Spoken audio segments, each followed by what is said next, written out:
Others who time travel usually become wealthy antagonists, but you ended up as the housekeeper of a sycophantic antagonist after time traveling. Yet you realize you are just a cannon fodder antagonist in the book. Not only do you have to offer your face to be slapped by the crooked-mouthed Dragon King, but also ensure that your young master can win over the female lead. At this thought, you suddenly snapped back to reality from your memories, watching the sycophantic antagonist Xiao sitting at the table. Having fawned over the female lead Su Wanxin for years, she only sees him as a brother. Finally, even the elders of the Su family couldn't bear it. Taking advantage of Su Mingyue's coming-of-age ceremony, they held this engagement banquet. Upon knowing this, Dragon Shen, as the Dragon King, immediately wanted to take action against Xiao Yun. And you, this unlucky guy, ended up being slapped to death while trying to protect the young master. Recalling the plot, you couldn't help but criticize your immediate boss in your mind. With trillions in assets, there's no shortage of women you could have pursued. Yet you chose to fawn over Su Wanxin. What a pure idiot. No, I need to come up with a plan to escape quickly. After scanning the hall with your eyes, you spotted the crooked-mouthed Dragon King sipping red wine on the side. You just thought that the engagement hasn't started yet, and you should run, but as soon as you took a step, you heard Xiao Yun calling for the butler, asking about the gift he prepared for Wanxin. The plot is advancing so quickly. Next will be the engagement of the Chen and Su families, the Dragon King causing a scene at the banquet. If you don't run now, you'll miss the chance. With a sudden change of heart, I came up with an idea. I'll go get the young master who fell on the car right now. What's wrong with you, housekeeper he? This is an exception. Go quickly and come back quickly. Since Xiao Yun is about to die, don't bother with him. You apologize with your head down, then quickly walk out of the hall. Just as you're about to leave the hall, a voice suddenly echoes in your mind. Detected the host preparing to escape, countdown to plot elimination initiated. What system is this? You're both shocked and delighted. Shocked that the system wants to eliminate you. It's about oneself, this scum, finally having the power to protect oneself. What are you, system? You stop in your tracks and say in your heart. This system is the antagonist Butler system. The host must ensure the survival of oneself and the antagonist young master cannot escape. Failure means death. Each time you survive a major plot, you can receive a reward. Until all the plots end, the system automatically unbinds the host, gaining freedom. You understand the system's explanation concisely. Right now, his fate is tied to that bootlicking young master. Just ensure you and that bootlicker safely survive each novel plot, and it's okay. Oh, what a load of crap. That guy is the Dragon King, with a crooked smile, a Dragon King whose life and death are unpredictable by others. You have nothing now, what are you going to do? I can't stand this first part of the plot. Is there a newbie gift package in the system? Although you curse on the surface, you still hold a glimmer of hope for the system. There is no coldness in the system. Alright, you just don't want me to live, right? Your face is pale, but you still want to fight. It's obviously impossible to fight the Dragon King alone.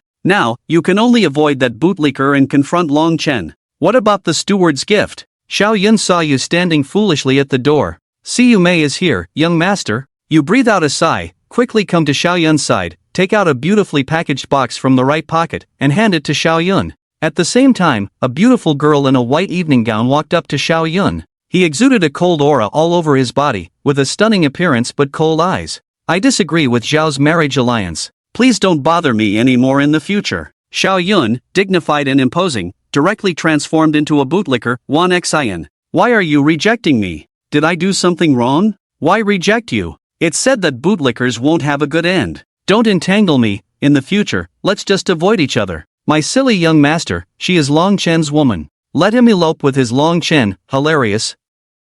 In the end, she'll just become one of Long Chen's concubines. Who's talking? Who is Long Chen? Why should I elope with him? Suddenly, a voice rang in Su Wanxin's mind. She looked around with a cold face, but found no one speaking. I've always seen you as a brother, it's impossible between us. TSK, here comes the most classic line. I only see you as a brother. What a ridiculous plot. Accepting the dog-like behavior while apologizing doesn't suit the pure green tea. My silly young master, if he wants to retreat, you should retreat quickly. Let's run away together, or else when Long Chen starts acting up, the first one to die will be me, the street-smart butler. That voice sounded again. Su Wanxin's gaze locked onto the butler behind Xiao Yun. Hearing the mocking voice again, Su Wanxin was almost certain it was your voice. Understanding the ins and outs of the situation, Su Wanxin couldn't help but feel some anger. Long Chen was a bodyguard hired by manager Wang some time ago. He saw that Long Chen was indeed powerful and knowledgeable in finance, so his impression of him was not bad, and he stayed by his side. But now, all these good impressions of Long Chen are gone.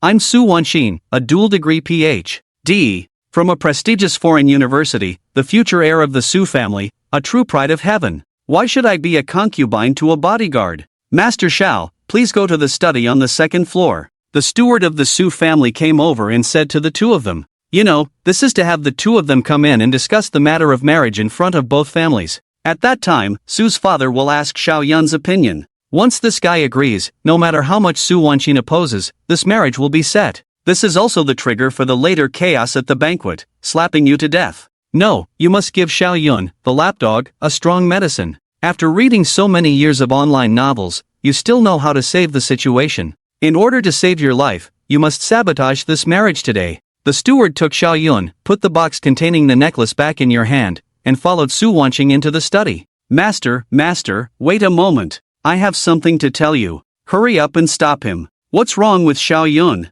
Xiao Yun frowned with the steward. Master, I know you really like Miss Su, but I want to tell you, knocking on a door that doesn't want to open for you is very impolite. If you can't fit into a world, don't force it. It bothers others and hurts your own heart. Heartache is nothing, but I'm afraid you'll force your way in and end up losing your life. The first sentence hit hard, giving Xiao Yun a feeling of being electrified all over. His persistence in pursuit of Su Wanxin started from the beginning, yet until now, he has not received a positive response. Xiao Yun has always believed that hard work will pay off, but it seems that love is different. Seeing the effect, continue the offensive, lightly patting Xiao Yun's shoulder. Sometimes caring too much about others' feelings can lead to losing oneself. Liking a flower doesn't mean you have to pick it. I like the wind. Does it have to stop for me to smell it? I like the clouds. Does it have to come down to cover me? Loving someone doesn't necessarily mean being with them forever. You've bluntly exposed all the heartbreaking stories you've seen, dealing with self-proclaimed sentimental licking dogs. This really works well. You've used all your tricks, now let's see how much the licking dog young master can understand. Xiao Yun, after hearing your whisper, felt as if struck by lightning. These words all hit him directly in the heart. He has been pursuing Su Wanxin for so many years, always rejected. Perhaps it's time to wake up and let go. Xiao Yun is still unwilling. This is the last time. If he's rejected again, I won't pester him anymore. Xiao Yun sighed deeply, looking somewhat lonely. He really likes Su Wanxin, but as you said, when there's no response, knocking again would be impolite. Seeing the licking dog young master's firm heart soften, you breathed a sigh of relief. In any case, you have finally succeeded in brainwashing the licking dog young master.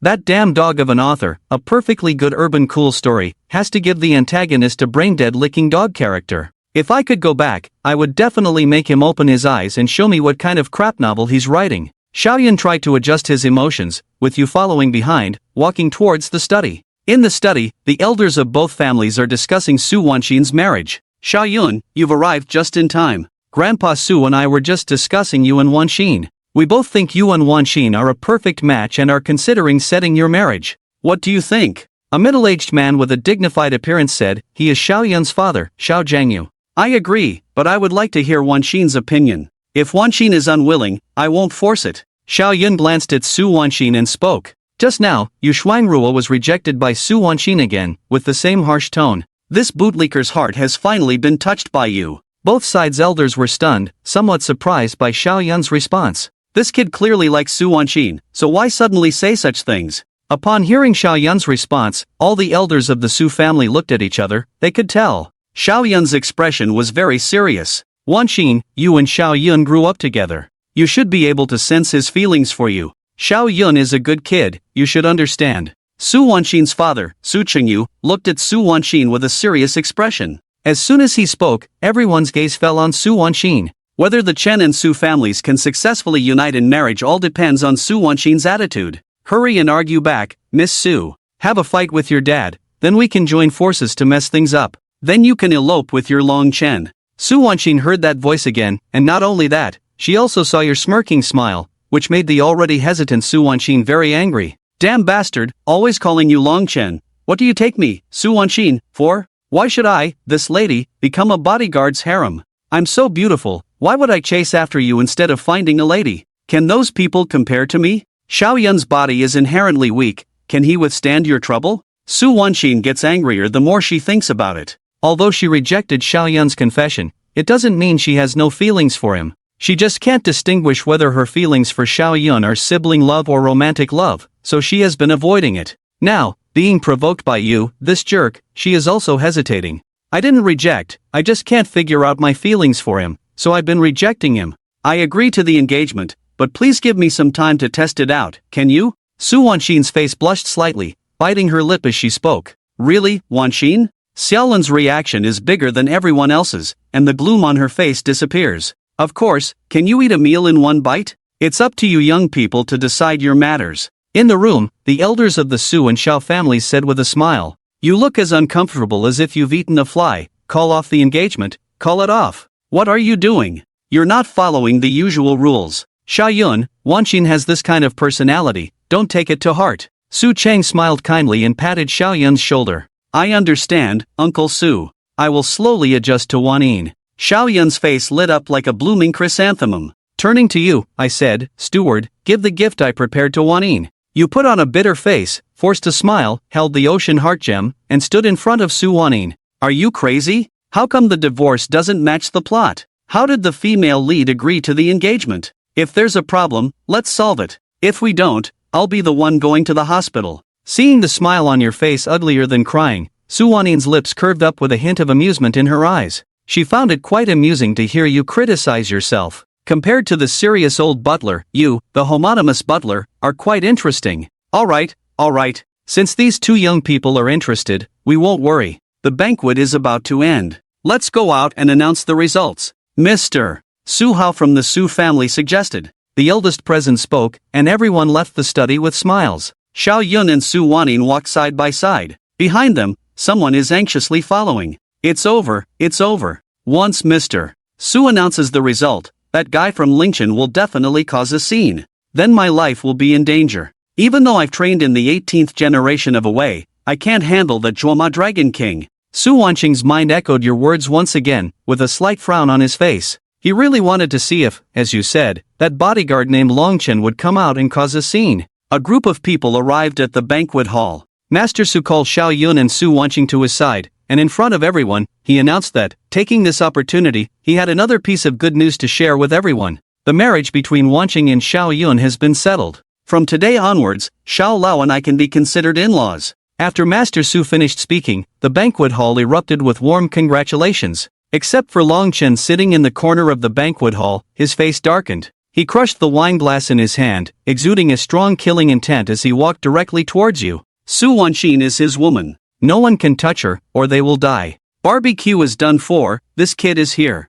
Look at the ferocious expression on this guy's face. Whoever he targets is doomed. Today, it seems like I can't escape death. Your mocking voice resounded once again. Su Wanxin's gaze locked onto Longchen approaching this way. That man was truly brimming with killing intent as he charged over. This made Su Wanxin shudder involuntarily. What you said turned out to be true. He did bring Longchen to the banquet today, but he didn't actually let that guy in. How did he get in? Will the following events unfold as you predicted? Wanxing is my woman. I do not agree to this marriage. 5 meters away, Longchen, with a cold expression, angrily rebuked. Everyone's gaze focused on Longchen. Xiaoyan also scolded Longchen, saying, You, a mere bodyguard, have no right to speak here. It's none of your business to comment on me and Wan Xin. Seeing Xiaoyan suddenly pointing at Longchen and scolding, You can't control yourself, you're not my young master. You, a small villain, stealing someone's harem is one thing, but now you dare to point at the crooked-mouthed Dragon King's nose?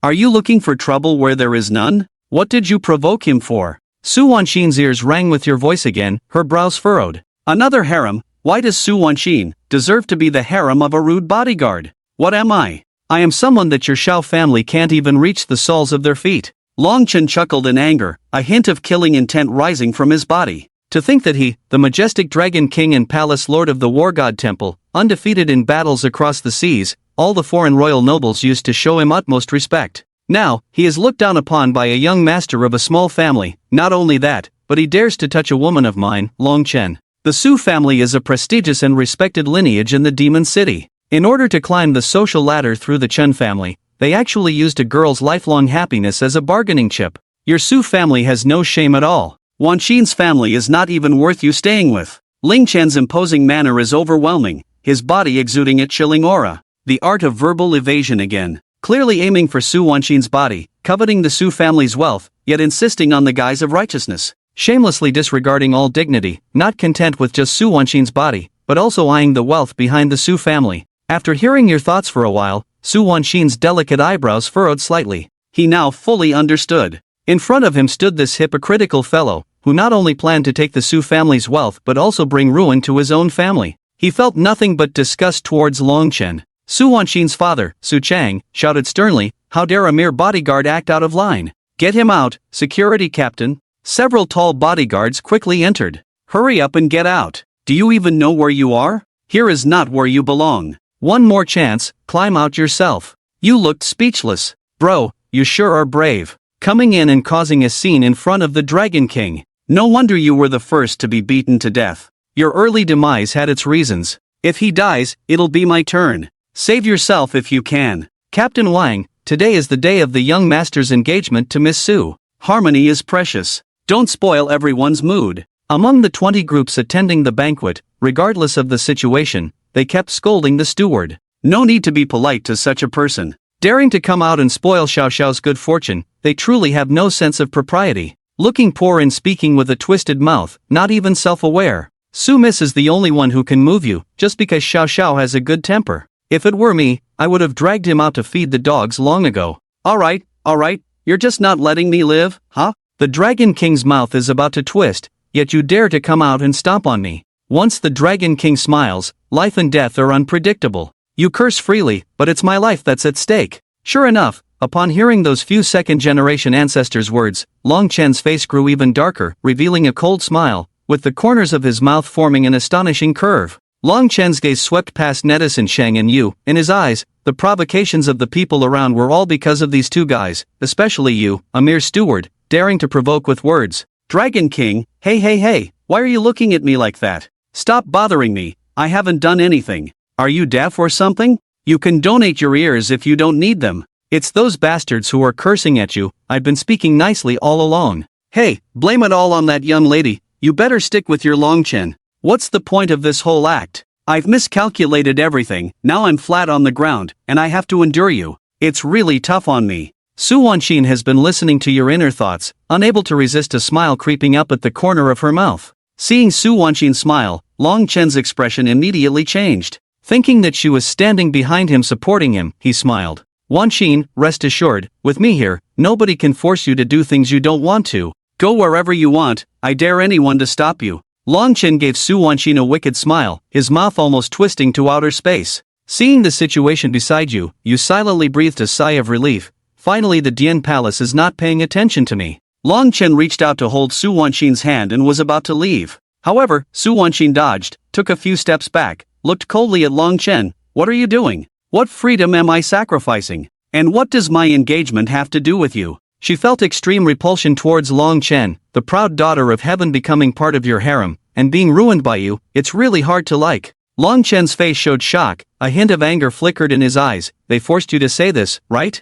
I know you said this because you don't want me to take risks. Don't worry, I will take you away. Few people in the world can stop us. Long Chen reached out to hold Su Wanxin's hand again. However, this time, Su Wanxin directly pushed away, hiding behind you. I told you I don't like you. Can you stop being so self-absorbed? I may not understand my feelings for Xiao Yun, but that's between me and Xiao Yun. What does it have to do with you? Su Wanxin stood half behind you, speaking in a cold tone. Where the hell are you standing? I finally broke free from being targeted by the boss, and now you're drawing hatred towards me. Can't you stand behind your dad? I still want to live for another 2 years. Seeing Su Wanxin standing behind you at this moment, Long Chen's murderous intent towards you rose to a new height. Don't be afraid, Wanxin. The Su family can't harm me. Today, no matter what, even if it means being enemies with the whole world, I will take you away from this whirlpool. Long Chen looked at Su Wanxin, speaking affectionately. The entire banquet hall was shocked, showing expressions of anger.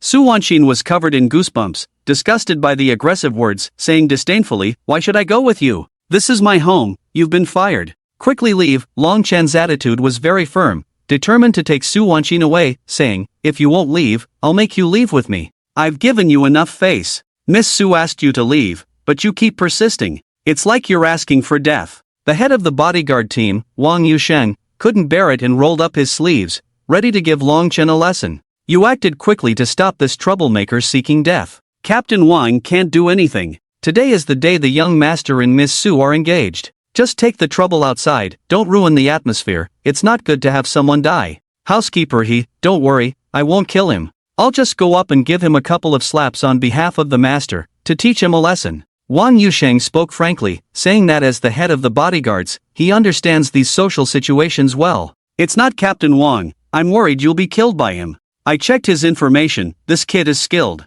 You explained in a low voice. Butler, rest assured, I, Wang Yusheng, am not a pushover. I once held the title of King of Soldiers in the army. Wang Yusheng patted his chest to show his strength to you. Hey buddy, are you looking for trouble? That guy is an international assassin. What did you do to provoke him? If you annoy him, you'll be the first to die. While everyone else in the hall is laughing, the Su family members are furious. A mere bodyguard dares to act arrogantly and challenge the authority of the Su family. It's simply outrageous. You scoundrel, get lost. I only have Xiao Yun as my son-in-law in this lifetime. If you dare to bother my daughter again, I won't spare you. Su Qingyu, full of anger, rushes forward to push Long Chen away. However, Long Chen remains unmoved, like a nail firmly anchored to the ground. Ironically, Su Qingyu loses his balance and falls to the ground, making a complete fool of himself. You jerk, get out of my sight. I never want to see you again. Su Wanqin, infuriated, walks up and slaps Long Chen across the face twice. A hint of anger flashes in Long Chen's eyes, and a surge of killing intent rises within him.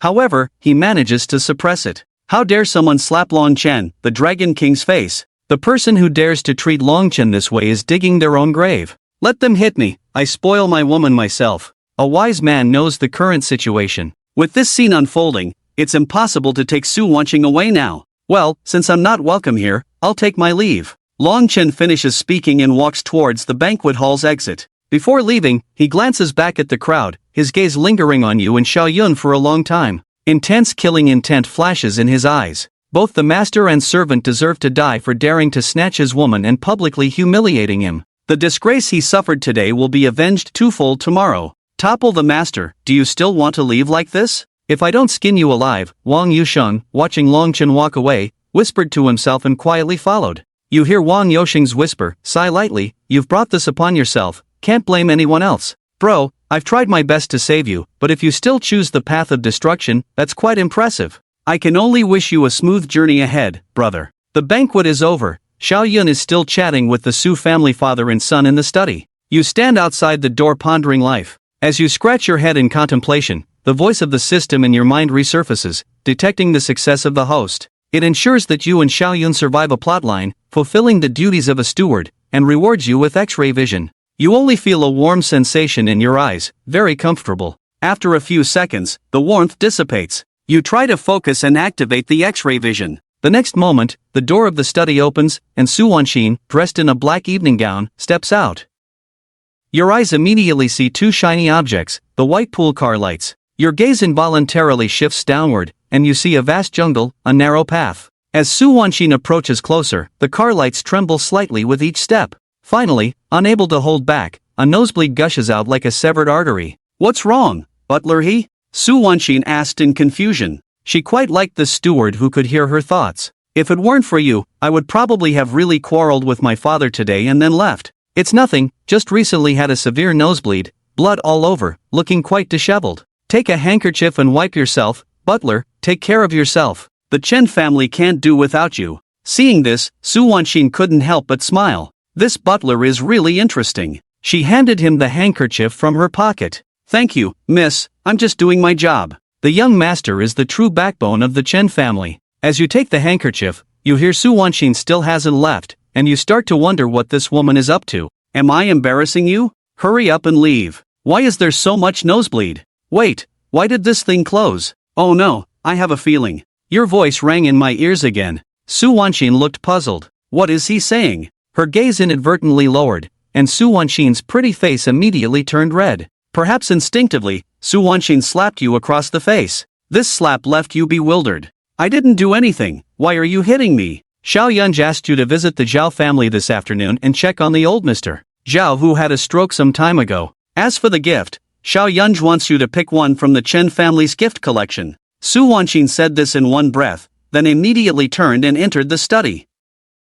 Just before entering the study, she couldn't help but sneak a glance at you. Did he tuck a cucumber in his waist? You certainly don't know what Su Wanqing is thinking. His mind is full of question marks now. After careful consideration, you casually placed Su Wanqing's handkerchief on the sofa and left the hall. Arriving at the underground garage, you took out the McLaren key from your pocket, stepped on the gas, and a black McLaren 720S drove out of Su's underground garage. In less than half an hour, you returned to Xiao Yun's majestic villa. As soon as you walked in, you saw a beautiful woman with an oval face sitting on the sofa in the hall, wearing a black cheongsam. The cheongsam outlined her figure even more prominently, paired with black silk, making it irresistible. Isn't her figure so exaggerated? Cheongsam paired with black silk, hey, isn't she overly beautiful? With an elegant, pure, and charming angelic face, and a devilish figure with well-defined curves, is she the maid of the Chen family? Her presence is quite eye-catching. Is this the life of the wealthy?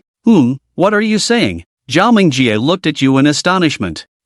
I didn't say anything. You denied it. Zhao Mingjie just came out of the trial and indeed didn't see if you were speaking. She just thought it was a hallucination. Xuanji smiled and said, Hey, Xiao Gu, did you come back alone? Where's Xiao Yun Gu? The young master is still discussing marriage at the Su's. You spoke. Zhao Mingjie smiled and asked, By the way, how are brothers Xiao Yun and Wanqin? Are they engaged? You spoke the truth. The engagement was announced at Miss Su's coming-of-age ceremony this morning. Seeing Zhao Mingjie visibly downcast, you couldn't help but shake your head. Still hung up on the young master from the Chun family. It's a pity, there aren't many girls as beautiful and innocent as her. Su Wanqin, that lunatic, how can she compare? The top beauty in the city, but Zhao Mingjie is no less. It's not in vain that I risked my life back then to save her from the pond. She should wear more black stockings in the future. Let me feast my eyes. His lips are so full, I should have given him more artificial respiration back then, even though I was caught and scolded by Mr.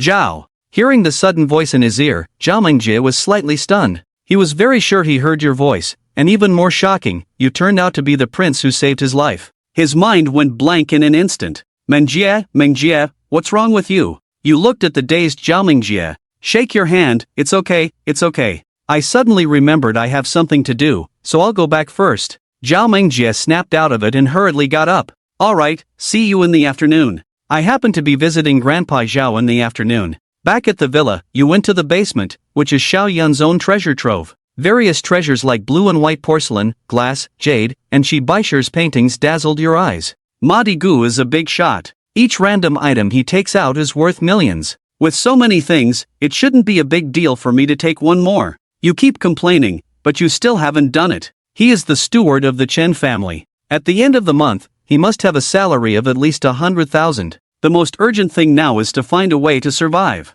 No matter how much money you have, you need to stay alive, right? Master Zhao likes calligraphy and paintings, so let's use this one. At 3 o'clock in the afternoon, you arrive at the Zhao family's old house by car, holding a box containing a painting. The bodyguard standing at the door sees you and respectfully greets, Good day, sir. Help stop the car. Thank you for throwing the car keys over. Carrying the gift, you walk in. Passing through the corridor, you reach the entrance of the living room. Looking inside, you see a crowd of visitors. Long Chen couldn't be among them, right? After some thought, you decide it's best not to go in first. If you were to run into Long Chen, you'd be in big trouble. It's better to hide outside for now and wait for Master Xiao to wake up before going in. Passing through an arched gate, you arrive at the backyard. A clear and shallow pond comes into view, and on a bench by the pond sits a beautiful woman in a cheongsam. Holy cow, Zhao Mingjie. Just as you were about to run, Zhao Mingjie's voice reaches your ears. I see you. Come over and sit. Someone will come to inform us when Grandpa wakes up.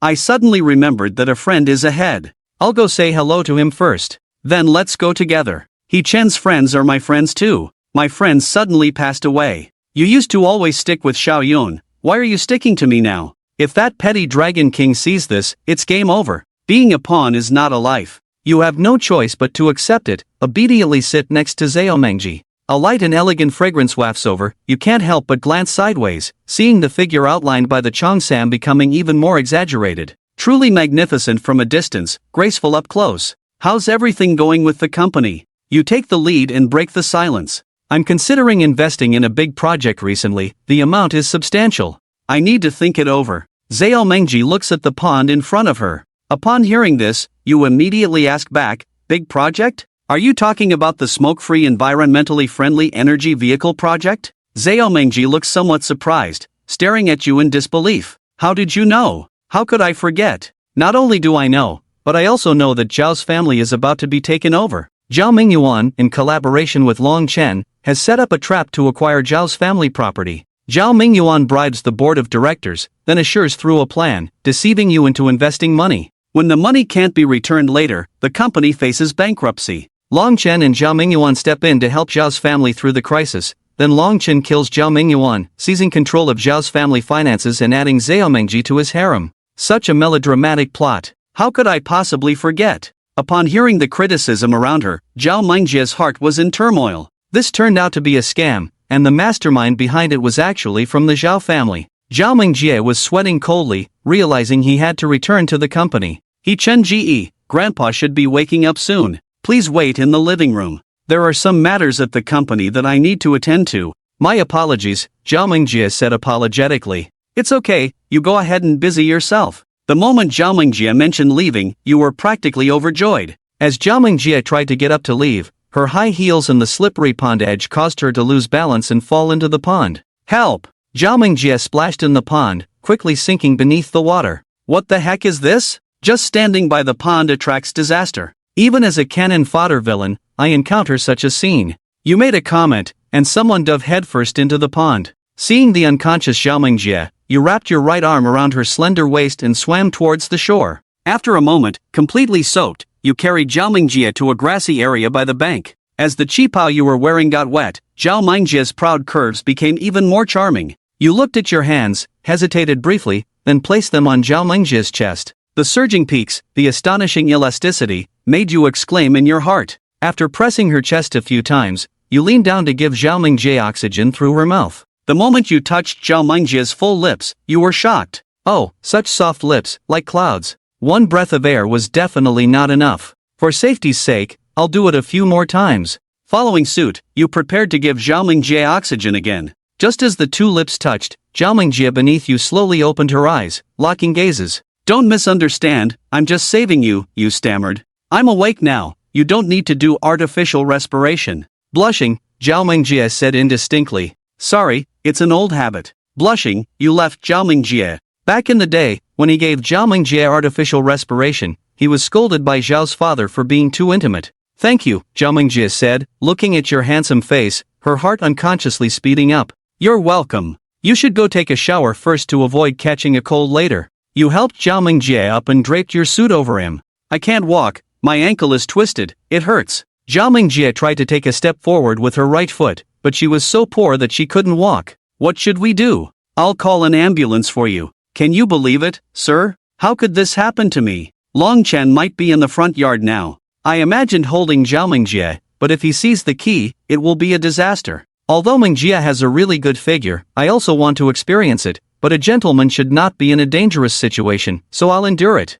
Hearing your heartfelt words in my ear, Zhao Mengjie suddenly felt both angry and amused. You don't have to carry me to the front yard, my bedroom is over there. Take me there, apply some medicinal wine, and it will be fine. Zhao Mengjie pointed to a house not far away and said, Alright, hold on tight. Who knows if that Zhuomao Long Wang will suddenly run to the backyard. Carrying Zhao Mengjie in a princess carry, you jogged towards the house. Zhao Mengjie looked at your brother. Why did he become so strange? And why does he carry a stick with him? It's making me uncomfortable. Placing Zhao Mengjie on the sofa, He Chen followed her instructions and brought the bruise medicine, placing it on the table next to the sofa. Can you do it yourself? He Chen asked.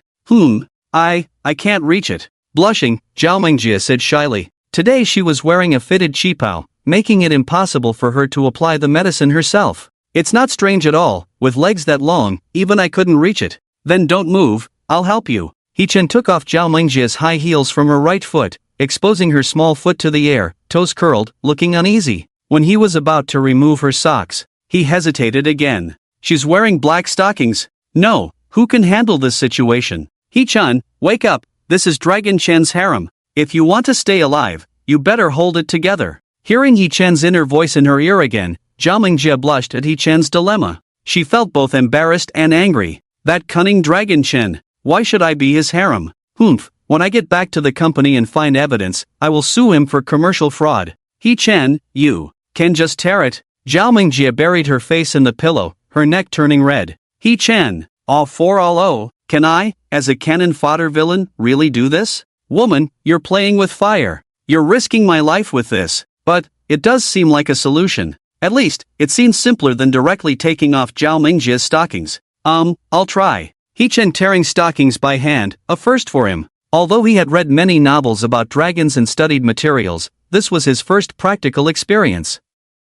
Gripping the stockings at Zhao Mingjie's ankle, He-Chen exerted force. Rip! The stocking split from the ankle, spreading upwards until the whole stocking was torn open. Damn, too much force. Looking at Zhao Mingjie's long, exposed legs, He-Chen felt a bit lost. He-Chen, why are you still holding the stockings? To apply the medicine? I have a meeting later. Zhao Mingjie looked at the stockings in He-Chen's hand, blushing like a ripe apple, resembling a cartoon character with steam coming out of their head in an anime.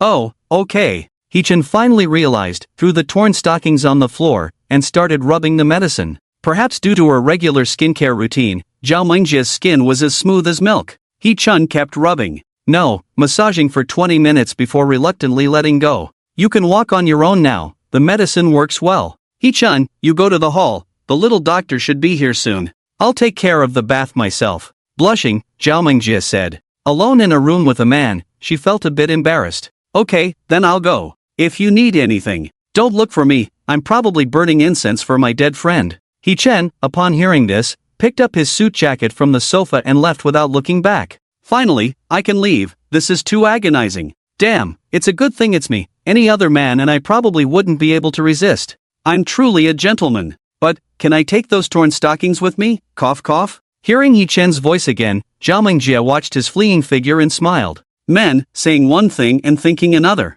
If I couldn't hear his thoughts, I would have thought he was a gentleman. If you really want the torn stockings, I can give them to you. They're going to be thrown away anyway. Zhao Mingjie muttered as she walked towards the bathroom. Leaving the backyard, He-Chen walked through the corridor and pushed open the door to enter the front hall. The crowd in the front hall had finally thinned out, all of them being people of status in the Magic City. Among the crowd, He-Chen once again saw Long Chen, who was standing next to Zhao Mingyuan, engaged in a conversation. He-Chen didn't want to provoke this troublemaker and just wanted to pass through this scene, so he picked up a glass of red wine and sat on the sofa. Everyone was waiting for the arrival of the little divine doctor. A few minutes after He-Chen entered, the front hall's door was pushed open again. A petite, pretty girl dressed in Lolita style walked in. With her outstanding figure, she looked like a girl stepping out of a comic book. Is this Xiao? I forgot, in the original plot, she was the apprentice of the divine doctor. He-Chen looked at the girl in front of him, and some memories quickly flashed through his mind.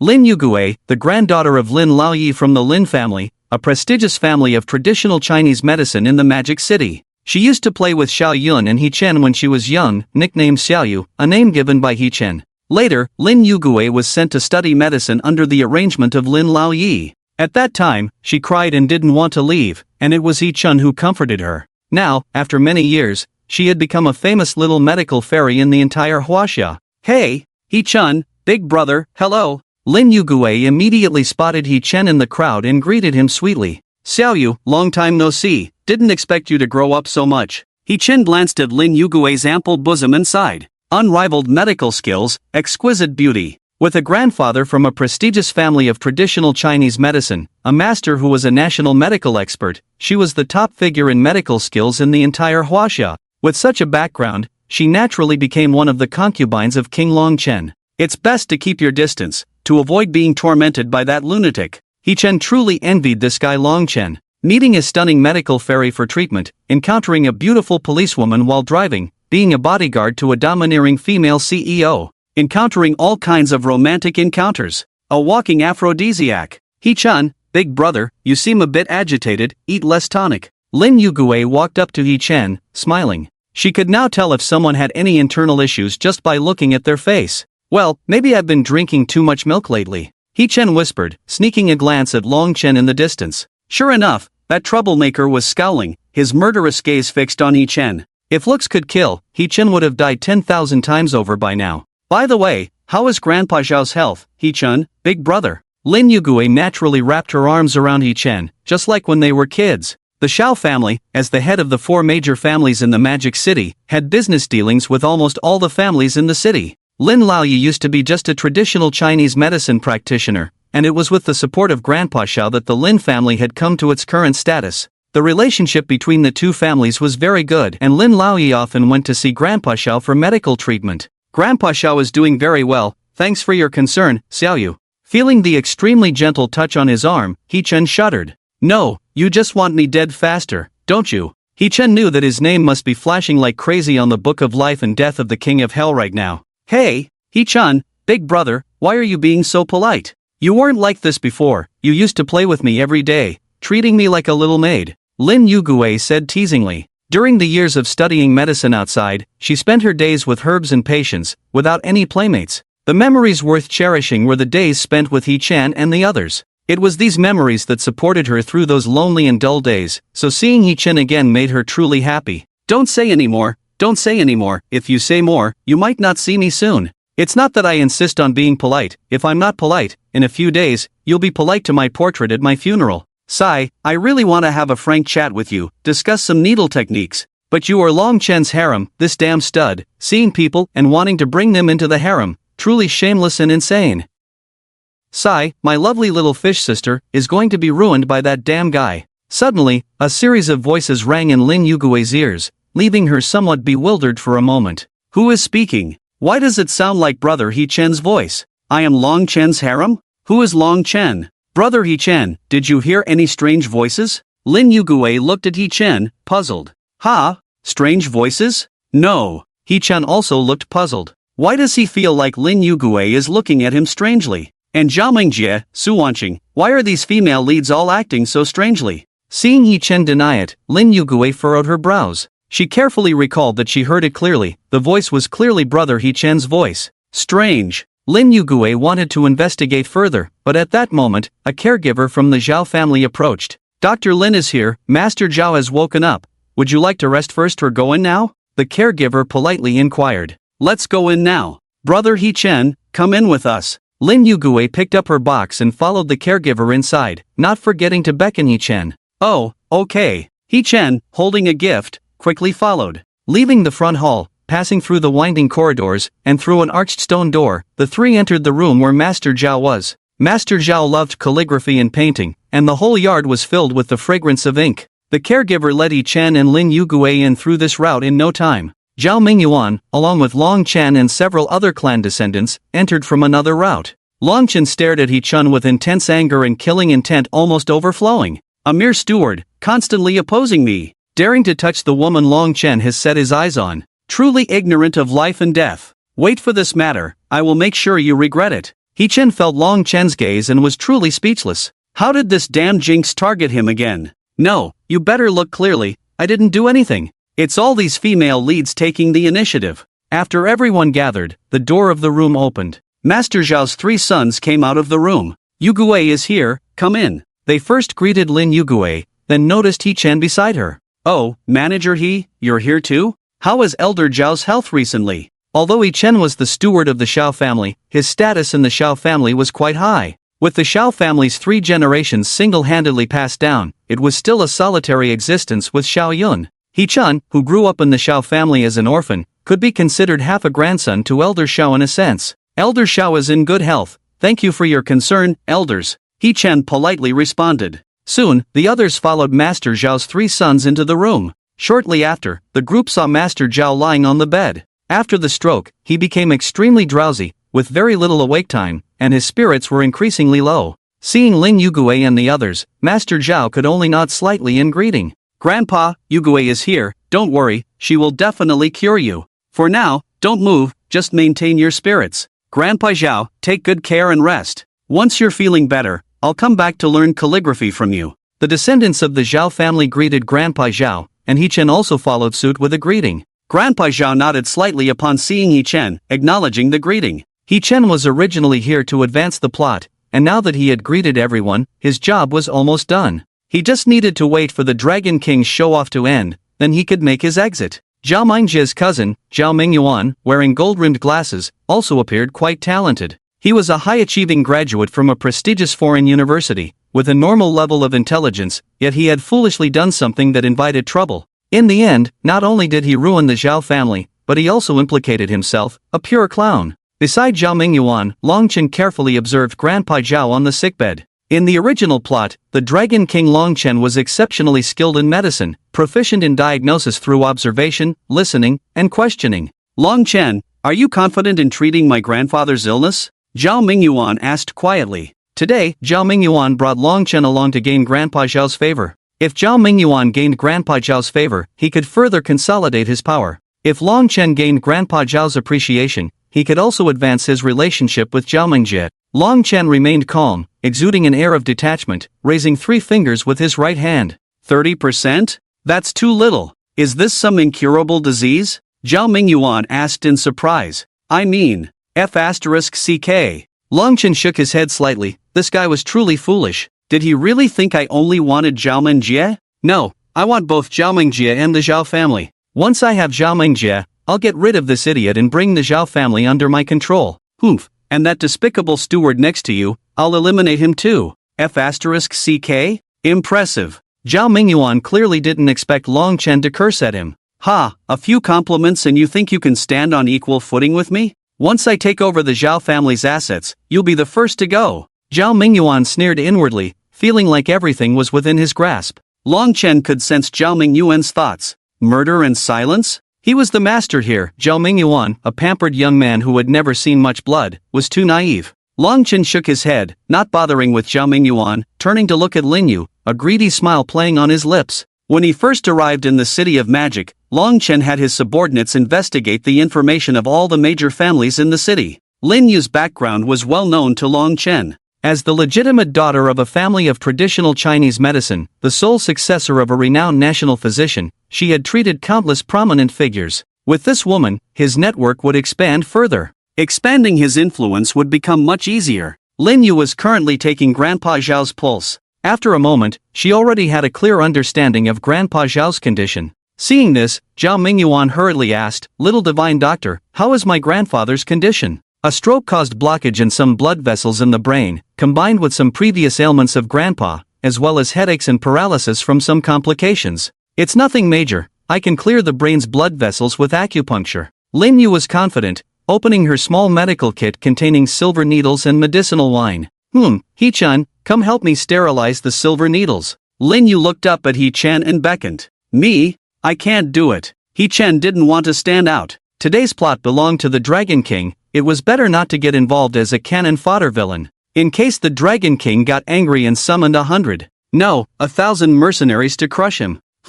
Hurry over, just like the acupuncture game we used to play when we were kids, Lin Yugue said with a smile. She had always been bossed around by He-chen when they were young, and now it was finally her turn to boss him around. Upon hearing this, the elders of the Xiao family also turned their gaze towards He-chen. Helplessly, He-chen could only grit his teeth and comply. These leading ladies were all out to get him, just thinking about eating at his expense. Walking over to Lin Yugue, He-chen skillfully picked up a silver needle to start the sterilization process. Wanting to see the Dragon King's expression, he lifted his head only to meet Dragon Chen's murderous gaze. No way! How is this my fault? I'm being forced into this. He-chen lamented inwardly. The cannon fodder villain was suffering, the protagonist was picking a fight with him. Dragon Chen clenched his teeth, his fist tightening with a creaking sound. It's that damn steward again. Why does he have to meddle with every woman I'm interested in? He-chen, come on, buddy, if you didn't have the urge to collect a harem every time you saw a woman, we wouldn't be in this mess. Everyone step back, open the doors and windows to let the air circulate, Lin Yugue calmly instructed. After years of traveling with her master to treat the sick, she had become adept at handling various situations. Taking a deep breath to adjust her state, Lin Yugue picked up the sterilized silver needle, ready to begin acupuncture. A cold and mocking voice suddenly spoke up. Dr. Lin, are you planning to use the silver needle to stimulate the blood vessels by needling the Fengqi and Xinshu points? Yes, what's the matter? Lin Yugue furrowed her brows slightly, feeling a bit annoyed that her carefully adjusted state was disrupted. Although I admit your medical skills are good, given Mr. Zhao's current condition, forcibly clearing his meridians like this may cause harm instead, Dragon Chen interjected, stepping forward from the crowd. Mr. Zhao's 3 sons looked displeased at Dragon Chen. After all, Lin Yugue was their invitee. Now Dragon Chen was questioning Lin Yugue's medical skills, essentially slapping them in the face. Who do you think you are? Why does a kid like you have a say in how Yugue treats patients? What a joke! It's the first time I've heard of someone teaching the apprentice of a renowned national doctor. Who brought him here? Get out now. Here it comes, here it comes. Classic move of suppressing before boasting, provoking mindless mockery from bystanders, stepping up to provoke hatred, proposing a bet to attract attention, stirring up more hatred, successfully showing off and gaining admiration, winning the heart of the leading lady in the end. I remember little fish didn't make any major mistakes here, just overlooked Mr. Xiao's cardiovascular disease, causing complications while clearing the brain blood vessels. Just need to slightly stimulate the Naguan and Tianquan points while clearing the brain blood vessels to prevent complications. Unfortunately, little fish was too naive and got tricked by that shameless guy, ending up in the harem. He-chan, who had always kept a low profile, silently complained in his heart. This made Lin Yugue's expression somewhat strange. She lowered her head to observe Mr. Xiao's physical condition again and suddenly noticed the detail that had been overlooked before. Mr. Xiao indeed had a mild cardiovascular disease. Normally, this minor ailment wouldn't even be considered a sickness. But now, with Mr. Xiao's weakened body, even such a minor illness could lead to various complications. It seems that Brother He-chan is really studying medicine. He hasn't forgotten our initial agreement. But this time, I won. When Lin Yugue stubbornly refused to leave the city to study medicine, He-chan comforted her, and the two made a pact. The next time they met, they would compare their medical skills to see who was better. The winner would serve as a maid for the loser for life. Lin Yugue murmured in her heart, a smile playing at the corner of her mouth. Long Chen saw the smile on Lin Yugue's face and thought she was impressed by his medical skills, so he immediately revealed his signature smile. Woman, although your medical skills are impressive, I am still superior. Beg me to show my skills, so I can shut up these fools around me quickly. The elders of the Xiao family, seeing Long Chen's unruly smile, grew increasingly angry. Who invited such a person? Get him out of here. Xiao's eldest son scolded loudly. Sorry, uncle, Long Chen was invited by me to treat grandpa. He is proficient in both Chinese and Western medicine, let him give it a try? Zhao Mingyuan blushed, feeling immense pressure. Why can't this fool Long Chen be more discreet? Wait until Lin Yugue fails, then you can act, right? Why did this fool have to speak up? Once I gain Grandpa Xiao's trust and control the Xiao family's power, I will definitely kill this fool. Give it a try? Can we take Grandpa's health lightly? What use is such an arrogant person? If anything happens to Grandpa, can you bear the responsibility? Zhao's second son rebuked sharply. Zhao Mingyuan's father, Zhao's third son, also looked at him with disappointment. This fool is ruining the image I painstakingly built in Grandpa's heart. Oh, Lin Xiaoyi is younger than me, why don't you criticize her for being reckless? Long Chen heard Zhao's second son's words and disdainfully said, how about this, let's make a bet. What bet? If Lin Xiaoyi fails to cure him and I save Grandpa Xiao, you all have to apologize to me. Ha, what if Lin Xiaoyi succeeds? Then I will apologize to everyone present. Alright, it's a deal. Zhao's eldest and second sons immediately agreed to this bet. Only Zhao's third son's face turned pale. It's over, it's all over. Zhao Mingyuan, this unfilial son, where did he find this fool? Grandpa has always favored the eldest son, and if we lose this bet, I will lose Grandpa's favor even more. What's the point of fighting for the family fortune? I'm already out of the game. Long Chen felt triumphant, everything was unfolding as he had expected. He looked at Lin Yugue, who was calm and focused, and said with a wicked smile, Lin Xiaoyi, you can also make a bet with me, you decide what to bet on. Sorry, I don't gamble, please stay away from me. Lin Yugue looked disgusted. She couldn't bring herself to bet with a patient. Just this alone, Long Chen had already stepped on her landmine. Combined with He Chen's thoughts, she had already seen through Long Chen's despicable intentions and had no intention of paying him any attention. Seeing Lin Yugue ignore him, Long Chen couldn't help but feel annoyed. Woman, how dare you look down on this Dragon King? Humph, no matter, I will use my medical skills and charm to completely conquer you. When Long Chen was abroad, the noble women and princesses initially treated him the same way, ignoring him. But after he showed his strength, everyone submitted to him and willingly became part of his harem. Women are inherently admiring of strength. Uncle, let Long Chen give it a try, I believe in him. Zhao Mingyuan, seeing Long Chen smirking confidently, regained his confidence. Although this guy was a bit foolish, his confident smile indicated absolute faith in his medical skills. Long Chen had laid the groundwork before showing off, and in a few minutes, when Xiaoyu's treatment failed, it would be time for him to show off and embarrass her. It's a pity that Xiaoyu didn't handle the prevention of sudden cardiovascular disease well, otherwise, he wouldn't have let Long Chen succeed in showing off. The voice in her mind echoed again. Lin Yugue regained her composure, focusing her attention on the silver needle in front of her.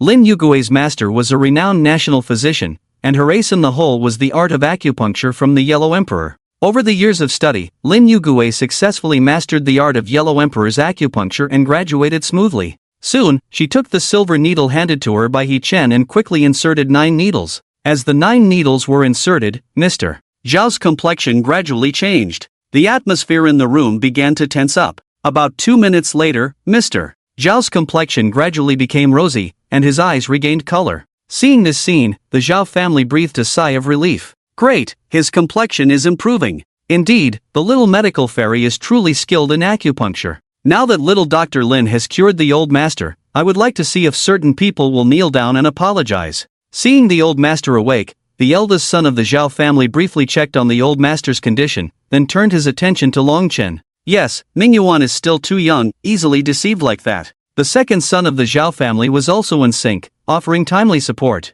The third son of the Xiao family's face turned pale, unable to defend himself, blaming his own foolish son. Longchen showed a look of disdain, not putting these foolish people in his eyes at all. The art of Yellow Emperor's acupuncture was indeed powerful, but his ghost god's 7 needles were even more superior. The real show was just beginning. Grandpa Xiao, how do you feel now? Lin Yugue removed the silver needles one by one, asking with concern. Much better, I feel much lighter now, and my head doesn't hurt as much. Mr. Xiao took a deep breath, his face kind as he spoke. As long as Grandpa Xiao is fine, I will prescribe a few more remedies later. If taken regularly for a month, your body will fully recover. Lin Yugue said, taking out paper and pen from a small medicine box, starting to write down the prescription. Long Chen, right? You agreed earlier to kneel and apologize. Why haven't you done so yet? The third son of the Xiao family, seeing the eldest and second sons still pressuring, was ready to make Long Chen apologize and leave early, shutting them up. Kneel and apologize?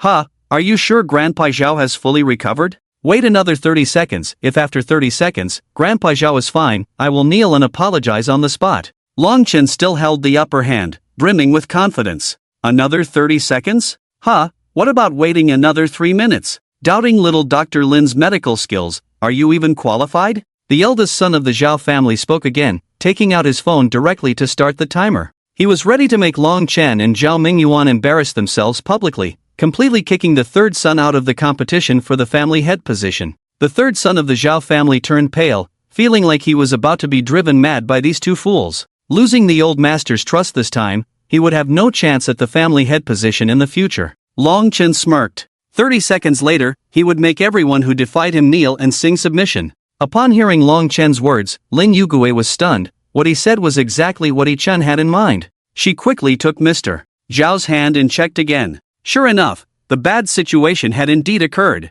Things were really as He Chen had predicted. Mr. Zhao's hidden cardiovascular disease had suddenly flared up. With the situation changing, she had to prevent it from worsening. He Chen, give me 2 more detoxified silver needles. Lin Yugue looked up at He Chen. Oh, okay. He Chen was taken aback, then handed the detoxified silver needles to Lin Yugue. What's going on? Xiao, did she notice something? That doesn't make sense? Hearing He Chen's puzzled thoughts, Lin Yugue's lips curved into a smile. It's all thanks to you, He Chen. If you hadn't mentioned it, I wouldn't have known. The bet between you and me. You won. I'll honor the bet, and from now on, I'll be your personal maid for life. Lin Yugue inserted 2 silver needles into the Tianquan and Neiguan acupoints in Zhao Laoye's hand. As the needles pierced through, the stagnant blood in Zhao Laoye's cardiovascular system was cleared. The final risk was thus resolved. Witnessing Lin Yugue's series of actions, Long Chen was stunned. How did she figure it out?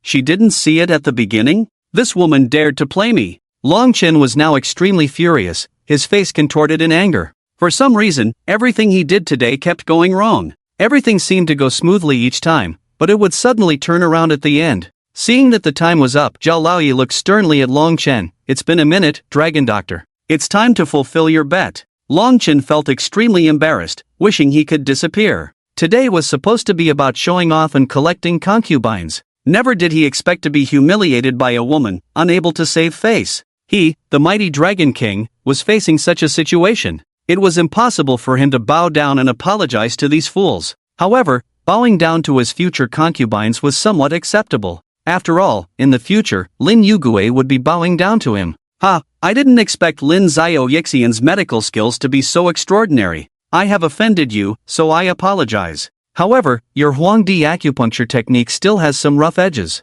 I also know a bit about acupuncture. Let's be friends today, and maybe we can discuss medical skills in the future. As Longchen spoke, 7 silver needles appeared in his hand, floating. This was his mastery, the control needle technique, one of the ghostly 7 needles. Seeing Longchen's skillful manipulation, the Xiao family members present were shocked. Even Xiao's third son, who had been hostile before, softened his expression. Damn, classic diversion. Using the control needle technique to shift the topic and avoid punishment, huh? Knowing little fish is obsessed with medical skills, this display of strength might win the female lead's heart. Well done, Dragon Chen, the stud. He Chen's sarcastic voice rang out again. Lin Yugue was somewhat annoyed. She had listened to Yi Chen's explanation and understood the whole situation. This guy named Long Chen actually wanted to pursue her. Although she was passionate about medical skills, she would never be with someone of such questionable character. According to the agreement, she would be Yi Chen's personal maid from now on. Lin Yugue didn't want to break her promise.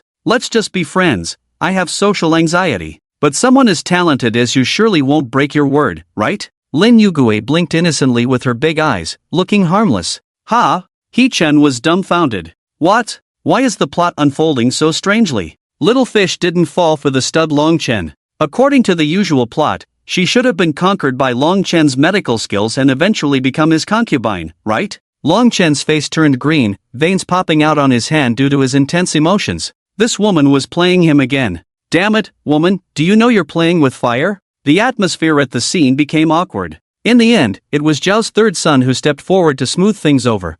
It seems that Long is also skilled in medicine. Let's consider this a meeting of minds, and we can exchange more in the future. The rest of Zhao's family also chose to reconcile. After all, they had just witnessed that this guy named Longchen was truly talented. It was a gesture of goodwill, paving the way for future interactions when needed. Longchen's face also softened, looking at Lin Yugue with a smile. I was indeed abrupt just now. Let me apologize to Miss Lin here. How about we have a meal together later as a way to make amends for Miss Lin? Perfect, I also have some medical questions and would like to consult with Miss Lin, the medical sage. Make amends? You clearly lost your mind, didn't you? With your thick eyebrows and big eyes, who doesn't know what you're after? Yi Chen rolled his eyes at Long Chen's words, continuously complaining. I refuse, Lin Yugue said coldly, decisively choosing to decline. She was indeed passionate about medical skills, but not foolish enough to not see through the facade of such a guy. Yi Chen, how could you think of me as so naive? Long Chen's face darkened again.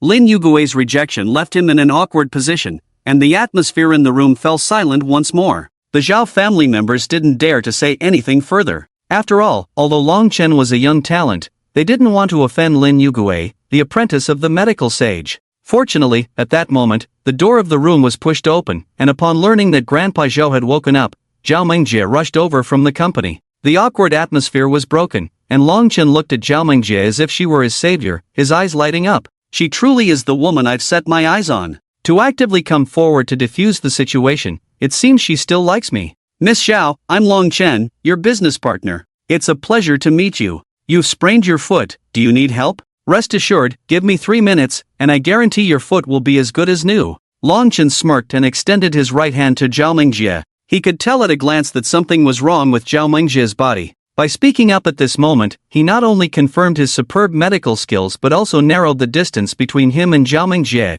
It was like hitting 2 birds with 1 stone. However, Zhao Mengjie's gaze was cold as she chose to ignore him directly, walking past Long Chen to Grandpa Xiao's bedside. Happy? How could Zhao Mengjie be happy now? She had rushed to the company, mobilizing all available resources to verify the clean energy vehicle project, only to discover it was a commercial scam. Zhao Mengjie immediately halted the investment. If she hadn't stopped it, all of the Xiao family's assets would have been poured into it. One can imagine the extent of the loss for the Xiao family. Now, thinking back, Zhao Mengjie still felt a lingering fear. If it weren't for Grandpa Xiao and the elders present, she would have given Long Chen a piece of her mind. Sis, Long Chen is our partner, his medical skills are indeed superb and trustworthy. Why don't you let him try? Zhao Mingyuan also spoke up. He was eager to prove that Long Chen was truly a medical expert, hoping to improve Grandpa Xiao's impression of him. No need, Yi Chen has already helped me with a medicinal wine massage. Zhao Mengjie replied coldly, then knelt beside Grandpa Xiao's bed. Yi Chen, who was hiding in the corner, Aw for all oh. No. Hey, can you stop targeting me? It's easy to get killed. No, Longchen, why are you looking at me with that dark face? What's it got to do with me? If you can't handle it, don't play. Practice more if you're weak. Stop blaming others all the time, reflect on yourself more. Not far away, Longchen was glaring at He-Chen with a dark expression, his eyes fixed on him like dead fish. He wanted to tear that steward to pieces. How dare a mere steward lay a hand on his woman? He-Chen was dumbfounded, realizing he was almost at the end of the storyline. Zhao Mingjia's sudden coldness had completely filled him with hatred towards the protagonist. Grandpa, how are you feeling? Are you better now? Much better now, my head isn't as foggy anymore, mister. Zhao opened his eyes and said with a gentle smile. You rest well for now, we'll come back later to check on you, Zhao Mingjie instructed the caregiver before tucking Mr. Zhao in. The group left the yard where Mr. Xiao was, each with their own thoughts. It's already 3 in the afternoon, I need to go back for a follow-up with my patient. Lin Yugi checked the time on her phone and gasped, realizing she was already late. Be careful on your way, little Dr. Lin, the elders from the Xiao family chuckled. Do you need a ride? It's perfect, we can exchange some medical knowledge on the way. Long Chen's eyes lit up at the chance to be alone with the girl. I refuse, no need, sorry, Lin Yugi coldly declined. She was starting to dislike this guy with a twitchy mouth more and more. Although his medical skills were impressive, his character was lacking, and she didn't want to deal with him. Plus, what if brother He-Chen gets angry if she rides with another man? She lost the bet and now she's He-Chen's personal maid. She must consider brother He-Chen's feelings. Xiao, let me drive you, Zhao Mingji offered. The two had spent some time playing together as kids under He-Chen's influence, so Zhao Mingji knew Lin Yugi's nickname and used it. Sure, thank you, Sister Xiao, Lin Yugi smiled and agreed. Longchen then took out 9 silver needles and began to perform his special skill in front of Zhao Mingjie. The needle technique. Miss Xiao, shall I accompany you both? I also have some knowledge of medicine and can help the little Dr. Lin with diagnosing and treating your foot injury, Longchen said, flashing what he thought was his most charming and charismatic crooked smile. Some things never change, this guy is really persistent. How many times has he been rejected and still has the nerve to say such things? Are you really trying to discuss medical skills? Clearly, you're just lusting after her body. Shameless man. He-Chen was truly speechless. So, the male lead Long Outyan in the War God novel is actually a combination of a shameless man and a pervert. Looking at Long Chen, Zhao Mingjie furrowed her brows and said, Did you eat a fly? What do you mean? No, I didn't. Long Chen was a bit puzzled by Zhao Mingjie's question and instinctively replied. Then why is your smile so ugly? If your mouth twitches, go see a doctor and learn how to manage your expressions before trying to flirt with others. Zhao Mingjie coldly criticized. He-Chen, aw for all oh. Long Chen's face turned ashen, and his smile became stiff.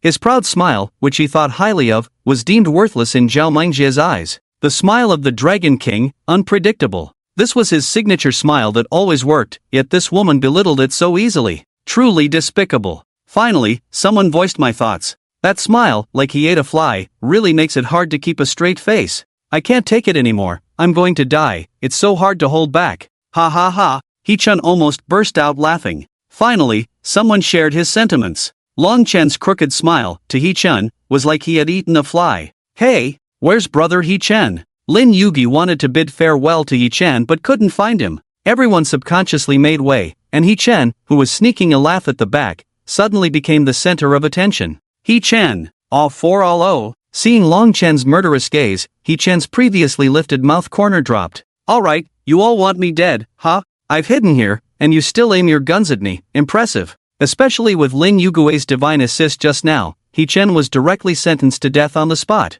He-Chen felt bitter in his heart. If he had known earlier, he wouldn't have laughed so loudly just now. In the future, he must stay far away from those female leads. Every time he's with them, He-Chen ends up being the scapegoat. Long Chen looked at He-Chen's almost hysterical expression, his face becoming increasingly ugly. It's fine if the woman I fancy laughs at me, but who are you, a mere steward, to laugh at me? If it weren't for the current situation, Long Chen would have killed He-Chen on the spot. He-Chen, I'm leaving, why aren't you seeing me off? Forget it, this time Zhao Jiejie will see me off. I wanted to catch up with He-Chen, but it seems impossible today. I'll come to the Xiao family to play with He-Chen another day. Bai Lin Yugue ran over and gave He-Chen a loving hug. He-Chen, I'm going crazy. This world is completely insane. The female lead is hugging me, the cannon fodder villain. According to normal logic, Xiao should have been controlled by Long Chen, but now she's all lovey-dovey with him. How did it come to this?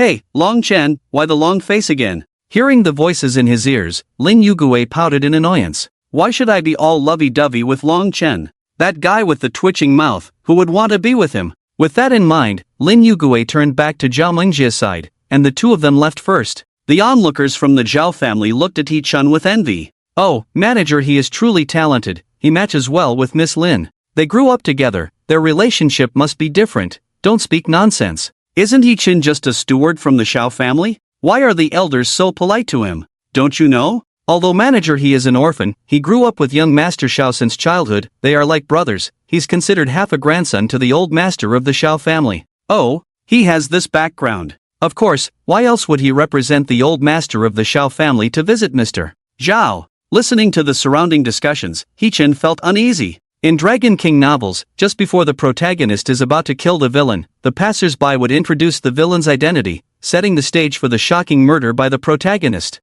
Damn it! I just want to live quietly. This atmosphere is not right, it's not safe to stay here, I need to leave quickly. Thinking to himself, He-chun smiled and responded to the enthusiastic people around him, then dashed towards the underground garage. Before leaving, He-chun glanced back, only to see Long Chen looking in his direction with a cold glint in his eyes. Oh damn, this plague god still wants to kill me. He clenched his buttocks, involuntarily quickening his pace. Not long after He-chun left, Long Chen found an excuse to get rid of Zhao Mingyuan and headed towards the underground garage. Daring to snatch the woman the Dragon King, fancy, making a fool of me in front of so many people. Oomph, damn it. A hint of killing intent flashed across Long Chen's face as he quickened his pace. Although he hadn't firmly established himself in the city of demons yet, it wasn't wise to cause a big commotion. But as for a mere steward from the Xiao family, if he killed him, what could the Xiao family do to him? Just as Long Chen arrived at the underground garage, He-chun had already driven away in a McLaren. This kid, he ran off so fast? Well, it's fine. I'll follow him and find an opportunity to kill him on the road. It also avoids causing unnecessary trouble by acting at the Xiao family's place. With this thought, Long Chen drove the sports car modified by his hired mercenaries and caught up. Damn, this old cunning fox really caught up. Luckily, I was prepared early, I can run fast. Otherwise, I would have been trapped in the underground parking lot just now. He-chun saw the black sports car chasing closely through the rearview mirror, his back drenched in cold sweat. Having read the Dragon King novels extensively, He-chun knew too well the modus operandi of these Dragon King protagonists. Their favorite thing to do was to show off and slap others in the face. What they hated the most was when someone successfully showed off in front of them. For the latter kind of person, the Dragon King protagonist usually chose to kill on the spot whenever the opportunity arose. He-chun was undoubtedly the latter kind of person. Not only did he successfully show off, but he was also damn well showing off in the protagonist's harem. No wonder Long Chen was furious. Damn, how can this kid's car be so fast? It's unreasonable, the protagonist's modified cars are all so damn awesome. He-chun looked at the sports car getting closer and closer in the rearview mirror and slammed the accelerator to the floor. This was the outskirts, and if that Long Chen guy caught up, it would be a dead end for sure. His only way out now was to escape the outskirts before Long Chen caught up. Driving this fast? Is this kid asking for death? Too bad, even flooring the accelerator is useless, driving. No one has beaten me yet. Long Chen noticed He-chun speeding up and couldn't help but smirk. When he, the Dragon King war god, galloped on foreign battlefields, driving a jeep on rough terrain, even dodging bullets. Moreover, now in the country, with wide and flat roads, who could stop him? Just as Long Chen was about to catch up to He-chun, a row of police cars appeared at the end of the road ahead. In front of the police cars, a heroic female police officer held a megaphone. Vehicle ahead, you are speeding, please slow down and pull over immediately. Repeat, please slow down and pull over immediately. Saved. I knew that within 3 miles of the protagonist's street racing, there must be a police beauty. Damn, I'm lucky. He-chun breathed a sigh of relief and immediately hit the brakes. The McLaren left a black mark on the ground and finally stopped on the right side of the road. Within 3 miles of the protagonist's street racing, there must be a police beauty. This cool novel didn't let me down. He-chun let out a sigh of relief. That was close. Really close. I almost fell into the hands of this jinx. Hail to the police beauty. I bow to you. A man's voice sounded in Tang Yan's ear, making her frown involuntarily. Who's talking? Where is the voice coming from? Shandong, did you hear anything? Tang Yan looked at the policeman beside her, Wang Shandong, her childhood sweetheart. No? Did you not get enough rest again yesterday and started hearing things? Wang Shandong looked at Tang Yan's pale face, worried. It's nothing, just an old problem. Tang Yan shook her head, ending the conversation. After searching for a while and not confirming who was speaking, Tang Yan dismissed it as her own illusion. You too, street racing is against the rules. Do you know how dangerous it is? There's a road collapse ahead. Driving like this, you could lose your life. Tang Yan, with a silver bracelet around her waist, reprimanded in a cold voice. We know we were wrong, officer. I actually have something urgent to attend to at home, so I drove a bit faster. Sorry for the trouble, let's follow the procedure, I will reflect on it, He-chun said apologetically. He naturally respected Tang Yan, after all, she had saved his life. Come with us. Tang Yan pointed to the police car, her voice slightly softened. He-chun obediently got into the police car, then took out his phone and sent a message to Xiao Yun. He-chun, Xiao, I got caught street racing, help me out fast. After waiting for more than 10 seconds, Xiao Yun's message came through. Xiao Yun, no problem, I've had Chui arrange it. Lu Chuyi was one of Xiao Yun's bodyguards, the true confidant of the Xiao family. Of course, in the novel's plot, he was also a cannon fodder villain like He-chen. Is this all arranged for me?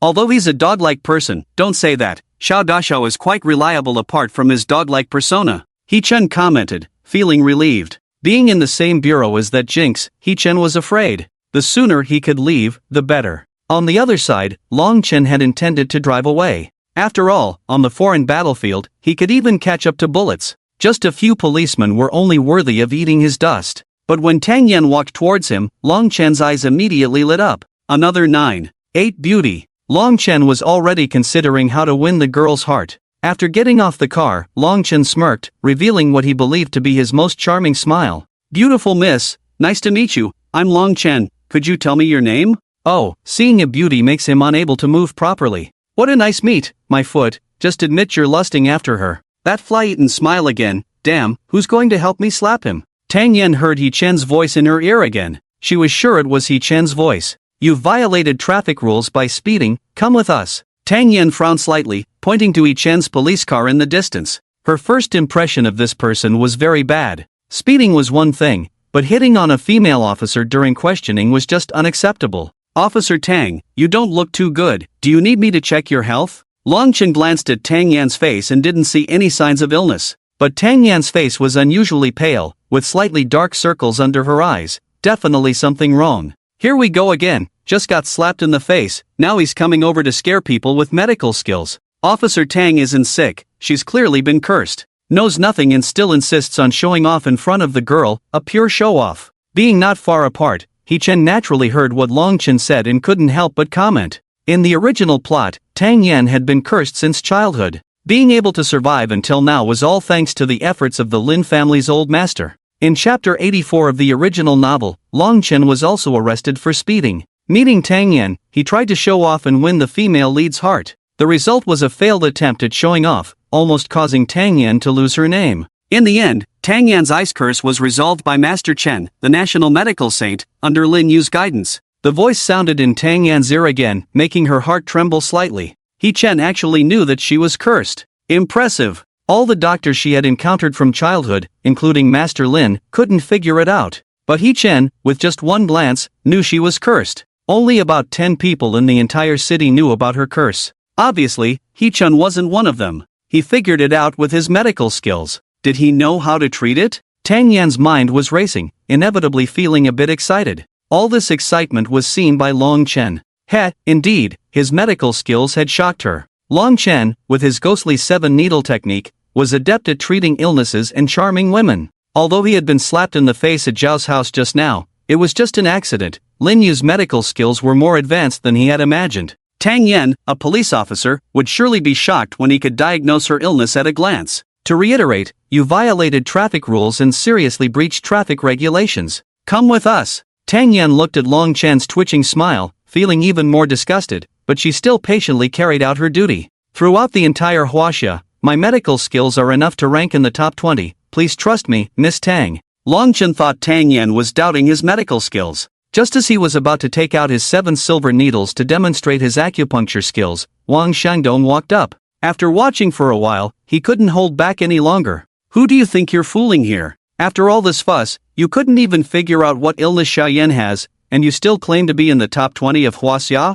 You're more like a top 20 lunatic in Huaxia. Wang Xiangdong complained in his mind as he approached and put silver handcuffs on Xiao Yun. Refusing to cooperate with the police, persisting in disobedience, "We have the right to arrest you. Come with us." Wang Xiangdong's voice was cold. Growing up together with Tang Yan, he naturally had feelings for her. This Long Chen guy, flirting with the girl he liked right in front of him, was something Wang Xiangdong couldn't tolerate. "You're coming with me," Wang Xiangdong said as he dragged Long Chen into the police car. Initially, Long Chen wanted to resist, but Wang Xiangdong was no match for him. However, to leave a good impression on Tang Yan, Long Chen had to endure it. A gentleman's revenge is never too late, especially for a dragon king like himself. Long Chen comforted himself. Tang Yan glanced at Wang Xiangdong's somewhat rough actions but didn't say anything. After all, Long Chen was indeed uncooperative and gave off a fraudulent vibe. Finally, Tang Yan walked towards the police car where He Chen was and sat beside him. Long Chen, ah for all oh.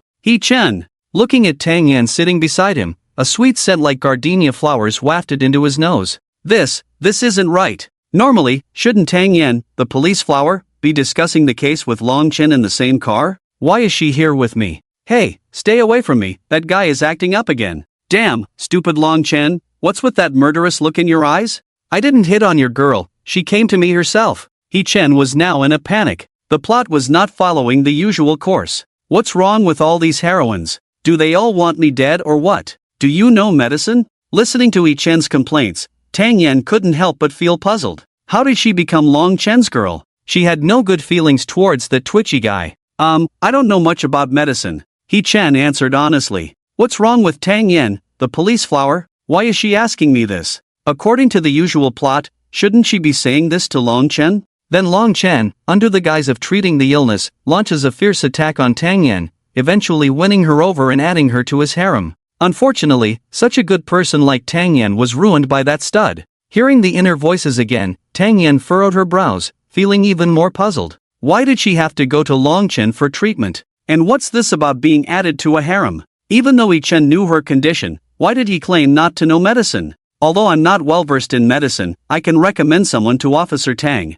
Seeing Tang Yan's disappointed expression, He Chen finally decided to help her. Who? Tang Yan's eyes lit up with renewed hope. Since He Chen could identify her condition, the person he recommended must be reliable. Lin Yugue, the granddaughter of the Lin family's Lin Lao, known as the Little Medical Fairy. He Chen spoke up. Currently, the only person in Huaxia who could save Tang Yan was Lin Yugue's master, the national medical expert, Old Master Chen Goen. And the only one in Mo Du who could contact Old Master Chen was Lin Yugue. In recent years, Old Master Chen Goen had been traveling around, and his whereabouts were unknown. Even Lin Lao, who had some connection with Chen Goen, didn't know where he was now. Asking Tang Yan to find Lin Yugue was the only solution. Lin's granddaughter? She's back? Tang Yan had relied on Lin Millin's care to survive until now, often hearing about Lin Yugue from him. She also learned from Lin Miolin that Lin Yugue had studied under a renowned national physician.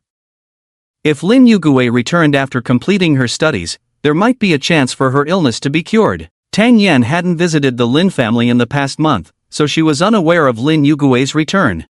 She's back. She appeared at Zhao's house this afternoon, and it was her who cured Zhao's grandfather. He Chen spoke truthfully. Really? That's great. So, did she mention where she's going next? Tang Yan was a bit excited, leaning closer to He Chen. Feeling the astonishing touch from her right hand, He Chen couldn't help but be a little distracted. Damn, she's too close. Tang Jinghua, step back a bit, or I won't be able to control myself. She seems to be going for a follow-up consultation with a patient. After the consultation, she should be heading home. You can go to the Lin's house and check on her. He Chen informed Tang Yan of Lin Yugue's schedule. Originally, Tang Yan's encounter with Lin Yugue was orchestrated by Long Chen to gain the female lead's favor. Now, by informing Tang Yan in advance, He Chen was getting back at Long Chen in a small way. A clay figurine still has some fire, not to mention. Well, as a cannon fodder villain, He Chen didn't dare to get angry. In a corner where Long Chen couldn't see, the small act of revenge was already the limit of what He Chen could do now.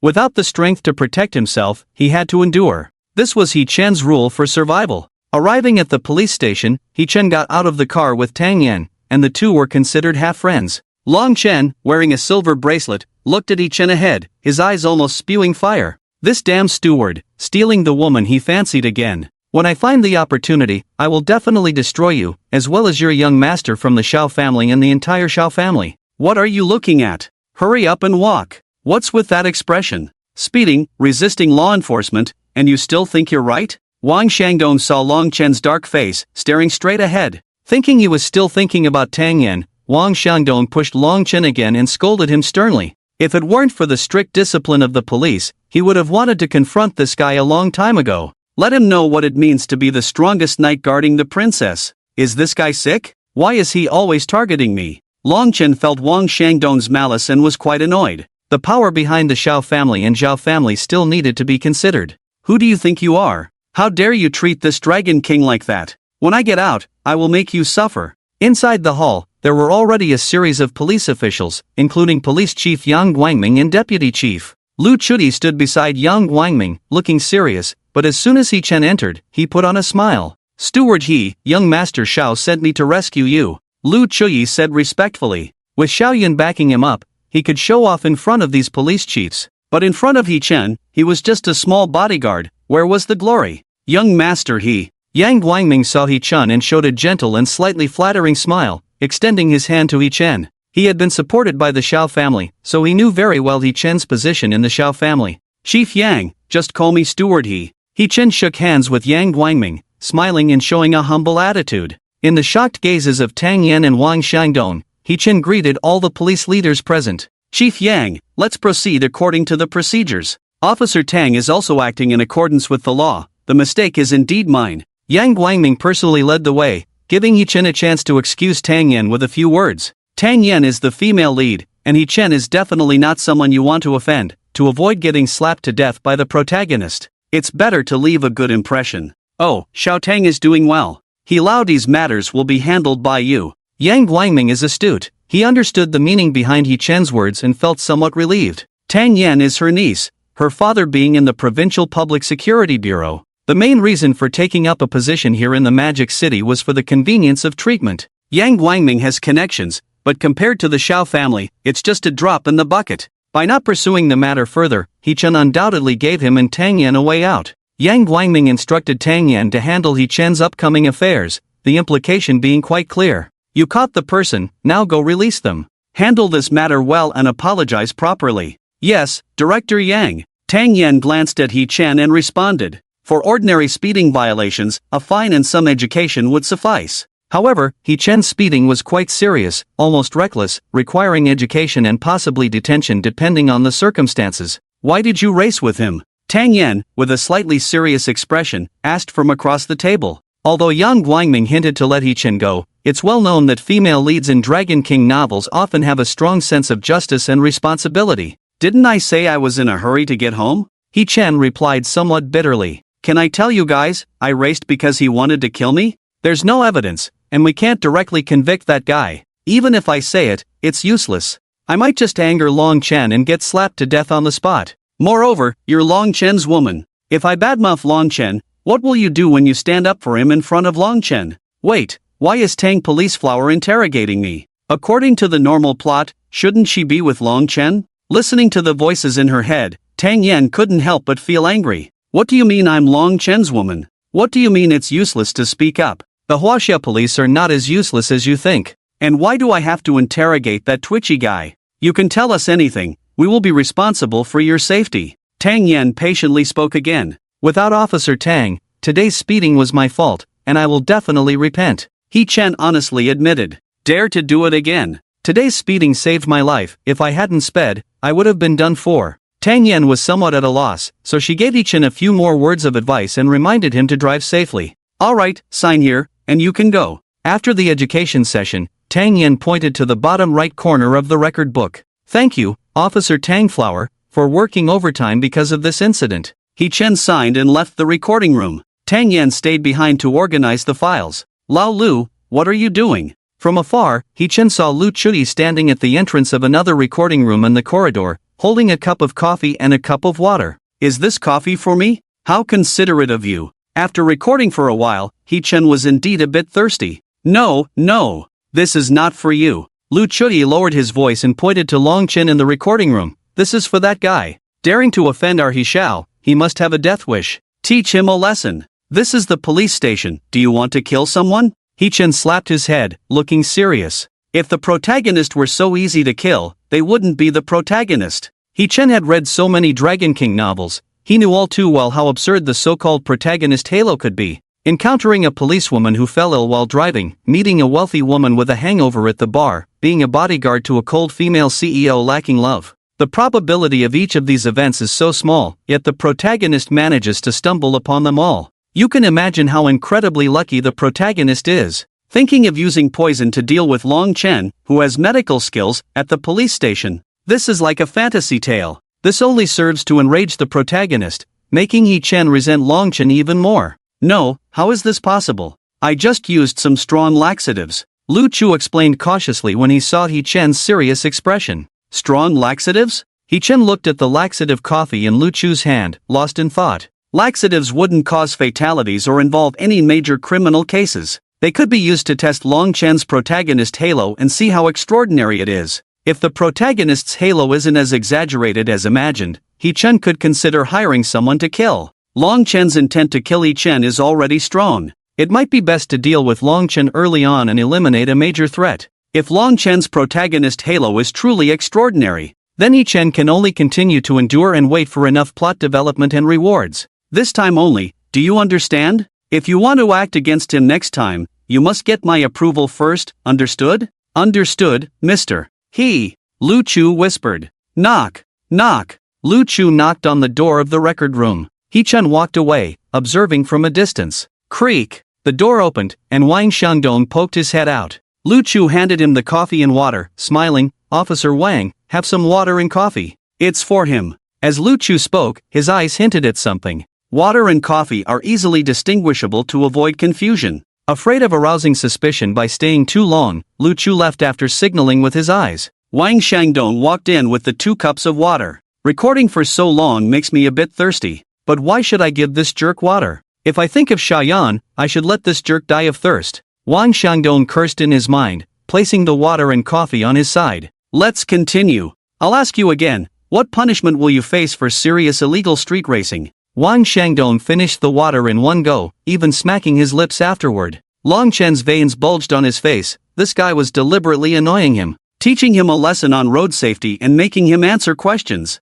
You need to answer 10 correctly to leave. Does he think this is a driving school? That's not all. This guy didn't even offer him water. A mere policeman dares to speak to the Dragon King like this. I'll give you one more chance. Give me that water, or face the consequences. Long Chen suppressed his anger and spoke. Face the consequences? Are you going to kill me? Want water? Try your luck in the next life. Wang Xiangdong coldly snorted in his mind, picked up the coffee, and drank it all. 3 seconds later, Wang Xiangdong's face suddenly changed. Something was wrong. Very wrong. His stomach seemed to be in trouble. What did you tell him? He Chen asked Lu Chu.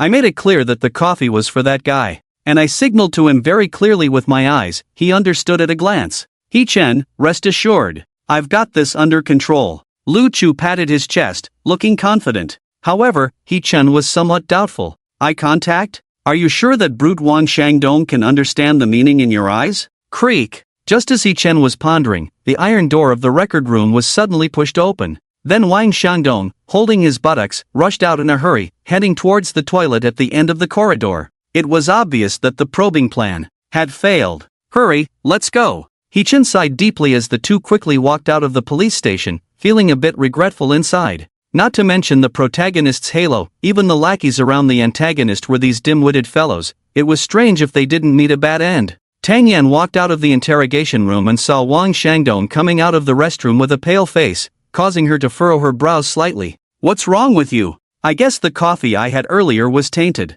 Before Wang Xiangdong could speak, Long Chen, standing on the other end of the corridor, interrupted. Tang officer, I told you that He Chen is not a good person. Long Chen spoke with a righteous expression. Thank you for the reminder. The interrogation is over. Why haven't you left yet? Tang Yan's voice was slightly cold, and compared to He Chen, she found the twitchy-mouthed guy in front of her more detestable. Officer Tang, I've been waiting for you. Your physical condition looks terrible, you need treatment. I am confident that I can cure your illness. Long Chen got straight to the point. If it were someone else, the proud Dragon King would not bend down to say these words voluntarily. But Tang Yan was truly beautiful, and Long Chen always treated beautiful women differently. I'm sorry, I don't need it. In the past, Tang Yan might have let Long Chen give it a try. But after hearing so much from He Chen, she seriously doubted the character of the guy in front of her. Officer Tang, I'll give you one last chance. In the whole city, there is absolutely no one who can match my medical skills. If I can't cure you, then there is no one in the city who can.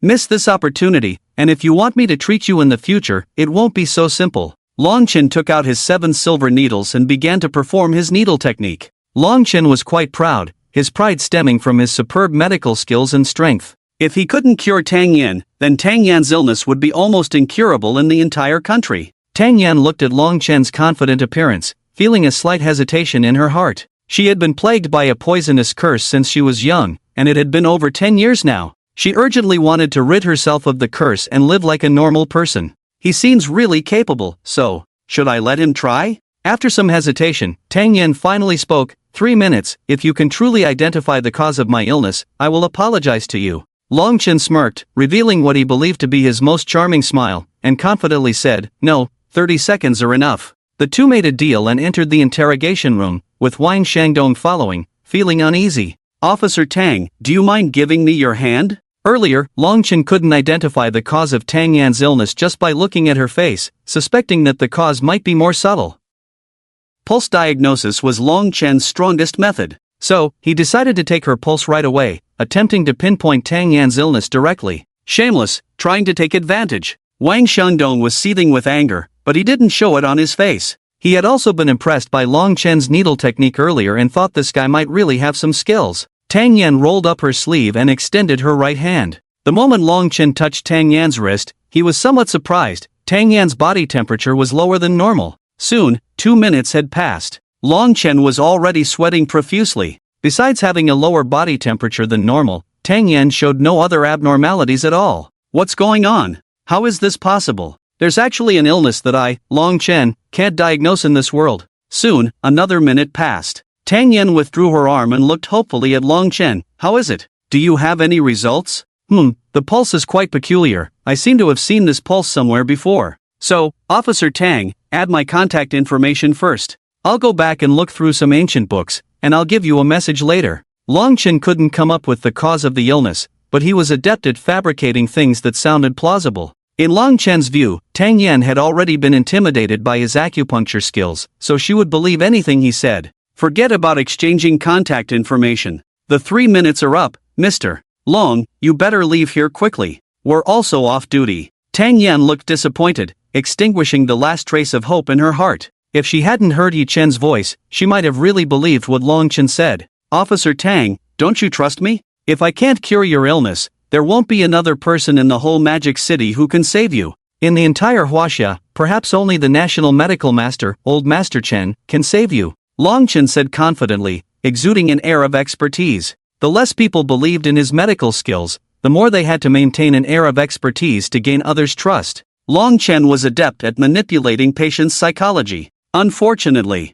Tang Yan at this moment was not falling for his tactics. Mr. Long, please leave quickly. If you don't leave, we'll consider it disturbing public order and take measures to detain you. Tang Yan's voice was cold as she stood up and opened the door to the interrogation room. What Long Chen said, Yi Chen had said long ago. It seemed that if she wanted to be cured, she would have to rely on the elusive Old Master Chen Guiyan. Long Chen wanted to struggle a bit more, but was forcibly escorted out by Wang Shangdong. Reluctant to leave? Do you want to stay here a few more days? Long Chen's face turned grim. He knew he had already disgusted the girl. His previously foolproof technique for picking up girls had repeatedly failed since entering Huaxia. Damn it, he hadn't done anything, yet the girl was starting to dislike him. It must be that damn Butler. He must have badmouthed me in the car, that's why Tang Yan is so wary of me. Exiting the police station's gate, Long Chen said with a dark expression. Now Yi Chen had successfully surpassed Xiao Yun and become the first person Long Chen wanted to kill. Long Chen's car was parked at the police station's entrance,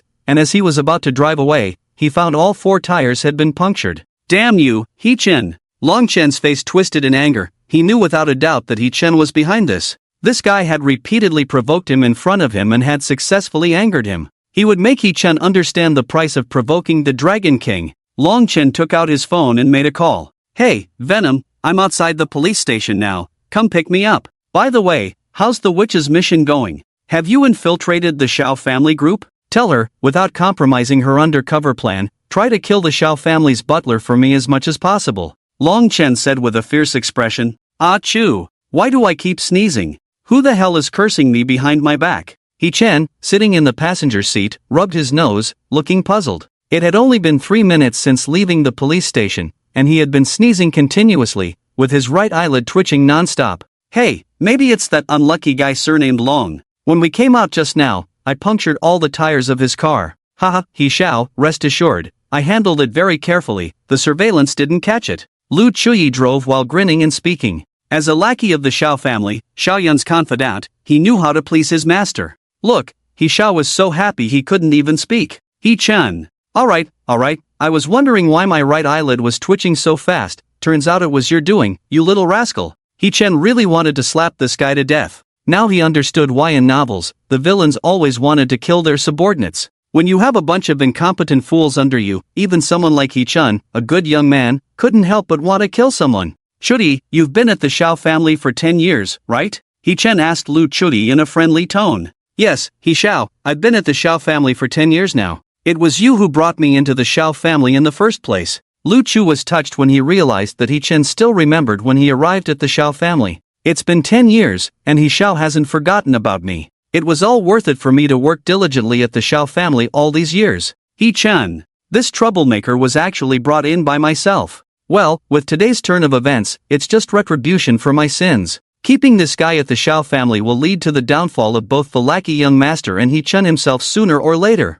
I must find a way to get rid of this troublemaker early. 10 years, you are also an old employee of our Xiao family, truly one of us. Xiao recently acquired a military company in Wuklan, specializing in arms trading with huge profits, a rather important job. Xiao asked me to find a trustworthy person to manage the arms company in Wuklan, and after much thought, I believe you are the most suitable. He Chen looked serious as he patted Lu Chu's shoulder. Xiao Yun's acquisition of the arms company and sending someone to manage it were true. As for Xiao Yun's request for a trustworthy person, that was all nonsense. A small company with an investment of around $1 million, anyone could go there. The Xiao family is wealthy, and this amount is just a drop in the bucket. Really? Lu Chu was moved to tears. Even though it's in Wuklan, he would be the general manager. A monthly salary of around 100,000, more than 10 times his current salary. Happiness came so suddenly, a big opportunity unexpectedly landed on him, making it hard to believe. Indeed, this task is meant for you, He Chen affirmed. With your inherent lackey nature, this exile task is indeed meant for you. He Xiao, rest assured, I will do my best and not disappoint you in Xiao's nurturing. If there's anything in the future, just come to me. I will go through fire and water, as long as He Xiao commands, I won't even blink. Lu Chu was moved to tears. 10 years. He Xiao, do you know how I've spent these 10 years? I've worked diligently for the Xiao family, finally reaping the rewards. Get ready, there's a flight to Wuklan tonight. Climb.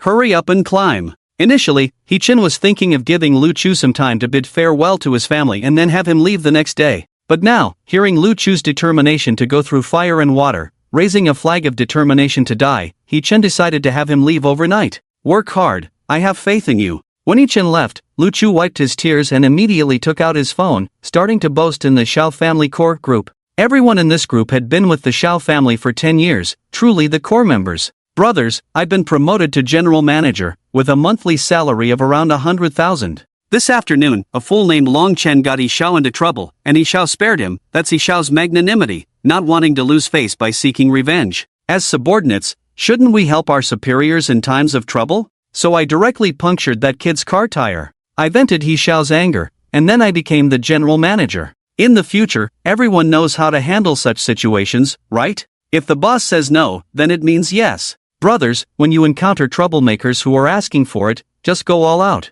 After boasting in the group, Lu Chu smiled faintly and closed his phone. I can only help you guys this much. Thank you, General Lu, for your guidance. I have seen the light. Enlightening words. Today I heard a sentence from you, worth more than 10 years of study. Long Chen? This kid caused trouble at Xiao's engagement banquet a few days ago, making He Xiaosheng angry. I missed the opportunity. Next time I encounter him, I will definitely teach this kid a lesson. The group suddenly became lively. These 10-year veteran employees of the Xiao family were all green with envy, thinking about how to show off their skills. Entering the company, He Chen took the executive elevator all the way to the 30th floor. Xiao Yun's office was on this floor, a 50-square-meter independent office. Knock, knock. Young master, I'm back. He Chen knocked on the exquisitely decorated office door. Housekeeper how many times have I told you not to knock on my door when I'm working? I hope there won't be a next time, come in. Xiao Yun's domineering voice came from inside, sounding somewhat annoyed. The domineering president's temper flared up again. If it weren't for the system's mandatory tasks, I would have packed up and left long ago. He Chen rolled his eyes and pushed open the door. Xiao Yun sat at his desk, wearing gold-rimmed glasses, looking displeased at He Chen. Young master, Mr. Zhao's health is already improving, treated by Yugue, he should recover in a while. He Chen reported truthfully with his hands crossed in front of him. It's good that Grandpa Xiao is fine. If he dies, the Xiao family will be in deep trouble. Our cooperation with the Xiao family is likely to be affected. At present, it is most advantageous for us to support Zhao Mengjie in inheriting the Xiao family's power. We must help her. Xiao Yun rubbed his brow, looking like he was contemplating something significant. He Chen remained silent, waiting quietly for Xiao Yun to continue. I'm going to have dinner with Wanqing later, it's so hard to decide, I don't know what to eat. She might have grown tired of those 5-star restaurants in the Magic City. Housekeeper do you have any recommendations? After struggling to come up with a solution, Xiao Yun looked at He Chen. The Zhao family's affairs are nothing compared to a meal. The domineering president is so damn capricious. I think young master can take her to a music restaurant. Miss Su seems to enjoy music. He Chen, based on the novel's plot, gave a more reliable answer. A music restaurant, that's a good suggestion. Hello? Is this Mott Music Restaurant? Reserve 2 seats for me. Yes, within 10 minutes, I hope you'll be ready. Xiao Yun remained domineering in his actions, hanging up the phone after speaking. Then I'll prepare the car for you. He Chen was about to leave but was stopped by Xiao Yun. No need, I've already had 15 prepare the car. You have other things to do. Xiao Yun pointed to the stack of files on the table, indicating with his eyes, I have something very important to attend to now. Later, Yun's secretary will come to report on the company's financial situation this month. I'll leave it to you. Also, these files on the table, please pass them on to her. I hope you've completed these tasks before I come tomorrow. Xiao Yun finished speaking and left after putting on his coat. Business is more important than women, that's the domineering president's style. He Chen, you're having a good time, I have to work overtime and you don't even pay me for it. Unfair. Not only do I have to watch out for being killed by the Dragon King protagonist, but I also have to put up with the domineering president's temper. Being a cannon fodder supporting character is too hard. He Chen was a bit speechless. But fortunately, he survived another plotline. It's time to collect the reward. System, where's my reward? The plot with Mr. Zhao's greeting differs a lot from the original plot, especially the behavior of the 2 female leads is quite unusual. Originally, He Chen just needed to play dead and endure, but the 2 female leads went crazy attracting hatred for themselves. He Chen was really lucky to survive in the end. This narrow escape deserves a decent reward. I'd prefer an unparalleled skill that allows me to strike down Long Chen with a single palm. He Chen silently prayed in his heart. Ding, the host has successfully survived a plotline, reward, Xingdi Tianjing. With the system's voice, a vast amount of medical knowledge appeared out of thin air in He Chen's mind. It took He Chen 10 minutes to organize the content of Xingdi Tianjing. Xingdi Tianjing is divided into 3 volumes. The first volume, Acupuncture, mainly discusses how to use acupuncture to treat diseases, including the supreme skill, Xingdi 13 needles. The second volume, Herbal Medicine, mainly talks about various herbs and their corresponding properties. The third volume, Poisonous Insects, mainly describes various common and rare poisonous insects and their treatment methods. To He Chen's surprise, he found the antidote for the poison that Tang Yan had been afflicted with in the Poisonous Insects volume. The cause of the ice poison is indeed the ice armor hidden insect. The poison Tang Yan suffered from originated from the ice armor hidden insect inside her body, a tiny and extremely cold insect from the southern border. In the original plot, Master Chen Guiyan had to exert tremendous effort, using his internal energy and extraordinary acupuncture skills, to kill all the ice armor hidden insects and their larvae. Shortly after curing Tang Yan, Master Chen Guiyan passed away, indicating that this poison was not easy to treat. However, in Xingdi Tianjing, He Chen found a safe method to treat this type of poison. The ice armor hidden insect is cold in nature and feeds on snow dragon grass. Those afflicted by the poison can use snow dragon grass ground with fragrant grass into powder, apply it to the body's surface. Apply continuously for 3 days, the insects will crawl out of the body's surface, rinse with water, then combine with acupuncture to remove the remaining cold toxins, and the poison can be resolved.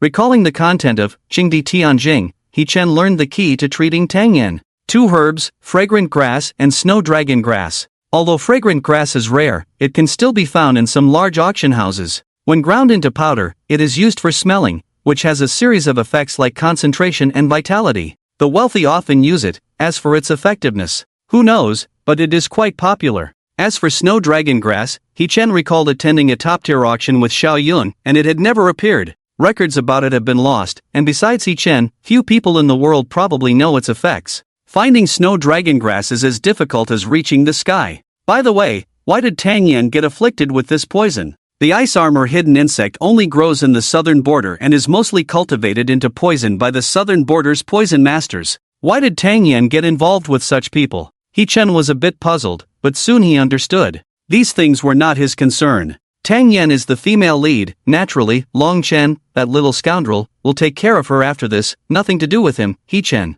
Although Tang Yan had saved his life before, He-Chen had also provided her with the key to curing her illness, so they were even, owing nothing to each other. Why hasn't Secretary Yun arrived yet? I want to finish work and go for supper. Hey! He-Chen rubbed his growling stomach, cursing under his breath. Knock knock. President Xiao, I have already compiled this month's financial report. May I come in? A slightly cold and mature woman's voice sounded from outside the door, giving off a certain feeling. Come in. He-Chen cleared his throat and spoke. Creak. The door was pushed open, and a tall woman entered carrying files and documents. The first thing that caught He-Chan's eye was her long legs wrapped in black stockings. The contrast between the black stockings and fair skin was exceptionally charming. She wore a half-skirt paired with a cream-colored blouse, her face lightly made up, looking both seductive and innocent. Unconsciously, He-Chan's X-ray vision was activated beyond his control. With long legs, slender waist, and long hair, she is a goddess in the dreams of many otaku. Unfortunately, out of reach for a frivolous voice suddenly sounded in Yun Meng's ear, leaving her puzzled. Where did the voice come from? Who was speaking? Yun, bring me the financial report. By the way, what's your name? He-Chen sat on the sofa, gesturing for Yun Mengze to hand over the financial report. He found Yun Mengze somewhat familiar and couldn't help but ask. Hello, manager I'm Yun Mengze, a newcomer who just joined the company a few days ago. Yun Mengze maintained a polite smile and explained. Yun Mengze? Isn't that the name of a lake in ancient texts? Wait a minute. One of the 8 great warriors under the Dragon King of the Temple of War, a master of disguise and assassination, Yun Mengze from the Dragon Shen's harem. Damn, I knew that a emblem on her chest looked familiar. The people of the Temple of War have already infiltrated the Xiao family company. Upon hearing Yun Mengze's name, He-Chen was immediately drenched in cold sweat. He had no means of self-defense at the moment. Facing this woman head-on was definitely not an option for him. Stay calm, her mission is to disguise. As long as it's not exposed, everything will be fine. Suppressing his inner fear, He-Chen began to look through the financial report in front of him. While Yun Mengze appeared calm on the surface, turmoil raged within her. Was the voice she heard just now He-Chen's inner thoughts? This person actually saw through her identity with just one glance. Moreover, the Dragon King had passed on a new mission to eliminate him. Who exactly was this He-Chen? Why did the Dragon King, who excelled in stealth, issue a rare order to hunt him down? The financial report is well done. To perform so well right after joining the company, you have good abilities. He-Chen roughly skimmed through the financial report and praised. Good abilities, good looks too, but unfortunately, not quite satisfactory for a. It's all under control. Children might go hungry in the future. But it's understandable, after all, she's an orphan, malnutrition is normal. Ah, such a pitiful child. Her parents were killed by the Dragon Shen's master when she was young, then she was taken in and trained to become a tool for her enemies. Being kept in the dark all her life, she's indeed quite pitiful. He-Chen's voice rang out again, causing Yun Mengze to tremble and freeze in place. What was he saying? How did he know about her background? She grew up in an assassin organization since childhood, raised by her master, who also informed her about her parents' death. How could her master possibly be the one responsible for her family's tragedy? This had to be false. Yun Mengze vehemently denied it in her heart, trying to steady her emotions. Go and get me a cup of coffee. He-Chen instructed. A is a spy sent by the Dragon Shen, so I can't give her this document directly. By the time she brings the coffee, I'll have altered the documents. Let her deliver them back to her brother Dragon Shen nicely. Thank goodness I discovered that A is a spy for Dragon Shen, otherwise she would have stolen the documents. Without me, this Xiao family would really fall apart. Yes, manager Damn A. Always a this, a that. I didn't drink your milk powder, why are you so concerned? Also, am I stupid enough to not distinguish between real and fake documents? Are you underestimating the intelligence of the 8 great warriors of the Temple of War? Yun Mengzi listened to the voices echoing in her ears, suppressing the anger brewing within her. She was the type of person who remained calm and rational, which was why she had successfully completed infiltration and assassination missions time and time again. But now, facing He Chen, this shameless guy, she couldn't help but feel enraged. If it weren't for the need to continue hiding her identity, she would have stabbed this guy to death a long time ago. But, are those things he said really true? Yun Mengzi looked somewhat dazed. As an orphan, she really wanted to know who her parents were and if she had any relatives. Yun Mengzi had also asked her master before, wanting to know more about her identity. However, her master always made various excuses and never let her touch her own file. Later, those files were handed over to Long Chen by her master. Long Chen, who had grown up with her since childhood, also always made various excuses to not show her the files. The reason always being afraid that little Mang would recall painful memories from before. Thinking of Long Chen's stiff smile, Yun Mengzi felt more and more suspicious. Over the years, she had tried to find information about her parents, but to no avail, as if someone had cut off all the clues. The files are at the headquarters of the War God Temple overseas, and without authorization, they can't be opened at all. Since He Chen knows my identity, maybe starting an investigation from him will get me the information I want. Taking a deep breath, Yun Mengzi made a decision. Since He Chen knows her identity, following this lead will surely get her the information she desires. Just then, Yun Mengzi's phone rang. It was Long Chen calling. After making sure there was no one around, Yun Mengzi quickly ran to the balcony in the hallway. Answering the call, she heard Long Chen's deep voice on the other end. Little Meng, is your investigation going smoothly? Everything is going smoothly. I'm about to get the first set of information. Yun Mengzi mentioned the information in He Chen's possession. Very good. Your abilities are stronger than I imagined. You truly are the woman I have my eyes on. Long Chen's greasy voice sounded, making Yun Mengzi feel uncomfortable. He Chen's words about Long Chen's master being her enemy changed her mindset. She somewhat admired her past self for enduring Long Chen for so long without being repulsed by his greasiness. Hearing Yun Mengzi's affirmative answer, Long Chen breathed a sigh of relief. Although he wasn't interested in Yun Mengzi's feelings towards the feeling of being in control was satisfying and reassuring. You're doing well. Once you complete this task, you can step ahead of the Spider Woman and become my woman first. Hearing Long Chen's voice, Yun Mengzi frowned, feeling nauseous. She couldn't say she liked Long Chen. It was more about growing up together in the assassin organization, where she saw him as a friend she could trust and rely on.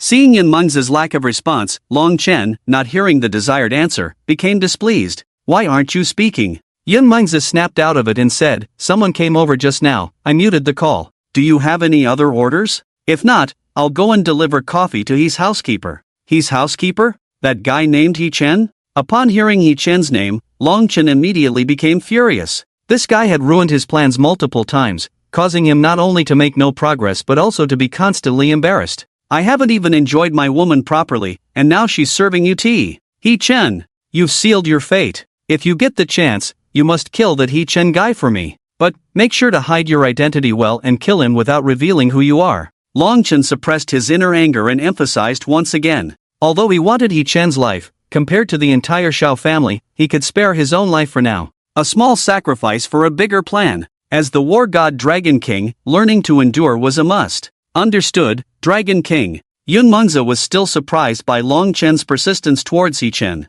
Despite Long Chen's greasiness, he was indeed good at enduring. But what had He Chen done to make Long Chen so irritable? Alright, stay safe, Long Chen said before hanging up the phone. He was still at the car repair shop, working on his modified car that cost him 2 million for all 4 tires. Damn He Chen, if my car isn't fixed properly, I'll make you pay for it. Long Chen glared at the mechanic working overtime, speaking fiercely. Mechanic, _ Yun Mengzi returned to the office with coffee, finding He Chen had already prepared a fake document. Housekeeper here's your coffee. Yun Mengzi placed the coffee on He Chen's desk. Alright, I've approved these documents. Take them to Director Wang. He Chen handed the altered document to Yun Mengzi, glancing at the coffee in front of him. With the Qingdi scripture and his perspective eye, He Chen could discern if the coffee was poisoned or not.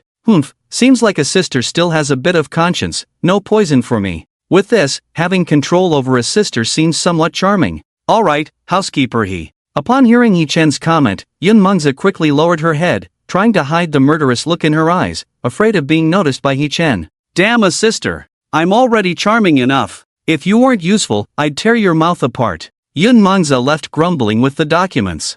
Don't keep calling me housekeeper it's impolite. I remember our parents arranged a childhood engagement under Lord Xiao's witness. According to the engagement, you should call me husband. Damn, if a sister ends up with Long Chen, doesn't that indirectly make me a cuckold? He Chen's voice echoed in her ears again, causing Yun Mengzi to shudder, barely managing to contain her surprise with her strong mental composure. What? What is He Chen saying? We have a childhood engagement? Lord Xiao witnessed it, and he met my parents? The once confusing news suddenly became clear, giving Yun Mengzi a dreamlike feeling. Then I'll start with He Chen, investigate the changes in the Xiao family's personnel, and surely find news about my parents. Unconsciously quickening her pace, Yun Mengzi eagerly wanted to learn more about her parents. Creak. After Yun Mengzi left, He Chen stuffed another genuine document into his briefcase and left Xiao Yun's office. Why would such an important document be casually thrown on the table? I can't understand what's going on in Xiao Yun's head. If it weren't for me, the Xiao family would have gone bankrupt countless times.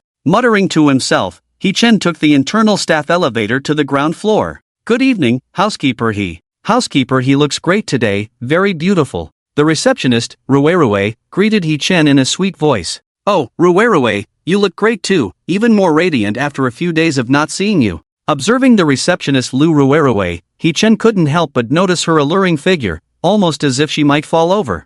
Adapting to Yun Mengzi's standards, He Chen, who could usually control everything, found himself a bit distracted by Rue's uncontrollable charm. After a hard day's work, shouldn't he enjoy a bit? As long as it's not the female lead, He Chen could flirt as he pleased. Approaching the counter, He Chen prepared to have a chat with Rue, hoping to convince her to accompany him to a hotel for a business trip. How late are you working tonight? Can you find someone to switch shifts? Placing his briefcase on the counter, He Chen asked with a smile, unintentionally activating his perspective eye. The mountains gathered, the waves surged, and the road between the peaks resembled the Tongguan Road. The flickering scene almost made He Chen's nose bleed. Oh no, I have to work overtime until 7 a.m. tomorrow. Those who could switch shifts have gone to be with their boyfriends, and here I am, without even a boyfriend. Rue looked pitiful, still managing to throw a flirtatious glance at He Chen. TSK, no wonder she works at the front desk, she's really good at this. It's not just good, it's exceptional.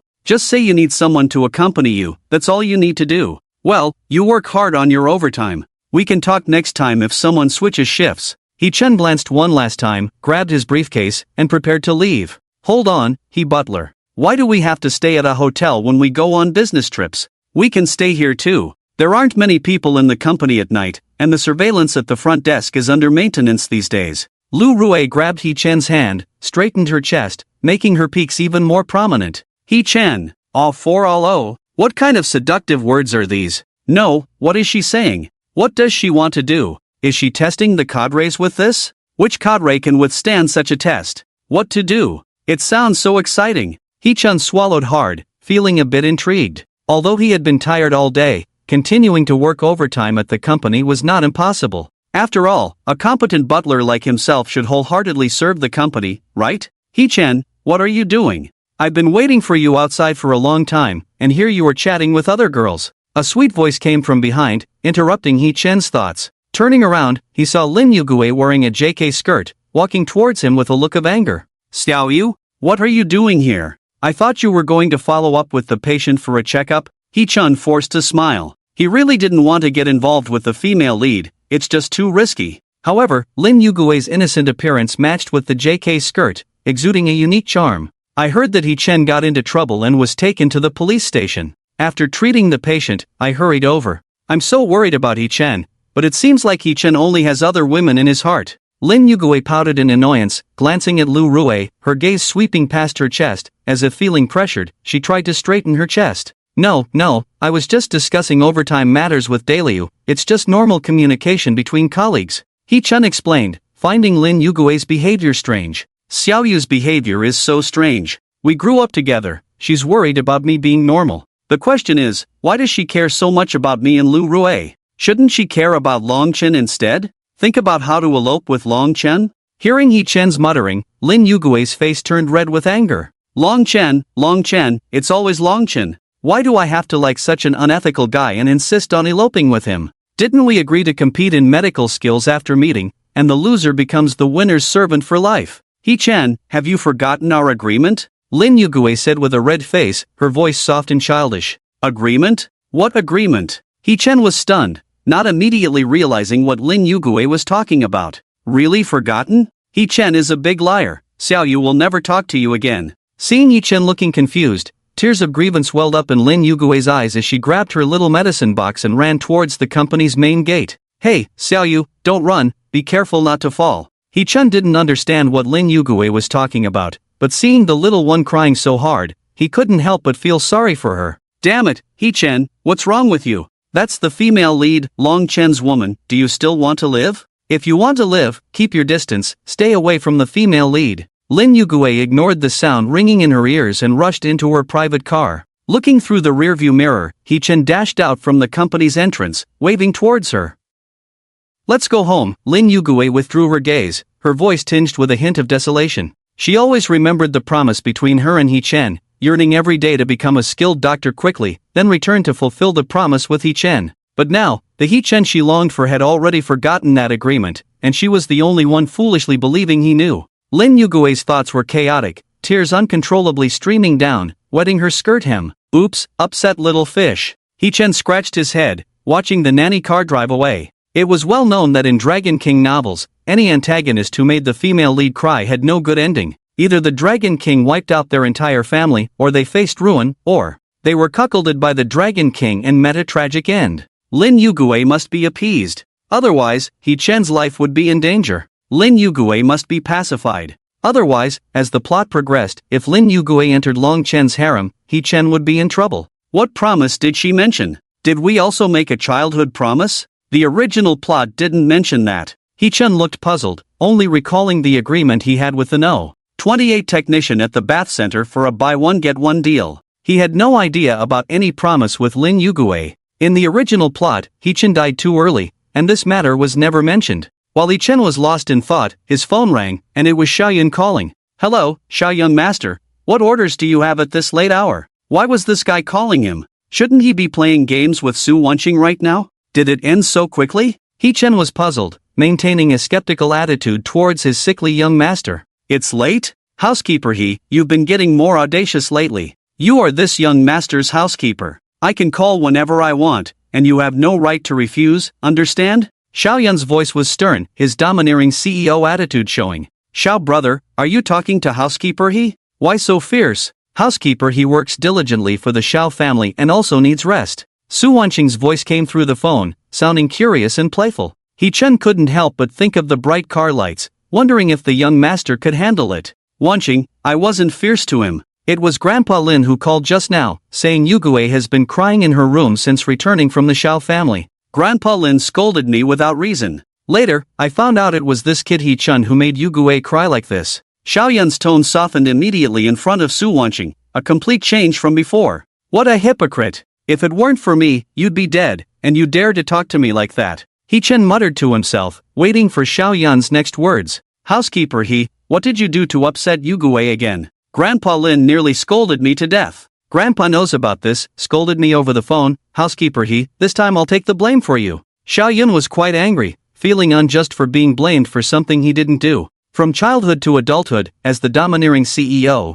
Xiao young master had never received such a severe reprimand. I don't know what happened. Little fish asked me if I remembered the promise. I honestly have no recollection. I was about to ask her, but she ran out crying. He-Chen replied truthfully. Promise? Have you forgotten? Xiaoyun pondered briefly and already understood what Lin Yugui's agreement was about. Should I remember this? Young master, do you know about this? He-Chen was confused, not even aware of the agreement that Xiaoyun, as well as Su Wanqing, knew about. The agreement between Miss Lin and the housekeeper What is it? Su Wanqing was also curious. The Su family had connections with the Lin family, and Su Wanqing and Lin Yugui got along well, considering themselves good friends. This unscrupulous He-Chen also piqued her interest. Su Wanqing was curious about the relationship between these two. When Yugui was still young, Master Lin wanted to send her to Master Chen Goen in the capital to learn medicine, but Yugui cried and refused to go. Master Chen, who had no children or disciples, lived alone. After Yugui went there, she could only keep Master Chen company all day. Yugui, being a playful child at the time, naturally didn't want to spend time with such an old master. Master Chen is a leading figure in Chinese medicine today, a treasure of the country with his medical skills. He really liked Yugui. This was actually a great opportunity for Yugue, but she didn't want to go, causing Master Lin to fall ill with worry. They thought this great opportunity had been missed in vain, but it turned out that the housekeeper he knew about it. On the night before Master Chen was about to leave the city, the young he, still a child, took Yugue to the artificial mountain in the Lin family's backyard. It was there that the housekeeper he made an agreement with Yugue. Xiao Yun narrated the story, quickly explaining the ins and outs of the situation. What was the agreement? It must have been very romantic, right? Su Wanqing asked, her hands clasped in front of her chest, still curious. She never expected He Chen, this unscrupulous guy, to have such a romantic side in his childhood. Under the moonlight and flowers, in such a beautiful setting, what kind of agreement did He Chen make to make Lin Yugue remember it so well? Romantic? If He Chen understood romance, he wouldn't be single now. Xiao Yun suppressed the urge to smile and continued, the housekeeper he and Yugue made an agreement that the next time they met, they would compete in medical skills, and the loser would serve as the winner's maid for life. After listening to Xiao Yun's explanation, Su Wanqing was stunned. That's it? I was getting so excited, and this is the result? This straight guy said a few words, and Miss Lin actually agreed? Did the housekeeper he really say that? Su Wanqing still couldn't believe it, repeatedly confirming. Yes, the original owner is right here. If you don't believe it, you can ask him. Xiao Yun was about to hand the phone to Su Wanqing, but he found that the phone was already on busy tone. He Chen had hung up the phone long ago. He Chen, you are becoming more and more audacious. You dare to hang up my call without my permission. Do you still want to work as the housekeeper? Xiao Yun's face immediately darkened. He Chen, relying on growing up with him, was really getting out of line. Does he not want his performance bonus for this month? Su Wanqing touched her nose, finding it amusing. To make Xiao Yun, a trillion-dollar heir of the Xiao family, so angry and not afraid of being fired, only He Chen could do that. The housekeeper he probably remembered and is busy looking for Miss Lin now, so it's understandable that he hung up the phone. Su Wanqing gave Xiao Yun a way out, not letting this overbearing CEO lose face in front of her.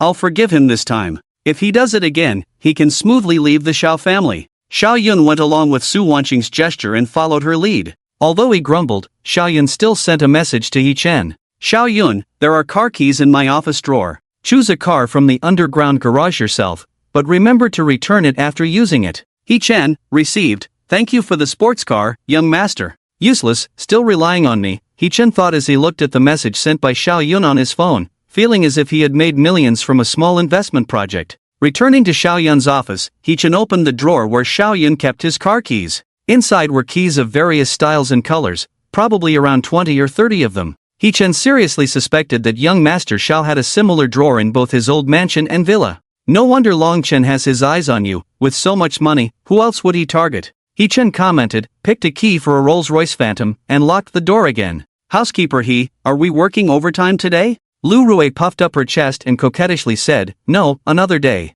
Although He Chen wanted to, his life was more important at the moment. After a dozen seconds in the underground garage, a cool Rolls-Royce Phantom dashed out of the garage door and smoothly merged into the traffic flow. The Lin family lived in the western suburbs of the Magic City, where Mr. Lin didn't like noise, so he chose to settle in the suburbs. In just half an hour, He Chen arrived at the Lin family's residence. SKRRT. The car elegantly drifted and stopped steadily at the entrance of the Lin family mansion. Young Master The guard at the entrance was a discerning person and nodded respectfully at He Chen. Help me park the car, thank you. By the way, has Xiao Yu returned? He Chen tossed the keys to the guard at the entrance and inquired. Miss has just returned, she should be in Mr. Lin's old house. Mr. Lin has a temper, be careful, young master The guard reminded. Okay, I got it. What's your name? Lu 15, just call me 15. Lu 15, He Chen had some impression of this name, another shrewd person. In the original plot, Long Chen followed Lin Yu back to the Lin family. This guy had been trying hard to please Long Chen, a two-faced person. Having such a person around made He Chen uncomfortable, he had to find a way to transfer him.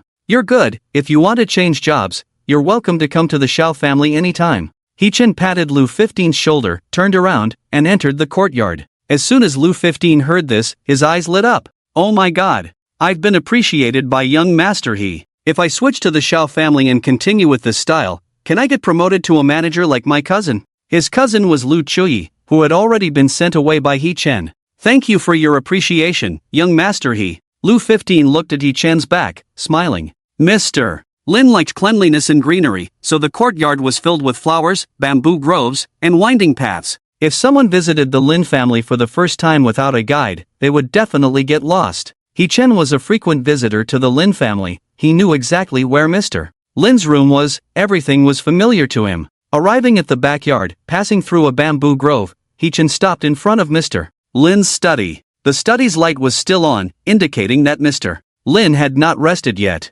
At this time, Mr. Lin should have already rested. He must be waiting for me. He-Chen took a deep breath and knocked on the door of Mr. Lin's study. Knock, knock, knock. Come in. Mr. Lin's calm voice came from inside the room. Nervously, He-Chen entered, only to see Mr. Lin lying on the armchair, playing games on his phone. Mr. Lin's face was calm, showing no emotions, which made He-Chen even more nervous. A guillotine that never falls is always the most threatening. Grandpa Lin, it's been a few days, you still look so healthy. He-Chen smiled on his face, respectfully speaking. However, what greeted him was silence. Mr. Lin completely ignored him. The atmosphere in the study instantly became awkward, and He-Chen felt like he was sitting on pins and needles. You should know that Grandpa Lin was quite a tough guy when he was young. Grandpa Lin's original name was Lin Zitian, born into a declining family of traditional Chinese medicine. Although from a family of traditional Chinese medicine, it was no easy feat to establish a foothold and make a name for oneself in a place like the bustling city.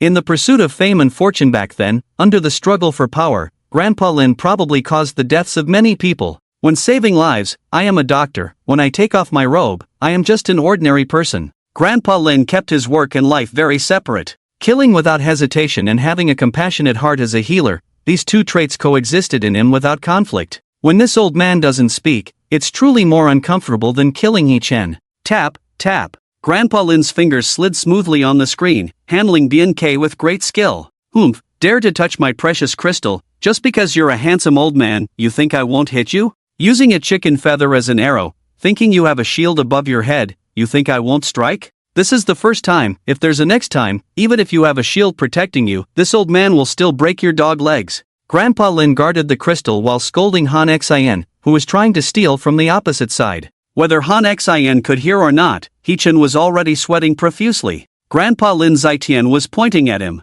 If he really wanted to break He-Chen's legs, even if the Xiao family was behind him, Lin Zitian would definitely follow through. Grandpa Lin, I know I was wrong. I shouldn't have made Xiao angry. I came to apologize to her. I promise, I will never do something like this again in the future. He-Chen wanted to explain at first. But then he thought about Grandpa Lin's way of doing things and knew that explanations were useless. Showing his attitude was the most important. As the saying goes, the past cannot be changed, but the future can. After establishing the Lin family and standing firm in the bustling city, Lin Zitian often said this. This was also the principle that this old man had always upheld in his actions and dealings. Humph, little Han Xin, do you really think I can't handle you? Having lived for so many years, the salt I've eaten is more than the roads you've walked. What can you use to defeat me? Grandpa Lin seemed not to hear He-Chen's words, revealing a smug smile, dismantling the crystal on the opposite side and turning the tables against the wind. After finishing the game, Lin Zitian put down his phone and looked at He-Chen in surprise.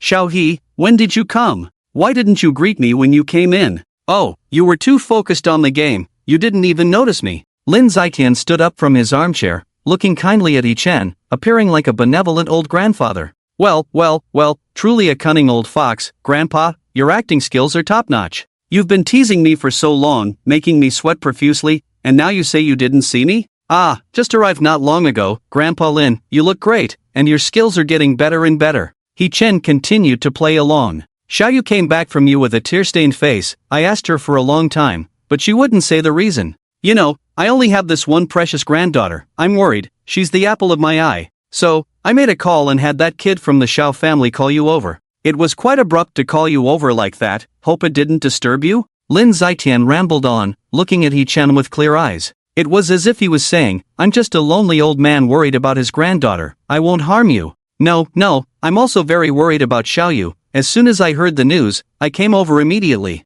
Thank goodness I drove here like the wind. If I had come a bit later, would you have eaten me? Xiao is by the pond in the backyard. I'm tired. I'm going to rest now. Old Master Lin yawned, glanced at He-Chen, and got up from the Grandmaster chair to leave the study. He-Chen breathed a sigh of relief as he watched Old Master Lin head back to his room. Old Master Lin is warning me again. It's so hard for cannon fodder villains like me to keep their distance from the female lead and comfort her at the same time. Hee-chan felt a bit weary. The plot of the novel was starting to unravel a bit, with the female lead not following the usual script at all. Su Wanqing refused to divorce, fired the bodyguard Long Chen, and chose to give it a try with Xiao Yun. The storyline where Lin Yugi treated Xiao's old master was also quite inexplicable. It was supposed to be Long Chen showing off to win the favor of the female lead Lin Yugi, but instead, he ended up getting scolded. And the scene where the female lead Tang Yan caught Long Chen racing and brought him back to the police station, she didn't even pay much attention to Long Chen throughout. The plot is so chaotic now, who's behind all this mess?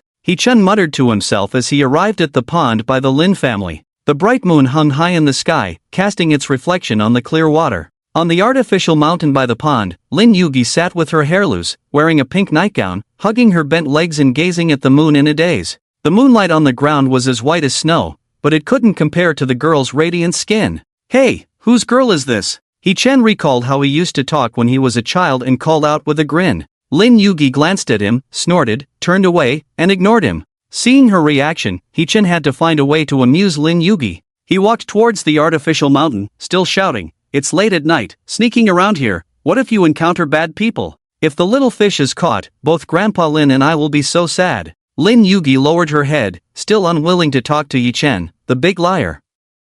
It was clearly something they had agreed upon, but he had forgotten it. How infuriating. He didn't care about her at all. During the days she was away, he had made other friends and even forgotten their agreement. My heart aches for her, she's so adorable. It's a pity she's going to join Long Chen's harem. I'd better keep my distance from her. Darn it, that brat Long Chen is getting all the benefits. Hee-chan looked at Lin Yugi's slender figure and couldn't deny the attraction he felt. But as a cannon fodder villain without the strength to confront Long Chen, he just wanted to survive and keep his distance from the female lead to avoid angering the Dragon King. However, for now, he had to appease Lin Yugi. Whether it was because of Old Master Lin or the fear of the Dragon King's retaliation, Hee-chan had to make sure Lin Yugi wasn't too angry. Hey, little girl, you're quite a sight. Come on, let me entertain you, or maybe you can entertain me. Hee-chan approached Lin Yugi, loosened his collar, and spoke in a rogue-like manner. When Lin Yugi was unhappy as a child, Hee-chan would act like a rogue to cheer her up. Why are you laughing? I don't know you. If you come any closer, I'll call for help, you filthy rogue. Lin Yugi's lips curved slightly, and she turned her head in a huff. Call for help? Humph, go ahead, even if you scream your lungs out, no one will pay attention to you. It's just the two of us here, little sister. Hee-chan pressed on, perhaps boosted by the villain's buff. He really seemed like a pervert when he acted like this. Finally, Lin Yugi couldn't help but laugh, turned to look at Hee-chan, tears still visible on her face. She didn't want to laugh, but he was really funny, just like when they were kids. Humph, you rogue, if you dare touch me, my grandpa would have broken your legs long ago. You finally smiled, Miss Lin. Hee-chan exhaled a deep breath, wiped the cold sweat off his forehead, and pointed to the willow tree by the pond in the distance, saying, Grandpa Lin has been standing there for half a day. If you don't smile soon, I won't be able to hold my legs anymore. Is Grandpa over there? Still not resting so late? Lin Yugue hurriedly looked over upon hearing this, but after searching for a while, he found nothing. It dawned on him that Hee-chan was playing a trick on him again, so Lin Yugue angrily puffed up his cheeks and punched Hee-chan in the chest. You liar! Big liar! Rascal! Your tricks don't work on me! You make me so mad! Taking this opportunity, Lin Yugue vented all his anger. Hit me, hit me! Once I let it all out today, you won't be able to badmouth me to Long Chen anymore. Sigh, such a lovely girl. She might cry for a long time after a punch. I'm letting Long Chen off easily. If it weren't for my status, I would never let Xiao go with someone else.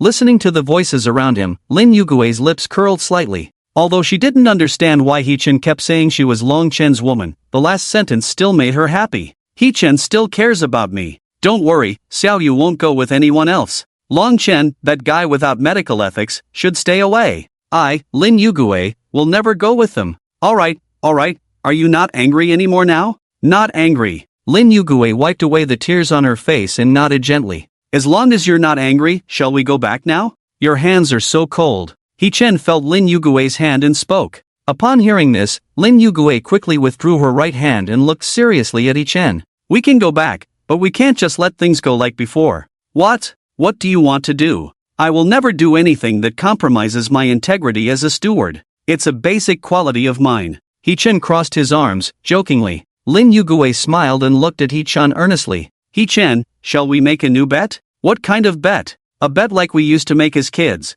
Do you agree or not? Sure, what's the bet about? He-chan looked into Lin Yugui's eyes, waiting for her to continue. If one day I fall ill, and I mean if He-chan can cure me, then you win. I will forever be He-chan's maid. If He-chan can't cure me, then every year when the peach blossoms bloom, you must pick a branch and place it in front of my grave. How about this bet? Lin Yugui's eyes were misty, as if she would burst into tears the next second if He-chan refused. The bet is childish, but I agree. I'm definitely going to lose this one. If even Xiaoyu's illness can't be cured, how could I possibly cure it? You're breaking the rules. He-chan joked. In the original plot, Lin Yugui became Long Chen's concubine, and her illness was not mentioned. Moreover, Lin Yugui's master is a renowned national doctor, and there are very few illnesses he can't cure in the world. So, in He-chan's eyes, this bet proposed by Lin Yugui is simply impossible. Then it's a deal. Alright, deal. Under the witness of the Moonlight, the two hooked their pinkies together and sealed the deal.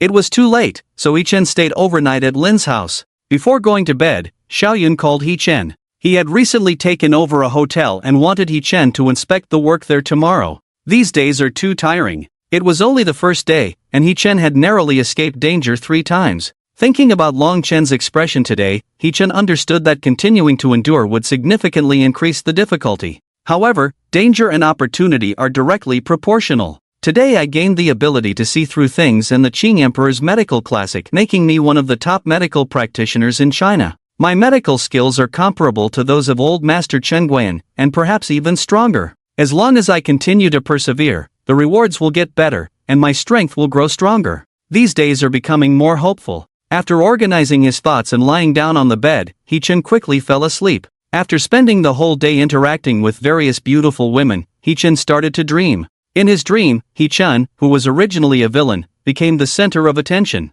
Lin Yugui, Zhao Mingjie, Tang Yan, and Yun Mingzi were all wearing JK black stockings, fighting to win his favor. Just as He-chan was indulging in his uncontrollable happiness, someone gently tapped his shoulder in the dream. He-chan turned around to see Long Chen, who was smirking coldly. Oh my god, Long Chen! Cold sweat ran down He-chan's back, and he instinctively tried to pull up his pants, but his head bumped into a soft mountain, waking him up from the undulating waves. Brother He-chan, did you have a nightmare? Don't be afraid, it's just a dream, all of that was fake. Lin Yugui looked at He-chan, who was sweating profusely against her chest, and comforted him softly. He-chan opened his eyes and saw 2 towering peaks. Coach, I report, someone is playing dirty. Unconsciously, a verse flashed through He-chan's mind. Huge mountains rise from all directions, bright peaks towering high. Although the usage was a bit inappropriate, He-chan's intention was to convey the literal meaning. Lin Yugui stood by He-chan's bed, wearing a refreshing JK skirt paired with black stockings, looking like a youthful high school girl. However, her irregular figure made He-chan curious about how many cows she had to eat for a meal. Standing by the bed, Lin Yugui hugged He-chan, patting his back to comfort him after he was startled awake by a nightmare. He-chan, waking up early in the morning to the scent of milk was incredibly comfortable. Xiaoyu, I want you to tie up your hair. Still half asleep, He-chan blurted out his thoughts. Ha? Brother He-chan, is this hairstyle not good? Lin Yugui looked puzzled as she gazed at her loose hair. He-chan tactically coughed, wiped the sweat off his forehead, and explained, No, what I meant was that tying up your hair is convenient. You don't need to tidy your hair often when practicing medicine. Indeed, acupuncture is not very convenient usually. I didn't think of that. You're truly amazing, Brother He-chan. Lin Yugui glanced at her long hair, deftly tied it up with her nimble hands. How is it? Does it look good? Lin Yugui pushed He-chan and asked cheerfully. Yes, it looks good. No, Xiaoyu, can you pay more attention to your image? Showing me this early in the morning, sister, are you testing me? As a true man, a real man, can I resist this kind of test? Please give me more of these tests in the future. Your brother He-chan's willpower and brotherhood are as strong as steel. Looking closely, Xiaoyu seems to have a bit of a hunchback. Is it because of too much nutrition and excessive pressure? Brother He-chan is a good person. Next time you feel tired, just call me, I'll support you. Helping others, doing good deeds without seeking recognition, that's the kind of person your brother He-chan is. Hearing He-chan's voice in her ears, Lin Yugui's face instantly turned red, like a ripe Fuji apple. She glanced at her neckline, blushed, and quickly moved away from the bed. Hurry up and have breakfast, Grandpa said if you don't get up soon, he'll break your legs. You go tell Grandpa Lin that I'll put on some clothes and be right there. Master Lin Zaiqian is like a smiling tiger, and Ichen's claim of not being afraid is false. Lin Yugue stuck out her tongue, sneakily glanced at Ichen's bare upper body with sharply defined muscles, then turned and ran as if flying. Once outside, Lin Yugue took a deep breath and finally calmed down. Brother Hichen is still as mischievous as ever, but his body seems to be getting better and better, no excess fat, perfect for practicing acupuncture. I really want to try needling on Brother Hichen. Thinking of Hichen's well-defined physique, Lin Yugue couldn't resist her professional urge. After saying a few words, she looked down at her own collar, muttering to herself, "Oh, I want to grow taller, but all the nutrients seem to have gone here, making me a bit tired even when walking." After washing up, they had breakfast at Lin's house, and Ichin drove his Rolls-Royce Phantom to the 5-star hotel recently acquired by Xiao Yun. Before leaving, Lu Shiwu found Hichen and said he wanted to follow him to the Xiao family.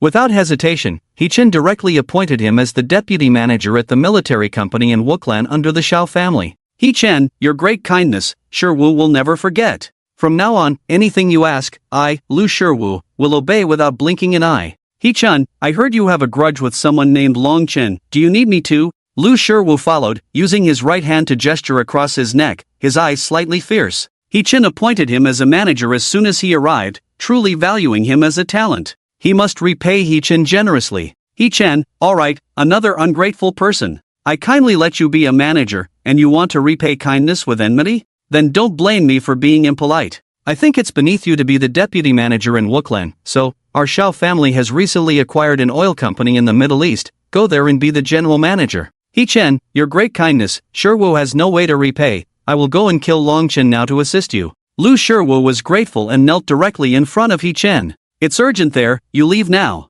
I'll book your ticket right away. What about Longchen?" "I'll handle Longchen myself. As members of the Xiao family, we should prioritize company business and set personal matters aside." "I understand, thank you for your guidance, Hichen. I will not disappoint the Xiao family and your nurturing." Lu Shiwu left in tears. He had a flight in 2.5 hours, so he had to hurry. Watching Lu Shiwu leave, Hichen finally breathed a sigh of relief. "Damn, almost got killed by this kid. What's this about killing Longchen to assist me? Do you think you can use my head as a token of loyalty? Do you think I'm crazy? Humph, you little brat. If I don't deal with you, who will?" Half an hour later, Hichen's car came to a steady stop in front of the Ruyue Hotel. "Is this the Ruyue Grand Hotel?" Looking at the 20-story hotel, Hichen couldn't help but exclaim. "But, I remember in the original story, the Ruyue Hotel was owned by the Lu family, right? After the Lu family's old master built this hotel, he named it after his beloved granddaughter, Miss Lu Ruyue. The 5-star hotel recently acquired by Xiao Yun was originally owned by one of the 4 major families in the Magic City, the Lu family.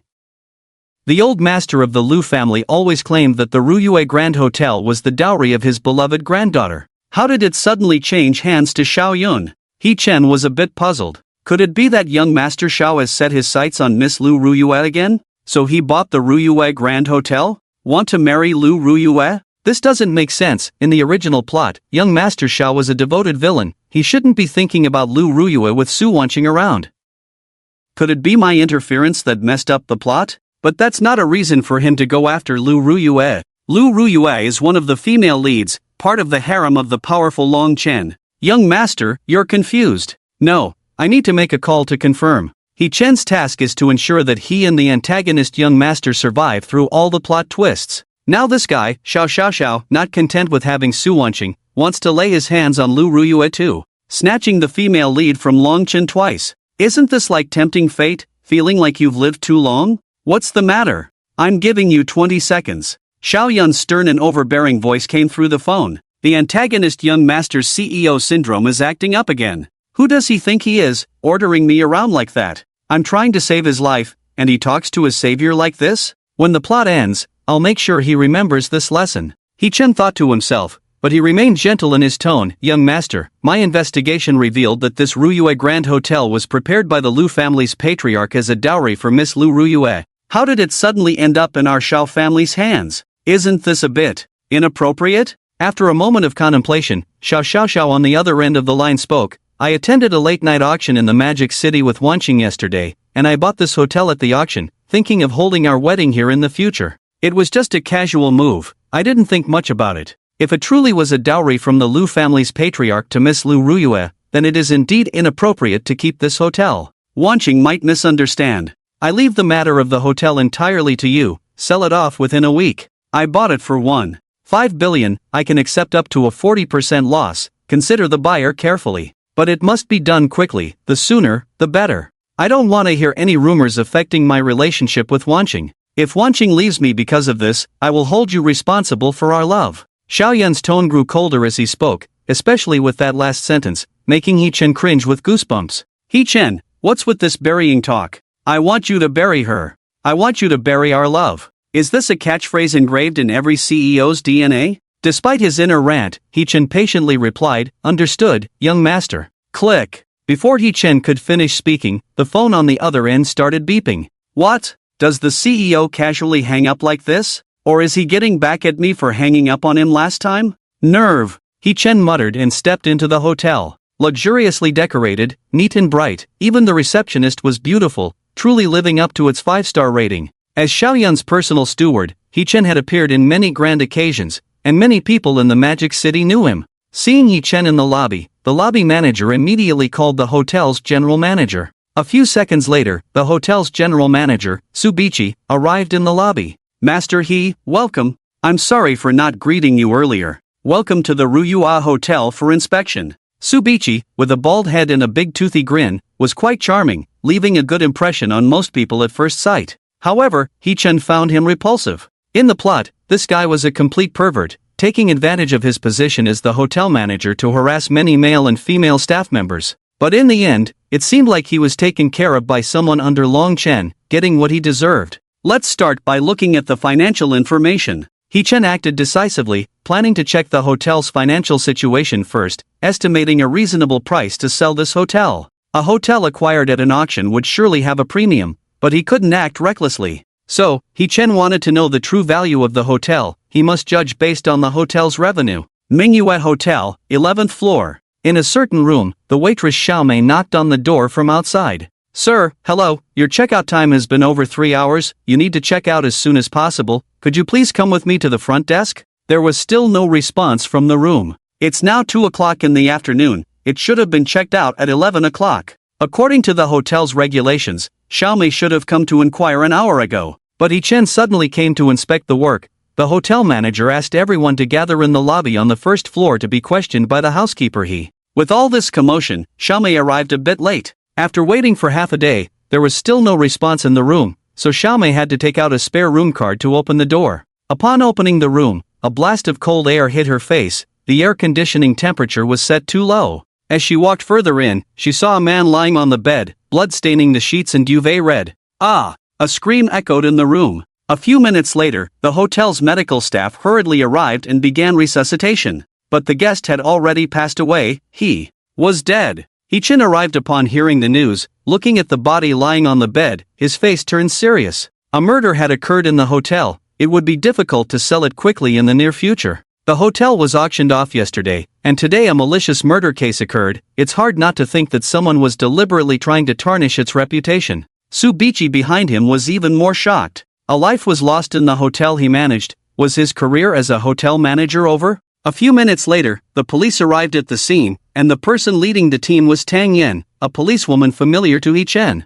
Seal off the scene, separate all eyewitnesses and interrogate them one by one for evidence. After quickly making arrangements, the subordinates began to work, and only then did Tang Yen look at He-Chen, saying in surprise, "What are you doing here?" "Well, how should I put it? I just happened to come here to inspect today and coincidentally ran into this." "What's with that look?" "I'm not a John. I'm completely innocent. You're disrespecting my dignity. Do you know that? Stop staring, I'm really here to inspect the work. This hotel was just acquired by the Xiao family. I was sent by young master Xiao to inspect the work. As for the murder case, who knows, this hotel was just acquired yesterday, and today this happened." Listening to Yi-Chen's complaints, Tang Yan's lips curled slightly upwards. In just a few days, this housekeeper he was becoming more and more interesting. "You are also an eyewitness, go over there and make a statement." Tang Yan smiled and pointed to a police officer responsible for taking statements in the distance. "Officer Tang, if there are any developments in the case, please inform me as soon as possible, thank you."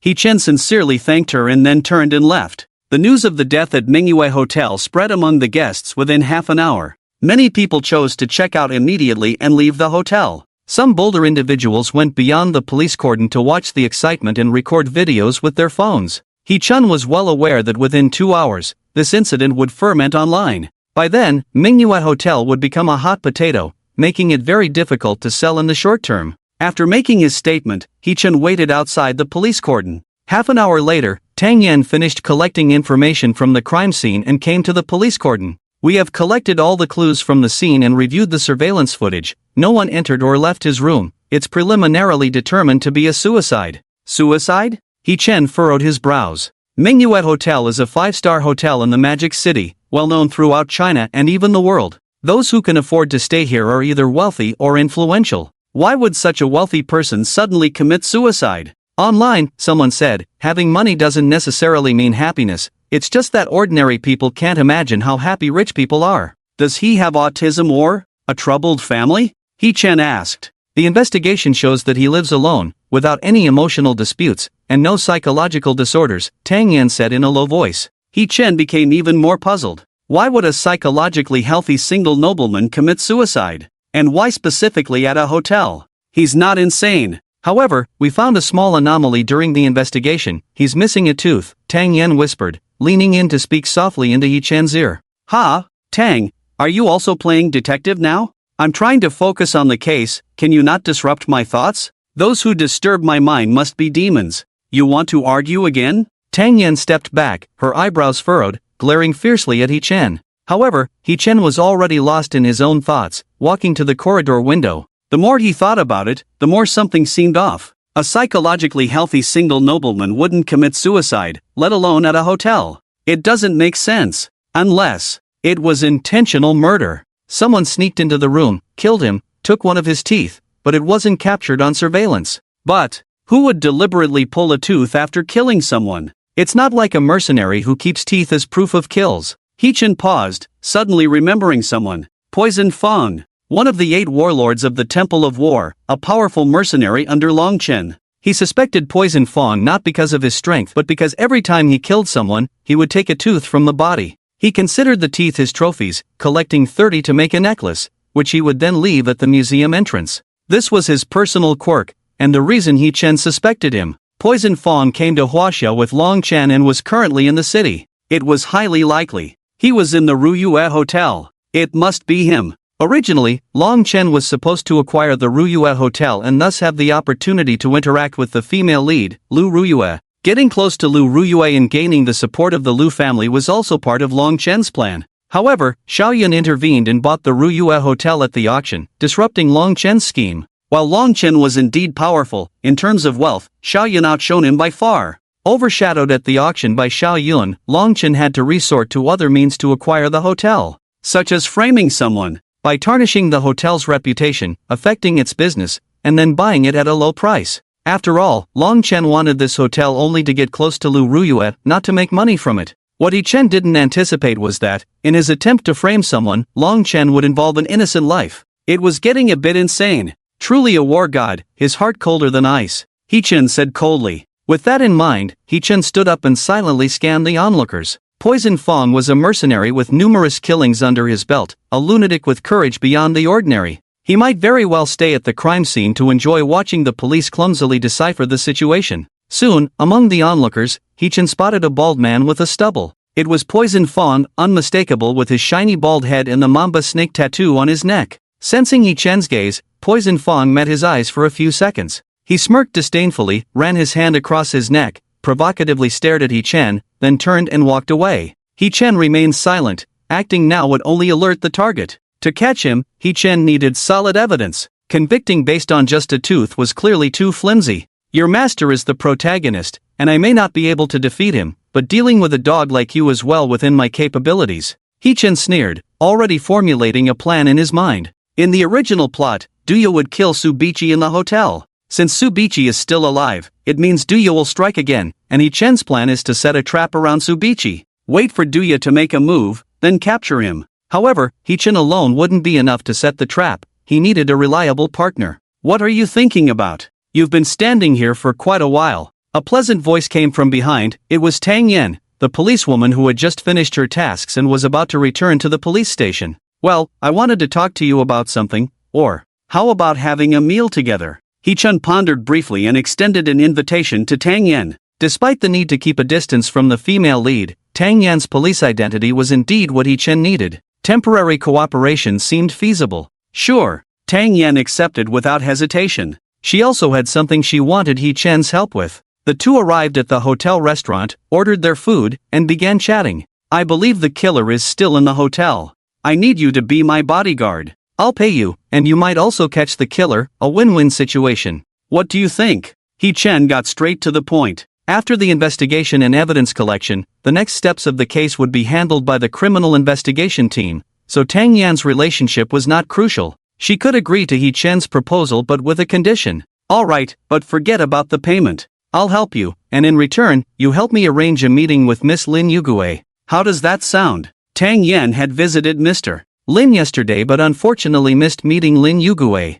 Although she didn't meet Lin Yugue, Tang Yan didn't return empty-handed. During her chat with Mr. Lin, she learned about Hee-chun's good relationship with Lin Yugue. As an elder, Mr. Lin might find it troublesome if Tang Yan kept bothering him. Hence, she thought of using Hee-chun as a way to contact Lin Yugue. Hee-chun. All for all oh. No, why is the plot going off track again? Oh no, I've messed up the plot again. Watching Hee-chun and Tang Yan enter the hotel restaurant, Duya's face revealed a sinister smile. He returned to his room at the Ruyue Hotel and called Long Chen. When the call connected, Duya's expression immediately turned respectful, speaking obsequiously, Dragon King, I have already begun the retaliation against the Ruyue Hotel. However, the online reaction is not as strong as I expected. The Xiao family managed to suppress it. Our budget is not sufficient. I want to kill another person, then negotiate with the Xiao family after taking over the matter. Long Chen pondered briefly before saying, Are you confident? He indeed had limited budget. Previously, to obtain all of the Xiao family's funds, Long Chen used 30 million Huaxia coins to establish the shell company of Long Chen International. Now he only had a budget of 50 million. Conventional methods wouldn't work to acquire the Ruyue Hotel, so he thought of this method, letting Dia plan everything. Dragon King, rest assured, there's just a policewoman named Tang. If she doesn't interfere with me killing, I don't mind killing her too. Dia smirked, his gaze fierce. Having roamed the battlefields abroad for many years, he had taken countless lives. He didn't believe a policewoman could stop him from killing. Tang Yin, you are not allowed to move. Do you hear me? Long Chen's tone was unusually severe. Tang Yin is Long Chen's woman, and she will not allow any harm to come to her. Yes, Dragon King. Duya understood that the Dragon King had taken an interest in this woman named Tang Yin. It's her good fortune to be noticed by the Dragon King. As for that guy named Hee-chun, kill him if there's a chance. Long Chen's voice was cold, his intent to kill Hee-chun escalating once again. He was just a dog of the Xiao family, daring to approach the woman he had his eyes on repeatedly. He must die. Yes, Dragon King, Duya responded. The call was disconnected from the other end. Duya could feel the Dragon King's fury. As Long Chen's lackey, he was also extremely angry. How dare the dog of the Xiao family move the Dragon King's woman? What right did he have? Although my next target has been determined, if the opportunity arises, I don't mind changing targets. Dia took out a tooth from his pocket, pinched it between his fingers, and murmured, Where are we going now? Tang Yan followed Hee-chun into the staff-only elevator, looking puzzled. To do something you will find very interesting, Hee-chun said after a moment of thought. Something I will find interesting? Tang Yan looked at Hee-chun with suspicion. Not the kind of interesting thing you're thinking of. No, what kind of look is that? I'm a decent person. Although I am indeed quite interested in you, but hey, I'm a good guy, I can handle this test. Besides, you already have your Long Chen, I won't make a move on you. Little sister, why is your thought process as straightforward as your figure? You're carrying a gun, do you think I dare to make a move? Listening to the banter in her ears, Tang Yan blushed. Okay, she had indeed been foolish. She had forgotten she had a gun in her hand. If Hee-chun really dared to make a move, she would definitely add 2 purple eggs to his dinner. The elevator stopped at the 15th floor, and Hee-chun led Tang Yan out of the elevator. In the original plot, Dia killed Subichi in the secret room of the office at the Subichi Hotel. Now, the place Hee-chun was heading to was Subichi's office at the hotel. At this moment, Subichi was busy dealing with the aftermath of the deaths at the hotel, still handling the media, and not in the office. Hee-chun planned to take the opportunity to sneak into his office, hide in advance, and then wait quietly for Duya to arrive, recording his murderous process. Tang Yan would be a witness, and wearing a gun would be prepared for any accidents. That was Hee-chun's plan. Where is this? Tang Yan entered the room, looking puzzled. The general manager's office, isn't there a sign outside? He Chen looked around, trying to find a place to hide. No, with those two big light bulbs on your head, are you just for show? What are you looking for? Ignoring He Chen's banter, Tang Yan asked quietly. Looking for a good place to hide, He Chen explained. Why? What are you going to do? Peeping into someone's privacy is illegal. Tang Yan couldn't quite follow He Chen's train of thought. What illegal? This is the Xiao family's hotel. Everything in the hotel belongs to our Xiao family. How is it peeping into privacy? I'm just inspecting the work. Silly girl. Why is your brain the opposite of your chest? Hearing this, Tang Yan's face turned red with anger, wishing she could just shoot this shameless bastard. But she held back. She still needed He Chen to contact Lin Yugui, so she would spare his life for now. I suspect the killer will strike again, and his next target is likely the hotel manager, Subichi. He Chen said solemnly. Why do you say that? What's your reason? Tang Yan furrowed her brows slightly, looking at He Chen. Everything I'm about to say is just my speculation, He Chen emphasized. Speak. Tang Yan nodded. The Ruyuo Hotel was auctioned by the young master at the auction yesterday. Many people competed with him, but they all ran out of chips and still lost. What I mean is, many people wanted to get their hands on the Ruyuo Hotel. The Ruyuo Hotel was just bought yesterday, and a murder case occurred the next day. I suspect this is a setup by other competitors. They want to create chaos to take over the hotel at a lower price. After listening to He Chen's speculation, Tang Yan's eyes sparkled, so they chose to commit murder at the hotel, which is the quickest and most effective way in the short term. Well, but the public opinion they created earlier was suppressed by Xiao, so they didn't achieve the expected results. Therefore, I guess the killer will strike again. He Chen added. They want to create chaos that cannot be easily suppressed and make everyone in the hotel panic. The hotel general manager is the perfect target. Tang Yan understood He Chen's line of thought but still had some doubts, but all of this is just speculation, without evidence. That's why I didn't tell you at first, just hired you as a bodyguard, so whether successful or not, you wouldn't lose, right? He Chen explained with a smile. Tang Yan fell silent and began to look for a suitable hiding place, eventually pointing to the wardrobe in the corner. The office of the five-star hotel's general manager was more luxurious than imagined. Covering nearly 70 square meters, it was fully equipped with various facilities. No wonder Subichi treated it like home. Well, I don't think we have anywhere else to hide. He Chen glanced at Tang Yan's collar, then his expression turned serious. Half a minute later, the two squeezed into the cramped closet, their bodies very close. He Chen could clearly smell the fragrance on Tang Yan's body. Wow, this scent is really intoxicating. Ha? What's touching my arm? It's soft, seems like silicone. Tang Jinghua, can you stop breathing heavily? It's easily misleading my adrenaline. No, stay calm.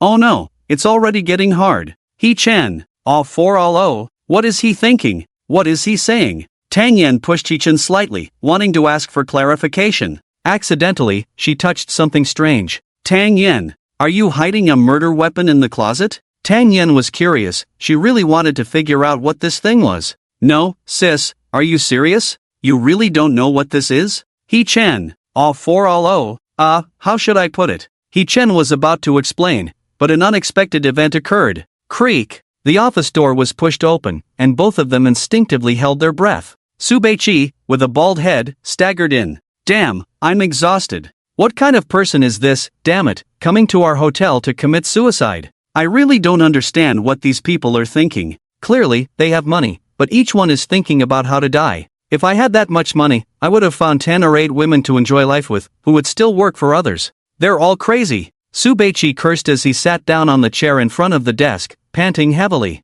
We can breathe now, he didn't notice us. Tang Yan looked at He Chen, whose face was red, and reminded him. It's not because I held my breath that my face turned red, right? My fate is all in your hands. Please, let go quickly. If it weren't for my iron will, I would have been messed up by you. Hearing He Chen's complaints in her ear, Tang Yan finally reacted. She held a world-class deadly weapon in her hand. She was starting to understand what this thing really was. He Chen, finally, it's over. If this continues, I might really consider undergoing surgery. He Chen muttered quietly. The cabinet was narrow, and the two of them were very close. He Chen's breath blew onto Tang Yan's face, making her feel a tingling sensation all over her body, like being electrocuted. Tang Yan found this feeling uncomfortable and turned her back to He Chen. However, that strange feeling became even stranger. He Chen, could you move that a bit, please? Tang Yan felt a bit strange and reminded softly. She felt the strength in her body slowly draining away, making her whole body feel weak. I can't do anything about it now, just bear with it. He-chan struggled for a while, finally managing to say this. He-chan, degree 3 Tang Yan. The two remained like this for 10 minutes. Sitting on the office chair, Tsubichi finally made a move. Damn annoying. Because of this, I can't continue having fun. Forget it, consider it a break to recharge. And that steward from the Xiao family, acting all high and mighty?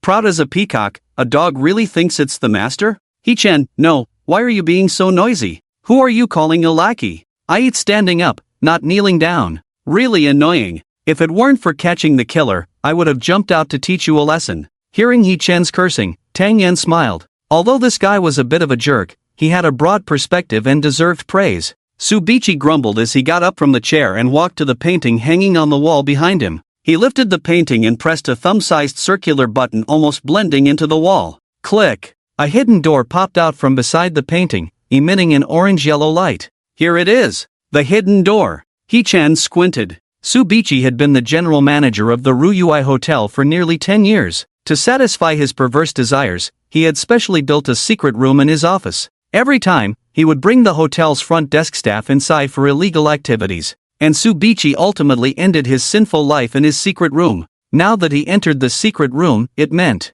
his time was up. He's gone in, should we follow? Tang Yan turned to look at He-chan. Don't rush, let's wait a bit longer. He-chan stopped her. Wait for what? Tang Yan looked puzzled. Wait for the killer, He-chan asserted. Are you so sure the killer will come? Tang Yan asked curiously. Stop asking, sis, didn't we agree this was a gamble? Why do you have so many questions? Do you have 100,000 whys in your head? If you keep talking loudly, what if the killer hears and runs away? Hearing He-chan's thoughts, Tang Yan felt extremely annoyed. What's wrong with asking questions? As police officers, shouldn't we maintain this attitude? However, He-chan didn't sense Tang Yan's off mood at all, just focusing intently on the door. Although this guy, Venom, was a pervert, he was very powerful. His ability to evade surveillance and silently enter the hotel to kill showed that he must have a special way to sneak in and kill. It was very likely that Venom was somewhere in this room right now. Go to hell! Tang Yan, seeing He-chan ignoring her, could only vent her frustration with the deadly weapon. He-chan was caught off guard by Tang Yan's sudden attack, leaving him a bit bewildered. Ouch! Just as he was about to cry out, Tang Yan covered his mouth with her hand. Oh my goodness! Murder! What the heck are you doing? What on earth are you doing? Woman, you are so ruthless. Shh, don't make a sound, someone's coming. Tang Yan leaned close to He-chan's ear and whispered. He-chan instantly held his breath, also hearing faint noises. Click! A subtle sound came from the window. Then, the office window was suddenly opened, and a shadowy figure leaped in from outside the window. It was Poison Fong. He-chan furrowed his brows. He knew that as one of the 8 great warlords, Poison Fong was definitely not a minor character. Climbing floors barehanded to kill was a piece of cake for him. Poison Fong glanced around, made sure there were no cameras, and walked to the wall from earlier. Digging his secret room in the office for yourself. Should I say you're smart, or are you digging your own grave? Poison Fong sneered and uncovered the painting, pressing a button. Click! The secret passage opened again, casting an orange light on Poison Fong's face. Who's there? Tsubichi's voice came from inside. However, the only response was the gradually approaching footsteps, as if the Grim Reaper was knocking. What should we do now? Should we go out and stop him? Tang Yan looked at He-chan, completely unaware that she was the police officer. Wait a bit more, we don't have evidence yet. He-chan smirked, already recording with his phone. Click! After Poison Fong entered, the door to the secret room closed from the inside. Quick, call the police! He-chan came out of the cabinet, reminding Tang Yan. Tang Yan didn't hesitate and dialed her uncle directly. Ryui Hotel in Modu, 15th floor, hotel manager's office. I've found the murderer of the Ryui Hotel case. He's about to kill again. Requesting backup. After Tang Yan finished speaking, she hung up. The situation was tense, and she didn't have time to explain to her uncle. The killer was inside, and they had to find a way to save the person. Let's go in and save them. Tang Yan held a gun and approached the wall, looking at He-chan, signaling him to open the secret room. Just the two of us going in? That guy inside is a notorious international mercenary. Shouldn't we wait outside and block the door until the police arrive? He-chan spoke up. I am a police officer, apprehending criminals and ensuring the safety of citizens is my duty. I must go in to save him. Tang Yan's tone was firm. He Chen didn't waste words either and pressed the button. In the original plot, Tang Yan was a female lead with a strong sense of justice. He Chen had already advised once, repeating it would only annoy people for no reason. Anyway, Tang Yan was the female lead, Long Chen's woman. If Poison Fong dared to touch Tang Yan, he would probably be torn apart by his master. So Yi Chen had no intention of stopping her. Compared to Tang Yan, he was the one who needed to worry. If he followed Tang Yan in, he might give Poison Fong a chance to kill him. He wanted to teach Poison Fong a lesson, but it wouldn't be worth it if it cost him his life. Yi Chen, you can teach a lesson, but your life is more important. Click. The door to the secret room opened again, and Subichi's screams could be heard from inside. Police! Everyone inside, hands on your heads, don't move. Tang Yan furrowed her brows, tightened her grip on the gun, and slowly entered the secret room. The lights inside the secret room had been turned off, obstructing her vision. Yi Chen chose to stay outside, slowly backing away, increasing the distance from the secret room, while pressing the alarm bell to call the security guard. The current situation is under control, he just needs to guard the door and everything will fall into place. Why is that guy with the surname He here? Damn it! Fangs hidden in the darkness, looking fierce. What was supposed to be a perfect hunting operation has now been discovered by someone. He must escape from here immediately. Everyone inside, raise your hands and surrender. I've already called the police. Give up resistance. Tang Yan's voice was stern, slowly feeling her way towards the light switch in the room. Police? Fang's eyes grew even fiercer, filled with murderous intent. In the current situation, he could quickly kill Tang Yan and Yi Chen outside, then leave swiftly. For a mercenary like him, darkness is not a burden but a companion. Fangs could clearly determine where Tang Yan was in the dark. But this woman, Tang Yan, whom even the Dragon King had strictly forbidden him to harm. This made him furious. He, one of the 8 great warriors of the War God Temple, was being embarrassed by 2 ordinary people. Who's there? Come out. Put your hands on your head, or I'll shoot. There was a noise in the corner of the room, and Tang Yan immediately turned the gun towards it. But the shadow was agile, and in an instant, it was in front of Tang Yan, disarming her and knocking her unconscious. Humph, playing with guns in front of me? If not for the Dragon King's protection, you would have been a corpse by now. The shadow was Fangs. Taking Tang Yan's gun, he held a gun in his right hand and walked out of the secret room. And that guy with the surname He. Humph, fool, daring to come to me. Get out of my way, or I'll kill you now. Fangs emerged from inside, looking around but not finding Yi Chen's figure. You're lucky you ran fast. He didn't have time to worry about anything else now, he had to escape quickly. Without choosing to climb out the window, this time he chose the front door, making a swift exit, knowing that his identity as the killer was already exposed. Creak! Fangs had just pushed open the door when a white silver needle accurately hit his Fingfu acupoint. The Fingfu acupoint, located between the 2 muscles below the occipital bone, can cause unconsciousness. A voice came from behind, and before Fangs lost consciousness, he turned his head to see Yi Chen's triumphant smile. Fangs, Yi Chen, it's you. Despicable. Fangs couldn't finish his sentence before passing out completely. I've always said I'm the villain. Have you ever seen a villain who isn't despicable? Facing you head-on, 800 times wouldn't be enough to kill you. Yi Chen quipped. Luckily his mastery of human acupoints and the art of controlling flying needles, learned from the Qing Emperor Tianjing, allowed him to use silver needles as hidden weapons. Although Yi Chen had no inner strength to kill from a distance, within 7 to 8 meters, he could accurately hit acupoints. This was his trump card. Fangs suffered because of his carelessness. Yi Chen picked up Tang Yan's gun from the ground. Then, using the ropes from the secret room where Su Beiqi played bondage games, he tied up Fangs. After completing all this, the hotel's security guards arrived late. What happened? The captain of the security guards looked puzzled at Fangs tied up on the ground and asked. He is the murderer of the hotel murder case this morning. Keep him under control until the police arrive. After Yi Chen finished speaking, he took out his phone to record a video, ensuring his innocence. He then entered the secret room and woke up the unconscious Tang Yan. As for Su Beiqi, he was no longer alive. He had been killed by Fangs in a painful manner, a fitting end for his crimes. Where's the killer? Tang Yan, who had just regained consciousness, looked at Yi Chen. He's outside. Yi Chen returned the gun to her. You stopped him? Tang Yan looked at Yi Chen in disbelief. Yi Chen replied calmly. Nonsense, who else could it be if not this butler? If it weren't for me, that pervert would have escaped long ago. I helped you catch the killer, and you still question me? Don't think you can do whatever you want just because you're a physical engine. Listening to Yi Chen's complaints in her ear, Tang Yan couldn't help but find it somewhat amusing. Why can this person appear so serious on the surface but be as childish as a child inside?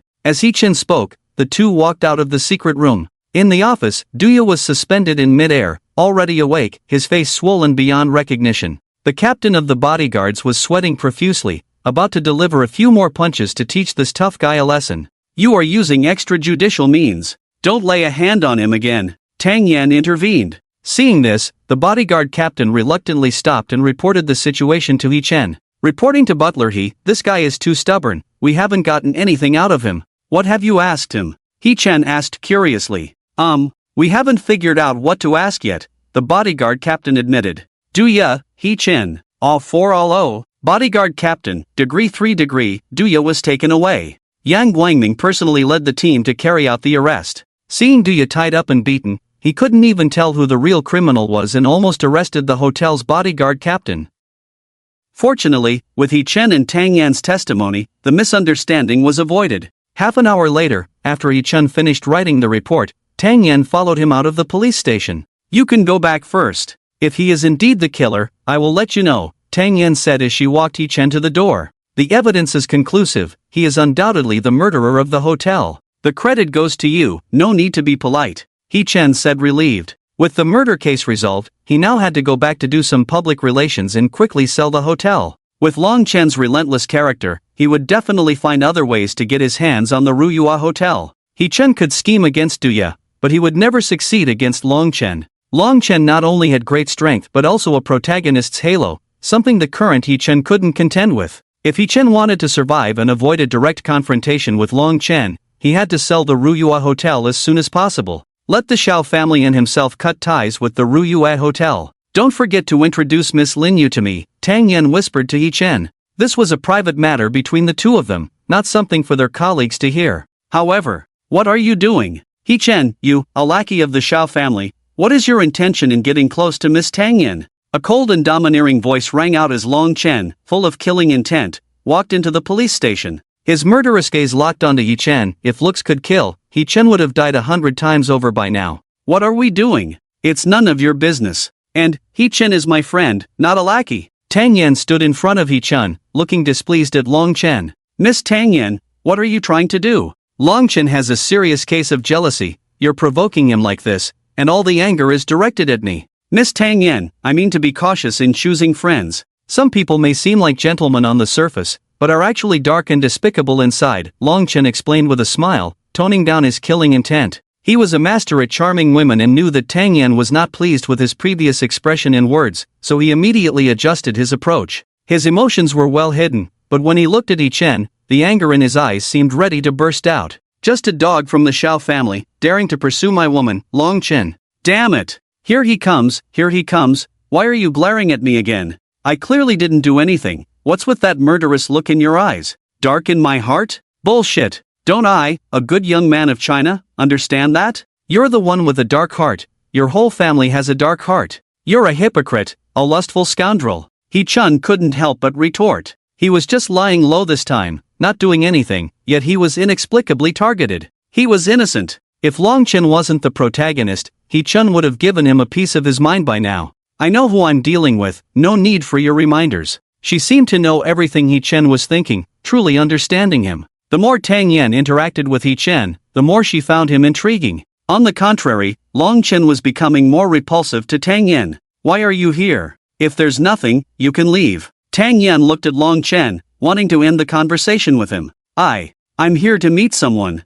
Long Chen's expression instantly turned grim, finding it hard to speak. He didn't want Tang Yan to know about his connection with Poison Fong. However, Poison Fong was one of the 8 warlords of the War God Temple, his trusted lieutenant. This time in China, he brought 3 of the 8 warlords with him. He thought everything would go smoothly, but shortly after arriving in the city, his top hitman ended up in jail. This plan was all Long Chen's idea, so he felt responsible. As the lord of the War God Temple, he had to meet Poison Fong. Firstly, to boost morale and gain support. Secondly, to see if he could find a way to clear Poison Fong's name. Who? Tang Yan continued to inquire. Who else could it be? The psycho killer Poison Fong. Long Chen is Poison Fong's boss. Tang Yan, the killer of hearts. Why are you silent? So, even Long Chen has moments of speechlessness. I'm here to see someone named Poison Fong. Long Chen hesitated for a moment but eventually spoke. This kind of thing couldn't be concealed, so it was better to confess before Tang Yan found out through investigation. This way, he could lessen Tang Yan's disgust towards him. What's your relationship with him? Tang Yan maintained a professional attitude and continued to ask. It was necessary to clarify the visitor's information, as per the rules. I'm his boss. Poison Fong is an employee of my company, Long Chen said with a grim expression. He knew his impression in Tang Yan's eyes had worsened once again. The reality was just that, and Tang Yan furrowed her brows slightly. She remembered what He Chen had said before. The murder case at the Ruyua Hotel was a revenge plan orchestrated by others who coveted the hotel. Poison Fong was the killer, and Long Chen was his boss. Didn't this mean the murder case at the Ruyua Hotel was planned by the current Long Chen? Tang Yan looked back at He Chen behind her, wanting to confirm her thoughts with him. However, He Chen was trying hard not to burst into laughter. He Chen, Epsilon, Dragon King of Resentment, you're having a tough time today? Now you know how it feels to be embarrassed in front of the woman you like? Flirting with this person every day, chatting with that person, giving this guy a cuckold, giving that girl a cuckold, now you know how it feels to be despised by the one you like? Oh, don't look so serious, I still prefer your crooked smile from before. Why is he staring at me? Ahem, I suddenly remembered there's something at the company, I should go. He Chen noticed Long Chen's strange look and immediately prepared to make a run for it. You didn't drive, I'll take you back, Tang Yan said as she followed He Chen outside. I swear, big sister, I really don't need you to see me off. If you keep seeing me off like this, the next time we meet might be at my funeral. Damn it, Long Chen, what the hell are you doing with the needles? Put them away. He Chen turned to look and noticed the 7 extra silver needles in Long Chen's hand, making him break out in a cold sweat. In order to avoid being shot, he had no choice but to bury his head in Tang Yan's arms, using her as a shield. He Chen, help, someone's trying to kill me. Long Chen, Comet, what are you doing? She's my woman. Instead of going straight back to the hotel, He Chen first went to the main office of the Xiao family, where Xiao Yun had something to discuss with him. How is the situation at the Ruyua Hotel? Xiao Yun looked tired. These days, he had been working double shifts with Su Wanqing at night and handling business during the day, leaving him somewhat lacking in energy.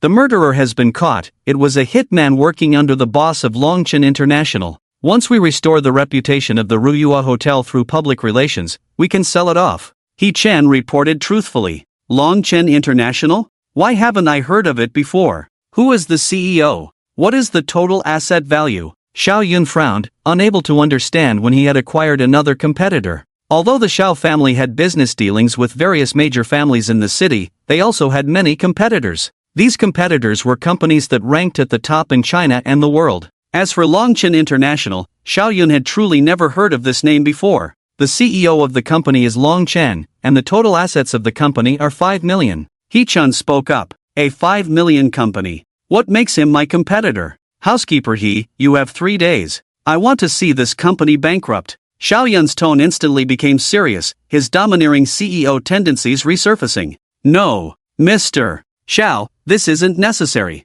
If Longchen International dares to oppose us, there must be another company behind them. For safety's sake, let's investigate thoroughly before making a move. He-chan quickly interjected. Are you kidding me? Making me destroy the company founded by the Bai King? He's the protagonist, the Lord of the War God Temple, a madman who controls 3,000 mercenaries. How am I supposed to bring him down? If you want my life, just say it. There's no need to find the most brutal way to kill me. And the mastermind behind the scenes? Xiaoyan rubbed his forehead with his right hand, deep in thought. It's highly likely, after all, Poison Fong is a notorious international mercenary. Hiring him comes at a high price, at least 5 million Huaxia coins. 5 million Huaxia coins would deplete all the assets of Longchen International. They can't afford it, but they still hired Poison Fong. So I speculate that there must be someone guiding Longchen International from behind. He Chen explained. Wake up, young master. Let's not stir up trouble with Longchen again. Life is fragile. If you don't want to live, I still want to live a few more years. In order to persuade young Master Xiao to give up on taking action against Longchen International, He Chen really racked his brains. Oh, someone behind the scenes?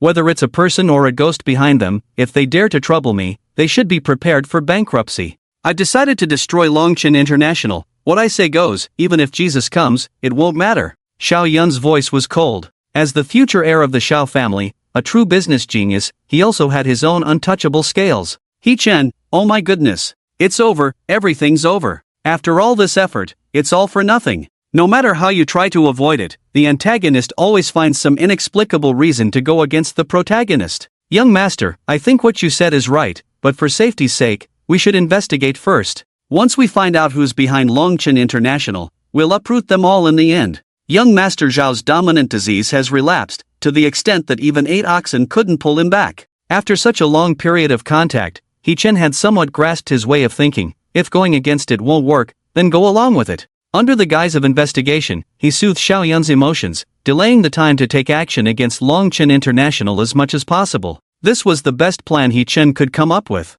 You have 1 minute to share your thoughts, Xiao Yun spoke. We should find someone to infiltrate the other company's internal workings and gather information, He Chen replied. Once we understand the people behind Longchen International, we can decide our next move. Plan before taking action, as you have taught me, young master, He Chen added, not forgetting to flatter Xiao Yun. After being a steward for so long, flattering the young master had become second nature to him. Cough, your flattery isn't as good as before, you should improve, Xiao Yun remarked. Have you chosen the person for the task? Xiao Yun cleared his throat, looking at He Chen. I think the new secretary, Yun, is a suitable candidate, He Chen suggested. She recently joined the company, has a clean background, and won't raise suspicions. Besides, she is quite attractive and as a secretary, she can easily access important information. When it came to sending someone as a spy, the first name that popped into He Chen's mind was Yun Mengzi. She was originally a spy sent by Longchen into the company, and He Chen had been struggling to find a way to dismiss her. After all, he was just a steward and didn't have the authority to fire Xiao Yun's secretary. With Yun Mengzi in the company, He Chen felt like a thorn in his side. Now, he could use this opportunity to send her away, getting rid of a major headache. He didn't expect Yun Mengzi to bring back any useful information anyway. His proposal was just a temporary measure to stall for time and avoid Xiao Yun's interference with Longchen.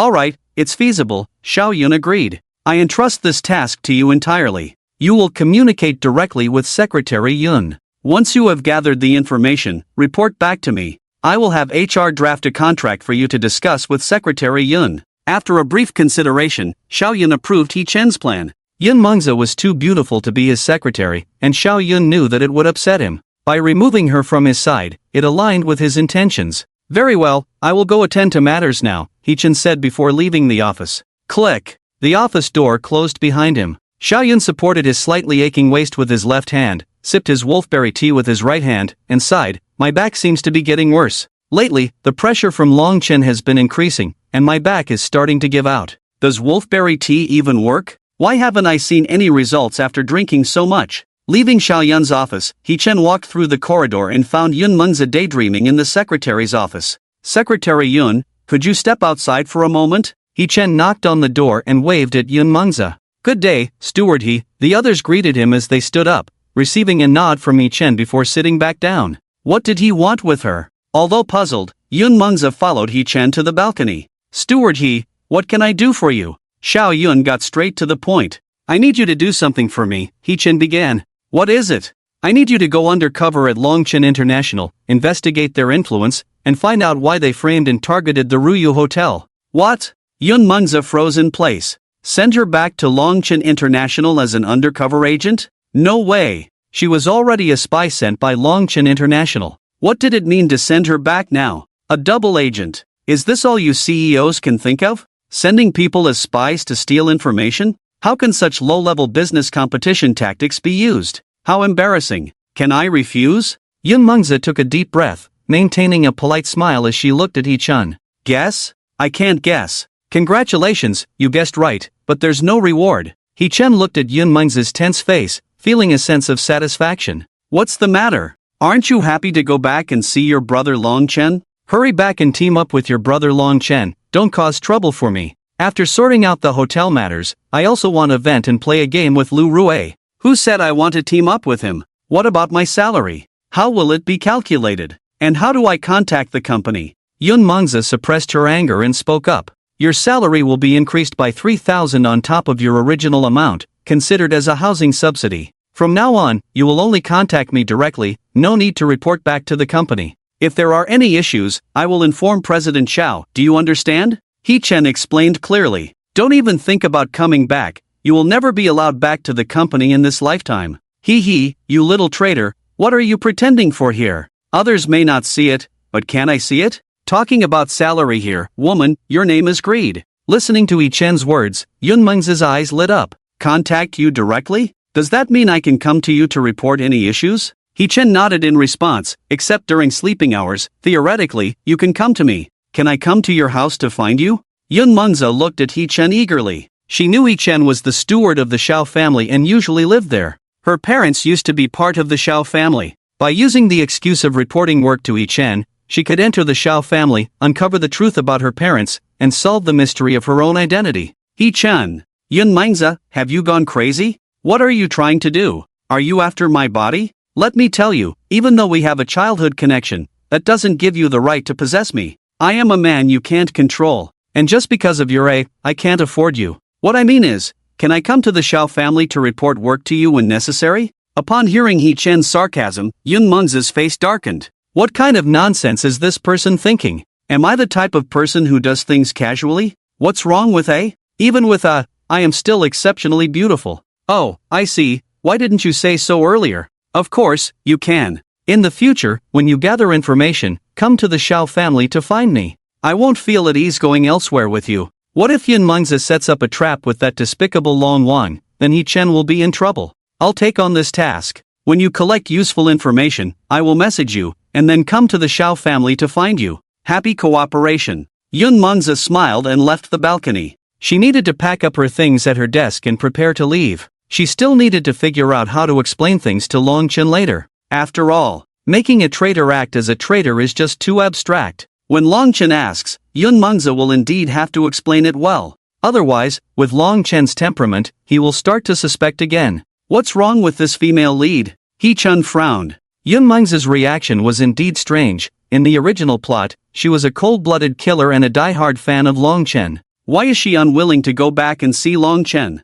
It's really hard to understand what's going on in her head. After leaving the company, Yi Chen went straight to the Ruyue Hotel. Su Biqi was already dead, and now Yi Chen also held the position of general manager. Secretary Bai, how are the discussions about the hotel going online? Yi Chen sat in his new office, looking at Bai, his newly promoted secretary. Bai Shui, well, true to her name, she was as fair as snow. Report to manager He, the clarification message has been sent out. The public opinion has been suppressed. Bai Shui was wearing a JK skirt, her legs wrapped in black stockings, her long hair reaching her waist, resembling the big sister next door.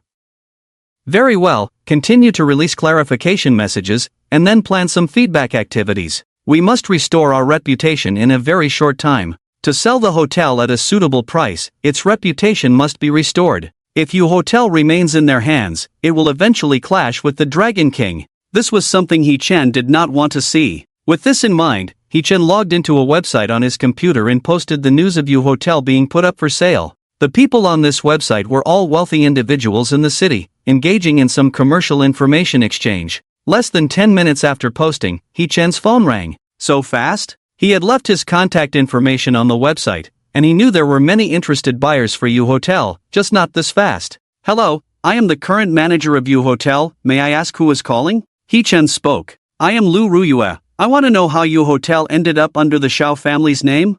I remember before going abroad, it was still the property of our Lu family. A pleasant yet cold voice came from the other end of the phone. It was Miss Lu Ruyue, the main character Long Chen's long-awaited love interest. Are you Miss Lu? Yes, can you answer my question now? Lu Ruyue spoke again, her tone slightly serious and distant. Yu Hotel was auctioned off by our young master Xiao Yun at an auction for 150 million RMB. As for who put the ownership of Yu Hotel up for auction, I am not sure. Yi Chen didn't find Lu Ruyue impolite. In the original plot, Lu Ruyue had mild autism since childhood. After studying law and returning from studying abroad, she became an elite lawyer, with an increasingly cold temperament. Speaking in a colder tone, Yi Chen could understand. Half an hour later, I will be at Yu Hotel to discuss the sale. We are already discussing the sale, so please do not contact other buyers during this time. Otherwise, you will receive a lawsuit from the court. Lu Ruyue spoke again. Okay, Miss Lu. Yi Chen was cut off mid-sentence as the call ended.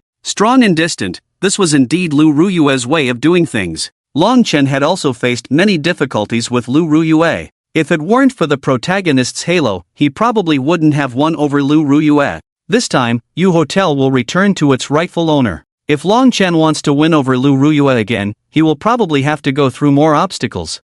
Serves him right. Who told him to target this lord? He Chen laughed and began organizing all the current information about Yu Hotel. By preparing these materials early, he could negotiate the price with Lu Ruyue later. With the documents ready, He Chen arrived early at the hotel entrance to wait for Lu Ruyue. After all, she was the female lead, and some respect had to be shown. A few minutes later, a black Maybach pulled up at the hotel entrance. Oh my god? So fast? Didn't she say it would take half an hour? He Chen was puzzled, but he still put on a smile and walked towards the car. The door opened, and Lu Tianming hurriedly got out of the car. Seeing He Chen's smiling face, Lu Tianming immediately rushed over for a bear hug. Damn, big brother. Ha, you are Xiao Ding? He Chen looked at the rich second generation in front of him with thick eyebrows and big eyes, and a name popped into his mind. The offspring of the wealthy families in the Magic City usually attended the same school when they were young. Although He Chen was the child of a steward, he had the fortune of attending a prestigious school like Xiao Yun.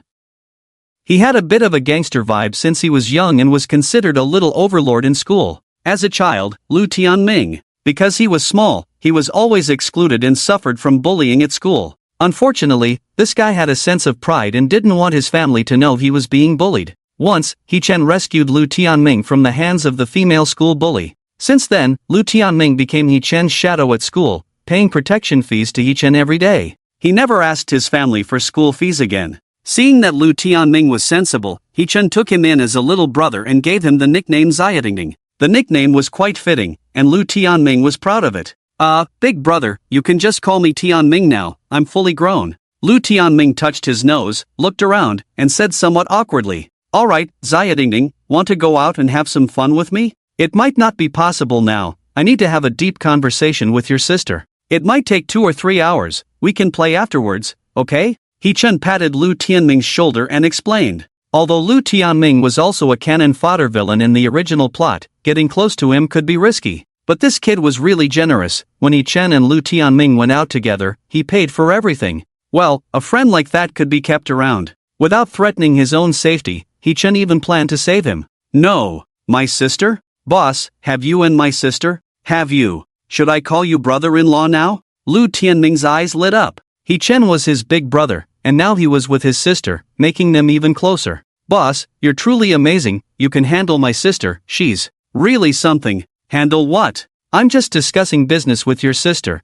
talking about the resale of the ULI hotel. What are you thinking, kid? He Chen rolled his eyes. Handle Ruyue? Your big brother still wants to live a few more days, Xiao, you with your thick eyebrows and big eyes, if you want me dead, just say it. Resale of the hotel. Oh my, you seem too excited, forgot to talk about the real issue. Boss, can you sell me this hotel? Lu Tianming looked flustered, as if a flood and a beast were chasing him from behind.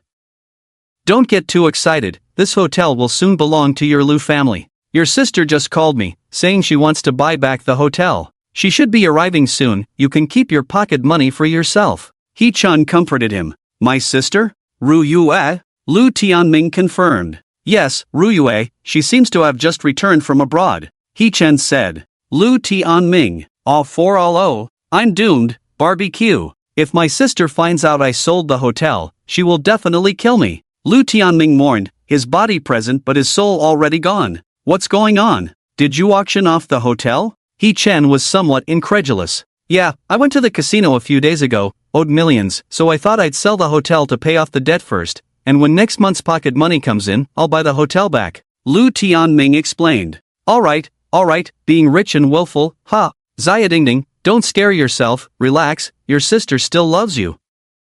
Although she's a bit cold, she doesn't seem like a violent person, right? He Chen looked skeptical. In his impression, Ruyue in the original plot had always been an ice queen, not a violent person. No, boss. You must have been deceived by that woman's beautiful facade. She used to beat me for no reason when we were kids, using me as her punching bag. And now, she's even starting to take my pocket money. Back then, I used to get a monthly allowance of 1 million. Ever since that woman took over, I'm left with only 500,000 as my monthly allowance. She's been pocketing all my money. She's a ruthless, selfish, heartless female demon. Lu Tianming poured out all his frustrations like tears to He Chen. He Chen, 1 million. And you call that pocket money? There's a reason you get beaten up, you know. Ahem, let's not talk about this. Actually, I don't think Miss Lu is as bad as you say. She's beautiful, kind-hearted, one of the top beauties in the city. He Chen glanced at a graceful figure in the distance and immediately signaled to Lu Tianming with his eyes.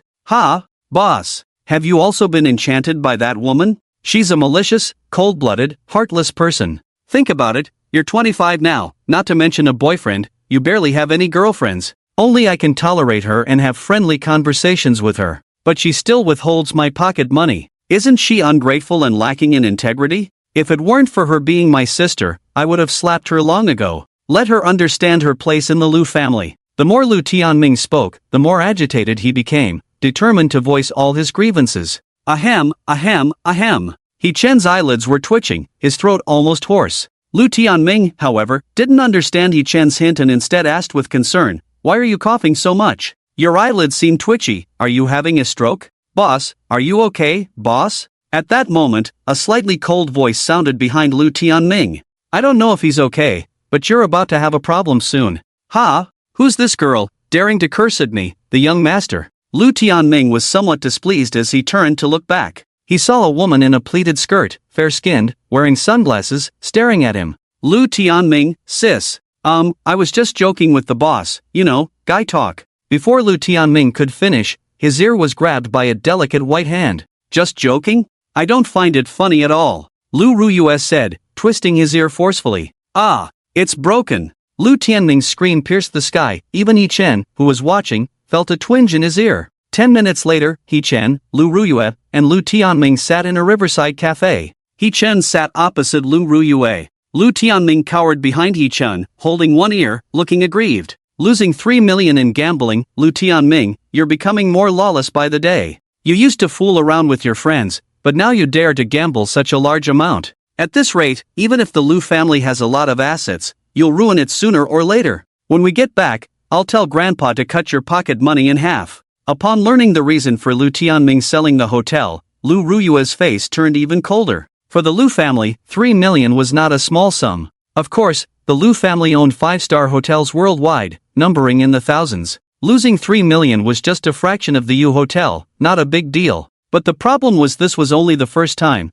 Who could guarantee there wouldn't be a second or third time? That was what worried Lu Ruyue the most. Although her grandfather wanted to hand over the Lu family to her, her heart was not set on it. Deep down, she still wanted Lu Tianming to take over the Lu family. That's why Lu Ruyue became increasingly strict with Lu Tianming. She hoped her younger brother could turn over a new leaf and become a man who could support the Lu family. Unfortunately, her brother seemed to be unreliable. "Sis, it's not like that. I didn't gamble before. Last time, a friend took me to an underground casino, and I just wanted to play a little. At first, I won a few rounds, so I thought since I wasn't losing, I would continue playing. I thought I would stop once I lost all the winnings. But I don't know why, later on, I lost my rationality. All I could think about was winning back what I lost, blindly following the bets. By the time I came to my senses, I had racked up a debt of 30 million. To prevent things from escalating, and to avoid being confined by Grandpa again, Shang Yun advised me to buy the hotel as a temporary solution.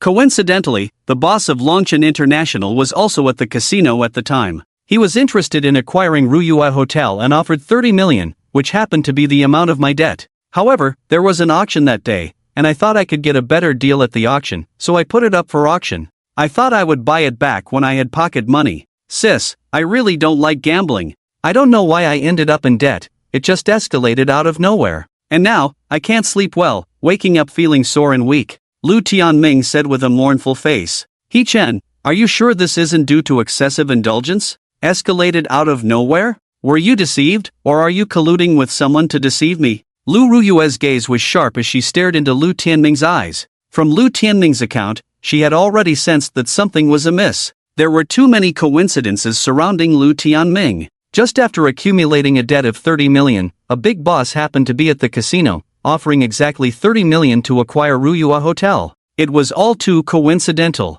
As a Ph.D. in law, Lu Ruyue never believed in coincidences. There had to be something fishy going on. I really didn't deceive you, sis. Don't you know my personality? I'm just a womanizer who likes to hang out with the big shots. Gambling and drugs are not my thing. Ask the big shot if I ever gambled before. Lu Tianming was getting anxious. His future pocket money depended on Lu Ruyue's reaction. Is he telling the truth? Lu Ruyue looked at He Chen, her eyes filled with inquiry. By the heavens, Xiao Ding is indeed telling the truth. We never dabble in gambling or drugs, I swear on my young master's kidney stones. He Chen raised 4 fingers, solemnly affirming. Although Xiao Ding is a bit foolish, he indeed stays away from gambling and drugs. From his account, it seems more like he fell into a trap. The CEO of Longchen International, isn't that by Wan Longchen? In that case, Shang Yun mentioned by Xiao Ding is likely also affiliated with Longchen. He wants to acquire Ruyue Hotel, marry into the Lu family, control the entire Lu family while taking over Ruyue. What a cunning plan, Longchen the stud. Suddenly, a man's whisper sounded in Lu Ruyue's ear, causing her to furrow her brows. She looked around but couldn't find the source until He Chen spoke again. Have you brought something home recently? He Chen looked at Lu Tianming, his expression pensive. It was his voice. Lu Ruyue's heart trembled. She never expected to eavesdrop on He Chen's thoughts. Hey, boss, how did you know? Did you bug me? Lu Tianming looked at He Chen in surprise. Don't change the subject. What did you bring back? He Chen gave Lu Tianming a slap on the back of his head, his face serious. Oh, a top-quality white jade jadeite pendant, made of the same material as the one worn by Emperor Qianlong. A few days ago, when we went to the antique street, Shan Yun and I both liked this jade pendant. It cost me 3 million. Lu Tianming pulled out a pendant from his collar, revealing a white jade jadeite carved into the shape of Maitreya Buddha. He Chen took the pendant from Lu Tianming's hand, carefully examining it, his expression calm but his heart already in turmoil. Indeed, it's that jade pendant. A white jade jadeite soaked in dead people's blood for years can bring misfortune to the wearer, afflict them with illnesses, and within a maximum of 5 months, they will die a violent death. This jade pendant belongs to Long Chen's subordinate spider woman, already considered a sinister object. Now appearing on Xiao Ding. The only male descendant of the Lu family, Long Chen's intentions are quite clear. Kill Lu Tianming, marry into the Lu family, take control of power. Listening to He Chen's thoughts, Lu Ruyue's face grew even more solemn. She didn't know if what He Chen said was true or false, but for now, everything He Chen said seemed plausible. Just a little investigation into the origin of the jade pendant would confirm whether He Chen's suspicions were true or not. This jade pendant is fake, take it back for a refund. You better smash that stall too, get your money back. He Chen didn't want Xiao Ding to be deceived so easily. He felt quite a connection with Lu Tianming. So, he came up with a plan to give him a warning. Boss, you know about jade too. You're handsome and knowledgeable, you're my idol. My admiration for you is like the surging waters of the Yellow River. Lu Tianming exclaimed in surprise. Well, a little. He Chen touched his nose, smiling awkwardly. Boss, I know you want to impress my sister, I'll help you out. I wish you success in winning over my sister soon. Lu Tianming whispered in He Chen's ear, a mischievous smile on his face. He Chen, you want me dead, just say it. Your sister's destined son is Long Chen, what do I have to do with it? Lu Tianming reached for the jade pendant in He Chen's hand, but it was snatched away by Lu Ruyue. This is my jade pendant. Hey, sis, what are you doing? Lu Tianming looked at Lu Ruyue with a face full of grievances. I'm taking the jade pendant. This matter isn't over yet. After I buy back the hotel, we'll settle this slowly. Lu Ruyue glanced at Lu Tianming, then glared at He Chen, grabbed her bag, and left the cafe. Humph, the so-called destined son. I, Lu Ruyue, never believed in any predestined fate, the so-called destined son.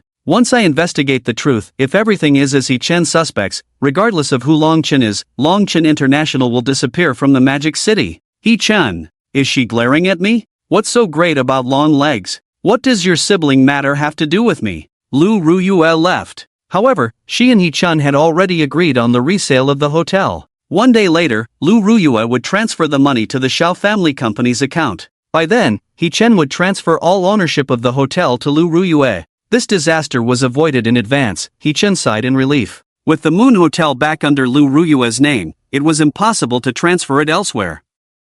Long Chen's plan to take over the hotel, improve his relationship with Lu Ruyue, and marry into the Lu family was now impossible. Don't blame me, Dragon King, you were the one who wanted to harm me first, He Chen said silently in his heart. Now, he could only continue to secretly manipulate things behind the scenes. He Chen facing Long Chen in battle is akin to seeking death. However, Long Chen's killing intent towards him is growing stronger, and he has no means of self-protection. The needle control technique from the Qing Emperor's scripture, without the support of inner strength, is not very effective. It only worked against the poison fawn last time because the opponent was careless. Should I hire some bodyguards? He-chan scratched his head, sighing. The plot has completely gone off track, not following any rules at all. He-chan is truly worried that Long-chen might be driven to desperate measures and send someone to assassinate him. That would be a real disaster. Boss, do you need bodyguards? If you need bodyguards, just tell me. I can lend you my capable subordinate, Wang Defa. Wang Defa is a genuine retired special forces soldier. His strength is unquestionable.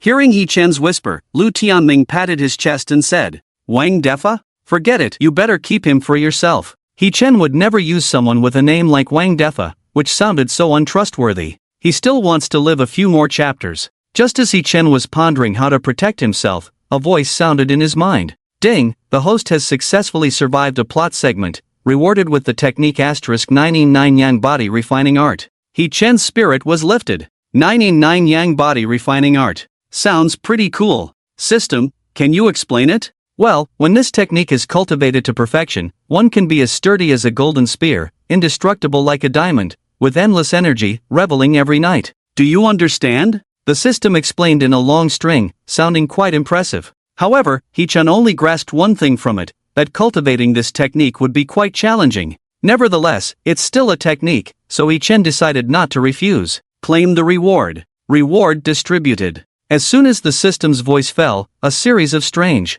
postures suddenly flooded He-chan's mind.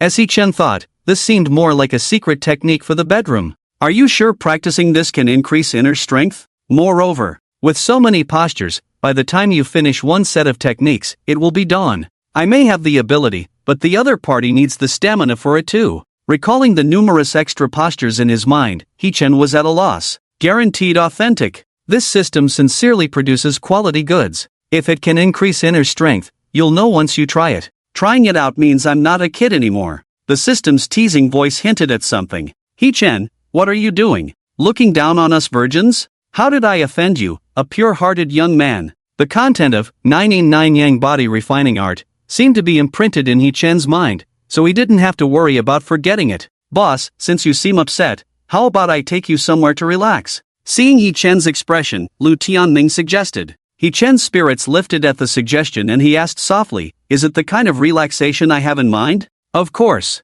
You're not lying to me, right? If I lie to you, I'll go out and get hit by a car. Hey, don't jinx it, as long as you mean it. He-chen quickly interrupted Lu Tianming, who was about to make a solemn vow. This guy is getting more to his liking. Whatever he lacks, he can provide, truly a good brother. Shall we go or not, big brother? They might close soon. They close so early? Yes, it's a well-known place in the city, all top-notch stuff inside. All top-notch stuff. Such big claims. I want to see if it's really all top-notch. If not, I'll smash his shop. He-chen was already eager. How could a good young man like He-chen refuse this exposing fakes activity driven by love? Serving the people. Refusing to gamble on drugs. I owe everyone a pure yellow film. Lu Tianming saw He-chen's interest and felt a bit happy inside. Gambling with Jade is truly addictive. The boss will definitely get hooked on that feeling. From rags to riches with just one bet. What man can resist such a cool thing? After settling the bill at the front desk, driving a Maybach, Lu Tianming took He-chen to the antique street. He-chen walked on the antique street, his eyes full of confusion. This place doesn't seem like a place to have a good time at all. Are you sure there are quality items here? Lu Tianming patted his chest and solemnly said, hey, top-notch stuff, boss. Can I still deceive you? Seeing him say that, He-chen didn't ask further. Although this kid is a bit stupid, he has always been loyal and has never lied to He-chen. But He-chen couldn't quite figure it out. Running a brothel on the antique street, the boss must be a bit off. It's really damaging to the culture to run a brothel in a place of cultural relics and antiques. When he gets to the store later, he must have a good chat with the boss, question him whether he can get a yearly membership, and maybe get a discount. With a heart full of anger, He-chen followed Lu Tianming to the depths of the antique street and turned into an alley. From afar, He-chen saw the four big characters' deep cave treasures.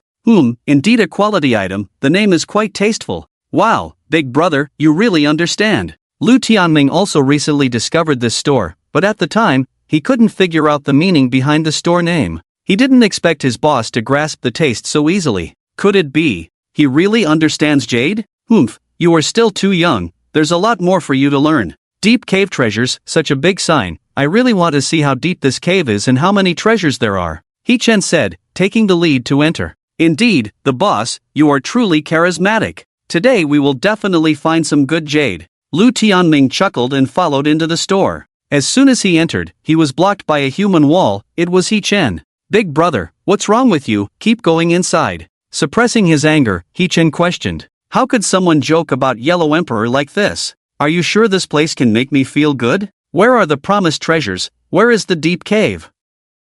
Lu Tianming was stunned at his words. Yes, you can choose raw stones to gamble on jade, from rags to riches with just one bet. Isn't that enjoyable? These raw stones are all dug out from deep mountains. Some fine jade stones have been carved into famous objects. That's why the store is called Deep Cave Treasures. Boss, didn't you understand that long ago? He Chen, damn. He Chen finally understood what it feels like to be a clown. Just when he was moved, you made me lose so thoroughly. Gambling on jade. From rags to riches with just one bet. This is the ultimate fantasy for men, boss. Lu Tianming was excited, couldn't wait to start selecting raw stones in the raw material area. Compared to gambling, he prefers gambling on stones. That's what a cultured person should play with. Damn it, did I just trick myself? Shift. He Chen was speechless. No matter how much he calculated, he never expected that this kid Lu Tianming would come here for excitement. If he had known earlier, he wouldn't have come. Going back to the company to find Lu Ruishuan, trying out the effect of the 99 Yang body refining technique, wouldn't that be great? But since he's already here at the gambling stone place, it's good to earn some living expenses using his perspective eye. After all, it's Lu Tianming who will pay for the stone materials. The perspective eye, the invincible cheat in urban cool novels. Not only can it see through the appearance of stone materials, but it can also glimpse the essence of jade. To some extent, the perspective eye can even see through feng shui disruptions. With many clever uses, it's quite an outrageous cheat. In this jade gambling workshop, he's like a fish in water. Lu Tianming walked over with a pile of exceptionally exquisite stones in his arms. Seeing He Chen still standing there in a daze, he urged, Boss, stop daydreaming, pick a raw stone quickly, and let's go over there to have them cut and inspected. Don't be polite, a raw stone costs just 10,000, pick whichever you like, I'll foot the bill. Maybe we can cut out a BMW, then we'll hit the jackpot. He Chen, upon hearing this, activated his perspective eye and looked at Lu Tianming. The pile of stones in his arms was mostly waste rocks, and the few pieces that had some value were just ordinary white jadeite. And little Ding Ding was still little Ding Ding. Spending 300,000, he bought 30 raw stones, but not a single decent one was opened. Little Ding Ding really just picked whatever caught his eye. This was the operating strategy of the gambling stone shop, carving waste rocks into beautiful shapes to deceive clueless newcomers. Obviously, Lu Tianming was one of the many lambs to the slaughter. You picked a bunch of waste rocks, what's the point? In gambling stones, it's not just about appearance, you have to infer its essence through its texture. Trash, watch me. He Chen complained a bit, then relied on his perspective eye to browse the raw stone area and finally chose 3 raw stones. Seeing He Chen only picked 3, Lu Tianming couldn't help but feel puzzled. Boss, why only 3? The more you take, the higher the chance of finding something valuable. I'll pay, just go ahead and pick, boss. Glancing at the 3 glass-type jadeites in his arms, He Chen said, I'm afraid if I pick more, someone will go bankrupt because of me. Boss, you look down on me? Lu Tianming suddenly felt a bit unhappy and said,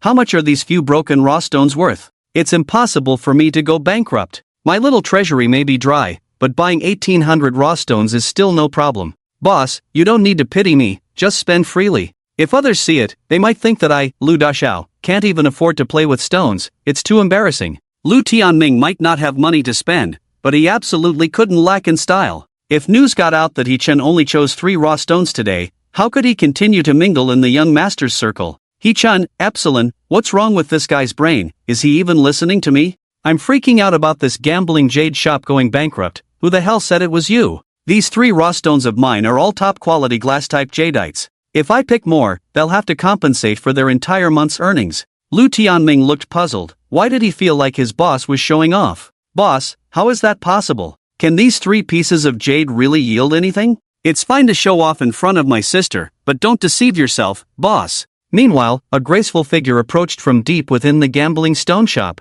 Before the person arrived, her voice was already heard. He, who's the one talking big? Turns out it's the steward he. Shang Yun also knows a bit about jade, but I dare not assert that among so many raw stones, 3 pieces of jadeite can be selected. Steward he is indeed impressive, picking out 3 pieces of jadeite at once, it's quite exciting. I wonder how the gambling will turn out. He Chen looked over and saw a beautiful woman with a long ponytail and tang costume standing beside Lu Tianming, smiling at him. Shan Yun's voice was loud, attracting the attention of everyone in the gambling stone shop. All eyes turned towards He Chen. It's Miss Shan Yun, she's even more beautiful after a few days. Oh my, in this tang costume, even if Yang Yuan were reborn, she wouldn't compare to her. Hey, 3 pieces of jadeite, he really dares to say that, not afraid of pulling a muscle. Hee, there are always newcomers in this industry, ignorant of the heights of heaven and earth, thinking they can produce an emperor. Let's not speak too soon. Miss Shan Yun is the recently renowned queen of gambling stones. If she's so interested, that person might indeed be holding a glass-type jadeite in his arms. Ha, if he can produce one, I won't eat sour radishes for 3 days. The people whispered, their gazes following Shang Yun's movements. As for He Chen, in their eyes, he was just a joke. Dreaming of 3 pieces of glass-type jadeite from 3 ordinary stones was almost impossible. He Chen was nothing but a dreamer and a clown. Oh, boss, let me introduce you. This is my new friend Shan Yun. Shan Yun, this is my boss, He Chen. Lu Tianming introduced with a smile. It was Shang Yun who introduced him to stone gambling. He was deeply attracted to this beautiful and knowledgeable woman. After pursuing her for a week and spending nearly 10 million, he was repeatedly rejected. Lu Tianming had truly gone all out for her, but alas, it was all in vain. Hello. He Chen greeted Shang Yun in front of him, but his heart sank. Shang Yun, one of the 8 war generals of the War God Temple, codenamed Spider-Woman, was one of the main female characters in this story. She excelled in deception and seduction, possessed great knowledge, especially in the field of jade and antiques,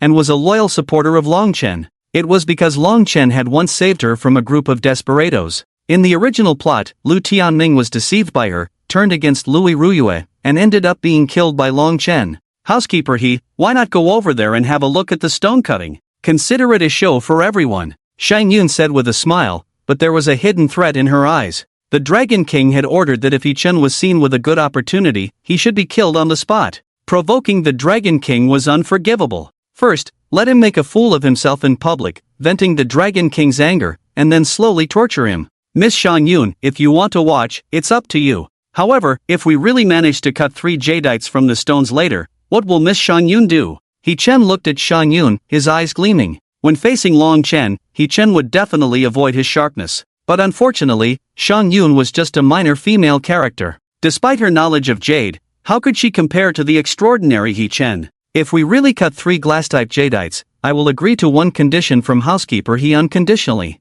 If we fail, Housekeeper He will also have to agree to one condition from me. How about that? Shang Yun, confident in her knowledge of jade, was extremely self-assured. After years of honing her stone gambling skills, she was even more formidable than Long Chen. She was certain that among the stones He Chen held, only one was glass-type, while the other 2 were ordinary jadeites. Just a lackey of the Xiao family, a newcomer to the stone gambling world, what could he use to defeat her? He Chen remained silent and simply walked into the stone gambling shop with the 3 original stones. In the deepest part of the shop was where the stones were cut. Pay a few $100 to the master, and he would cut a piece for you. He Chen placed the 3 original stones on the table in front of the master. Just as he was about to say how to cut them, Lu Tianming stopped him. Boss, are you really going to gamble? No need, let's just have some fun. Cutting 3 jadeites from 3 original stones, isn't that taking advantage of honest people? Even the god of heaven wouldn't be able to do it. Although Lu Tianming admired He Chen, when it came to stone gambling, He Chen was truly just a newcomer. Let alone cutting 3 glass-type jadeites from 3 stones, even if you gave him $300, he might not be able to cut one. Isn't this clearly a loss? Then let's listen to young Master Lu and forget about it. Stone gambling is meant to bring joy, so why do something that upsets others? What does Miss Shan Yun think? He Chen glanced at Lu Tianming beside him and then at Shan Yun. Inadvertently, he saw Louis Ruyue coming down from the 2nd floor, standing in the crowd and looking over here. It seems that Lu Ruyue must have come here to inquire about the origin of the dead blood jade pendant. The bet between him and Shang Yun was no longer necessary. The initial intention of betting with Shang Yun was simply to clarify the mysterious effect of the dead blood jade pendant in front of Louis Tianming. Let Louis Tianming understand that Shang Yun is not a good person. Oh, is Housekeeper He afraid now? What kind of person do you think I am, but lacking the courage of a young woman like me? Gambling on stones is seeking excitement for everyone, isn't our bet bringing joy to everyone? Or is Housekeeper He simply using Shang Yun for amusement? Shang Yun's voice was resentful, her expression aggrieved. Those who were originally there for entertainment began to lean towards Shang Yun, starting to blame Yi Chen. "Humph, if you can't handle it, then don't play. Words spoken are as useless as farts, and he's still a man, bah. Miss Shang Yun, if he won't bet with you, I will. I'll bet a few hundred pieces of raw stones with you. Don't mind this scoundrel." "Yes, Miss Shang Yun, there's nothing to say to the lackeys of the Xiao family. Outsiders, get lost, you're not welcome here." Those who could gamble on stones here were all upper-class individuals, each with some reputation in various fields. If it were Xiao Yun here, perhaps these people would be wary. But Yi Chen was just a mere steward, why would they be afraid? The surrounding discussions gradually turned into insults and sarcasm. Louis Tianming, who lacked sophistication, would have been red-faced with anger by now. "Who dares to insult my boss? A bet is a verbal agreement between both parties, it doesn't say you can't break it. 3 pieces of raw stones for 3 glass-filled ones, this bet was unfair from the start. Why should my boss fulfill a bet that he's destined to lose? Damn, that pretty boy over there dares to give me a look, you want to be cursed?" Louis Tianming was impulsive, but after following Yi Chen for so long, he also understood a truth. When a group of people attacks you, don't try to fight them all, just focus on one person. Kill the chicken to scare the monkey. Louis Tianming pointed at a young man in glasses in the corner, with a mocking expression on his face. Yi Chen followed Louis Tianming's gaze and found that the person looked very familiar. It was Zhao Mingyuan from the Xiao family. Standing beside him was a man with a gloomy expression, surprisingly Long Chen. Damn, it's truly the law of cool stories. Where there are antagonists showing off, there will surely be the protagonist putting them in their place. What's the matter? Do I, Zhao Mingyuan, need to consult you, young Master Lu, on how to conduct myself?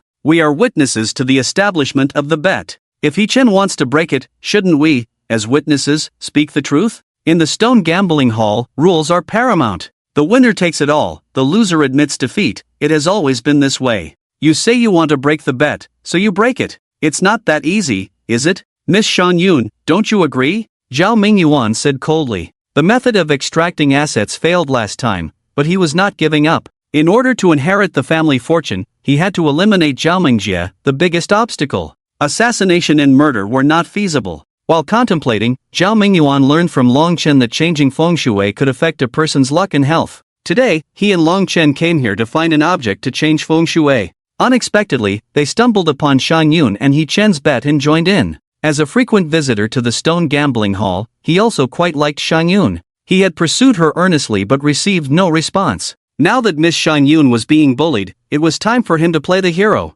Young Master Xiao is right. The stone gambling hall has its rules, those who don't follow them should get out. As witnesses to the bet, we naturally have to speak up for Miss Shang Yun's unfair treatment. The surrounding voices became noisy once again. The previous insults and doubts came at him from all sides. There's no damn rule. What's that sound? Are you using your vocal cords to speak? Xiao, if you want to win Shang Yun's favor, just say it. No need to bring up my boss. This gambling game is clearly rigged to make us lose, unfair from the start. Talking about rules is pointless. Lu Tianming pointed at Zhao Mingyuan's nose and cursed. Compared to Zhao Mingyuan's refinement, he looked more like a street thug. Well, rules are rules. Miss Shang Yun, be careful who you befriend. Some people may look like rich young masters, but in reality, they are just idle troublemakers. Zhao Mingyuan said coldly. Zhao Mingyuan, what are you insinuating and belittling here? Me? Just stating the facts. You. Lu Tianming was so angry he couldn't speak. All the reason was on Shang Yun's side, but he had to speak up for his boss. He had been pursuing Shang Yun for so long, he was quite familiar with her subtle expressions. When Shang Yun looked at his boss just now, her disdain and anger were quite evident. It was then that Lu Tianming understood that Shang Yun detested Yi Chen, and she was extremely harsh towards those she disliked. Those who lost the stone gambling with Shang Yun all ended up losing limbs without exception. This was another title for Shang Yun, the origin of the Spider-Woman of the stone gambling house. If Yi Chen lost this gambling game, he would lose a hand and a foot. That's why Lu Tianming suddenly intervened. The stone gambling house has its own rules. If Master He truly wants to leave, then he must admit defeat. Leave with one hand, and you can go. Shang Yun spoke again, revealing her fangs. The killing intent in her eyes was almost tangible. Long Chen in the corner watched Yi Chen, a smirk forming on his lips. He finally can teach this dog a lesson. He finally can teach this dog a lesson. Long Chen's voice was cold, full of mockery. Yi Chen had repeatedly ruined his plans, and he had long been on his hit list, ranking even higher than Xiao Yun. Today, let the spider woman give him a lesson first. After I take down the Xiao family, I can take his life as well. Longchen smirked devilishly, confident that He Chen would lose without a doubt. Shang Yun was one of his 8 great war generals, the Spider Woman, skilled in seducing hearts, especially adept at stone gambling antiques. She had been studying this art for years, her skill in stone gambling even surpassing Long Chen, rightfully claiming the title of the best in China. Since her debut, the Spider Woman had only lost to Long Chen once in stone gambling, never failing again. Always gambling when there's a stone, always winning when there's a bet. This had shaped her extremely paranoid, confident, and slightly yandere personality. Although Long Chen disliked the yandere Shang Yun, he had to admit her talent in stone gambling. That's why Long Chen could overcome his inner feelings and choose to include her in his harem.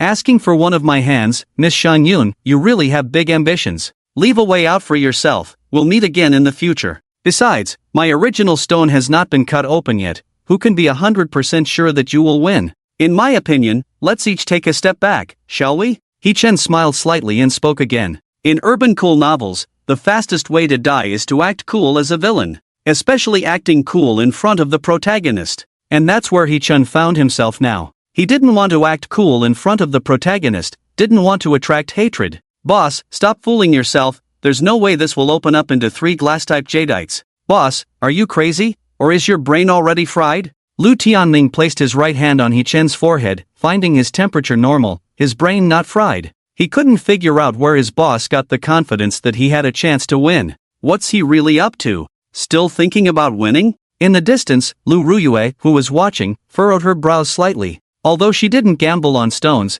she knew that glass-type jadeite was exceptionally expensive. Among 100 to 1,000 pieces of raw glass-type jadeite, it was not guaranteed to find even one. Even for a master well-versed in this field, they couldn't ensure 100% success in selecting raw glass-type jadeite. Yet He Chen immediately picked 3 pieces, convinced that they were all glass-type jadeite. What was he thinking? Lu Ruyue was becoming more and more curious about He Chen. She had consulted the experts here before, and it was confirmed that the jade pendant was indeed tainted with the blood of the deceased, exuding strong malevolent energy that could endanger the wearer's life. From this, it was evident that He Chen truly understood the ways of jade. However, randomly selecting 3 raw stones and claiming they were all glass-type jadeite seemed like an exaggeration. Why was He Chen so confident? Can't I be 100% sure that I'll win?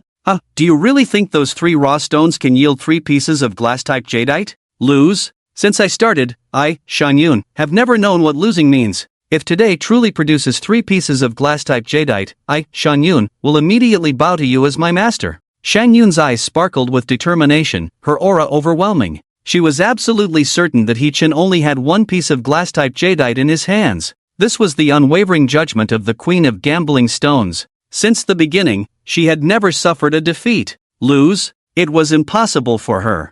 Miss Shang Yun has never made a mistake in the deep pit of famous artifacts. Believe me, this time will be no exception. Either Mr. He admits defeat and leaves an arm behind, or he opens the stone with a knife to see if everything is as he predicted, then admits defeat and leaves an arm behind. 2 choices, same result. Mr. He, make a choice. Zhao Mingyuan stood by Shang Yun's side, gently reaching out his right hand to pat her shoulder. It felt great to show off in front of his beloved woman. At this moment, he spoke with unparalleled toughness, exuding a domineering air. He feared Xiao Yun and the Xia family behind her. But He Chen, a mere lackey of the Xia family, Zhao Mingyuan truly didn't regard him highly. Mr. He, you don't really want to break the agreement, do you? We are all witnesses here. If you truly think Miss Shang Yun is easy to bully and want to break the agreement, none of us here will agree. Mr. He, have you thought it through? What choice will you make in the end? Long Chen looked at He Chen with a sneer, his words carrying a hidden threat. As he spoke, his eyes glanced at Zhao Mingyuan's right hand resting on Shang Yun's shoulder, a flash of killing intent passing through his eyes.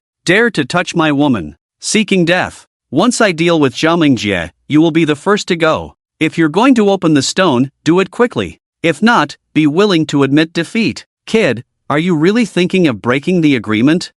If we really want one of your hands, the Xia family may not be able to protect you. The onlookers urged on, eager to see how He Chen would lose. Many of these people were from the underworld, their words quite ruthless. Lu Tianming looked at He Chen, his eyes filled with worry. Boss, what should we do? What should we do? Just go with the flow. Damn it, why force me to show off in public? When those 3 pieces of glass-type jadeite are revealed later, don't cry, you melodramatic girl. He-Chen sighed deeply and looked at Shan Yun. In that case, let's open the stone. Let's see what kind of spark these 3 stones in my hands will produce. As he finished speaking, the master responsible for opening the stone picked up a raw stone, observed the texture for a moment, and made the first cut in front of the machine. Lu Tianming instinctively held his breath, his hands already sweating. Lu Ruyue also tiptoed, her eyes fixed tightly on that raw stone. However, He-Chen remained calm, his mind completely elsewhere. He was thinking about how to deal with the melodramatic girl Shan Yun when she bowed to him later. Shan Yun noticed He-Chen's unchanged expression of surprise, feeling somewhat puzzled inside. This guy named He-Chen could actually be targeted by the palace lord for a chase order, showing a somewhat unusual courage. Unfortunately, you've met me.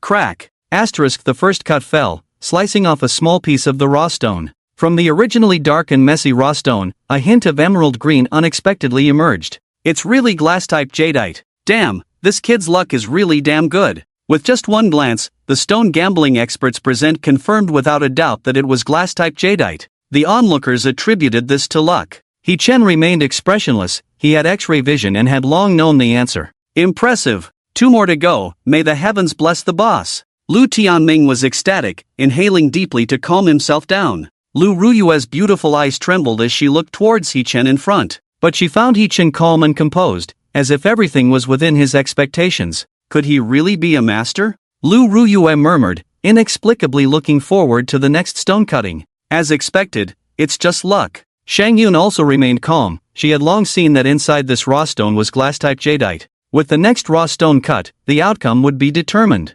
He-Chen, have you decided which hand to cut off? Long Chen watched as the first raw stone revealed glass-type jadeite, a disdainful smile playing on his lips. Just one, there are still 2 more, the advantage is mine. As a hexagonal versatile talent, Long Chen was not only proficient in medicine but also skilled in stone gambling. His judgment coincided with Shang Yun's, indeed, the previous one was glass-type jadeite. Of course, it was the only one. The remaining 2 raw stones, from their texture and material, appeared to be ordinary white jade. In other words, He-Chen was bound to lose without a doubt. Miss Shan Yun, the second raw stone has not been cut yet. We still have a chance to reconcile with a handshake. Shall we stop here? He-Chen looked at Shan Yun, speaking again. He didn't want to have too much interaction with Shang Yun, let alone become her master. With Long Chen's petty mind, if he really became Shang Yun's master, in a few days, he would most likely turn into a stiff corpse father. Reconcile? In stone gambling, there's only winning or losing. In my opinion,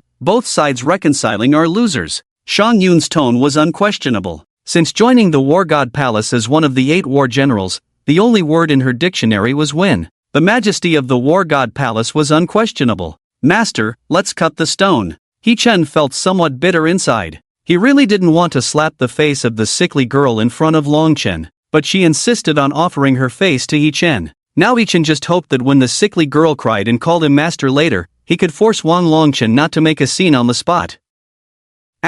Crack. The master stone cutter's second cut fell, splitting the second raw stone. Under everyone's gaze, a bright green color emerged from the cut of the raw stone. It's glass-type jadeite again. To open 2 pieces of million-worth glass-type jadeite in a row. How is this possible? Could he really understand stone gambling? Nonsense, he's just a greenhorn kid, this must be luck. The onlookers had various expressions. The whole scene was in an uproar. They never expected He-Chen to actually open 2 pieces of glass-type jadeite. This meant Shang Yun's judgment was wrong. Was it luck? Or was this kid pretending to be weak to catch the tiger? Would the last piece of jade also turn out to be glass-type jadeite as He-Chen claimed? Thank you for the blessing of the heavens. Boss is amazing. No, boss, do you really know? Lu Tianming jumped up in excitement. Opening 2 pieces of glass-type jadeite in a row, this luck was too unbelievable. Another piece of glass-type jadeite. Good luck? I think he's very confident. To spot an issue with that jade at a glance, he can't just be a newcomer.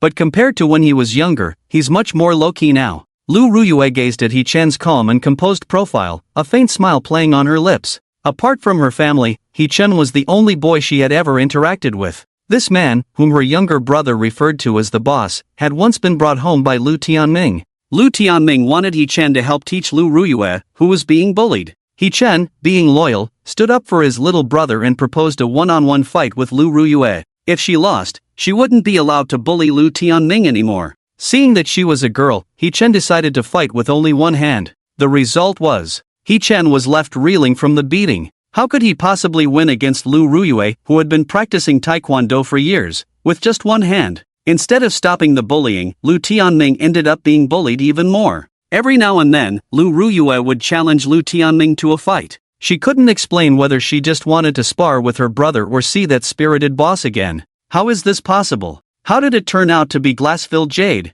Shan Yun looked at the bright green light shining through the rough stone cut, her expression filled with disbelief. She rushed forward to examine it carefully, repeatedly inspecting it, but the answer remained the same. Glass-filled jade. I lost. Shan Yun looked dejected. After joining the Temple of War God, the undefeated Queen of Gambling had lost. She had claimed there was only one piece of glass-filled jade inside, but now two had been revealed. Her judgment was wrong. Although He Chen hadn't won yet, she had already lost. No, Miss Shang Yun, you haven't lost. He has to win by revealing 3 pieces of glass-filled jade. This guy is just lucky. The goddess of luck won't always be on his side. Zhao Mingyuan patted Shang Yun's shoulder, trying to comfort her. Unaware, a cold gaze behind him was fixed firmly on him. Revealing glass-filled jade twice in a row, this dog from the Xiao family is really lucky. Once or twice, but never thrice. That third rough-looking stone, with its hard material and rough edges, will definitely not be glass-filled jade. He Chen, your luck has run out.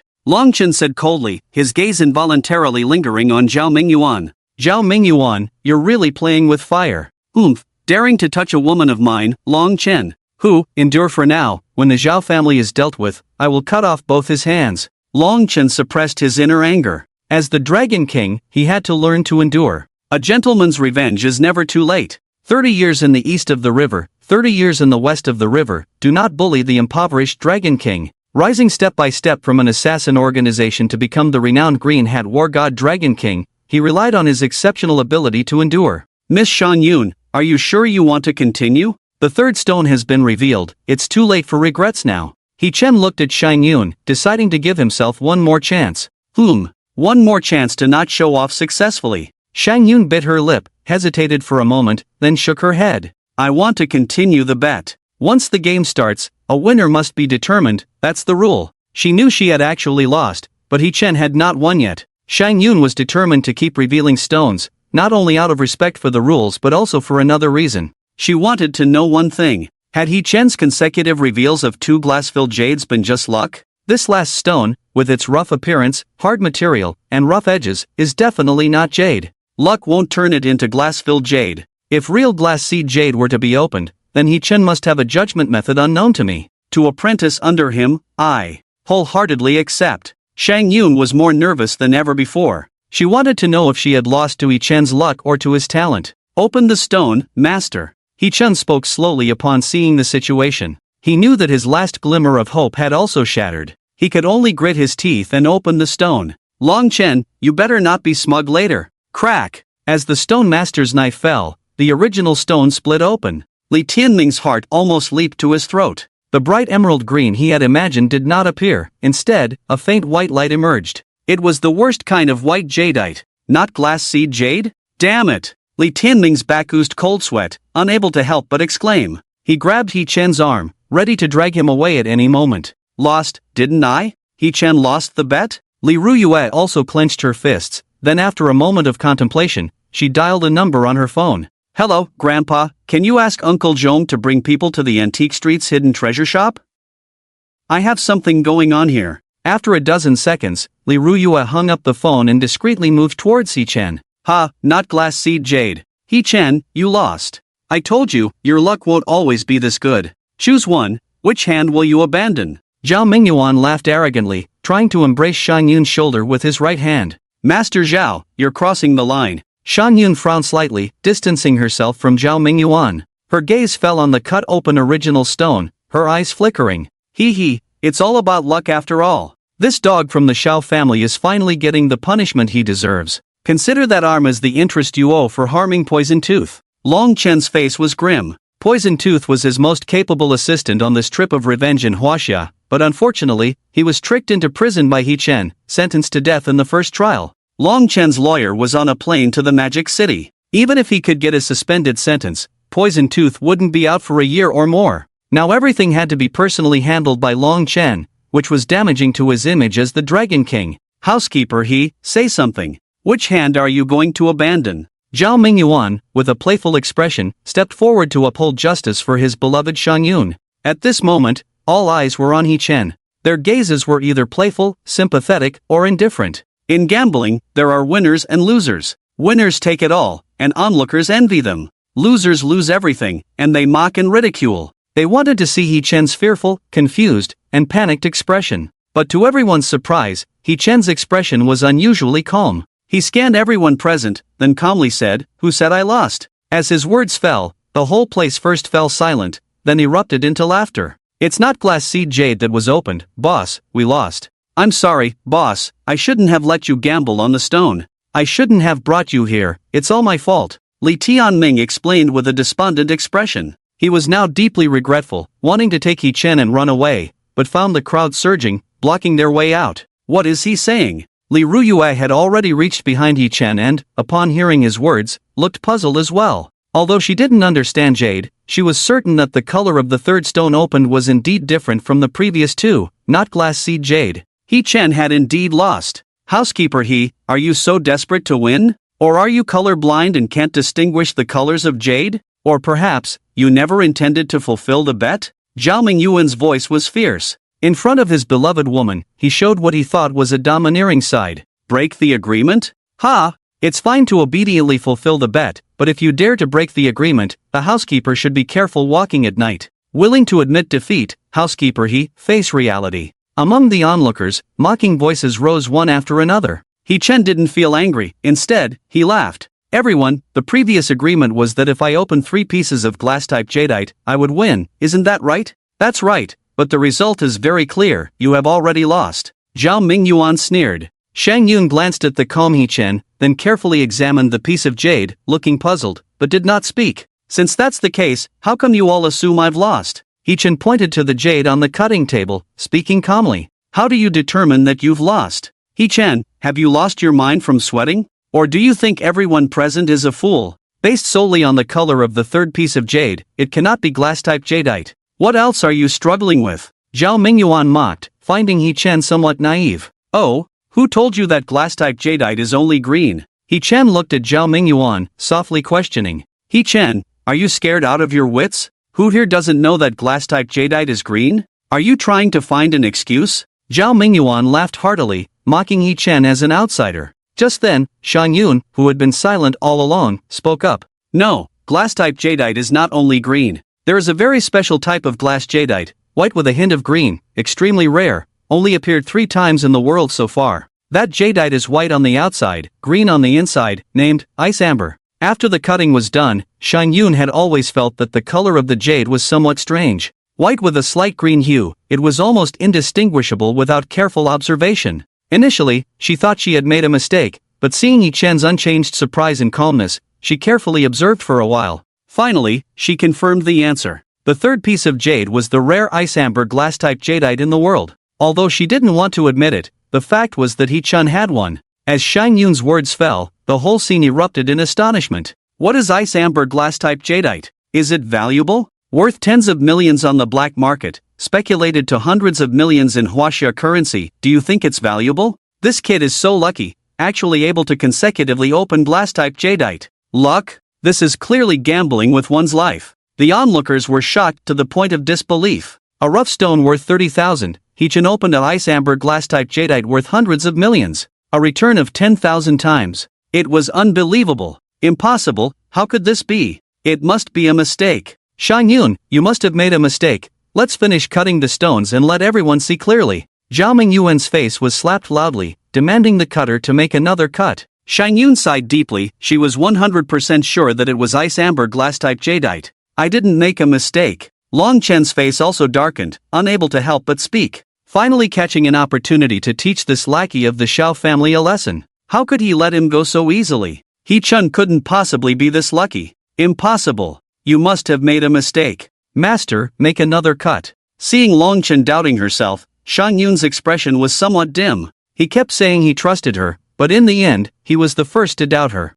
"Master, please proceed." Shang Yun's voice was slightly cold. Click. As the cutter made another cut, the full view of the rough stone was revealed. White with a hint of green, exceptionally exquisite. With this cut, Long Chen and Zhao Mingyuan's suspended hearts also died. It's truly a rare sight to see ice amber glass-type jadeite. He Chen had 3 original stones, and he actually opened 3 pieces of glass-type jadeite. He won. Lu Tianming rubbed his eyes in disbelief, wishing he could pluck out his eyeballs to get a clearer look and confirm if his boss had been possessed. No way, boss, you're amazing. You even opened the ice amber glass-type jadeite. He Chen shrugged innocently. He also learned from the original plot of the novel that there was a piece of ice amber glass-type jadeite here. In the original plot, it was Long Chen who showed off in front of Lu Ruyue and opened it. At that time, Long Chen also used this piece of ice amber glass-type jadeite to completely win Lu Ruyue's heart. But now, He Chen opened this piece of ice amber, stealing the limelight from Long Chen. Just luck.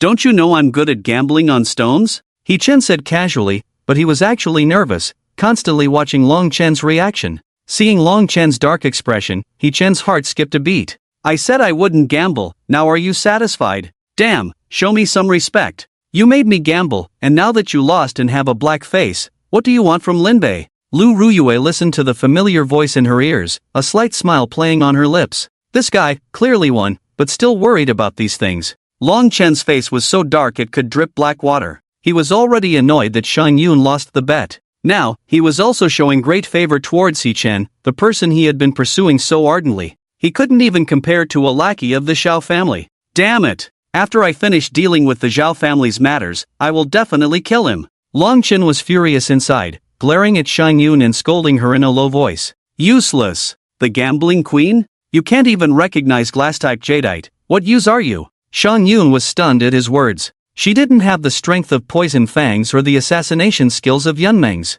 Gambling was her specialty, something she was proud of and believed could help Long Chen. So, she couldn't tolerate anyone criticizing her gambling skills. Long Chen clearly knew this, but now, he mercilessly rebuked her, questioning and mocking her gambling skills. Shang Yun wanted to explain, but the man she admired and was infatuated with had already turned and left. Could it be? Am I really worthless? Shang Yun felt bitter inside. It seemed like Long Chen didn't need her anymore. Zhao Mingyuan saw Long Chen leaving and furrowed his brows. He cursed Long Chen for lacking foresight but still followed him. Although he coveted Shang Yun's body, there were more important matters at hand. He needed to get rid of Zhao Mingjie and gain control of the Xiao family's inheritance. With money, would he still lack women? Mr. Long, wait for me. Miss Shang Yun, I have something to attend to first, we can talk more later. As Long Chen and Zhao Mingjie left, the onlookers dispersed. They enjoyed watching others' misfortunes but didn't want to witness their luck. They were afraid of being envious. He Chen refused some people who wanted to buy the ice amber jade from him, letting out a sigh of relief.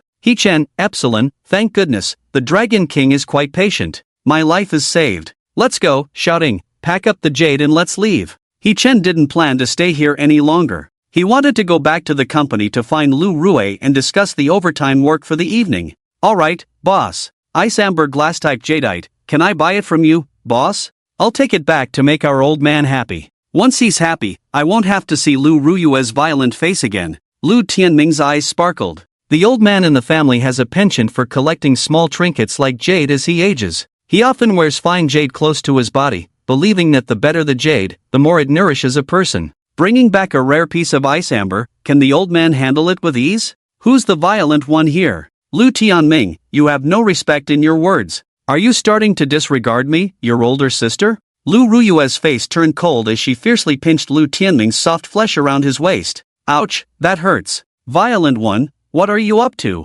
Big brother, help me. Lu Tianming's face turned as red as a monkey's bottom, seeking help from He Chen. He Chen glanced at the muscular lines on Lu Ruyue's legs and tactfully chose to ignore the situation. I didn't see anything, don't mind me, carry on. After playfully bickering for a while, the siblings arrived at the stone-cutting platform, curiously examining the piece of ice amber with glassy jade inside. Lu Ruyue reached out to touch it, feeling a cool sensation that was quite comforting. She really liked this piece of jade. So beautiful. It's not yours to admire, it belongs to my big brother. Lu Tianming interjected. Humph, I'll buy it eventually. It will be mine sooner or later. I was the one who spoke to big brother first, he will definitely sell it to me. Do you have that much money? I have pocket money. Oh, then I declare that your pocket money for next month is now gone. Lu Tianming, Lu Ruyue, you're not being fair. Lu Ruyue, Epsilon, you were the one being unfair first, using your special connections. He-chan, can I keep this ice amber?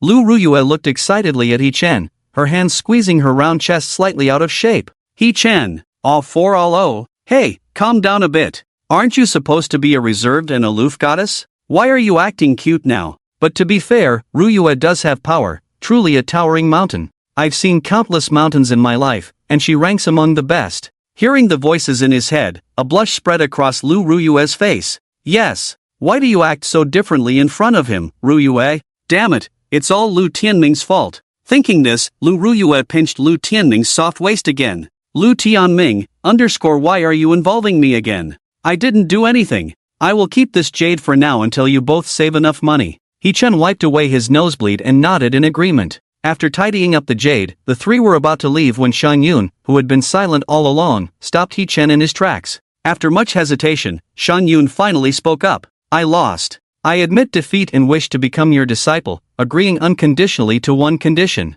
As the queen of stone gambling, she had lost her former sharpness and now seemed more like a lost woman. He-chan looked at Shang Yun and chuckled softly. Hey, becoming my disciple is unnecessary, as that wasn't part of our bet. As for that condition, love yourself, be your own master, don't live in someone else's world. Shang Yun was taken aback, not expecting He-chan's condition to be this. This is your condition? Yes, that's my condition. He-chan affirmed. Speaking of which, Shang Yun is also a pitiful woman. Why make life difficult for the unfortunate? Long Chen saved her life just to make up for the mistakes of his subordinates who indulged in desires and massacred villages. Originally owed to her by Long Chen, Shang Yun always wanted to repay the debt. Striving to become stronger, training hard, captivating hearts, and expanding the Dragon King's territory. The more people she killed, the less she resembled herself. Shang Yun has turned into a sickly sweet person today, all because of the man she has always admired. Ha, what a ridiculously melodramatic plot. Shang Yun shuddered as the voice suddenly sounded in her ears. She actually heard He-chan's inner thoughts. The group of people who slaughtered her village were associated with Long Chen? How could that be possible? Long Chen clearly killed those people, he was the one who saved me. Shang Yun wanted to argue back, but her brain uncontrollably recalled. She remembered that among the people who massacred the village years ago, the leader had a sun tattoo on his chest. Shang Yun had once seen a man with a sun tattoo on his chest while sorting through expired files for the assassin organization. She didn't pay much attention at the time, but now she realized that the tattoo on the man in the file seemed exactly like the leader of the village massacre back then. Could it be that the village attackers were really part of the organization, under Long Chen's command? If everything He-chen said was true, then what did her actions over the years amount to? Shang Yun felt turmoil in her heart, her gaze losing focus. Miss Shang Yun, think it over. Xiao, settle the bill, we're leaving. He-chen comforted briefly and walked out of the gambling stone shop. It was not advisable to have too much contact with the female lead, the consequences were too significant, risking one's life easily. After leaving the gambling stone shop, He-chen bid farewell to the siblings Lu Ruyue and Lu Yun. He first visited the Xiao family, presenting a piece of glass seed jade to Old Master Xiao. Old Master Xiao indeed treated He-chen like a grandson. Especially after He-chan's parents passed away, Old Master Xiao became his guardian and treated him generously. Elder nobles in the city loved to collect jade, calligraphy, and paintings, and Old Master Xiao was no exception. Seeing the rare glass seed jade brought by He-chen, Old Master Xiao was overjoyed, doubling He-chen's salary with a wave of his hand. After chatting with Old Master Xiao for a while, He-chen left the Xiao family and headed to the company headquarters. After reporting to Xiao Yun about the work progress, He-chen used overtime as an excuse to leave. As he left the company, He-chen coincidentally met the rosy-cheeked Su Wanqing carrying a food box. He-chen wondered why Su Wanqing had food at this hour. What if it contained something threatening the young master's safety? Wouldn't that be my negligence as a steward? So He-chen decisively used his X-ray vision to inspect the goods. Very white wolfberries and a rich soup. In just a few days, Su Wanqing's soup-making skills had improved significantly. After exchanging pleasantries, He-chen quickly left with his legs crossed. He sat in the Maybach borrowed from Xiao Yun. He-chen first booked a room at a 5-star hotel online before video calling Lu Ruyue. Lu Ruyue had worked the night shift yesterday, so she was off today. Lu Ruyue almost instantly answered He-chen's call. Xiao, your timing is impeccable. I just finished showering, want to come over? In the video, Lu Ruyue wore a pink camisole, her curves subtly visible. He-chen pondered for a few seconds before asking, alone? Just me, I'm single. Xiao, you didn't forget, did you? How's the soundproofing in the room? Ha, it's decent. Xiao, come and see for yourself. After receiving Lu Rui's response, Hee-chan fell silent for a few seconds before asking one last question. How's your stamina? I've been resting all day, so I'm full of energy. If you don't sleep, I won't either. Just to be safe, inform HR in advance that you're taking 2 days off. 2 days? Isn't that a bit much? Lu Rui, degree 3, she did work out regularly, and her physical endurance was quite good. The muscle strain from the previous day's workout had mostly healed by the next morning. Hee-chan asking her to take 2 days off in advance seemed a bit exaggerated. What if Hee-chan found her unsuitable? Wouldn't it be a waste to take 2 days off then? I'm worried you won't be able to handle it. After Hee-chan hung up the phone, he cancelled the hotel room reservation. Life was tough, so he tried to save wherever he could. He then went to the supermarket, bought some balloons, and immediately drove to Lu Rui's house. In just half an hour, Hee-chan, fully prepared, arrived at Lu Rui's house. He pressed the doorbell at Nanan Community 605. A few seconds later, Lu Rui appeared at the door, dressed in a black silk JK outfit, with her upper body revealing a bit of midriff, accentuating her already plump chest. Her pair of fair, long legs wrapped in black silk looked even more delicate and fair. Alluring and captivating, she knew how to use her advantages. Lu Rui leaned against the doorway, her red lips slightly parted. Xiao, you came so quickly, I'm not ready yet. Hee-chan stared. The mantra and postures of the 99 Yang body refining technique automatically came to mind. Well, I bought some things, just to fill our stomachs first. Hee-chan suppressed the urge and carried the packaged ingredients into the house. Lu Rui closed the door, swaying her waist as she followed Hee-chan. Oh, I haven't eaten yet. Is Xiao planning to showcase his cooking skills? You can't cook? No. Then what do you usually eat? Take out. Hee-chan fell silent, took off his suit, rolled up his sleeves, and entered the kitchen. Nowadays, takeout services were very convenient, and many busy office workers would order takeout for their meals. However, as a versatile butler, cooking was also within Hee-chan's skill set. Washing vegetables, cutting them, heating the wok, stir-frying, and simmering rice. Hee-chan was busy as a bee. Lu Rui was also busy, unable to close her mouth. Initially, Hee-chan could have endured, but after Lu Rui's teasing, he couldn't suppress the urge anymore. The meal needed some time to simmer. During this time, the two of them began to entwine. The 99 Yang body refining technique involuntarily activated. Hee-chan could feel a cool breeze-like energy entering his body from his lower abdomen, circulating continuously within his body. After completing a full cycle, the energy finally settled in Hee-chan's dantian. Although faint, Hee-chan could clearly feel himself getting stronger. The feeling of getting stronger. Feels great. Hee-chan chuckled lightly and tried to quicken his movements. This made Lu Rui, who was already struggling to keep up, unable to hold back a painful moan. Once the 99 Yang body refining technique started, it had to complete a full cycle before resting. Otherwise, all previous efforts would be in vain, and one would have to start over. Hee-chan glanced at the dishes about to be served, furrowing his brows slightly. To prevent the food from sticking to the pan, he had to act swiftly. For a moment, the small kitchen was filled with a fragrant aroma, brimming with a sense of spring. After leaving Xiao's house, Longchen arrived at the police station with the lawyer he had specially brought from abroad. Learning that Long Wang had come to visit him with a lawyer, Duya was extremely excited. Long Wang indeed had extraordinary foresight. He brought a lawyer to save me. After being taken to the meeting room by the police, Duya exclaimed excitedly, Long Xiao, you finally came to save me. Longchen forced a smile and nodded. This time I bring both good news and bad news. Which one do you want to hear first? What's the good news? We have the best lawyer, you'll be fine. And the bad news? You'll spend the rest of your life in prison. The next morning, Hee-chan woke up in bed, with the unconscious Lu Rui by his side. Last night was too wild. After completing a set of the 99 Yang body refining technique, Lu Rui fainted 9 times. Towards the end, Lu Rui was completely exhausted. Basically, it was Hee-chan who was putting in all the effort. The floor was a mess, with white paper balls scattered everywhere. Their clothes and pants were haphazardly piled together. After a night of intense battle, Hee-chan not only wasn't tired but felt refreshed and invigorated. The lower abdomen gathered a warm and hot intertwining airflow, constantly wandering in his body, strengthening his tendons, veins, and bones. According to the division of the 4 spiritual realms of heaven and earth, I am now in the early stage of the yellow spiritual realm. The 9 Yin and 9 Yang body refining technique is quite extraordinary. Just one night, and my abs have become hard again. Hee-chan touched his abdomen, the original 6-pack abs turned into a sculpted 8-pack. Well, there's also a noticeable improvement in the gluteal muscles. truly worthy of the 9 yin and 9 yang body refining technique. This reminded Hee-chan of a character from the animated series Piggy Superman. Super strong. I am super strong, the more super, the stronger. Sounds like a villain. But although it sounds perverse, it does indeed fit my current state. Take a shower, change clothes. Hee-chan couldn't wait to leave. He wanted to find a secluded place to thoroughly test his abilities.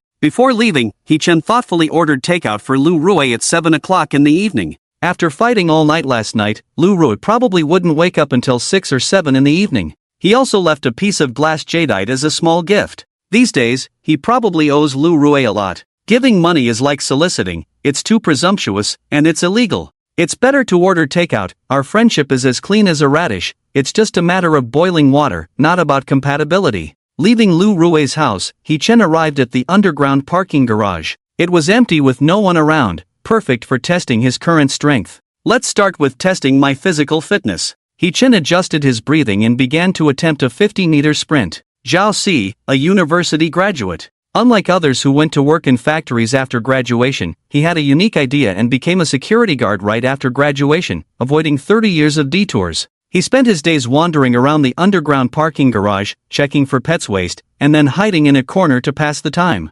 Today, as usual, after patrolling the area, he hid in a corner to watch videos. This waist twist is not bad, so today's video ends here. Xiao Si smirked, opened another app, ready to watch some action movies. But the next moment, a figure flashed past him like a speeding wind. Xiao Si was stunned for a few seconds before reacting. What the heck? What was that just now? A big black rat? Xiao Si peeked out from the corner and saw the person's fist smashing into a pillar. Crack! He even heard the sound of cement shattering. Damn! What kind of martial arts is this? I've only been a security guard for a year, and people outside are already evolving secretly? Xiao Si was too shocked to speak. He watched as the person continuously struck the pillar, causing pieces of cement to fall to the ground. Is this a martial arts master? The ones in novels are actually real. Xiao Si's eyes were about to pop out. He never expected to witness a martial artist shattering cement with bare hands in his lifetime. Thinking about whether to take a photo together, the person had already driven away. What a pity, missed the chance for a photo. I never thought there were such extraordinary people in the world. Xiao Si sighed and walked out from the corner to the pillar that Hee-chan had struck. The pillar, which two people could embrace, was now shattered in half. Xiao Si was speechless with shock. Is this person even human? Even the monsters in novels don't have such destructive power, right? Let me post a video. Wait, did I forget something? I think I'm the security guard here. Xiao Si was about to record a video on his phone when he suddenly remembered something. His shocked expression immediately turned into distress, and he felt numb all over. Who should he ask for compensation? How would he explain this to the boss when asked? There was a martial arts expert who went to the underground parking lot to practice martial arts, and then smashed the stone pillar? This sounds totally unreliable. Xiao Si was unaware of Hee-chan's troubles. Now he was heading to the Ruiwei Grand Hotel to complete the final handover. The early stage of the Yellow Spirit realm is indeed powerful. My physical fitness can already rival the top athletes in track and field. With the internal force, the attack power of my needle technique has also increased significantly,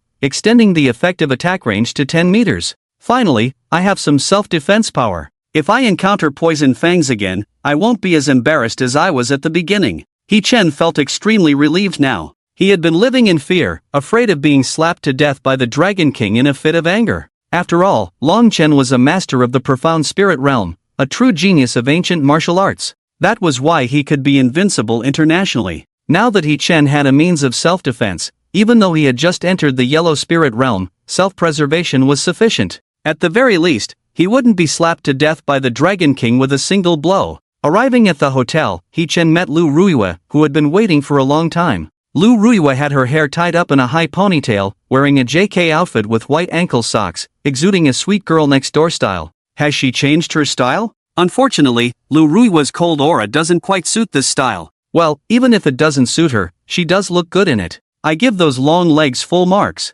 Seeing Hee-chan, Lu Ruiwei got straight to the point. Where's the resale contract? This is it in my hand, let's go inside and talk. Hee-chan raised the document in his hand and said with a smile. Both parties, accompanied by lawyers, went to the hotel meeting room and discussed some details. After confirming everything was correct and reaching an agreement, the contract was signed, and the hotel officially returned to the Lu family. Miss Lu, it was a pleasure doing business with you. With the hotel deal completed, He-Chen had successfully fulfilled the task given by Xiao Yun. Lu Ruiyue wanted to invite He-Chen for a meal, but after much hesitation, she held back and watched He-Chen leave. He-Chen had originally planned to continue playing games with Lu Ruiyue to rank up that night. However, Xiao Yun called him. "Get ready, we're going to the Xiao family's banquet tonight. Pick a suitable gift from the Xiao family's gift room, we'll leave at 7 sharp." Xiao Yun hung up the phone after saying that. Influenced by He-Chen, he was starting to like hanging up the phone right after speaking. The Xiao family's old man's condition worsened?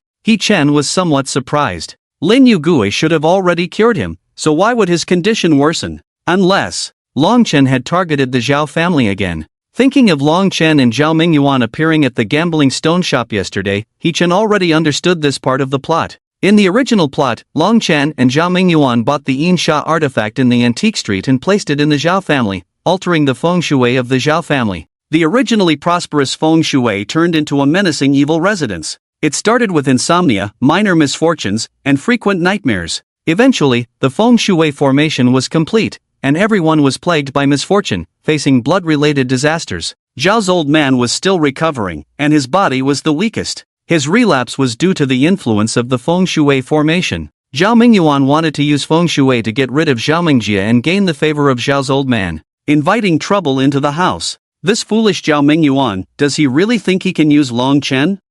He'll end up playing himself to death sooner or later. He-Chen shook his head, stepped on the gas, and drove towards the Xiao family's old mansion. Having just experienced the wonders of the 9 yin and 9 yang body refining technique, He-Chen was indeed a bit obsessed. Unfortunately, he had no choice but to go to the Xiao family this time. The confrontation between the antagonist Xiao Yun and Long Chen was bound to be tense. If He-Chen didn't go, Xiao Yun might end up being played to death by Long Chen, and that would be the end of his own life. Upon arriving at the Xiao family's old mansion, He-Chen greeted Zhao's old man and then went to the gift room with the key. He randomly picked a few landscape paintings in the treasure mountain and carefully rolled them up.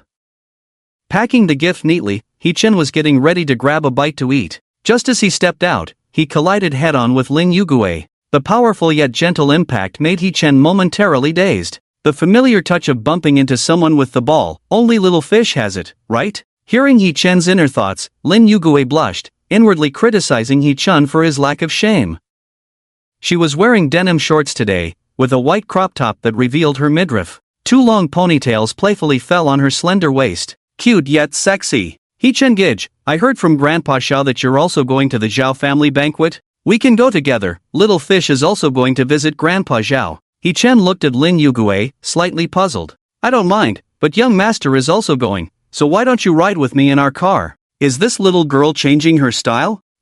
Both tempting and innocent, this appearance really softens the heart. But didn't she always like the Lolita style? Why the sudden change in style? Lin Yugui blushed, thinking to herself. She didn't want to wear these clothes that could cause rheumatism, but He-Chen liked seeing her in them. Okay, it's still early, what should we do? Lin Yugui stumped He-Chen, then smirked slyly. What can 2 people do? Of course, something exciting that minors are prohibited from doing. Seeing He-Chen's lecherous smile, Lin Yugui's heart raced. Is it happening now? But isn't it a bit too early? She wasn't ready yet. As Lin Yugui was lost in her thoughts, a slightly cold voice sounded. What exciting activity is this? Can I join in? He-Chen looked towards the door and saw Tang Yan walking in wearing white sneakers. How did she come here? Tang Yan, why are you here? Tang Yan's expression was slightly displeased. She had asked He-Chen to introduce Lin Yugui to her, but it had been several days, and He-Chen hadn't made any move. Finally finding someone who could cure her poison, she couldn't contain her restlessness and had to come find He-Chen herself. Manager you're a busy man, too occupied to remember to see me. So I had to visit you myself, to see Manager He-Chen felt awkward hearing Tang Yan's sarcastic tone. He had indeed been busy lately and had forgotten about this matter. Tang Yan, please don't tease me. Xiao, let me introduce you, this is Tang Yan, a police officer from the Shanghai Police Department. Tang officer, this is Miss Lin Yugui, a renowned young healer in Huaxia. He-Chen briefly introduced the two. After exchanging greetings, they started chatting casually. Seeing the 2 beautiful women beside him, He-Chen couldn't help but feel a bit distracted. These were the female leads of this story, the future harem of Long Chen. Why were they all around him now? Although being surrounded by beauties felt good, the fragrance in the air was indeed intoxicating. But if Long Chen saw this, he would surely be furious with He-Chen. By the way, What game were you talking about earlier? Can I join? The atmosphere gradually livened up as Tang Yan looked at He Chen. She wanted to befriend Lin Yugui, and playing games together was the quickest way to bond. He Chen glanced at the two and nodded without hesitation. A game? Yes, 3 people can play, but it might be a bit challenging for me. I'll make sure you two have a blast, but it might be a bit difficult for me. Lin Yugui. All 4 all oh, can 3 people really play? Can this really happen? Her head was spinning, struggling to understand He Chen's intentions. Could it be that after studying medicine abroad for many years, the magic city has evolved into a system of 1 husband with 2 wives? Well, it's not impossible. What game is this? Can I join you guys? I want to play too. Another slightly seductive voice sounded. Yun Mengzi walked in gracefully in high heels, neither fast nor slow. He Chen, what's going on? Why is this fairy here too? Did I crash the female lead's nest? Shouldn't they be around Longchen? Why are they all coming to me? This could almost make up a table for mahjong. Longchen would probably be heartbroken if he saw this. What? Not welcoming me? Didn't you ask me to come to the Xiao family to find you before? Or is it because your girlfriend is here, so you can't openly acknowledge our relationship? Yun Mengzi looked at He Chen's puzzled expression and said with a smile. Lin Yugui, upon hearing this, immediately tensed her small face and nervously asked, He Chen, what's your relationship with her? It's a secret that can't be told. Yun Mengzi said slyly, with a mischievous smile on her face. Finally able to tease He Chen back after being teased by him all this time. He Chen, comet, seeing Lin Yugui looking like she was about to cry, He Chen felt a headache and quickly explained, Xiao, it's really not what you think between me and her. Enough, Yun Mengzi, just shut up. We don't have any secret relationship, she's just a corporate spy infiltrating Long Chen's company. He Chen's words fell. Lin Yugui stopped crying, and Tang Yan's face suddenly turned strange. Yun Mengzi looked smugly at He Chen and said to Tang Yan, oh no, our secret has been discovered. What should we do? Officer Tang might arrest us, right? He Chen, is this woman a bit off? No, all these women seem off. Damn, how did I, a villain, end up surrounded by the female lead? Yun Mengzi smiled triumphantly. After being constantly dissed by He Chen in his heart these days, he could finally get back at him a little. He Chen was dumbfounded. This Yun Mengzi is a nerve. Corporate spy, that's quite a serious accusation. If Tang Yan ends up with Long Chen in the future, she might bring this up. Then He Chen and Xiao Yun will both be in trouble. This crazy woman should be handcuffed and properly disciplined. Yun Mengzi, you've been fired, stop talking nonsense. Officer Tang, things are not as you think. Our Xiao family doesn't need such despicable means. Seeing this, Tang Yan also spoke up to defuse the situation. I'm off today. Business competition is not our concern, and fair business competition is allowed. The atmosphere gradually calmed down. He Chen was ready to send Yun Mengzi, this troublemaker, away. You guys chat, I'll leave for a while, but I don't want to leave yet, I want to play some exciting games. Yun Mengzi joked. She enjoyed seeing He Chen, who usually remained calm and composed, in a flustered state. Upon hearing this, Lin Yugui's face once again became pouty. This pretty sister wants to join too? This doesn't seem right. She felt a sense of shame and a hint of disappointment in her heart. He Chen has so many beautiful sisters around him, compared to them, she feels a bit ordinary. Play what? King of Pesticides doesn't have a 4-0. He Chen couldn't help but roll his eyes. Without giving Yun Mengzi a chance to speak, he grabbed her arm and left. So that's the game. Lin Yugui breathed a sigh of relief. Phew, I almost thought He Chen had turned into a fickle man. Tang Yan looked at Lin Yugui with a smile in her eyes. What does Miss Lin think it is? Lin Yugui, all 4-0. Startled by Tang Yan's sudden question, Lin Yugui was at a loss, blushing like a ripe apple. On the other side, He Chen took Yun Mengzi to a nearby room. Now he was a Huang Lingjing warrior, coupled with the trump card of the 12 needles of the Green Emperor. Facing Yun Mengzi, also a Huang Lingjing warrior, He Chen naturally had no fear. What are you here for? Yun Mengzi put away his playful expression, looking at He Chen seriously. I want to make a deal with you. What deal? He Chen frowned, scrutinizing Yun Mengzi suspiciously. Why is A acting so strange today? After going back and seeing her beloved Dragon King, there's no reason for her to come see me again, right? Unless she has a new plan. She wouldn't be playing spy games and setting me up, would she? This cunning woman, small-minded but scheming. Hiss, no one around here, maybe I should take the initiative and... Listening to He Chen's thoughts, Yun Mengzi felt like slapping him across the face. Why does this steward have so many tricks up his sleeve? Do I need to scheme against you? Want to kill me? Humph, I can defeat you with one hand tied behind my back. I'll tell you some news about the life and death of the Xiao family as an exchange. You have to tell me something in return. How so? He Chen was taken aback. News about the life and death of the Xiao family? In the original plot, the Xiao family was indeed destroyed by Long Chen. But that was after Long Chen unified the three major families in the demon capital. Now, with He Chen's interference, the current plot was gradually collapsing. He Chen himself wasn't sure what would happen next. After much thought, He Chen decided to hear A's conditions first. If the conditions were acceptable, he could consider exchanging information and deduce whether Yun Mengzi was lying based on the plot. What do you want to know? I want to know about the head steward of the Xiao family, Yun Chunsui. Yun Mengzi spoke slowly. He Chen, Omega, Yun Chunsui? Isn't that my father-in-law? Why is she asking about this? Could it be that she already knows her own identity? Oh, this is awkward. What if she wants to fulfill the marriage agreement and marry me? If the Dragon King finds out I've been cuckolded, he'll come after me? So conflicted, how do I reject her? Yun Mengzi, can someone tell me how he can imagine so much? I really want to slap some sense into him. Daydreaming in broad daylight? I'm here to find my family, not a husband, you lunatic. After much deliberation, He Chen finally spoke. I agree to this deal, but let me be clear, I already have someone I like. What's wrong with you?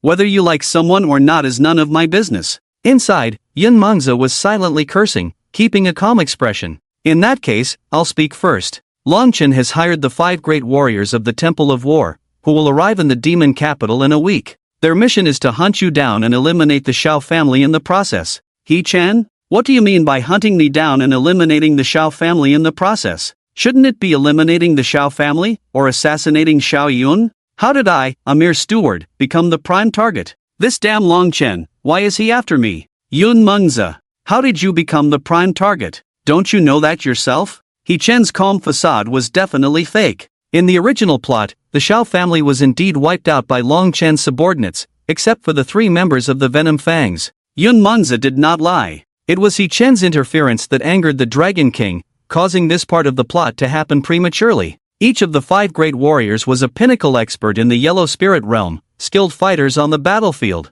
Even mid-level experts in the Profound Spirit realm were no match for them. He Chen's current strength in the early stages of the Yellow Spirit realm is simply not enough. Even with the 9 Yin and 9 Yang body refining technique, the idea of advancing to the Profound Spirit realm within a week is a fantasy. He was truly in big trouble this time. Yun Mengzi gave He Chen some time to digest the information before speaking again. I have told you what I know, now it's up to you. He Chen didn't dodge the issue and began to summarize briefly. Yun Chunsui, the old steward of the Xiao family, joined the Xiao family at the same time as my father. However, although both were stewards, their responsibilities were different. My father was in charge of managing the public affairs of the Xiao family, while Uncle Yun handled some shady matters behind the scenes. The two complemented each other and were highly valued by old Master Xiao. Later, both of them got married and had children. Then one day, Uncle Yun's family went on a trip and never returned. He Chen skipped the part about the childhood engagement to avoid embarrassment. That childhood engagement was going nowhere. Yun Mengzi clenched her hands eagerly and asked, "What is that woman's name?" Aunt's name, I remember it seemed to be Shen Bing. Yun Mengzi's body trembled suddenly. It matched. Everything matched. From He Chen's answers and her own investigations over the past few days, Yun Mengzi had already understood everything. Shen Bing was indeed Yun Mengzi's mother. Just like Yun Mengzi, her mother was also a killer for the soul hunting organization. Her mother marrying a regular person went against the organization's principles. So, as soon as the organization received the news, they launched a pursuit against their family. When her parents went on a trip back then, they were actually fleeing from the organization's pursuit. And all these years, she had been living a lie. Yun Mengzi left the Xiao family with a solemn expression. The mystery of her identity that she had been tirelessly pursuing had been unraveled, only to find that her actions over the years were a joke. The organization that raised her turned out to be the one responsible for slaughtering her parents. They killed her parents, then brought her back to the organization. They taught her how to kill, turning her into a killing machine. She had become the last thing her parents would have wanted to see. How despicable. Yun Mengzi thought of Long Chen's master, the old Dragon King who had already retired. It was he who brought Yun Mengzi back to the organization, trained her as a killer, and concealed all information related to her parents. He was the mastermind behind all this, the true leader of the soul hunting organization. Such an organization should not exist in this world. Yun Mengzi said firmly. She wanted revenge. to kill the old Dragon King and destroy the soul-hunting organization. Just as Yun Mengzi was planning her revenge, her phone rang, and it was Long Chen calling. She answered the call, but instead of respectfully addressing the Dragon King as usual, she chose to remain silent. Long Chen's tone on the other end of the phone immediately turned cold. What's wrong with you? You received a call from this Dragon King, why didn't you offer greetings? He had been feeling that Yun Mengzi was acting strangely lately. He never expected that she would even skip the greetings now. It was truly going against the natural order of things. I'm sorry, Dragon King. I just came out of the Xiao family mansion and it's not convenient to speak. I have obtained important information from the Xiao family group, and I will bring it to you now. Yun Mengzi forced herself to speak despite her discomfort. Ever since she found out that the soul-hunting organization was her enemy, Yun Mengzi's disgust towards Long Chen had been growing stronger. He clearly knew his identity but always chose to conceal it. He kept using this as bait, constantly pushing Yun Mengzi to undertake dangerous missions. He deserves to die. However, for the sake of revenge, she must now hide and wait for the right opportunity to deal a fatal blow to the Soul Hunters organization. I see, I thought you were in danger and was about to rescue you. You are indeed the woman I have the highest hopes for, much more efficient than that useless Shang Yun. Long Chen's tone softened considerably as he continued, you did well, but set aside the Xiao family's matters for now. Come to the Xiao family first, I have more important tasks for you. Yun Mengzi's eyes flickered slightly.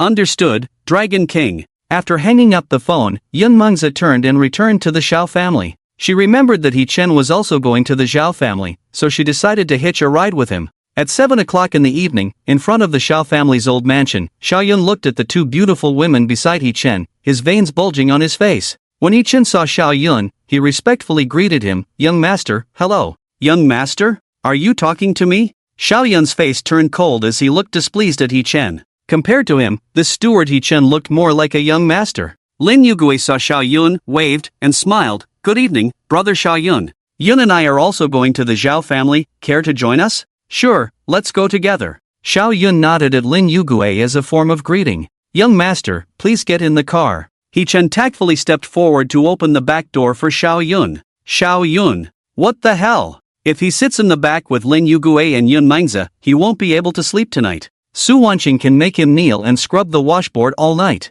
After glaring fiercely at He Chen and silently deducting his bonus for the month in his mind, Xiao Yun sat in the front passenger seat. Young master, you're sitting in my seat. He Chen was initially puzzled why Xiao Yun would abandon his exclusive seat for the CEO. But after meeting Xiao Yun's murderous gaze, he immediately understood. Only Su Wanqing's washboard could make this strict husband change even the CEO's habits. He Chen sat in the back seat between Lin Yugui and Yun Mengzi. The car slowly started, and He Chen was surrounded by AD, drifting off into a gentle and milky-scented dreamland. Zhao family. Old Master Zhao lay in bed, his face pale. The private doctor was conducting a second diagnosis of Old Master Zhao's condition. The members of the Xiao family were all extremely nervous. After the examination, Zhao Mingjie hurriedly asked, Dr. Chen, how is my grandfather's health? Dr. Chen sighed, looking puzzled. Old Master Zhao's organs are slowly failing, but I can't pinpoint the exact cause. Quickly, call Lin Xiao Yixian over. Dr. Chen was well known in the country, proficient in both Chinese and Western medicine,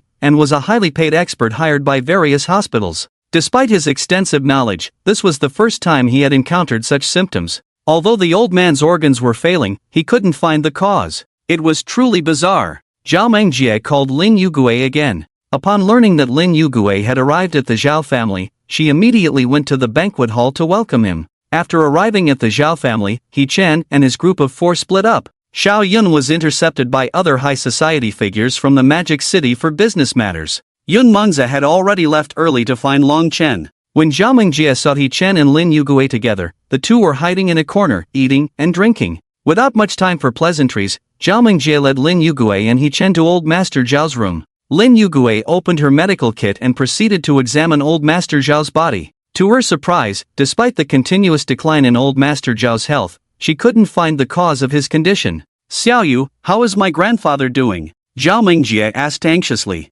Lin Yugui's eyebrows furrowed in a pretty frown, her small face tense as she said, Grandpa Zhao's health is deteriorating, but I can't find the cause. Grandpa Xiao is in critical condition now. If the illness is not resolved within half a day, I'm afraid. Lin Yugui had inherited the true teachings of the renowned national physician Chen Guiyan, with exceptional medical skills. Yet, even she couldn't identify the cause of the illness. This was the first time she had encountered such a difficult situation since she emerged. Upon hearing Lin Yugue's words, the onlookers turned pale. Even the disciples of the renowned national physician were at a loss. Who else could save Grandpa Xiao? Zhao Mingyuan, standing in the crowd, revealed a hint of a smile in his eyes. All of this was his doing. After failing to embezzle the Xiao family's liquid assets last time, he lost Grandpa Xiao's trust and was removed from the list of heirs. Fortunately, with Long Chen's help, he devised another plan. He altered the feng shui of the Xiao family and targeted Grandpa Xiao. When everyone was in despair, he would step forward and have Long Chen save Grandpa Xiao, gain Grandpa Xiao's favor, and reclaim the inheritance of the Xiao family's property. When Lin Yugue examined the illness earlier, Zhao Mingyuan had worried for a while. But when Lin Yugue found nothing, a weight was lifted off his heart. This time, victory was within his grasp. You're far from a match for me, Zhao Mingjie. Everything in the Xiao family belongs to me, Zhao Mingyuan. So, what now? Should we invite Master Lin over to try? Zhao Mingjie's face was bitter. Lin Yugue shook her head at the suggestion. Grandpa Xiao's condition is very complex. I can't figure it out, and even if Master Lin comes, it won't make much difference. However, we could try someone else in this situation. Zhao Mingjie's eyes lit up. Who? Brother He Chen. Lin Yugue replied. As she interacted more with He Chen in recent days, she discovered that he possessed the Qingdi Tianjing through listening to his inner thoughts. Moreover, He Chen's medical skills were even higher than hers. In the entire city, perhaps only Brother He Chen could identify the cause of Grandpa Xiao's illness. Brother He Chen is skilled in medicine. Although Zhao Mingjie was somewhat skeptical, seeing Lin Yugue's expression, she knew she wasn't joking. The two whispered to each other, and no one, including the Xiao family members, could hear them. After reaching an agreement, Lin Yugue looked towards He Chen standing in the corner. Brother He Chen, I'm about to stimulate Grandpa Xiao's acupoints with silver needles to explore the cause. Could you come and help me sterilize? Lin Yugue's reason seemed normal to others, but to He Chen, it seemed a bit lame. Exploring the cause by stimulating acupoints with silver needles would take too long. Unless they were exceptionally lucky, it would be impossible to find the cause within 3 days. How is Grandpa Xiao doing? He Chen approached Lin Yugue, heating and sterilizing the silver needle as he spoke. His condition is very bad, still deteriorating. If we don't find the cause and treat it promptly within half a day, Grandpa Xiao might. I can't think of any other way. Right now, we can only probe slowly with the silver needle. Lin Yugue sighed deeply, quietly observing He Chen's expression. Indeed, upon hearing Lin Yugue's account, He Chen furrowed his brow. It doesn't make sense. Although the Xiao family's feng shui has worsened and might affect Grandpa Xiao's health,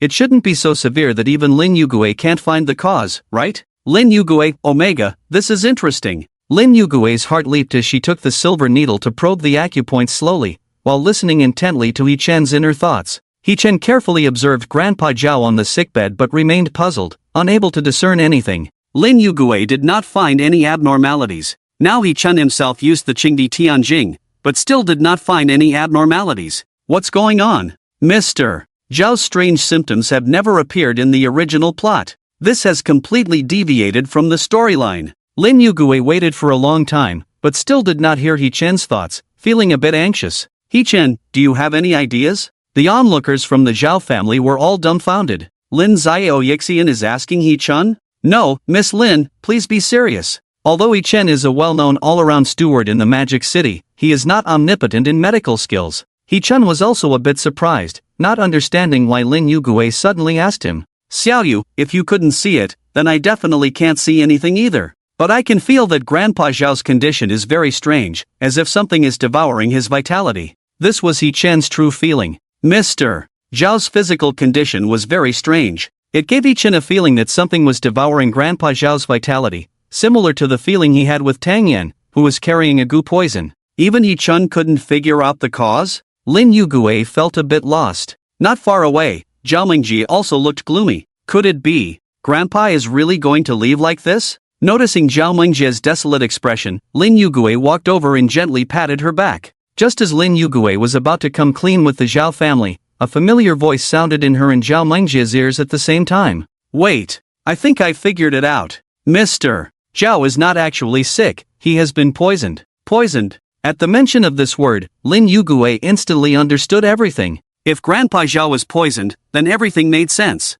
Unable to find the cause, it was because he was not actually sick. And the reason for Grandpa Xiao's deteriorating health was the mischief caused by the goo worms in his body. It all made sense. With this, everything fell into place. Sister Xiao, don't worry, He-chan has found the cause. Lin Yugue looked joyfully at Zhao Mingjie. How is it? Is there a way to treat it? Zhao Mingjie asked urgently. Lin Yugue's little face drooped again. I don't know how to treat it, but since He-chan could find the cause, maybe he knows how to solve it. She had no idea how to treat goo poison. Now she could only hope in He-chan. Yes, it must be goo poison, so everything makes sense. But the problem is, how to remove the goo poison. Although the Qingdi Tianjing recorded how to treat goo poison, based on Mr. Zhao's current clinical manifestations, it was impossible to distinguish which type of goo poison he was afflicted with. Without knowing the type of goo poison, it was impossible to prescribe the right treatment. Acting recklessly would only stimulate the goo worms, hastening Mr.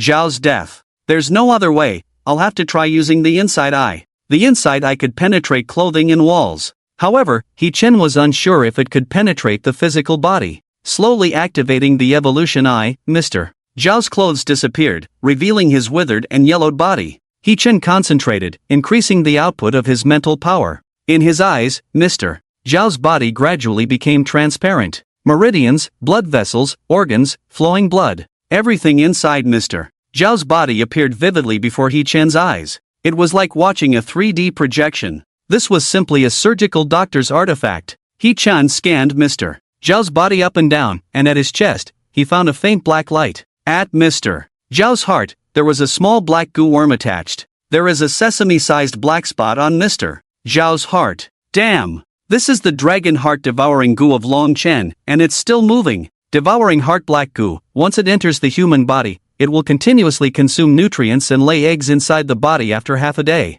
If not treated promptly, Master Zhao's body will turn into the ovary of the goo worm. After the host dies, all the goo worms will quietly lurk and, upon finding a suitable host, continue to parasitize and lay eggs. To save Master Xiao, we must detoxify before the goo worms lay eggs, either by asking Long Chen for help or using the secret recipe recorded in the Qing Emperor's heavenly scripture. 32 herbs such as Li Lu, Guanghua Xiang, Suzi, 2 tails each, mixed together to make a medicinal paste applied to the chest, which will automatically attract the goo worms to crawl out from the body. Little fish may not know about this method. We must find an opportunity to tell her. Otherwise, if we delay further and the goo worms start laying eggs, it will be too late for everything. Upon hearing He-chan's thoughts, the two women's faces changed, and they turned to each other, realizing that both were unusually expressive. You too? Yes. They smiled at each other after a few seconds. The same thought flashed through their minds, that they could both hear He-chan's thoughts. It was only at this moment that Lin Yugue and Zhao Mingjie understood that they were not the only ones who could hear He-chan's thoughts.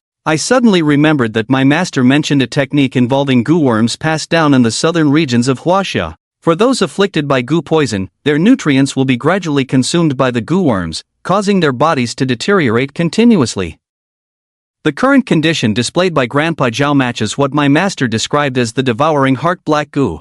I will write a prescription. Zhao Jiejie, you follow this to get the medicine. In order not to embarrass He-chan, Lin Yugue directly shifted the blame to her own master. Picking up pen and paper, she quickly sketched out the prescription and handed it to the errand boy. So little fish knows the prescription. The skill of the renowned national physician, Elder Chen Guiyan, is even stronger than I imagined. Hearing He-chan's thoughts in her ear, Zhao Mingjie and Lin Yugue smiled at each other, understanding each other without words. Soon, the person who bought the medicine returned. Lin Yugue took those herbs, crushed them into a paste, and applied it to Grandpa Zhao's chest. Everyone held their breath, waiting quietly for the results. Lin Yugue and Zhao Mingjie were also uncertain, stealing glances at He-chan. Seeing He-chan calm, the two of them finally breathed a sigh of relief. A few minutes later, an extremely tiny black goo worm crawled out from Grandpa Zhao's chest. He-chan acted swiftly, using a silver needle to kill the goo worm and throwing it on the ground. Accompanied by a strong stench, Grandpa Xiao, who was unconscious on the bed,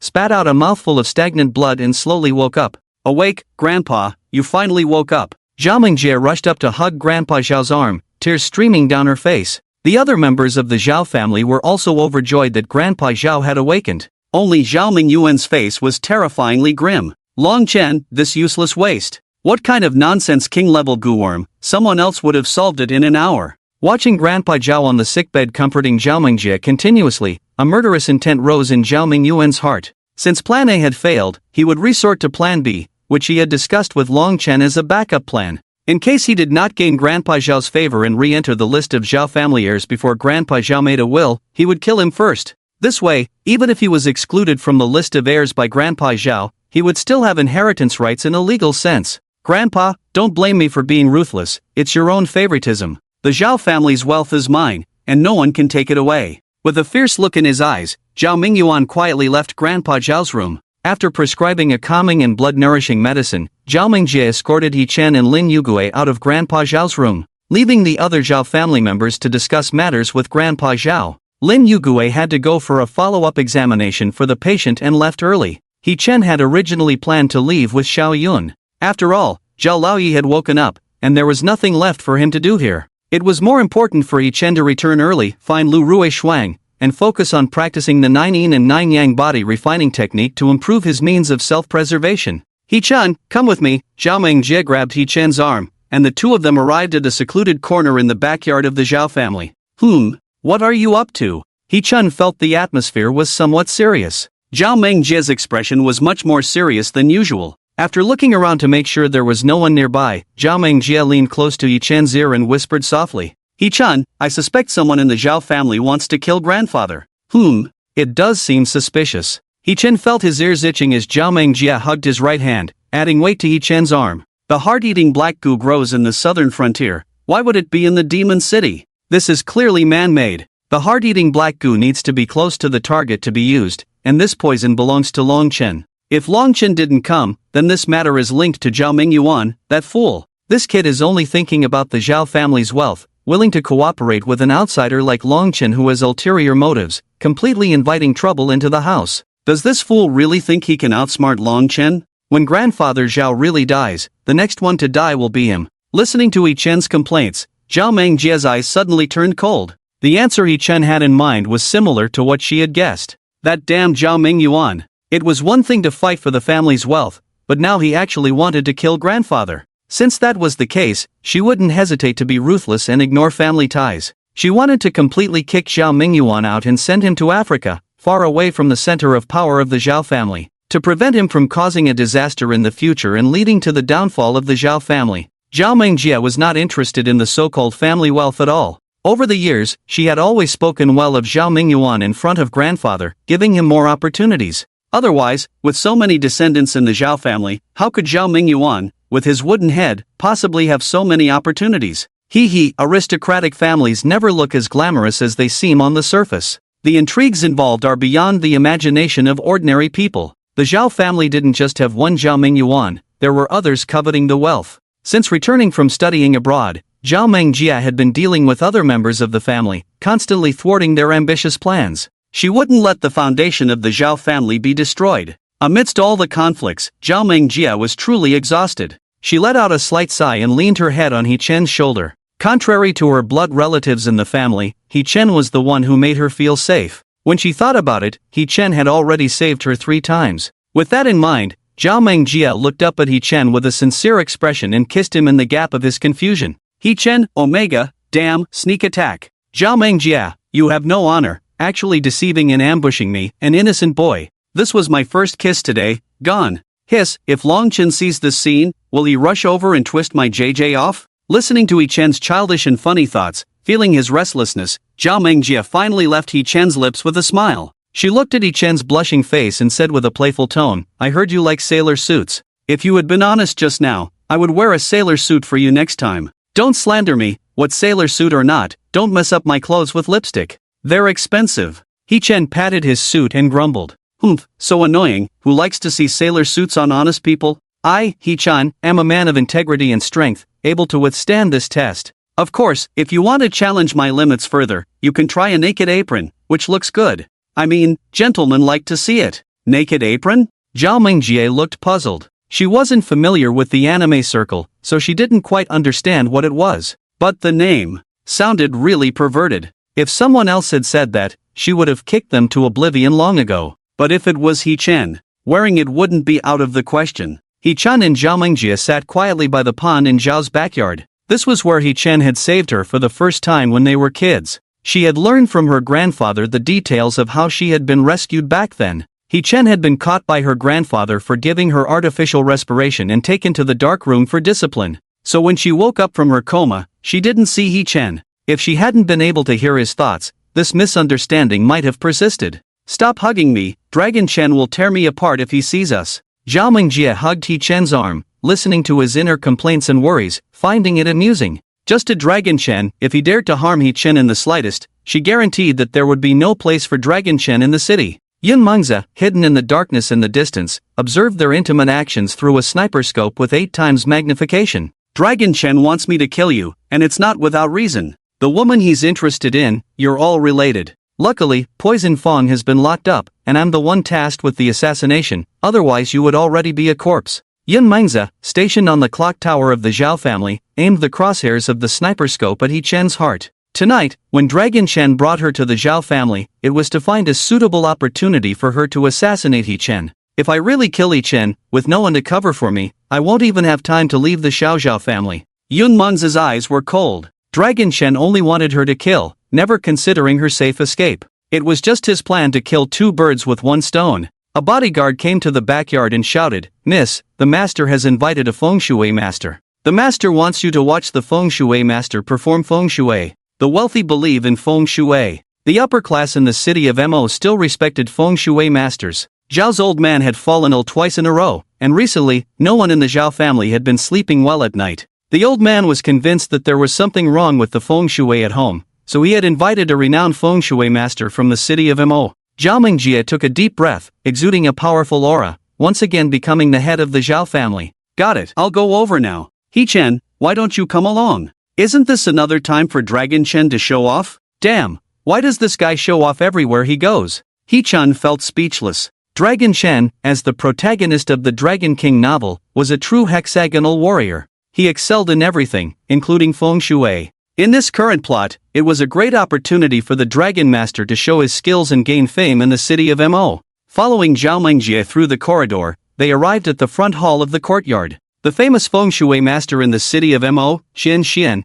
had already arrived with his 2 apprentices. Qian Xian was holding a compass, surveying the area, seemingly examining the feng shui of the Xiao family. As a Taoist master from Mount Longhu, Qian Xian was indeed highly skilled. As soon as he entered, he sensed that there was a problem with the feng shui of the Xiao family, with a menacing aura. He was currently searching for the source of the disturbance in the feng shui layout. "Master Xian, how is it going? Is there something wrong with the feng shui of our Xiao family?" Xiao Mingjie saw Qian Xian's appearance and spoke up. Although Qian's surname was Qian, he found the title Master Qian too common, so outsiders had always referred to him as Master Xian. Qian Xian withdrew his gaze, his face solemn. "The feng shui layout that brings prosperity has been disrupted, and now the entire Xiao family is filled with ominous energy. Have all of you in the Xiao family been having frequent nightmares and constant minor illnesses recently?" Upon hearing Qian Xian's words, the people of the Xiao family around him nodded excitedly. Yes, that's right, Master. I've been having nightmares every day recently, can't sleep well, feeling mentally exhausted."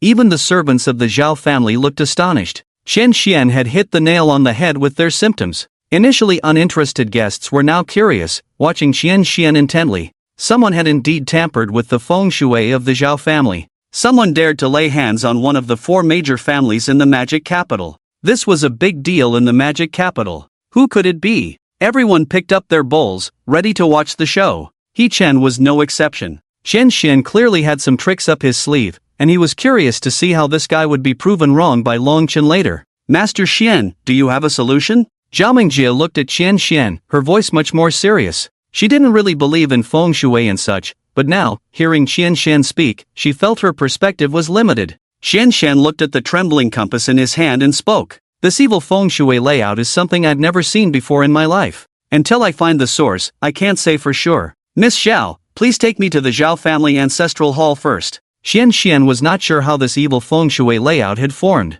Through his inherited compass, he could only determine that the key to breaking the layout was in the Xiao family ancestral hall. "All right, Master Xian, this way please." Xiao Mingjie didn't hesitate and led Qian Xian towards the Xiao family ancestral hall. The others followed, all looking like they were in for a show. He Chen followed Xiao Yun, blending in with the crowd. He saw Zhao Mingyuan and Long Chen wearing a duckbill cap. Having failed to deceive the Xiao family of their wealth last time, he had been banned from entering the Xiao family, so he could only appear in this disguise. Brother Long, are you sure about this time? Zhao Mingyuan looked at He Chen beside him, somewhat unsure. Long Chen's face instantly darkened. Are you doubting my abilities? Humph, a mere Taoist from the Dragon Tiger Mountain thinks he can break my evil feng shui layout? Not in a million years. Zhao Mingyuan didn't say anything, but the doubt in his eyes grew stronger. Long Chen always said this, but he always returned in failure. After several attempts, even though Zhao Mingyuan knew Long Chen had some skills, he couldn't help but doubt Long Chen's abilities.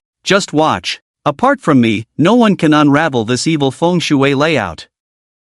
Long Chen was somewhat annoyed. He hated it when others questioned his abilities. Zhao Mingyuan was just a brainless waste. Why did he dare to doubt him? It was truly absurd. He would make sure to show him the power of the Dragon King of the War God Temple later. Master Xian, do you see any issues? Zhao Mingjie looked at the compass spinning frantically in Xian's hand, inquiring. The key to the evil feng shui layout is in this ancestral hall. It's just that it's difficult to determine exactly what is affecting the feng shui. Xian put away the severely disturbed compass, his face solemn as he scanned the items in the ancestral hall. The best solution would be to take everything in the ancestral hall away or destroy and rebuild the entire hall. But obviously, the Xiao family would not allow him to do so. The urns in the hall contained the ashes of the Xiao family's ancestors, and the Buddha statue enshrined in the middle had been there for a long time. If Xian were to suggest this, he would probably be killed on the spot by the Xiao family. Xian circled the ancestral hall, carefully examining every corner,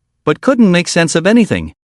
So the Taoist from the Dragon Tiger Mountain doesn't have any real skills after all. Long Chen smirked crookedly. He had been observing for a while. This Tianshi from Dragon Tiger Mountain has some skills with the compass in his hand, but other than that, he doesn't have much strength. Xian's senior disciple's face changed instantly and he looked at Long Chen coldly. My master is the Tianshi of Dragon Tiger Mountain, proficient in feng shui. Who do you think you are to dare insult the reputation of my master? The onlookers from the Zhao family also looked displeased. Xian Tianshi was their lifesaver, and for Long Chen to speak in such a mocking manner. As the top feng shui master in the Magic City, if Xian were to leave in anger, who else would save the feng shui of the Xiao family? Who are you? It seems like the Xiao family didn't invite you here, did they? Zhao Mingyuan cursed Long Chen inwardly for being so stubborn, but he had to make excuses for him. This is the feng shui master I invited, quite arrogant. Even if you are a great feng shui master, you shouldn't disturb Master Xian's feng shui. The Xiao family members slightly softened their tone upon realizing that Long Chen was also a feng shui master. However, they still gave face to Xian. No matter who you are, in the eyes of the Xiao family, Xian is the true feng shui master. Oh, he has been searching here for a long time, yet he hasn't even found where the problem lies. Shouldn't I offer some guidance? Dragon Tiger Mountain is renowned as a sacred place of Taoism, yet it has produced a disciple like you who is all show and no substance, truly tarnishing its reputation. Long Chen's tone was full of disdain. With Xian's meager skills, he was not worthy of Long Chen's respect. Here comes the Dragon King showing off again. Oh my, he's smirking crookedly. Oh dear, Master Xian has missed the opportunity for victory. He should have torn his mouth apart before he could smirk and stop him from stacking buffs. Now it's done, the buffs have been successfully stacked. Zhao Mingjie listened to He Chen's complaints, her expression somewhat strange. What kind of messy thoughts was He Chen having? Why does it sound so unreliable? Oh, guide me, old man? Just a little brat like you, do you even have the right to question my abilities? Do you dare to question Dragon Tiger Mountain as well? Xian was the Tianshi of Dragon Tiger Mountain, representing the face of the sect when outside. He could tolerate others mocking and questioning him. But if someone dared to question or insult Dragon Tiger Mountain, Xian would be the first to disagree. Long Chen stepped forward calmly, pointing at the ancestral hall with a cold voice. How about we make a bet? Oh, what are we betting on? Let's bet on whether you can, within the time it takes for an incense stick to burn, find the source of the evil feng shui formation in the Xiao family and break the deadlock.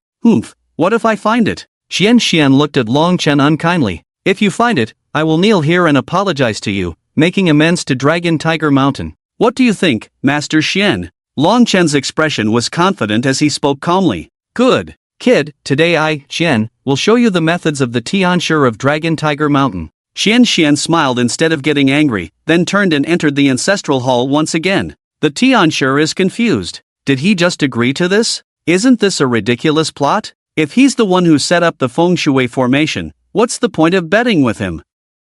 He Chen sighed deeply in his heart. If nothing unexpected happened, this Master Xian would fail here. Zhao Mingjie glanced at He Chen, her eyes showing a hint of understanding. "Bring me my copper coin sword." Xian Xian's voice was powerful, and with every move he made, he exuded the demeanor of the Tianshi of Dragon Tiger Mountain. Taking the copper coin sword from his disciple, he snorted coldly, then wiped his right hand on the sword. Ding! The copper coin sword shimmered with waves of golden light, detached from Xian Xian's right hand, and floated in the air as if searching for its roots. Master Xian is truly skilled. What kind of sword technique is this? Are you kidding me? This is the Dragon Tiger Mountain dragon seeking technique, something that an ordinary person would take over a decade to learn. The onlookers were discussing animatedly, evidently awed by Xian Xian's methods. However, He Chen shook his head secretly. This does look quite intimidating. But if things go as expected, there should be a twist soon. If I remember correctly, Longchen placed a fake source at the Buddha statue. The real key to breaking this situation lies beneath the incense burner under the Buddha statue, where a piece of blood jade is buried. Once the fake source is forcefully broken by external force, not only will there be a backlash, but the evil geomantic situation will evolve into a more troublesome Nine Dragons coffin drag. When the time comes to undo it, only Long Chen's blood will be effective. Xian Xian exerted all his strength to activate the copper coin sword. The copper coin sword swayed in the air, finally pointing slowly towards the Buddha statue on the table. The Buddha's eyes are obscured by black dog blood, no wonder the evil geomantic situation formed. Humph, you're doomed, little ghost. Xian Xian identified the crucial point of the evil situation, a smug smile playing on his lips. Foolish, being toyed with in the palm of my hand without realizing it. Humph, the Dragon and Tiger Mountain's dragon-seeking secret is nothing special. Long Chen looked at Xian Xian's confident smile, his eyes filled with mockery. Everything was under his control. Under the gaze of the crowd, Xian Xian raised the copper coin sword high, preparing to cut off the ominous energy from the Buddha statue. Just then, Zhao Mingjie suddenly stepped forward to stop Xian Xian. "Miss Xiao, what's the matter?" Xian Xian looked slightly displeased at Zhao Mingjie, who interrupted his feng shui arrangement. "Master Xian, I have something to tell you." Zhao Mingjie glanced at He Chen in the crowd, approached Xian Xian's ear, and whispered a few words softly. "How is that possible?" Xian Xian's face was filled with astonishment after hearing Zhao Mingjie's whisper. "It may not be possible, Master Xian, but you can try." "Well, trying won't cost me anything." Zhao Mingjie smiled. The crowd had no idea what was happening. Only Xian Xian looked serious, pondering over what Zhao Mingjie had just said. Could it be that the Buddha's eyes obscured by dog blood were just a deception? Was the real breakthrough point in the incense burner on the table? Xian Xian hesitated, raising the copper coin sword while slowly approaching the table. Long Chen sneered. Xian Xian had fallen into his trap. This yin-yang mother feng shui I was something only legendary feng shui masters could discern. Just when Long Chen thought things would unfold as he predicted, he saw Xian Xian's copper coin sword not aiming at the Buddha statue but stabbing a regular incense burner on the table. Crack! A crisp sound rang out as the copper coin sword picked out a blood-red ghost-faced jade from the incense ashes. As soon as the jade emerged from the incense burner, a faint ghostly wail echoed through the air.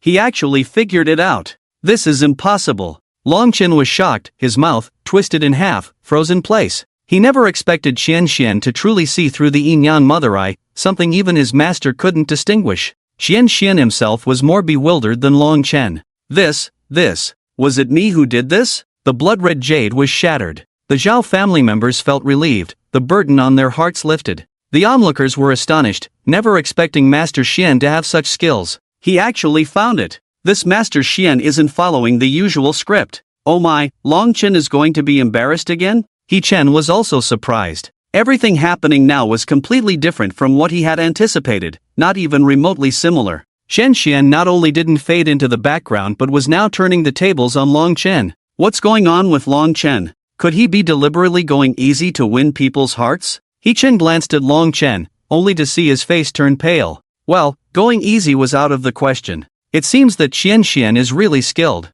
Useless. Didn't you say it was impossible to find? Zhao Mingyuan's face darkened as he spoke angrily. He had so much faith in Long Chen, but now, with repeated failures, he could no longer contain his inner anger. Long Chen's expression was gloomy as he looked at Xian Xian in the ancestral hall. Impossible. That Xian Xian couldn't have possibly figured out the location of my feng shui formation. His stolen tricks are nothing but he must have stumbled upon the position of the feng shui formations by sheer luck. Long Chen could see clearly that Xian Xian's so-called dragon-seeking technique was mediocre at best. The sword ultimately pointed to the position of a Buddha statue. It was only after Zhao Mingjie whispered something in his ear that Qian Xian changed the position. Does Zhao Mingjie understand feng shui? Long Chen pondered for a moment, looking at Zhao Mingyuan in astonishment. Her? What does she know? Why do you still care about her? Just bow down and apologize properly. And after this is over, return the 3 million I lent you earlier. Zhao Mingyuan was already too lazy to deal with Long Chen.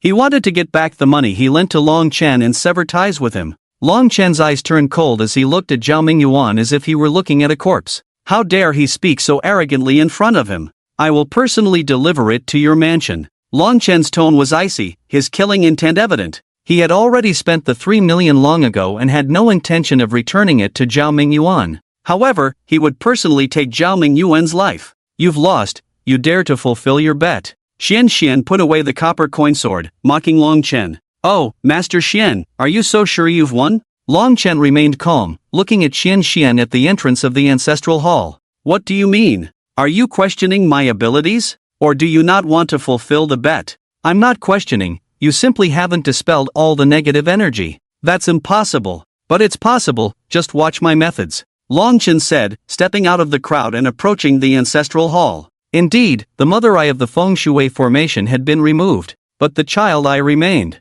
Xian Xian thought that everything would be fine once the mother eye was removed. However, Long Chen had one last move. That was to forcefully break open the child eye and release all the negative energy stored within. At that moment, the Xiao family's feng shui formation would become an unsolvable dead end. The Xiao family's ancestral home would forever be in peace. This was his last resort, the way to ensure his victory. No way! Does he still have a trump card? But the mother eye has been removed. What other card does he have? No, he wants to trigger the negative energy stored in the child eye, turning the feng shui formation into a deadly trap. Everything in the Xiao family's ancestral hall, even the entire ancestral home, will become ominous. He Chen's mind raced, understanding Long Chen's plan. He had to find a way to stop Long Chen. Master Xian, and this feng shui master, I have a question I'd like to ask. As He Chen spoke, all eyes were drawn to him. Long Chen was forced to stop in his tracks, turning to look at He Chen, a flash of killing intent passing through his eyes. Xian Shen looked at He Chen with the air of a master from Mount Longhu. What's your question? Feel free to ask. I, Xian, am quite knowledgeable in feng shui. Unlike some yellow-haired kid who embarrasses himself with his half-baked skills. Xian Xian glanced at Long Chen, his disdain undisguised. Stop the insults, please. Master Xian, you're really fearless. I didn't want to attract attention in the first place. Now if you provoke Long Chen further, it's fine if you die, but don't get me beaten up too. Seeing Long Chen's face darken, He Chen cleared his throat and immediately changed the subject. I once read a passage in an ancient feng shui book. It stated that in the eyes of yin and yang, the sun's eye stores malevolent energy, while the mother's eye is the key to breaking the situation. Now that the Master Xian Tian has broken the mother's eye, could there be any hidden dangers if the sun's eye remains? He Chen couldn't help but tell Chen Xian, you haven't even dismantled the sun's eye yet. Long Chen's face changed instantly upon hearing this. He glared at He Chen with gritted teeth, his eyes filled with killing intent. It was He Chen again. He had ruined his plans once more. Which, assassinate He Chen on the spot. Did you hear me? I said, shoot. Long Chen lowered his voice and called Yun Mengzi through the communicator. However, there was no response from the other end of the communicator. I said, shoot. You are defying the Dragon King's orders. Long Chen said angrily. A faint laughter came from the other end of the communicator, followed by a harsh noise. Yun Mengzi had crushed the communicator. Long Chen's face grew even darker, dripping with gloom. He Chen had ruined his plans. Now even his subordinates were starting to disobey orders. He was now all alone, reduced to a point where no one was of any use to him. The sun's eye stores malevolent energy. Once forcibly opened, the malevolent energy will leak out, turning the entire Xiao family's feng shui layout into a dead end. The most secure method is to take the sun's eye away from the Xiao family and completely destroy it. Xian Xian's expression turned serious. If it weren't for He Chen's reminder, he would have surely forgotten about the sun's eye. I need to take this Buddha statue away from the Xiao family for destruction. During this time, no one should touch it. I'm sorry to trouble Miss Xiao. Xian Xian looked at Zhao Mingjie and spoke. Master Xian Tian, rest assured, no one will touch this Buddha statue from now on. From now until the end of the banquet and before Master Xian Tian leaves, no one is allowed to enter the ancestral hall. Zhao Mingjie instructed the Xiao family's bodyguards. After dealing with the matter of the sun's eye, Xian Xian turned to Long Chen. You said you haven't lost yet, right? Come, show us. Xian's tone was full of mockery. Long Chen, who was already in a state of anger, was still suppressing his fury. I lost to this guy. Long Chen pointed at Chen, his eyes filled with raging anger. Damn it, what does it have to do with me? If you want to fight me, just say it.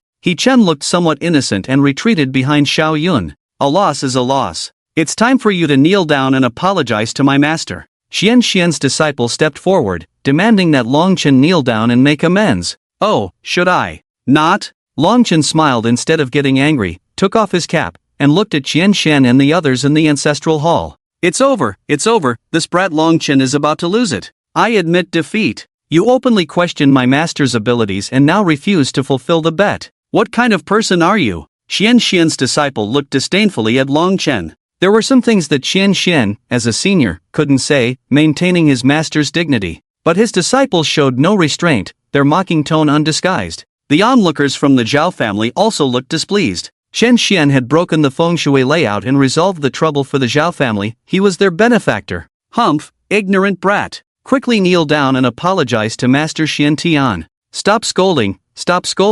Have some mercy with your words. No, you all scolded freely, and I'm the one who will suffer.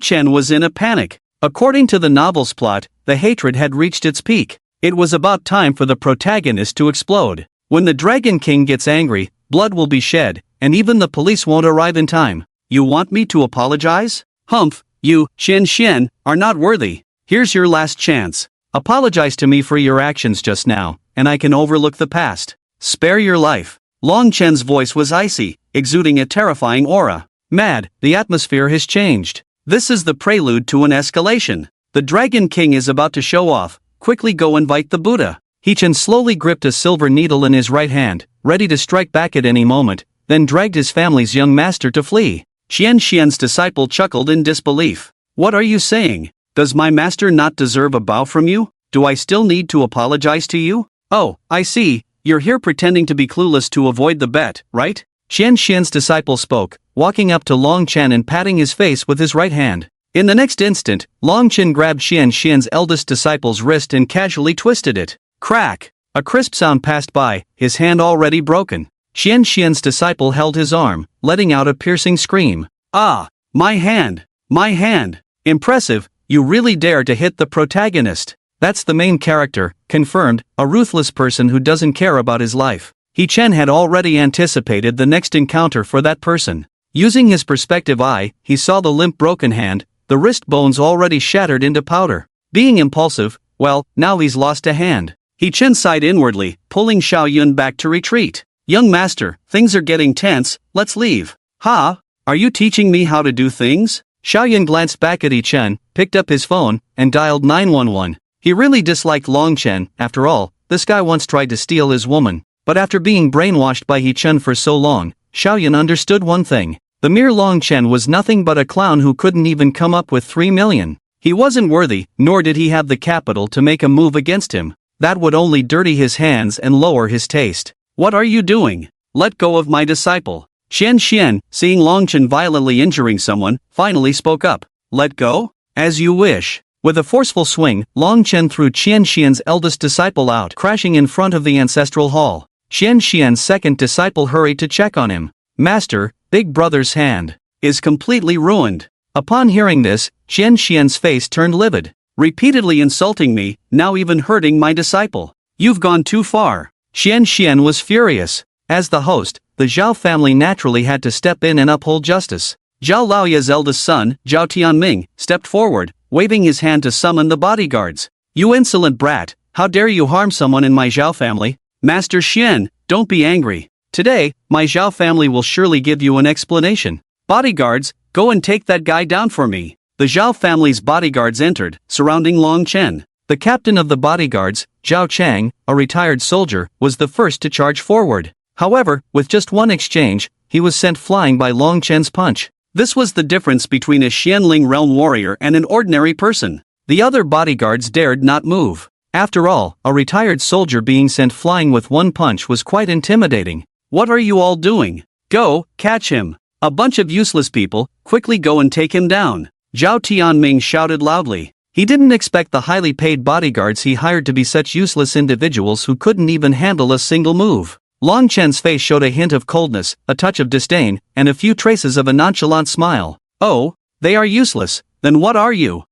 I, Long Chen, have been courteous, but you have been pushing me to act. Now, are you satisfied? Here's your last chance to apologize and make amends to me, and I might consider forgiving you. Damn, PUA. No, where did this little fairy come from? Clearly, you insisted on making a bet, and now that you've lost, you're dissing them. Wow, I just realized, the protagonists in Dragon King novels are all PUA masters. He Chunrun found it somewhat amusing. This was truly shameless, not a shred of reason. Apologize? Ha, what a shameless brat. You provoked me with your words, and even struck my disciple, yet now you expect an apology from me. Truly tarnishing the reputation of our Taoist sect. Today, I will uphold the honor of our ancestors. Shen Xian gripped the copper coin sword in his right hand, taking a swift step forward to stand in front of Long Chen.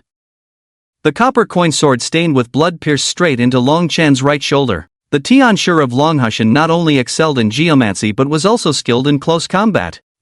Showing off your skills in the wrong place. Long Chen chuckled, gripping the copper coin sword in his right hand and exerting a gentle force. Crack! The copper coin sword shattered into a shower of copper coins, scattering all over the ground. How is this possible? This is our ancestral copper coin sword, as strong as iron, how could you? Before Qian Xian could finish speaking, Long Chen slapped him away, crashing into a pillar in the Xiao family ancestral hall. Master Xian! Quick, someone, kill this guy! Qian Xian was injured, causing a commotion on the scene.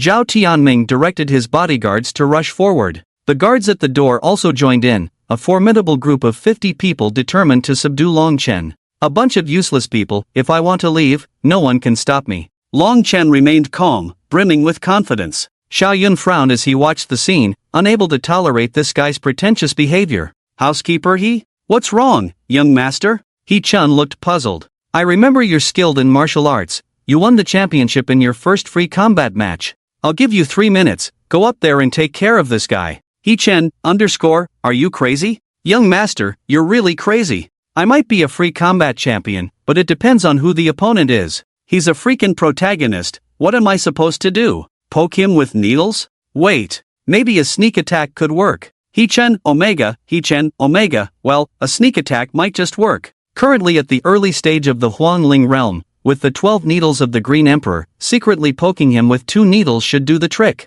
Holding 6 silver needles in his hand, He Chen silently observed the situation on the field. Xiao Yun, I told you to show off your skills, why are you holding needles? Go up there and shut that guy's mouth for me. Xiao Yun's dislike for Long Chen ran deep in his veins. Long Chen's mouth kept moving like it was coated in honey, occasionally twisting into a smirk, showing a mischievous smile. This behavior was unbearable not only for Xiao Yun but also for He Chen. But despite the dislike, having He Chen go up and sew Long Chen's mouth shut. Young master, if you want me dead, just say it. There's no need to choose the cruelest way to die. What a bunch of villains from the Xiao family. I, Long Chen, have treated you with respect, but you have repeatedly insulted me. I will make you pay for what you've done today. Long Chen's true energy enveloped his body, causing significant damage.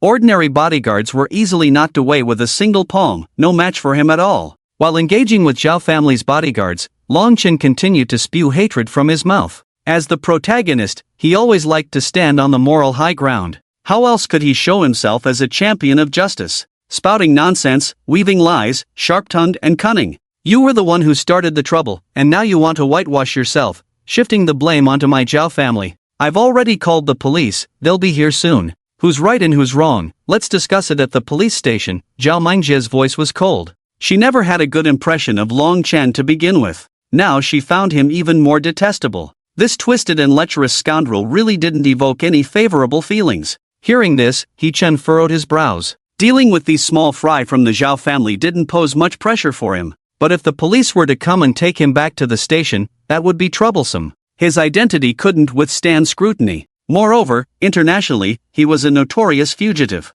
So once exposed, he would surely end up eating prison food for the rest of his life, just like a trapped animal. No, he had to find a way to escape. Oh, I'm despicable, and your Zhao family is all righteous? This Yang Mother Feng Shui Bureau was commissioned by your own Zhao family. The venom in Zhao Laoye's body was also administered by your own people.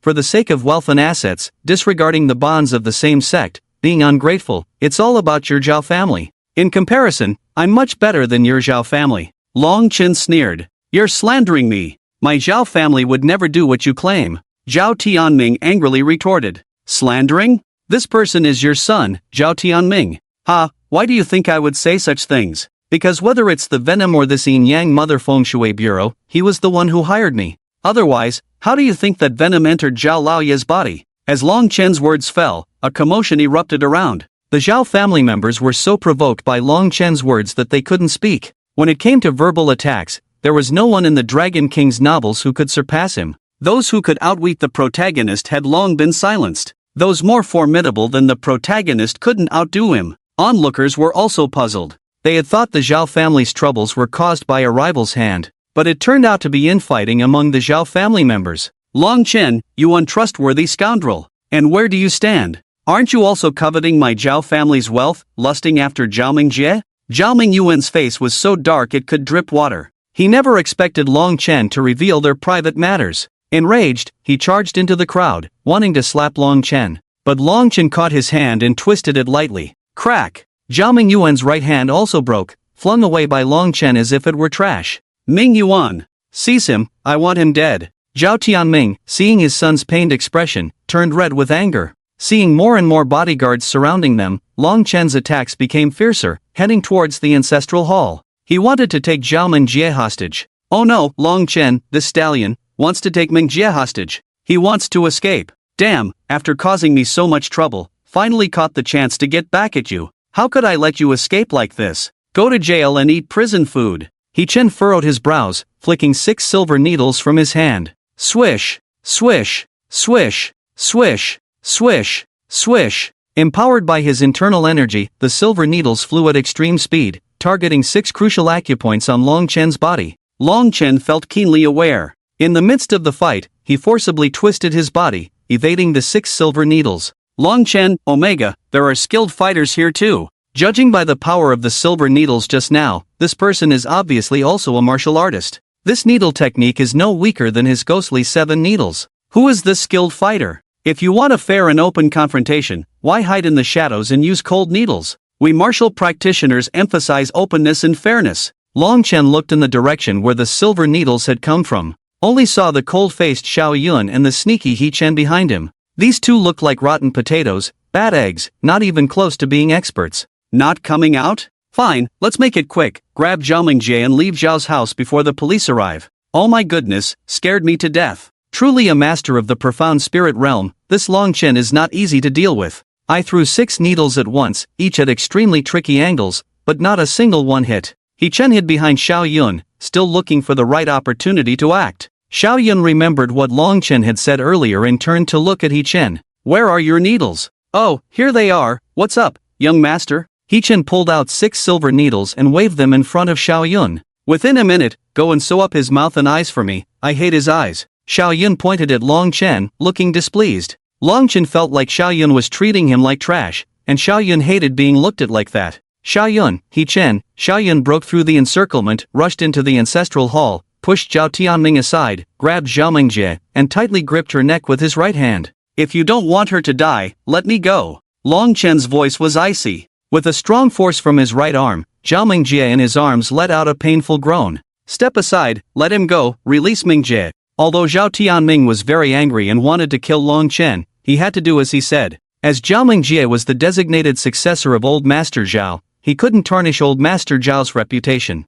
The crowd parted, creating a path for Long Chen to pass by He Chen and head towards the main gate. Letting him go like this? He Chen was somewhat unwilling to give up and continued to look for the right opportunity. Just then, a muffled sound of a silenced sniper rifle echoed from a distance on the rooftop. Following that, a bullet swiftly flew towards Long Chen. The bullet pierced through Long Chen's right hand, causing him to release Zhao Mingjie in pain. Seizing the moment, He Chen threw all 6 silver needles. Swish! Swish! Long Chen adjusted his position, avoiding vital points, but 2 silver needles still hit him. This time, Long Chen identified the assailant. The one who threw the silver needles was none other than He Chen. Damn it, I will come back for this. He Chen, you just wait for me. Long Chen roared in anger, flicking a silver needle from his right hand. Swish! The silver needle tore through the night sky, accurately hitting Yi Chen's left chest. Seeing this, Long Chen sneered, his figure flashed, and he quickly disappeared into the night. Damn, I knew showing off was a bad idea.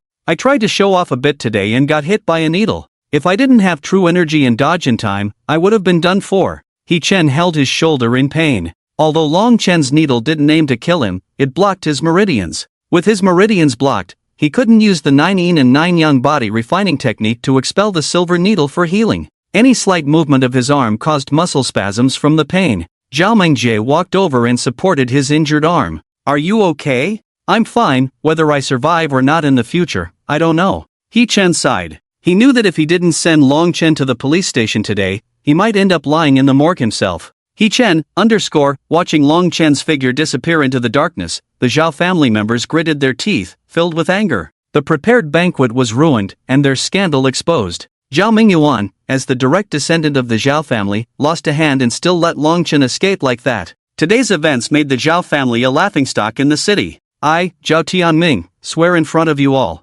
From today onwards, the Xiao family will eliminate Long Chen International Corporation. As long as the Xiao family exists, there will be no place for Long Chen in the city, Zhao Tianming declared angrily. As the eldest son of Mr. Xiao, he had the authority to represent the Xiao family's stance. He was showing his cards to the nobles present in the Magic City. The Xiao family, along with Long Chen International Company and Long Chen himself, were determined to go all out. Anyone present who had connections with Long Chen, or had business dealings with Long Chen International Company, better draw clear boundaries early on. Otherwise, if a business war breaks out and casualties occur, don't blame my Xiao family. Upon hearing this, the crowd's expressions changed, and they all turned their gaze towards Zhao Mingjie beside Yi Chen. Although Zhao Tianming was Mr. Zhao's son and to some extent represented Mr. Zhao's stance, everyone knew that Zhao Mingjie was the true heir designated by Mr. Zhao. So, they still needed to see Zhao Mingjie's stance. What uncle said is the stance of our Xiao family. Long Chen International Company and Long Chen are our enemies. We will eliminate them. Zhao Mingjie's voice was resolute and firm. She didn't intend to say the second sentence, but Long Chen dared to harm Yi Chen, her brother. So, don't blame her for being impolite. The nobles present in the Magic City had a sudden change in their expressions upon hearing this. Because Long Chen International Company indeed had some international channels. So, many of them were cooperating with Long Chen International Company. Now, with Zhao Mingjie's words, the lines were drawn clearly. To cooperate with Long Chen meant being enemies with the Zhao family. Just as the crowd hesitated, unsure whether to give up such significant benefits for the Xiao family, a calm and cold voice rang out. Yi Chen is the steward of my Xiao family, working diligently for my Xiao family for many years. Long Chen's injury to him today is an affront to my Xiao Yun. In front of everyone, I will also say that from today onwards, as long as my Xiao family is in the Magic City, Long Chen International Company can forget about peace here. Xiao Yun swirled the red wine glass in his hand, then downed it in one go and threw the glass on the ground. Crack! The glass shattered on the floor, much like the hearts of many who were cooperating with Long Chen. The leading family of the Magic City, the Xiao family, had made their stance known. Two major families were now targeting Long Chen International Company. If the forces behind Long Chen International Company were not overwhelmingly powerful, they would undoubtedly perish. After Xiao Yun's declaration, the representative of the Su family also expressed their stance. We, the Su family, have had some friction with Long Chen International Company. We hope that everyone will not hinder the methods my Su family will use against Long Chen International Company. After the Su and Xiao families' alliance, the two families were almost like one. Their attitudes on many matters were aligned, and now was no exception. The three major families of the Magic City made their stances known simultaneously. This caused a stir among the nobles present, who began discussing how to quickly sever ties with Long Chen International Company and reclaim their investments. Yi Chen looked at the domineering Xiao Yun beside him and whispered, "Young master, I must say, you were absolutely cool just now. But I have to clarify, Long Chen actually slapped your face twice." Xiao Yun furrowed his brows slightly and asked, "What do you mean?" Yi Chen touched his buttocks with his left hand and then pulled out a silver needle. "Gosh, damn, Long Chen is quite despicable. He aimed a needle at you just now, but I blocked it with my butt. Look, it's still bloody." Xiao Yun, are you being annoying again? You won't get your bonus next month, no, you won't get your bonus for the whole year. After saying this, Xiao Yun turned and left. He felt disgusted being around Yi Chen. Xiao Yun left to find his beloved wife, his evening star. However, the Xiao family's banquet did not end there. Following Xiaoyun's declaration, the people of the Lu family received a call from Miss Lu, expressing the Lu family's stance. Miss Lu said that Longchen International Company is also an enemy of our Lu family. We hope everyone present will carefully consider what to do. As the members of the Lu family made their stance clear, the atmosphere on the scene froze.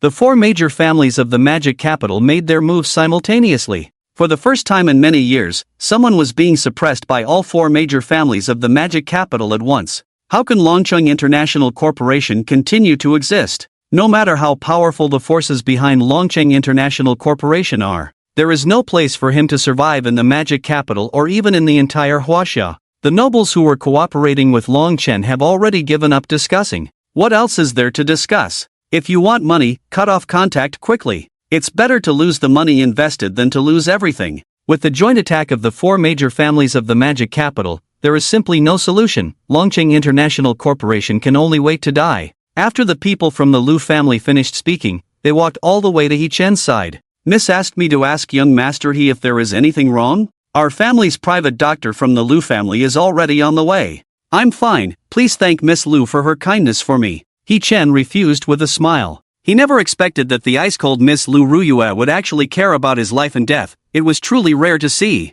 Let the private doctor go back. My Xiao family has a private doctor. I will take He Chen to treatment now. Zhao Mingjie, who was standing beside them, also spoke, her face as cold as ice. Seeing the situation turning unfavorable, the person from the Lu family reluctantly dialed Lu Ruyue's phone number. Miss, young master, he is fine. Miss Zhao said they have a private doctor here, so she asked you to recall your private doctor. As long as he's not dead, Dr. Tian is already on his way. We can't let him make a wasted trip. A re-examination would be good. After Lu Ruyue finished speaking, she hung up the phone. Zhao Mingjie looked somewhat displeased and harshly twisted He Chen's right arm. He Chen, why are you two ganging up on me? What's with the twisting? I want to go home. Where are you going? You'll sleep here tonight. That night, Longchen fled in a panic. The four major families of the magic capital joined forces to target Longchen International Corporation. Companies that had business dealings with Longchen International Corporation chose to cut ties to survive and distanced themselves from the company.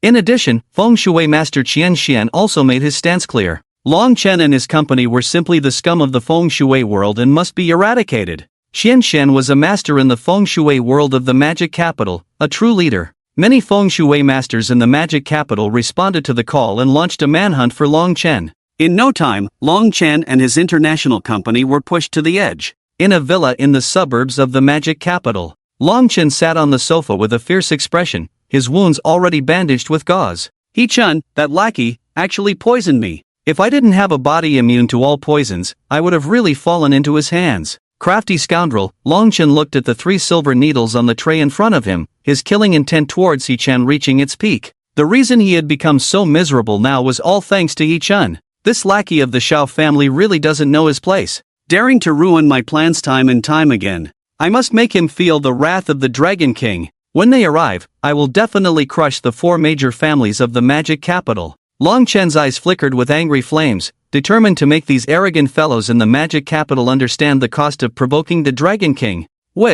Thinking of this, Longchen wanted to drink some water to moisten his throat and subconsciously called out Yun Mengzi's code name, but there was no response. It was then that he remembered, the witch had already betrayed him. The gunshot that hit his shoulder tonight was fired by Yun Mengzi. Damn it, I knew this kind of person wouldn't listen. If her purine body wasn't beneficial to my cultivation, I would have killed her long ago. Longchen's face twisted, and he smashed the coffee table in front of him with a palm. Yun Mengzi's betrayal made him regret his past decisions. If I had known earlier, I should have used up the purine body of Yun Mengzi early on. Why wait for the purine body to mature? Now, all the resources have been wasted in vain, and the cooked duck has flown away. The more Longchen thought about it, the angrier he became. How could he, the majestic Dragon King who once commanded 100 responses at his peak, end up in a situation where no one around him was of any use? Click! Just as Longchen was feeling upset, the door behind him opened, and Shang Yun, dressed in night clothes, walked in from outside.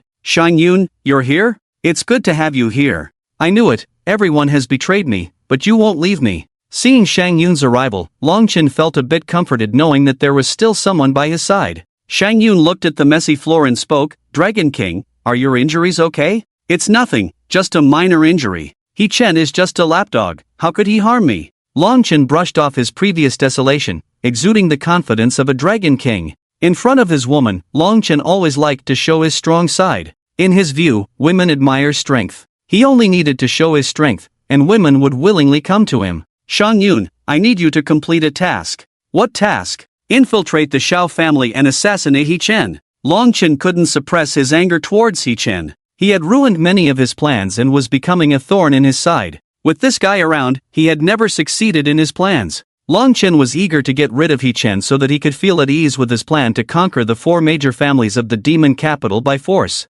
Upon hearing this, Shangyun's eyes trembled slightly, lost in thought. Not hearing the answer he wanted, Longchen grew even angrier. What are you questioning? Why are you hesitating? Can't you take action against He Chen? Or are you questioning my orders? I am issuing a command as the Dragon King, you just need to nod and execute it. I am not seeking your opinion, I am commanding you. You are just a dog under my command, you have no right to choose. Longchen's previously suppressed anger found an outlet and erupted. Burning with rage, he no longer pretended to have any camaraderie. He didn't have the mood to act with her. The living room echoed with Longchen's frustrated gasps. Shangyun waited until Longchen had vented all his anger before calmly speaking, He Chen is my master. I made a bet and lost. Regardless of whether he admits it or not, I must abide by the bet. I will not harm my own master. I refuse this task. I want to go out and clear my mind for a while. Please don't contact me during this time. Shangyun's tone was calm, without a hint of disturbance.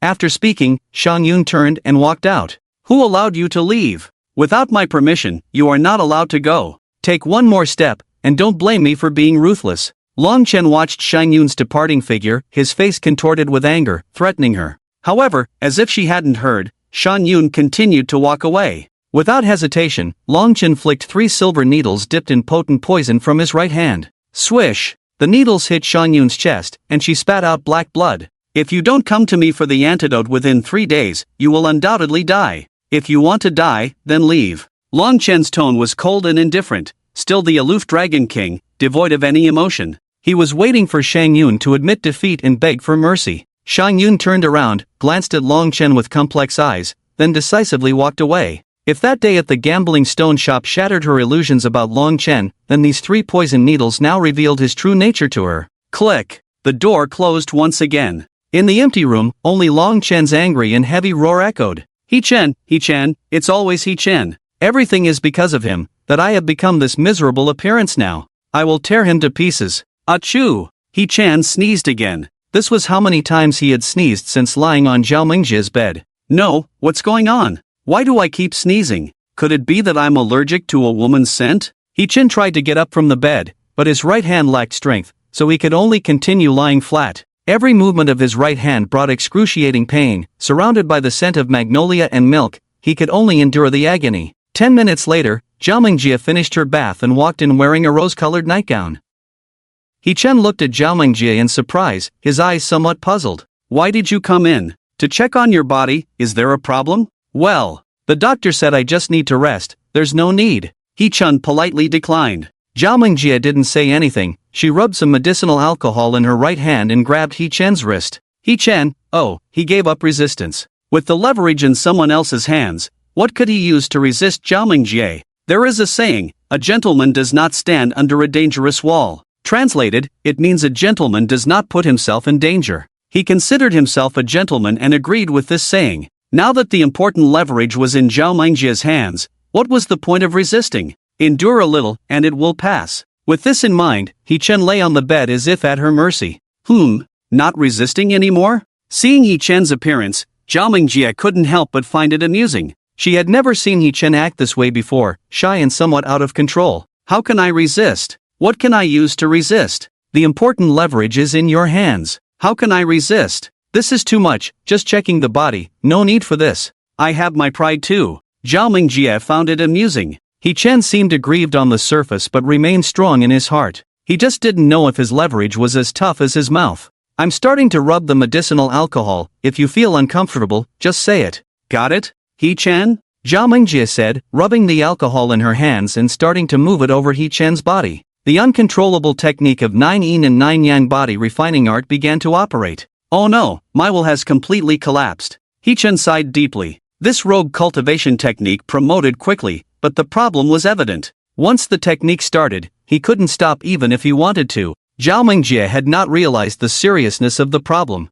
Not until the next second. She truly understood the idiom, playing with fire and getting burned. This night was destined to be sleepless. He Chen slept until the next afternoon. He only slept for 3 hours, but he still felt refreshed. However, Zhao Mingjie was not as lucky. During the first half of the night, Zhao Mingjie had to work hard because He Chen's arm was immobile, so she was still not fully awake. "Hey, I told you not to mess with me, stay away from me. Now it's better, are you scared now?" He Chen glanced at Zhao Mingjie beside him, and with a hint of indulgence, he touched her forehead. Although he had always maintained a distance from the female lead, he had already clashed with Longchen yesterday. The two of them had reached a point of no return. Even if He Chen distanced himself from the female lead, Longchen would not let him off. Avoidance was no longer an option. He had to take the initiative now and find a way out. With his arm healed, his own strength had improved, stepping into the middle stage of the yellow spirit realm. After washing up in the bathroom, He Chen changed into the new suit prepared for him by Zhao Mingjie and walked out.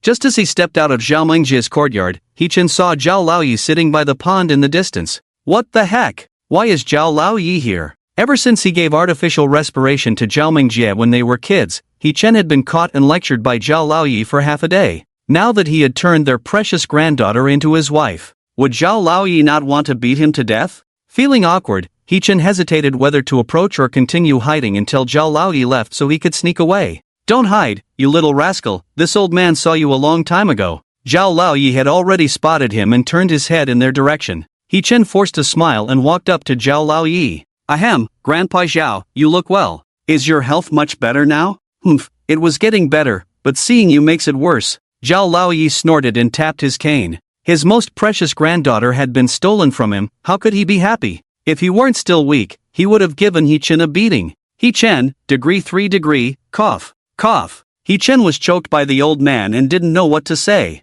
What else could he say but accept the scolding? After making He Chen wait for 10 minutes, Zhao Laoyi finally spoke slowly. "I'll say a few words to you today, won't take much of your time. How about it? Does housekeeper he have time?" He Chen's legs went weak at the mention and he quickly replied, I have time, please go ahead." Having received a few beatings from Zhao Laoyi in his younger years, He Chen still had psychological shadows. Zhao Laoyi glanced at He Chen, his expression turning serious. "I know you young people have many thoughts and tricks. I was young once, wild and free. You have that right too. But if you make our Mingjie unhappy, no matter where you hide, this old man will break your legs. Get lost." Without giving He Chen a chance to speak, Zhao Laoyi finished and let He Chen leave. He was afraid that if he spent too much time with this guy, he wouldn't be able to resist hitting him. "Grandpa Xiao, take care and rest well. I'll take my leave, please look after yourself." After saying this, He Chen ran off. Leaving Zhao's house, He Chen first took a taxi back to the Xiao family headquarters and got the latest news about Longchen.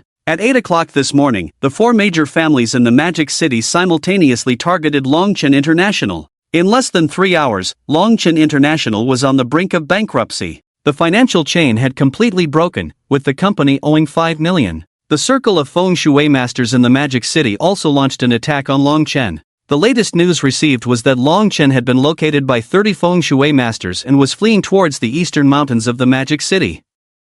The eastern mountains of the Magic City? That's the Wanling Mountains. I remember in the original plot, the Yang family of ancient martial artists in China seemed to be there. The Yang family was isolated within the Wanling Mountains. In the original plot, after Longchen took over the 4 major families in the Magic City, he accidentally encountered the Yang family in the Wanling Mountains. There, he met the legitimate daughter of the Yang family, gained their support after entering the harem, and laid the foundation for his later dominance in China. No way! If Longchen finds the Yang family first and gains their support, then I'm as good as dead. And if I can get the support of the Yang family, why would I fear the 4 warlords under Longchen? I must go to the Wanling Mountains. He Chen's thoughts raced, and he quickly made a decision. He must go to the Wanling Mountains. Getting the Yang family's favor before Longchen is crucial for his survival in the upcoming plot. After greeting Xiao Yun, He Chen left the Xiao family company. Going to the Wanling Mountains alone was not a wise move. If he encountered Longchen,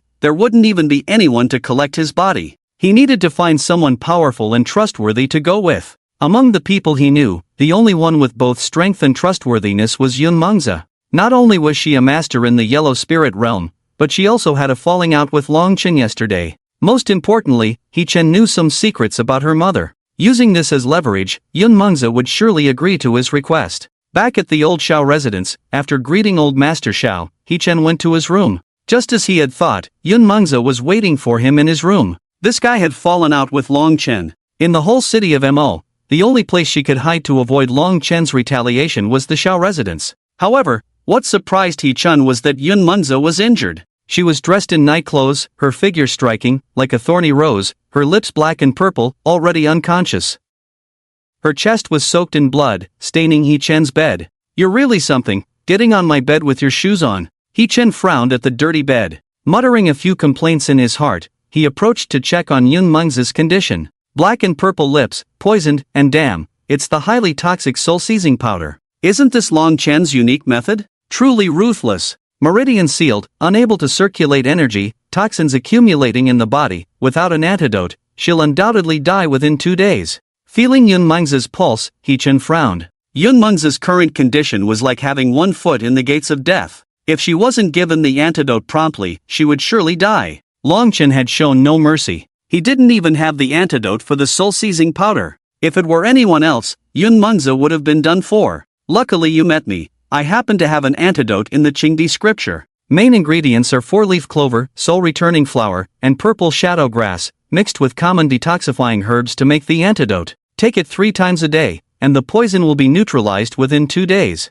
Common detoxifying herbs are easy to find, but soul-returning flowers and purple shadow grass are rare. I reckon only the rare herb auction will have them. Alright, let's go to the auction. Yes, we should bring Xiao along, I can't get in without her. After some consideration, He-Chen called Lin Yugue. Lin Yugue was currently treating a patient. They agreed to meet at the first rare herb auction in Mo in an hour. This auction was not like the usual ones. Without Lin Yugue's introduction, He-Chen wouldn't be able to enter. After setting the time, He-Chen checked his account balance, which was 180,000. This was his savings over the years. He had to save Yun Mengzi. With her, he would have more confidence in going to the Wanling Mountains this time. While money was important, for He-Chen, staying alive was even more crucial. What good was money if he was dead? With this little money, I can probably only buy 2 herbs. He-Chen complained, gave Yun Mengzi some water, and left the Xiao family in Xiao Yun's car. While waiting for Lin Yugue at the auction venue entrance, He-Chen heard the voice of the system in his mind.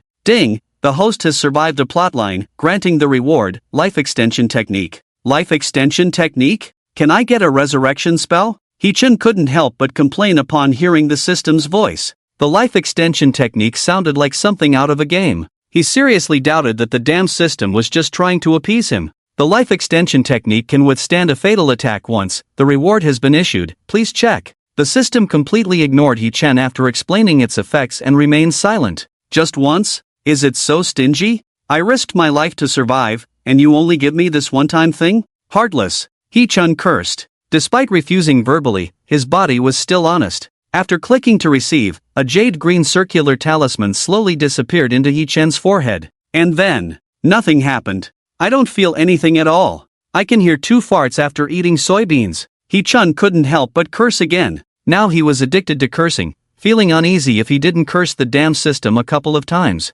Able to withstand a fatal attack once. With this assurance, He-Chen felt more confident about heading to the Wuling Mountains this time. After all, there was no need to fear being killed without even seeing the Dragon Clan. With the life-saving spell, He-Chen felt much more at ease. Half an hour later, Lin Yugue arrived at the auction house entrance in a sports car. She was wearing a white dress with an exquisite white bow on her head. She looked like a fairy from an anime, exuding a lively and cute aura. Good afternoon, He-Chen brother. Seeing He-Chen, Lin Yugue waved from afar, smiling sweetly. He-Chen, who was feeling quite down, suddenly felt much better. Little fish looks very beautiful today, going for a ladylike style? Yes, I want to try every style, or I might not have the chance in the future. How could you not have a chance? There will be plenty of opportunities in the future. Whatever clothes you want to wear, He-Chen brother will buy for you. He-Chen, Lin Yugue stared into He-Chen's eyes and smiled brightly. Then I'll thank He-Chen brother in advance. Hey, no need to be so polite.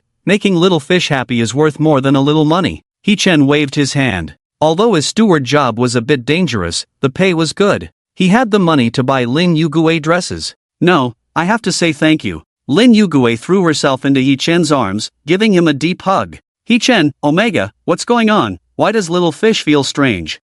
Little fish, you. Alright, let's go inside. Just as He-Chen was about to ask Lin Yugui, she broke free from his embrace and walked into the auction house. Seeing that Lin Yugui didn't want to talk about it, He-Chen could only follow along. The structure of the Jinsao auction house was quite unique. In the center was the auction platform, spiraling upwards, with individual rooms arranged around it. There were guards at the entrance, and Lin Yugui took out a golden Nanmu sign from her pocket, engraved with Chen. The guard's attitude immediately became respectful upon seeing it. Please use the Super VIP channel, your room number is 001. Lin Yugui nodded slightly and continued walking inside with He-Chen. The auction items inside are mainly rare herbs and prescriptions. Most of the people inside are famous doctors in our huaxia, each with their own anti-counterfeiting wooden plaque. The wooden plaque in my hand is my master's. The trading method inside the auction house is bartering goods. Everyone writes down what they have and offers it on the auction platform. If someone is interested, they will come to you for an exchange.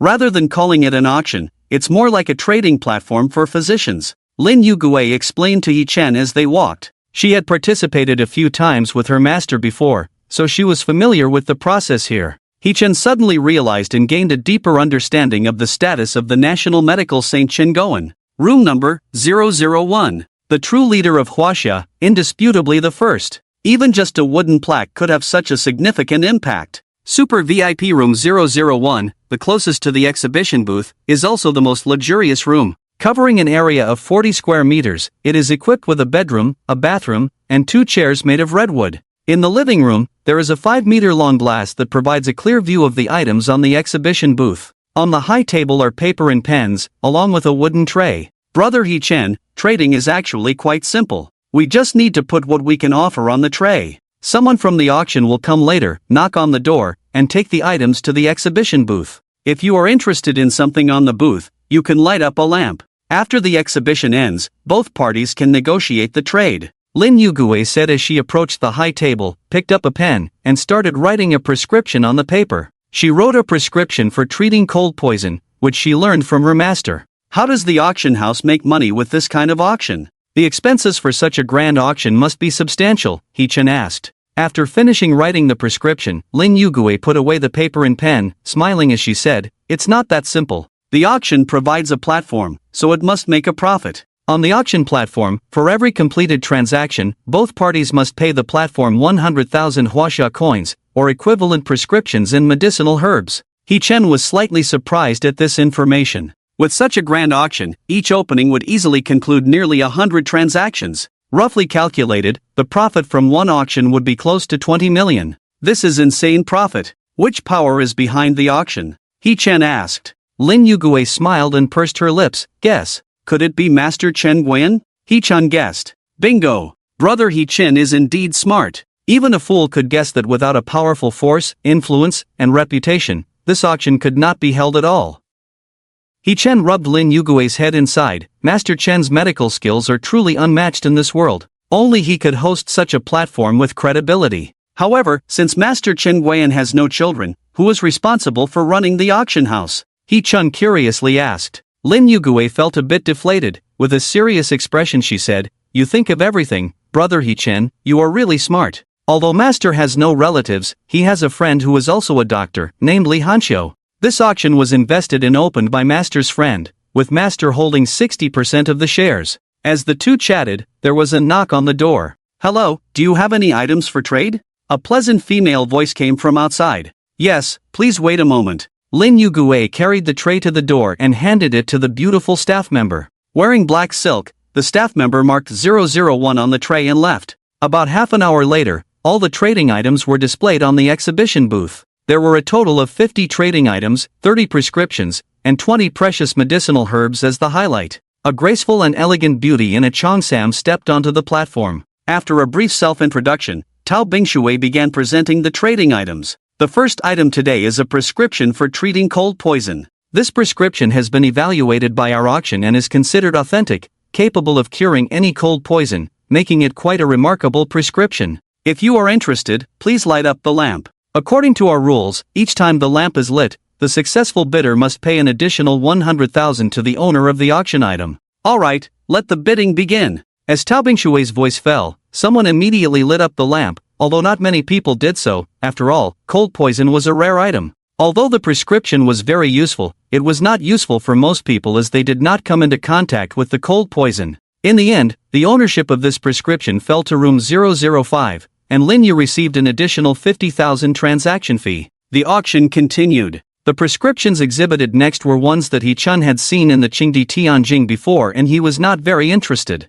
On the contrary, He-chun was very interested in the person from room 005. In addition to the cold poison prescription that Lin Yu had initially obtained, he also auctioned off a prescription for fire poison. Unfortunately, the prescription for treating fire poison provided at the auction was incomplete. The other party had even used the privilege of the super VIP room to call out to the owner of room 016 who was selling the fire poison prescription, asking if they knew the whereabouts of the missing part. Unfortunately, the person in room 016 did not know either. He-chan, oh, they don't have it. But He-chan does. Not only did he have prescriptions for treating fire poison and cold poison, but he also had a prescription for treating both fire poison and cold poison at the same time. Is he in such a hurry because he's really unlucky enough to have both poisons? He-chan thought to himself, making a note of the needs of the person in room 005. He could trade with them if necessary. As the auction continued, one by one, rare and exotic plants were presented on the stage. Without any surprises, He-chan successfully bid on the 4-leaf clover and the soul retrieval flower.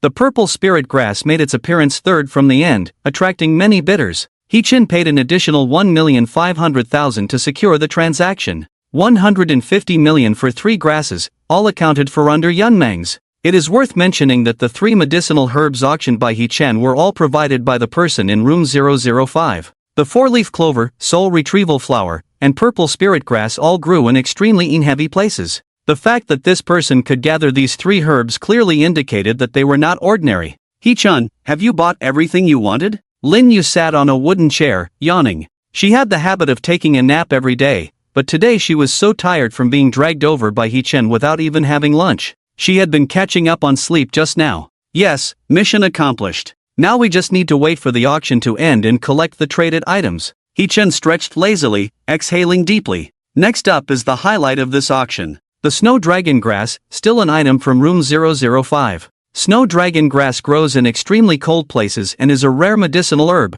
Tao Bingshui was still introducing on the auction stage. He-chan, who was about to leave work, suddenly brightened up. Snow dragon grass. Wasn't this the key herb for treating the goo poison in Officer Tang's body? What a coincidence to come across it. Those interested can start bidding. The auction begins. As soon as Tao Bingshui finished speaking, over 20 people made their bids. Snow dragon grass was extremely rare and was one of the few medicinal herbs that could treat various difficult conditions. He-chan, rest assured and bid, I brought money. Lin Yu noticed He-chan's expression, patted her bulging chest, and smiled sweetly. He-chan, this is what a rich lady looks like. Indeed, 10 out of 10 Lolitas are rich, the netizens did not deceive me. He-chan, ***, although I really want to refuse, it would definitely make little fish sad. I'll take your money for now, and I'll give it back to you later. After this is over, I'll buy you a pretty dress. He-chan breathed a sigh of relief. As a poor steward, he didn't have much money to begin with, and he had spent it all on auctioning medicinal materials for Yunmang's.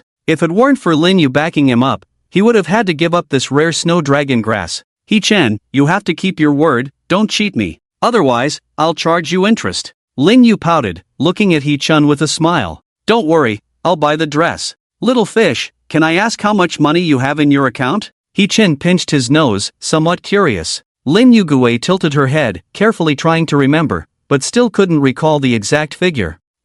I don't know the exact amount, although some of it was used to buy a house. But, it should be around 7 to 8 billion. Over these years, the money others gave me for treating illnesses, plus the pocket money master gave me, should be enough for auctioning snow dragon grass? Lin Yu wasn't too sure about her own wealth. Following Chen Goen in treating illnesses for these years, everything from food, clothing, to shelter was paid for by Old Master Chen. The pocket money from Lin's father and the pocket money from Old Master Chen had all been saved up. Moreover, she was also treating illnesses herself. Having encountered many generous wealthy individuals who gave substantial rewards, roughly calculating, 7 to 8 billion should be there. He-chen, Nabla, He-chen was tired of saying the word envy. After working hard for these years, he had saved less than 2 million on his own. Not even a fraction of what Lin Yu had.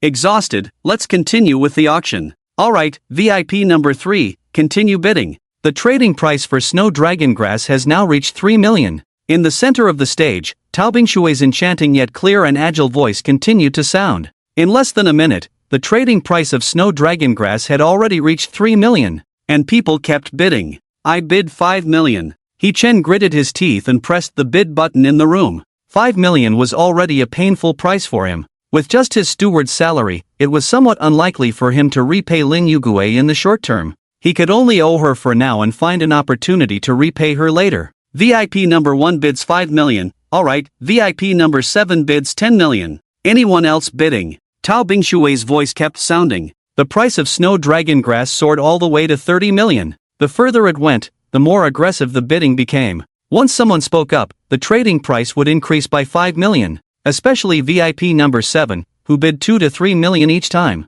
Holding the belief of winning snow dragon grass. I bid 280 million. He Chen gritted his teeth and stated his final price. 280 million was his last bottom line. If it exceeded that, He Chen would let go. He wanted to cure Tang Yan's illness because Tang Yan had helped him before, and coincidentally, he encountered snow dragon grass at the auction. Within the price he could bear, He Chen was willing to help save people.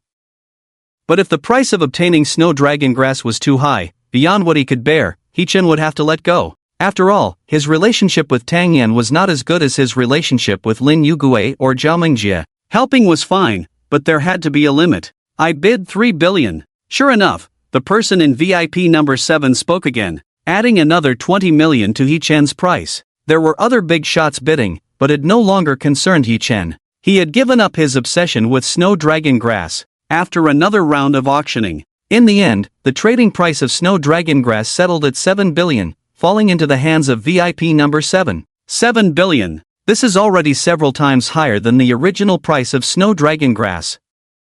He Chen couldn't help but sigh. Don't be sad, He Chen brother. Although snow dragon grass is rare, it often appears in pairs. The person in room number 5, since they brought out one, surely knows the whereabouts of the other. When it comes to trading later, we can ask them. Lin Yugue comforted. He Chen nodded at her words. Lin Yugue was right, snow dragon grass always appeared in pairs. The person in room number 5, since they could produce one snow dragon grass, surely knew the whereabouts of the other. Stepping back 10,000 steps, even if he didn't find the whereabouts of the other snow dragon grass, he wouldn't lose out. After all, the main reason he came to the auction this time was to auction the antidote for the 3-day soul-seizing powder to treat Yunmeng Marsh. Alright, today's auction segment ends here. Next is the trading segment. Please be patient in the room and wait, we will arrange fair trades. Tao Bingshui tapped the wooden hammer in his hand. With this, the auction display segment came to an end. Next was the trading segment. Lin Yugue noticed He Chen's confusion and explained, after the auction, the two parties who obtain the trading rights will proceed with the trade. The person who bid on our item will be taken to our room by the auction staff for a fair trade. Likewise, staff will take us to room 5 for the trade. Lin Yugue's explanation was easy to understand. He Chen understood, but couldn't help being shocked. The auction just now was actually only for the trading rights of an item. So, the person in room 7 just spent 7 billion to obtain a trading right? Yes, that's right. Lin Yugue looked at He Chen's astonished face and continued to explain, these people are mostly famous doctors in Huaxia, 7 billion is just a drop in the bucket for them. Just as the two were chatting, there was a knock on the door, it was the auction staff. Accompanying them was a young woman with a high ponytail and a dignified air wearing a horse-faced skirt. Dr. Lin, it's been a long time since we parted ways in the capital. Miss Yang? Lin Yugue looked at Yang Ziyue with some surprise. Brother He Chen, let me introduce you, this is Miss Yang Ziyue, whom we met in the capital 3 years ago. Ziyue, this is Brother He Chen. Lin Yugue briefly introduced the two. He Chen appeared calm on the surface, but was filled with excitement inside. Yang Ziyue. Isn't she one of the female leads in the novel, the legitimate daughter of the Yang family? How did she end up here? I'll exchange my returned soul grass for your cold poison prescription, how about that? Yang Ziyue wasn't very interested in He Chen, she looked directly at Lin Yugue. As a martial artist and a genius, Yang Ziyue had high standards and didn't think much of He Chen. He Chen, you're such a genius, but you're only at the early stage of the profound spirit realm, right? Let me level up a bit more, reach the profound spirit realm, and then I'll definitely discipline you, you rebellious girl. Yang Ziyue wasn't planning to sit down at first. It was only when she saw Lin Yugui inside that she took a seat, interested in chatting with him. I have the returned soul grass, how about exchanging it for Dr. Lin's cold poison treatment prescription? Sure. Lin Yugui nodded. Her original idea was to exchange her cold poison treatment prescription for the returned soul grass.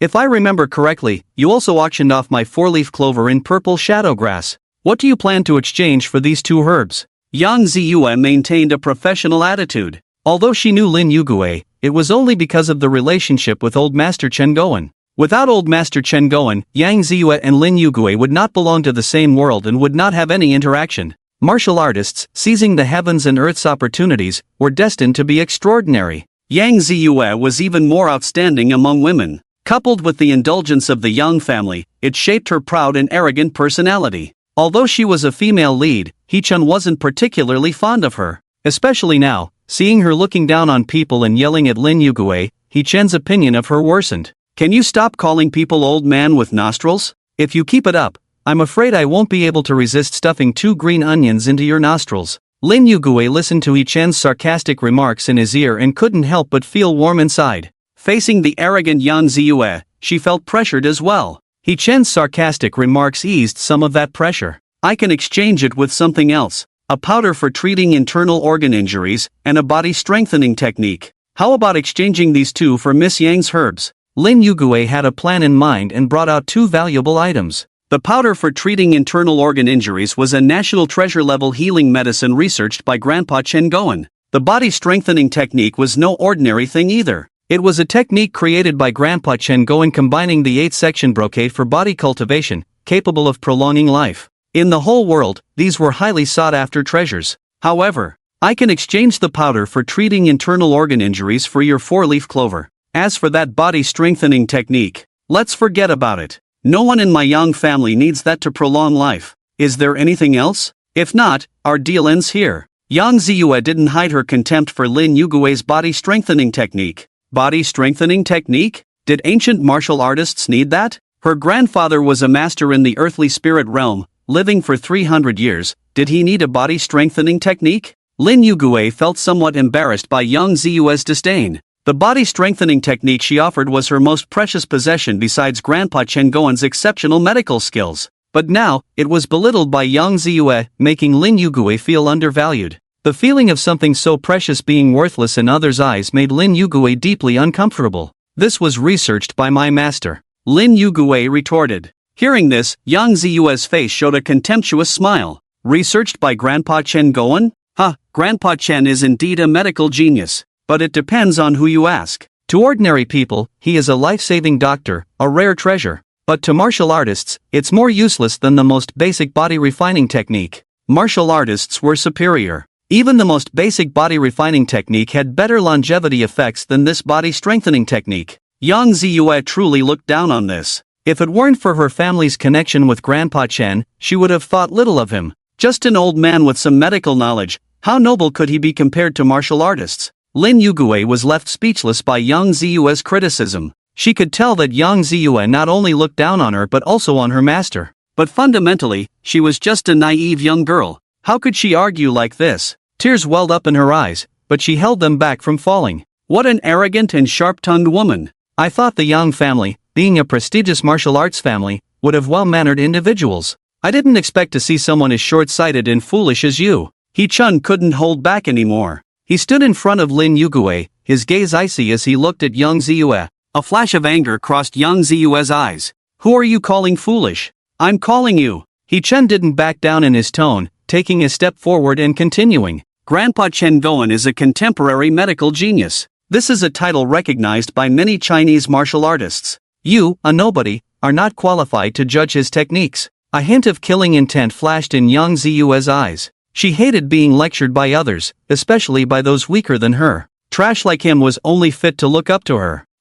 I'm not qualified to judge? People say his body strengthening technique can prolong life and has incredible effects. But in my eyes, its effects are even inferior to low-grade body refining techniques. Of course, none of you have explored the vast world. How would you know the power of martial arts techniques? In short, even such rubbish cultivation techniques as body-nourishing arts are considered treasures. I can only say that you are all just a bunch of frogs at the bottom of a well, Yang Ziyue exclaimed emphatically. She even used her internal energy to enhance her momentum, highlighting her special status as an ancient martial artist. Upon hearing this, Lin Yugui clenched his fist. He wanted to retort but couldn't find any point to argue against. What Yang Ziyue said was all true. Watching Yang Ziyue's arrogant attitude, Lin Yugui quietly pulled He Chen's hand and whispered, "Brother He Chen, let's just forget about it. We still need to trade herbs. I'll apologize to her." Lin Yugui was worried about upsetting Yang Ziyue, which would be more trouble than it's worth. Their purpose in coming this time was for herbs. "Little fish, don't worry." He Chen patted Lin Yugui's hand, then turned to look at Yang Ziyue, who was looking down on them. "Frogs at the bottom of a well? Are you talking about yourself?" Seeing He Chen still being stubborn, Yang Ziyue's eyes filled with even more anger. "Am I a frog at the bottom of a well? Humph, then I'd like to hear your insights. If you can't say anything today, you will kneel down and apologize to me." Yang Ziyue's voice was cold, with a hint of threat in her tone. "And if I win, you will apologize to little fish, how about that?" He Chen retorted, not backing down at all. "Humph, fine." Yang Ziyue agreed without hesitation. In her eyes, He Chen was just an ant. What insights could an ant have? "Brother He Chen, let it go. Let's not gamble with her." Lin Yugui looked at He Chen, feeling touched yet worried. "Little fish, don't worry. I'll make this wild girl apologize to you later." He Chen reassured, holding a very low opinion of Yang Ziyue. "Humph, she truly deserves to be Dragon Chen's favorite woman. Like father, like son." Their personalities were almost identical. Even the terms of the bet were so similar. Originally, he didn't want to make an enemy of her, but since she was so uncooperative, Lin Bei would make her pay today. In the original novel's plot, Yang Ziyue was Dragon Chen's favorite female lead and had the most screen time. However, compared to Lin Yugui, Zhao Mingjie, and others, Yang Ziyue's character was quite dominant. If not for the protagonist's halo, He Chen felt that this arrogant person wouldn't even survive 3 episodes. In the past, He Chen would have definitely avoided falling out with the female lead. But now that he and Dragon Chen were completely at odds, it was a fight to the death. He Chen no longer feared Yang Ziyue's status as the female lead. "He Chen, dare to make our little fish cry, you'll see if your father won't scold you." Indeed, the body-refining techniques of ancient martial artists do have the effect of prolonging life and strengthening the body. In terms of amplification effects, Old Master Chen Goen's body-nourishing arts have very little effect on you ancient martial artists. Ancient martial artists challenge the heavens and earth for longevity. What you gain is directly proportional to what you give. Your current profound spirit realm and 200 years of life, weren't they obtained through life and death trials? Yang Ziyue snorted coldly, remaining silent, her face full of pride. So far, she felt that everything He Chen said made sense. Everything she had now was fought for by herself. Ancient martial artists contend with heaven, earth, and the great Tao, endlessly enjoying the challenge. Seeing Yang Ziyue's proud demeanor, He Chen inwardly sneered. "Remember your current attitude, I hope you can still laugh later on. Old Master Chen's effects are minimal for you ancient martial artists. But for ordinary people, it can extend life by up to 10 years, a rare treasure in the world. Just half an hour of effort each day, doing some simple movements, can extend life by 10 years. Hee, compared to you ancient martial artists who diligently train your bodies every day, undergo life and death trials to gain longevity. Which do you think is easier?" He Chen paused here for a moment. Yang Ziyue frowned slightly, still speaking in a condescending tone. "Humph, difficulty is only for the weak. In my eyes, the martial path is a smooth road. Where does difficulty come into play? Within 50 years, I will definitely reach the Earth Spirit Realm, with a long lifespan. In my view, isn't that technique still useless trash?" Yang Ziyue's tone was full of disdain. In the land of Huaxia, there are 6 major ancient martial arts families, and among the younger generation of martial artists, she ranks in the top 3. This is her proud confidence. Proud as she is, she doesn't hide her disdain for the art of longevity. Even in front of Chen Goen, she can maintain such an expression. Mortals are like ants. Ancient martial artists are the mainstream of this era. And as a prodigy among martial artists, she is the absolute protagonist. For her, cultivation is already a smooth path. Within 50 years, she will surely break through to the Earth Spirit Realm, reaching the height of her grandfather. No matter what He Chen says, she doesn't think she's wrong. Lin Yugui clenched her fists tightly, biting her lip. She respects her master very much. Having followed Master Chen Goen for these years to learn medicine, Lin Yugui knows her master is a true good person. Now being belittled by Yang Ziyue, she wants to retort but can't find a point to argue. Yang Ziyue is not wrong. She is a genius. Her master's art of longevity doesn't impress her. Lin Yugui's small face tensed, her right hand tightly gripping He Chen's sleeve. "Don't be afraid, I'm here." He Chen patted Lin Yugui's pale hand, which had become pale from excessive force, comforting her. Then he turned to young Ziyue. "You are a genius, even if you can reach the Earth Spirit realm within 50 years. Just like your grandfather now, Yangjin, the old master. Well, as a side note, do you think your talent compares to Yangjin's?" Lin Yugui furrowed her brows, not understanding what He Chen meant by this. However, she still impatiently spoke up. "My grandfather is a rare genius once in a century. My talent naturally can't compare to my grandfather's." Hearing this, He Chen's lips curled slightly. Indeed, Yangjin is exceptionally talented.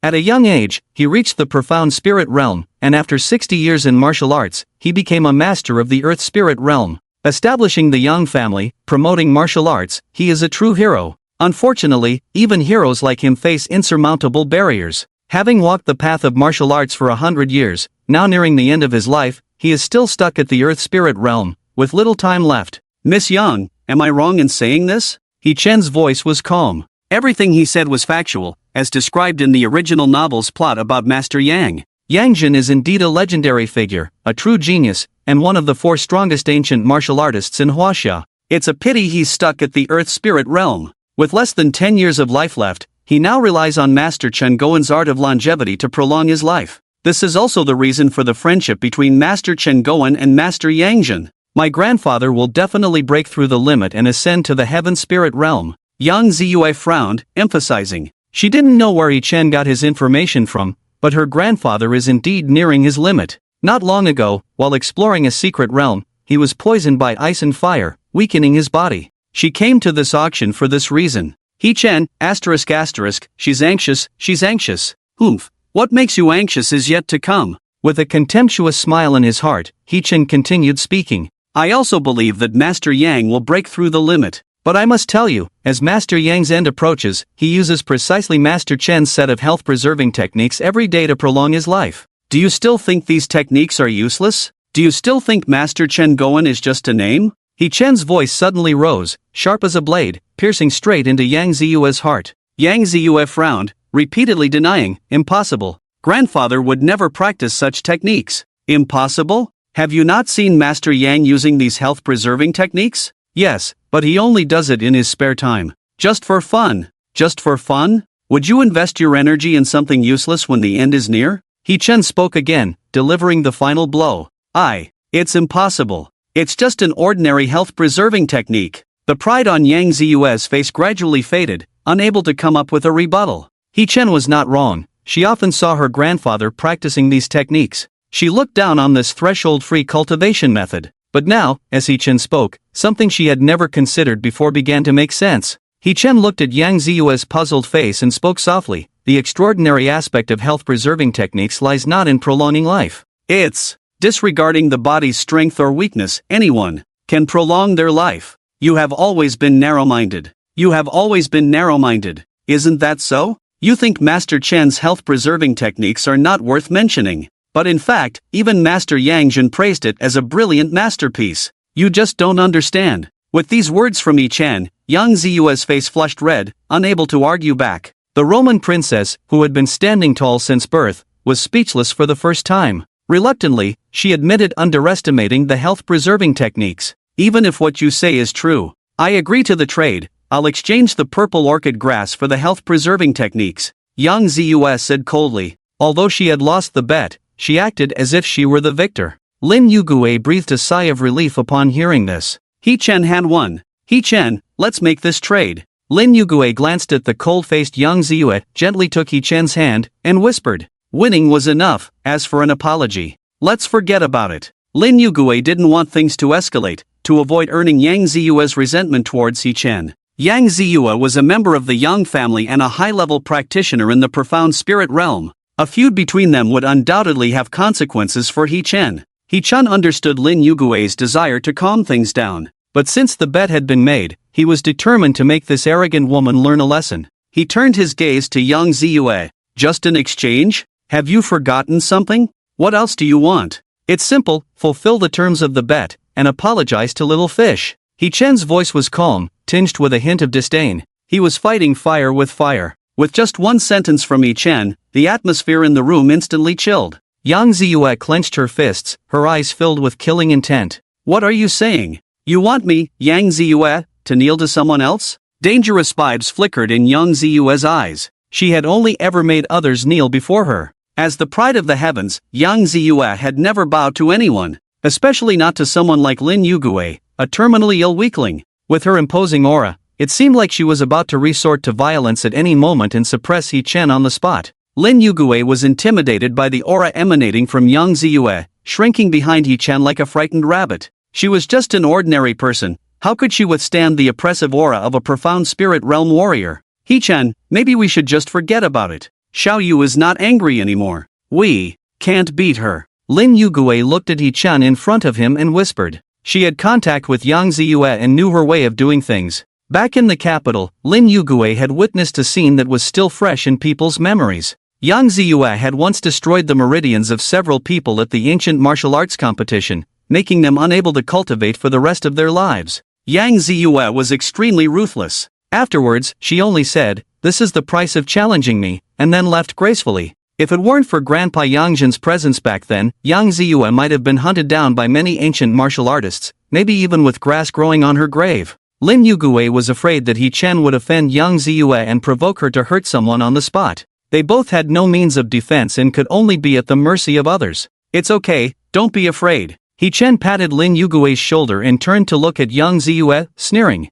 I've heard that Grandpa Yang is exceptionally talented, living up to his reputation in the entire ancient martial arts world. Miss Yang is also outstanding among her peers. I thought you were a heroic figure like Grandpa Yang, but now, it seems you're just a person full of empty words, tarnishing Grandpa Yang's reputation. Yang Ziyue's face darkened. She was a genius not seen in the Yang family for generations, always comparing herself to her grandfather. She had always strived to become a hero like Yangjin, a genius recognized by the world. But things didn't go as planned, and people's evaluation of her was just having the demeanor of Yangjin in the past. She wanted to surpass her grandfather, to become a genius on par with him. He Chen's words really hit her sore spot. Enough! Yang Ziyue said angrily. She looked at He Chen, who had a hint of a smile in his eyes. His emotions remained calm throughout. Everything was under his control. Yang Ziyue understood that she had been accurately manipulated by him. She was being toyed with by He Chen, following his pace like a seasoned fox in the martial world, while she was just a fledgling.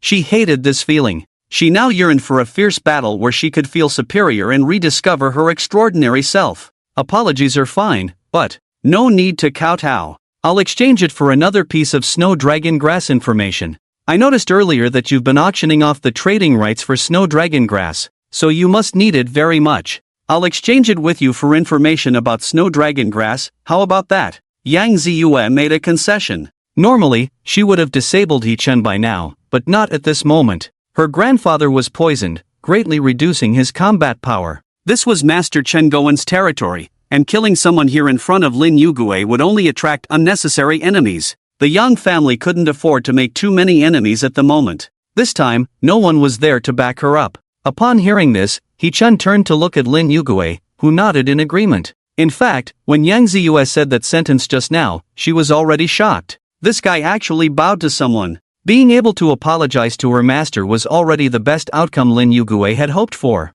Seeing Lin Yugue's agreement, He Chen turned back, somewhat disinterested. Since Xiao Yu agrees, then there's no problem. However, I want to emphasize 2 points. First, your apology must satisfy Xiao Yu. Second, the information about snow dragon grass must be guaranteed to be true. But Miss Yang's status is not low enough to deceive a mere steward like me. He Chen agreed to this request. He had never really intended for Yang Ziyue to kowtow and apologize. According to Yang Ziyue's personality, when pushed to the limit, he will act recklessly. Initially, he only wanted Yang Ziyue to apologize to Lin Yugue. Now that he has obtained information about the snow dragon grass, it is already an extra gain. One should not be too greedy. He Chen, ***, Yang Ziyue, *times Yang Ziyue glared at He Chen, then looked at Lin Yugue and took a deep breath. Lin Xiao Yixian, what happened today was my fault. Please forgive me. I apologize to you and Master Chen. Lin Yugue nodded lightly in response, accepting the apology, and his eyes towards He Chen softened a bit.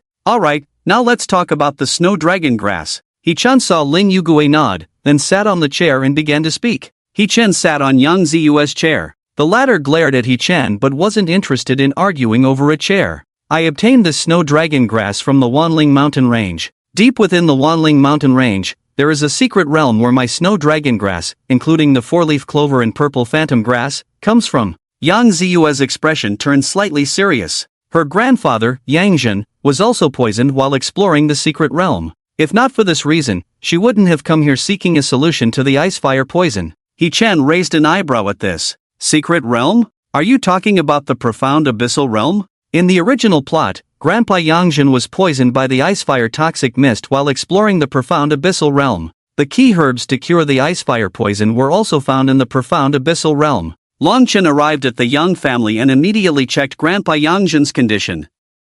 Seizing the opportunity to find the antidote, he followed the Yang family into the secret realm. While obtaining the antidote to treat Grandpa Yang's injuries, he also gained spiritual fruits in the secret realm, further enhancing his own strength. Now, Yang Ziyue mentioned that these herbs all come from the secret realm. If that's the case, doesn't it mean that Longchen will soon find the location of the Yang family? This is the worst news for He-chen. Yang Ziyue was surprised when He-chen mentioned the name of the secret realm. How do you know? Never mind how I know, just tell me if it's true. Yes, now can you tell me how you know? Yang Ziyue nodded, somewhat impatiently. As a young lady, a proud daughter of heaven, no one had dared to question her like this before. He-chan's face darkened slightly. Indeed, the current situation was already very unfavorable for him. Longchen is now in the Wanling mountain range, and the profound abyssal realm has already opened. The plot is almost set. In other words, Longchen will soon find the location of the Yang family. He-chan has lost the initiative. For him, Grandpa Yang's favor is crucial. Once Longchen seizes the initiative and gains Grandpa Yang's favor, with the help of the Yang family and the upcoming 4 great generals of the War God Temple, He-chen will have no way out. How can an early-stage yellow spirit realm face so many strong enemies? Not to mention one life-extending technique, even 10 or 8 would not be enough. Whether he gains Grandpa Yang's favor is no longer important. What matters now is to ensure that Longchen does not gain Grandpa Yang's favor. Otherwise, He-chen will have no chance at all. Hey, are you going to speak? This young lady is asking you. Do you still want to know the specific information about the profound abyssal realm? Yang Ziyue frowned. The more she looked at He-chen, the more despicable he seemed. She had been waiting for him for so long, and he was just sitting there, completely ignoring her. How dare a mere steward like him ignore her like this? If she didn't want to know more information from He-chen, Yang Ziyue would have slapped him long ago. He-chen glanced at Yang Ziyue, then after a moment of thought, he spoke slowly. The profound abyssal realm is where the essence of heaven and earth converges. Inside not only are there rare treasures, but also perilous spirit beast territories, as I read in an ancient book. It is said to contain a toxic mist of ice and fire, which corrodes those poisoned by it with ice and fire. Both true energy and physical functions will be eroded by the toxic mist. You have been auctioning off the prescription for the ice and fire toxic mist at the auction. Someone from the Yang family is poisoned by the mist? You seem quite concerned. Is it old Master Yang? Upon hearing this, Yang Ziyue was taken aback. The matter of her grandfather being poisoned by the mist was never disclosed outside the Yang family. Very few people in the entire Yang family knew about it. How did He-chen find out? How do you know about my grandfather? Yang Ziyue had just finished speaking when she met He-chen's teasing gaze. It was then that she realized he was deceiving her. This despicable guy was playing her like a fiddle. Does the ancient book mention how to dispel the ice and fire toxic mist? If it does, I will trade with you for snow dragon grass. Yang Ziyue took a deep breath, suppressing her raging emotions. Although she disliked this guy, he indeed possessed something she needed. The tables had turned, and she needed to seek He-chen's help. She had to be patient. The ancient book does indeed mention a method for treatment. It requires the consumption of herbs, combined with acupuncture. Coincidentally, I am proficient in both the prescription and acupuncture. However, your offer is not fair. He-chen laid his cards on the table. He was not satisfied with just snow dragon grass. He wanted to obtain a spot to enter the profound obsidian realm and compete with Longchen for the spirit fruit. If he could obtain the spirit fruit, He-chen's strength would advance further. If luck was on his side and he could gain hidden opportunities in the profound obsidian realm, he might even ascend to the profound spirit realm. By then, even without the help of the Yang family, He-chen would have some self-defense against the siege of the War God Temple's top warriors. So, what do you want? Yang Ziyue gritted her teeth. She had never been so humiliated in all these years. This despicable guy. After her grandfather recovered, she would definitely teach him a lesson. Let him know how formidable she was. He-chan, Sai, Nabla, Sai Simple, Snow Dragon Grass and 2 spots to enter the realm. I want them all. I can guarantee 100% removal of Old Master Yang's poison. Throughout Huaxia, besides me, there might be no one else who can come into contact with the poison inside Old Master Yang. The prescriptions you have collected are simply useless. The ice and fire toxic mist cannot be dispelled by ordinary ice and fire antidotes. It will only worsen Old Master Yang's condition. If I deceive you, you can kill me on the spot. He-chen's voice remained calm. He held the upper hand, laying out all the pros and cons. Yang Ziyue furrowed her brows slightly, pondering the truth behind He-chen's words. She was contemplating whether to trust him or not. The 2 spots to enter the realm were also crucial for the Yang family. After all, the profound obsidian realm only allowed 15 entries each time. 2 spots were significant as they would enable the Yang family to acquire more resources. Seeing Yang Ziyue's hesitation, He-chen remained composed and calmly said, Miss Yang, think it over carefully. While the spots to enter the realm are important, after this time in the profound obsidian realm, the next opening will be 100 years later. Which is more important, I believe Miss Yang should be clear about that. After some hesitation, Yang Ziyue made a decision. You can have the spots. But, if you dare to deceive me, I guarantee you will meet a gruesome end. Yang Ziyue's tone was chilling. Her disgust towards He-chen was palpable. If she discovered that He-chen had deceived her, she would make him pay the price on Yang family's territory. Upon hearing this, He-chen smiled faintly and said, Rest assured, everyone knows I never deceive people. The 2 parties agreed on the terms and completed the exchange of items. Yang Ziyue, who was about to leave, suddenly spoke up. In 3 days, our Yang family will return to the Xianyu secret realm. According to my grandfather, the Xianyu secret realm will close in 6 days, and this time we can only stay inside for 3 days. Time cannot be delayed. If you come late, I won't wait for you. So, what's your plan? Are you coming with me to the Yang family now or not? He-chen raised an eyebrow and said, How about this? You stay in the Magic City for 2 more days, and 2 days later, I will go to the Yang family with you. On the 3rd day, we will enter the secret realm together. He-chen didn't want to let Yang Ziyue go like this. He was afraid that Yang Ziyue would encounter Long Chen on the way back to the Yang family in the Wanling Mountains. With Long Chen's protagonist halo, Yang Ziyue would surely be taken down by him. Long Chen also knew how to treat the ice fire poison. If that happened, He-chen's arrangements today would be in vain. He-chen didn't dare to take the risk. So, the best solution now is twofold. First, He-chen would take the heavily injured Yun Mengzi with him to the Yang family now. Second, Yang Ziyue would stay in the Magic City for 2 more days, and after Yun Mengzi's treatment was completed, they would all set off together. Both options avoided the possibility of Long Chen and Yang Ziyue meeting alone. As long as they didn't meet alone, He-chen was confident he could control Yang Ziyue. Keep things under control. Why should I wait for you here?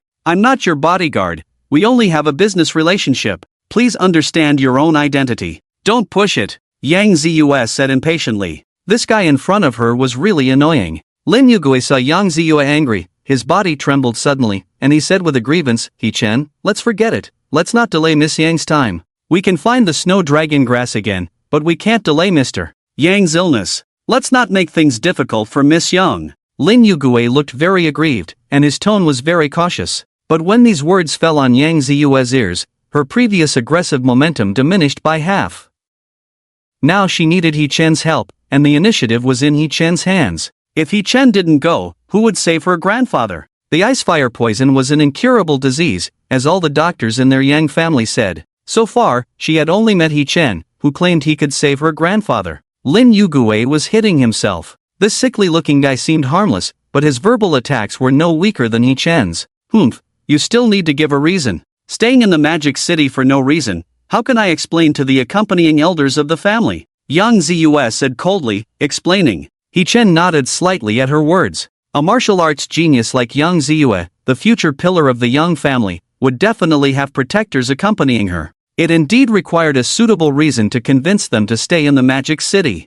I need to use the herbs exchanged today to save someone who has been affected by the 3-day soul-seizing powder. It will probably take 2 days to recover. If you stay in the Magic City, you can witness my skills firsthand, so that when we go back, you won't doubt if I'm deceiving you. How about this reason? Yang Ziyue nodded at his words. She did doubt He-chen's medical skills. Witnessing He-chen's methods firsthand wouldn't hurt. This way, she could also convince the accompanying elders to give up 2 spots to enter the secret realm. When will you start the treatment? Making medicine today, treating tomorrow. If Miss Young doesn't mind, you can temporarily stay at the Lin family. He Chen touched his nose. It wasn't up to him to decide for the Xiao family. Bringing back Yun Manzi would make Xiao Yun complain about deducting his salary every day. Now without Xiao Yun's permission, please take the 2 statues of the Great Buddha back, and don't expect to receive your salary within the next 10 years.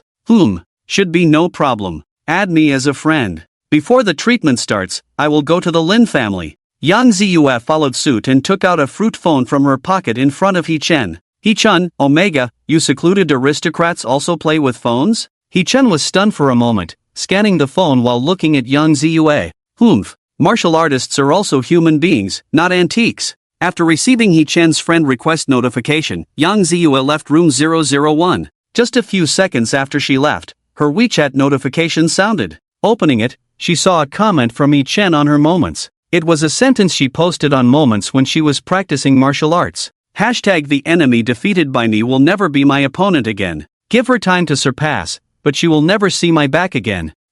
She had blocked everyone from her Moments, and the content she posted was all about insights and virtues. Just added He Chen now, she forgot to block him because of Grandpa Tai Shangxin's matter. The content she posted before was all seen by this jerk. She glanced at He Chen's comment below, her face immediately turning red. He Chen, damn, welcome Yang Emperor, Yang Emperor is mighty. He Chen, who is the peak at the end of martial arts, at the sight of Yang Emperor, the path becomes empty. This guy has no shame at all. Yang Ziyue blushed, cursed inwardly, and quickly blocked He Chen. She often looked at her Moments, feeling that these words were very domineering and in line with her image, not shameful at all. Today, seeing He Chen's 2 comments, she suddenly felt extremely embarrassed. Although He Chen was shameless, not to mention these 2 sentences were quite domineering. While blocking He Chen, Yang Ziyue also copied and pasted He Chen's comments into her Moments. At the end of martial arts, it should be me, Yang Ziyue. Yang Ziyue to say, Nabla, Yang Ziyue looked at the comment and snorted coldly, feeling that her hatred towards He Chen suddenly dissipated by half. Leaving the auction, He Chen first took Lin Yu back to the old Xiao family mansion. He first found old Master Xiao and lied that he needed to assist Lin Yu these days and asked for a few days off. With Lin Yu's cover, old Master Xiao agreed without hesitation. After receiving the leave slip from old Master Xiao, He Chen called Xiao Yun. Hello, young master, Xiao Yu is quite busy these days. The old master asked me to follow her these days to assist her and relieve stress. I came to ask for your permission the first time. What do you think of this leave? He Chen respectfully asked. Xiao Yun on the other end of the phone remained silent for a moment, and finally gave a short forward response. Get lost, bonus, deducted. After that, Xiao Yun hung up the phone decisively. What's all this nonsense? Others may not understand, but doesn't he understand He Chen? With so many people in the Lin family, just pick one randomly. Isn't anyone better at playing tricks than He Chen? If you want to act bad, just say it. Do you still want to bring a bonus to act bad? Xiao Yun, get lost, fool. With the leave slip from Xiao Yun, He Chen left the Xiao family with Yun Mengzi and returned to the Lin family with Lin Yu. After greeting old Master Lin with Lin Yu, He Chen and Yun Mengzi settled down like this. A little over 10 minutes later, He Chen received a WeChat message from Yang Ziyue. I'm at the entrance of the Lin family. Yang Ziyue's message was short, and her tone was quite arrogant. She could never let go of her genius demeanor. He Chen and Lin Yu arrived at the entrance and saw Yang Ziyue. Behind her stood a middle-aged man with deep eyes. Just by exchanging glances, He Chen felt immense pressure from the other party. Hello, Senior Yang. He Chen ignored Yang Ziyue and greeted the middle-aged man behind her. This man, as Yang Ziyue's guardian, was named Yang Chen, at the peak of the profound spirit realm, just one step away from the earth spirit realm. He usually wouldn't easily show himself. The reason he followed Yang Ziyue today was to personally confirm He Chen's abilities.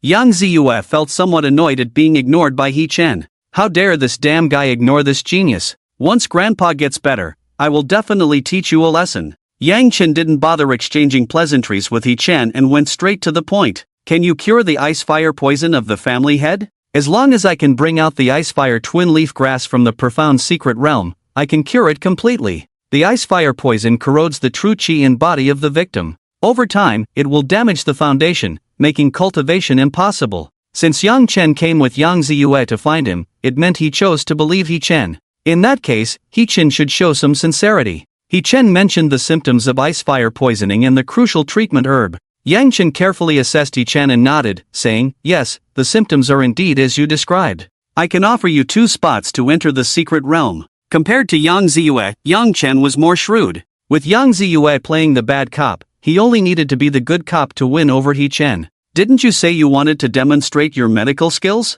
Let's go in quickly. Seeing Yang Chen nod, Yang Ziyue cleared her throat and spoke up. Although He Chen did describe the symptoms of ice fire poisoning accurately, confirming his medical skills would bring more peace of mind. Please, this way. He Chen and Lin Yugui led the way, and the 4 of them arrived at the guest room where Yun Mengzi was. Yang Chen examined Yun Mengzi's condition, confirming that the person's life was at stake. Showing symptoms of the 3-day soul-seizing powder, he let go and stood aside. He Chen looked at Yang Ziyue and the others and spoke. Would you like something to drink? You do your thing, don't mind me. Yang Chen shook his head, indicating He Chen to start the treatment. In that case, allow me to show my skills. He Chen was not overly polite either. After washing his hands, he began to process the herbs, weighing, mixing, boiling, acupuncture. He Chen's movements were skillful and efficient, like a seasoned physician. Lin Yugui beside him was amazed. As the disciple of old master Qinguan, only she knew how skilled He Chen was in acupuncture. Everything was just right, even surpassing her master. Yang Chen's expression also changed. When He Chen used acupuncture to clear the meridians, Yang Chen felt a thick true qi. Harmony of yin and yang, profound and majestic, this was the high-quality chaos true qi. The person in front of him was not ordinary. It was just that because the chaos true qi, when not activated, was like a calm mud pit, impossible to sense. So at first, even he thought He Chen was just an ordinary person. As for Yang Ziyue, she also looked surprised. She didn't sense the true qi, but she didn't expect He Chen to be so skilled. His medical skills were even better than the Yang family's physicians. After about half an hour, He Chen fed Yun Mengzi the brewed herbal soup. A few minutes later, Yun Mengzi, who was originally weak, began to regain color in her face and looked much better. After about 10 seconds, she slowly woke up from unconsciousness. Where am I? Sister Yun, you're awake. This is my home. Brother He Chen worked hard to save you, Lin Yugui explained as she looked at Yun Mengzi. Yun Mengzi was about to thank He Chen when she saw a middle-aged man approaching her. The sharp aura emanating from Yang Chen made her feel like she was facing a formidable enemy, instinctively preparing to counter with her true qi. However, Yang Chen's right hand resting on her wrist immediately disrupted the true qi within Yun Mengzi's body. It felt as if her right hand was tightly gripped by a leaden iron. A master of the profound spirit realm. Was this an assassin sent by the war god temple? Yun Mengzi was so shocked that she couldn't speak, and a huge wave surged in her heart. Your injury is just right, so don't forcefully circulate your true qi. Doing so will harm the foundation of your pure yin body. Yang Chen glanced at Yun Mengzi and softly reminded her. Upon hearing Yang Chen's words, Yang Ziyue's eyes flashed with understanding. No wonder He Chen had risked his life to save her, it was for this reason. Lin Yugui also looked surprised. She naturally understood what a pure yin body was. She had only heard of it in medical books before, this was the first time she had seen it. Only He Chen remained unfazed. What's so surprising? What's there to be surprised about? The reason the assassin organization left her behind back then was because of Ajia's special physique, right? What Longchen has always been concerned about is precisely Ajia's pure yin body. She has always been a captive cauldron, a pitiful person indeed. Listening to the voices in her ears, Lin Yugui and Yun Mengzi's expressions changed slightly. The two exchanged a glance, and the former quickly understood that the latter could also hear He Chen's voice. After a careful examination, Yang Chen withdrew his hand and turned his gaze to He Chen. The poison in her body has been mostly resolved, and her condition is improving. Your medical skills are quite remarkable. Yang Chen sincerely praised. Senior overpraises, it's just a lucky hand. He Chen smiled. He didn't want to show off, but now he was forced to do so. The soul-seizing powder would make most doctors shake their heads after 3 days. He Chen managed to neutralize the toxicity in just an hour, showcasing his strength. I will come to find you at 8 o'clock in the morning 2 days from now, so be prepared in advance. Yang Chen said before turning and leaving. Yang Ziyue checked Yun Mengzi's pulse, glanced at He Chen, then followed Yang Chen out. After Yang Chen and Yang Ziyue left, Yun Mengzi finally breathed a sigh of relief, looking at He Chen with a complex expression. Thank you. After being poisoned last night, she had thought her life was coming to an end. She never expected He Chen to be the one to save her in the end, and she had even considered assassinating He Chen at first. Yun Mengzi felt a bit bitter. Hey, don't say anything about throwing yourself into my arms. You still have to pay me for these medicinal herbs. And I didn't save you for nothing, you need to accompany me to the profound shadow secret realm. He Chen, seeing Yun Mengzi unsure how to compensate, immediately spoke up. The profound shadow secret realm? When are we going? He Chen was slightly surprised at her response. We will set off for the profound shadow secret realm 2 days from now. Aren't you curious where the profound shadow secret realm is? Is it dangerous? Yun Mengzi didn't even ask what the profound shadow secret realm was, she just asked about the departure time. But no matter how dangerous it is, I will still go. This life is owed to you. Yun Mengzi remained calm, showing no fear. As an assassin from the soul hunting organization, she had long been indifferent to life and death. You're smart, not making my efforts in vain. You're very loyal to Age, yeah. Truly, appearances can be deceiving, with a 1,000-pound heart hidden in A's chest. Hiss, if only there was half the size of a small fish, Age's charm would increase by a few points. Listening to the comments in her ears, Lin Yugue's lips curled slightly, patting her plump chest. Lin Yugue, sigh, Nabla, sigh oh my, what is He Chun thinking about? I don't have that big of a chest. Yun Mengzi's face darkened as she rolled her eyes at He Chen. You big-headed ghost. I'm not a. How many times do I have to say it, you idiot? Yun Mengzi was very annoyed. Her previous gratitude towards He Chen dissipated by half. The profound shadow secret realm is located in the Wanling mountain range. Inside are various spirit beasts, as well as various poisonous and dangerous environments. Old Master Yang Jin from the Yang family was poisoned by the ice fire poison while exploring the secret realm. It's very dangerous there. He Chen briefly introduced the profound secret realm, paused, and continued, this time we are entering to search for the icefire twin leafgrass, which is the key herb to cure Old Master Yang's poison. There is a high probability that we will encounter Longchen in the secret realm. You should know better than me how dangerous he is, so we must be fully prepared. He Chen was well aware that Longchen would definitely enter the profound secret realm.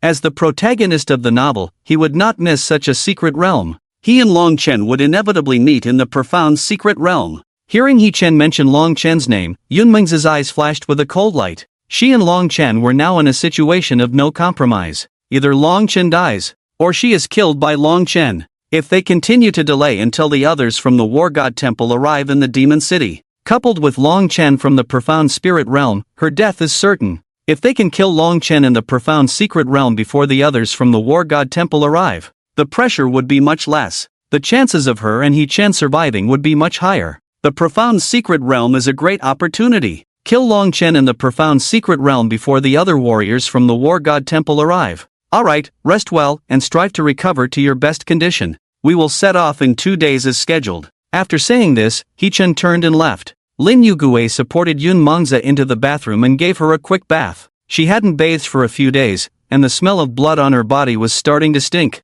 Sister Yun, your waist is so slim. I really envy it. Lin Yugue looked at Yun Mengzi's slender waist in the bathtub and couldn't help but admire. Yun Mengzi had a slender figure. Due to years of missions, there was not an ounce of fat on her body. Her waist was slender, her legs long, making Yun Mengzi even more envious. Yun Mengzi, it's not as good as you think. Little fish, you don't need to envy me, I should be the one envying you. If I had half your size, I would be content. Yun Mengzi looked at Lin Yugue sitting on a small stool, her chest puffed up, feeling tempted.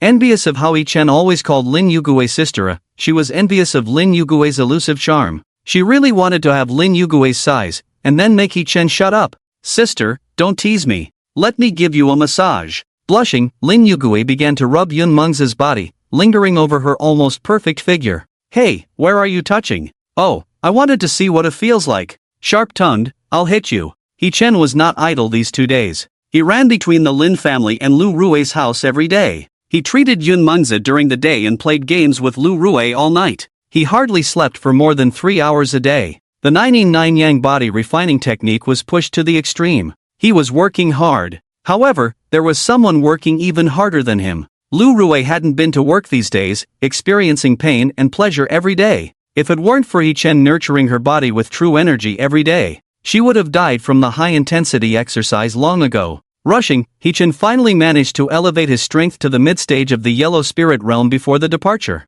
This trip to the profound secret realm also gave him more self-defense capabilities. On the third morning, He Chen, accompanied by Yun Mengzi, met up with Yang Ziyue and Yang Chen, heading towards the Wanling Mountains. In the dense jungle, the disheveled figure of Long Chen was evading the encirclement of a pack of wolves. Damn it, will these beasts ever stop? If this Dragon King wasn't injured, you would all be dead. Long Chen cursed fiercely as he ran. These days, he had been targeted by the 4 major families in the Magic City, and then besieged by a group of feng shui masters. Although most of them were mediocre, there were a few who were quite skilled. During the confrontation, Long Chen accidentally got sprayed with a unique beast fragrance. This fragrance could emit a special scent that demonic beasts were particularly sensitive to, driving them crazy upon smelling it. The feng shui master's use of this beast fragrance led to Long Chen being relentlessly pursued by the demonic beasts in the Wailing Mountain range. Among them were some profound spirit realm demonic beasts. If Long Chen's own strength hadn't been strong enough and he hadn't narrowly escaped several times,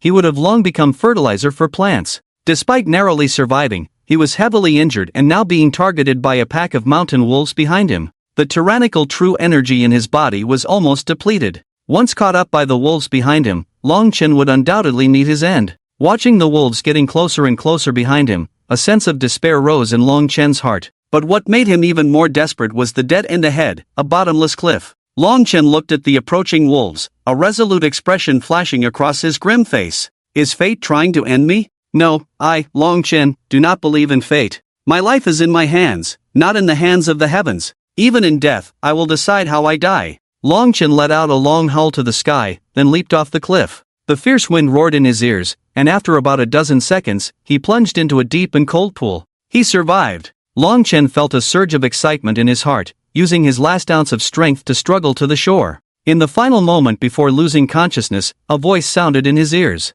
Young Master Long Xiao, let's go back. The patriarch will scold me when he finds out. I'm not going back. I want to find herbs to cure grandfather. You should go back. Sneaking out like this, the patriarch will really be angry when he finds out. Besides, the ice fire poison is not easy to cure. An old and a young person approached from a distance. The young man leading them was 16 or 17 years old, named Yang Long Xiao. Upon hearing their voices, Long Chen shouted with all his might, ice fire poison. I can cure it. The Wailing Mountain range was complex in terrain, with towering trees and even groups of beasts in some areas. He Chen and Yun Mengzi followed Yang Ziyue around the mountains. Soon He Chen was completely lost. He didn't even know where he was now. He Chen seriously doubted that Yang Ziyue was deliberately leading them in circles. Something's not right. How come there are wolves here? Yang Ziyue arrived at a mist-covered canyon, frowning at the monster bones ahead. The canyon ahead was the only way to their Yang family's location. The monsters in this area had been slaughtered by the Yang family. Large group-dwelling monsters like mountain wolves were unlikely to appear here. Hey, Miss Yang, are you leading me into a wolf trap? If you want revenge on me, just say it. There's no need for this cruel way. He Chen joked as he looked at the monster bones ahead. Yang Ziyue snorted. If I really wanted to kill you, do you think you would still be alive now? The canyon ahead leads to the deep and secluded canyon where my Yang family resides. These beasts dare to block the entrance to my Yang family. They are truly seeking death. As Yang Ziyue's words fell, a tall figure descended from the sky. It was Yang Chen, who had been missing all along. Yang Chen's peak profound spirit realm aura spread out. The mountain wolves around immediately felt a great threat, fleeing frantically with their tails between their legs. Those who ran slowly were directly killed by Yang Chen's palm, blood splattering everywhere.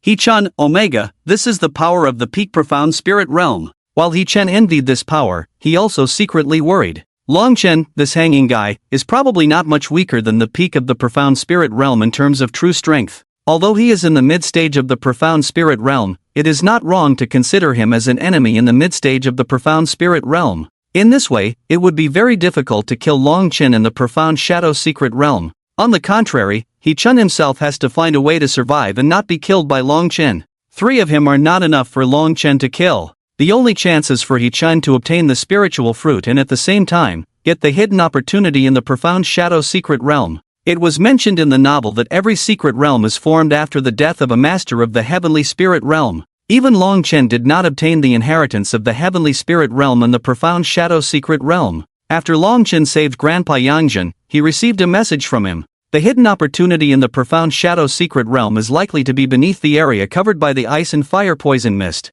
The ice and fire poison mist is not unsolvable. There must be a way to pass through there unharmed. He Chen muttered to himself, following Yang Chen through the mist-covered deep valley. Suddenly, the front cleared up, and a quaint village appeared before them. The people living here are all direct or collateral descendants of the Yang family. The buildings around are all designed like ancient mansions. No wonder Grandpa Yang chose to live in seclusion. The spiritual energy here is rich, and the cultivation speed is much faster than outside. Naturally, it is a feng shui treasure land. He Chen sighed. Yang Ziyue sneaked a glance at He Chen upon hearing this, her face filled with pride. Humph, a country bumpkin, have you never seen this before? Now you know how powerful my background is, right? Let's see if you dare to speak loudly to me in the future. Yang Ziyue and Sai Nabla, Sai Chen naturally had no idea what Yang Ziyue was thinking. Following Yang Chen all the way to the center of the village, they arrived at the mansion where Grandpa Yang was. Let's go see Grandpa first. 3 hours later, we will set off for the profound shadow secret realm. Yang Chen looked at He Chen and spoke. He Chen nodded and followed Yang Chen to the backyard, in front of Grandpa Yang Chen. The guards at the door stopped Yang Chen. The shadow guards, the young master brought back a divine doctor who was currently diagnosing the old master. You guys wait outside for a while. Yang Chen looked puzzled at the words. A divine doctor? Where did the divine doctor come from? Brought back by Long Xiao? Guard Yang Lu scratched his head and explained. It seems like the young master picked him up near the cold pool, saying he fell from the mountain. It seems his name is Long Chen. He Chen remained calm upon hearing this, secretly feeling fortunate. Indeed, it was Long Chen. When the guard mentioned someone diagnosing the illness, He Chen guessed it was Long Chen. The protagonist's halo is just so outrageous. Even if he hadn't met Yang Ziyue, he would have encountered someone else. There will definitely be a spot for him in the profound shadow secret realm. Dr. Sorry for the inconvenience, let's wait outside for now. That Long Xiao, he tends to act recklessly. Seeing this, Yang Chen reassured He Chen. It's okay, waiting is fine, we've been on the road for so long, I could use a rest. He Chen said with a smile. Long Chen must also know how to solve the ice and fire poison mist. However, compared to Long Chen, He Chen will definitely gain more trust from the Yang family. Both Yang Ziyue and Yang Chen are influential figures in the Yang family. With their approval, He Chen doesn't have to worry about losing his spot in the profound shadow secret realm. On the contrary, Long Chen needs to showcase his strength well and gain the trust of the Yang family as much as possible. He is the one who should be worried. Soon, the door opened from inside. Long Chen and a carefree young man walked out. The moment Long Chen saw He Chen, a towering anger flashed in his eyes. If it weren't for Yang Chen, Long Chen would have already struck out. It's this guy again, this despicable lackey. How can I encounter this detestable guy everywhere? If it weren't for him, I wouldn't be in such a sorry state. Uncle Chen, I found a divine healer who can cure grandfather's poison. Long Chen is truly a master healer. Let's bring him along when we enter the Xianyu secret realm. Yang Longxiao said excitedly when he saw Yang Chen. He was trying to impress Yang Chen. As a direct descendant of the Yang family, he had never been valued. Now that he had found a way to treat grandfather's ice-fire poison, he was sure to gain the family's attention. They would invest more attention and resources in him. However, the praise Yang Longxiao expected did not come. Yang Chen just nodded lightly. Well done, he said. But we don't have any extra spots to give him. After speaking, Yang Chen entered the room with He Chen. Uncle, I found the antidote for the ice-fire poison. Why won't you look at me properly? Yang Longxiao, feeling ignored by Yang Chen, glared at him with a hint of hostility in his eyes and shouted loudly. Yang Chen ignored him. Instead, Yang Ziyue patted Yang Longxiao's shoulder and teasingly said, It's okay to deceive others, but don't deceive yourself. Silly little bean, focus on being the young master of the Yang family, I've got the family's future covered. After saying this, Yang Ziyue followed Yang Chen into the room and closed the door behind her. Outside, Yang Longxiao's face darkened as he walked away from the mansion, muttering fiercely, Yang Ziyue, you despicable woman. The Yang family belongs to me, you, go to hell. Yang Longxiao's voice was cold, his eyes filled with murderous intent. From a young age, Yang Ziyue had always been superior to him in everything, especially in cultivation. As the only son, Yang Longxiao had been kicked out of the line of succession early on. He refused to accept it. His talent was not inferior at all. All of this should have been his. Yang Longxiao, Comet Long Chen noticed the change in Yang Longxiao's emotions, his lips curling slightly as he spoke slowly. If you kill Yang Ziyue, wouldn't everything be yours? If she dies, wouldn't the Yang family's possessions be yours? Long Chen continued. He knew exactly how to manipulate the other party. The young master of the Yang family desired the family's inheritance the most. The solution to the problem was simple. Eliminate anyone in the way. Kill that crazy woman?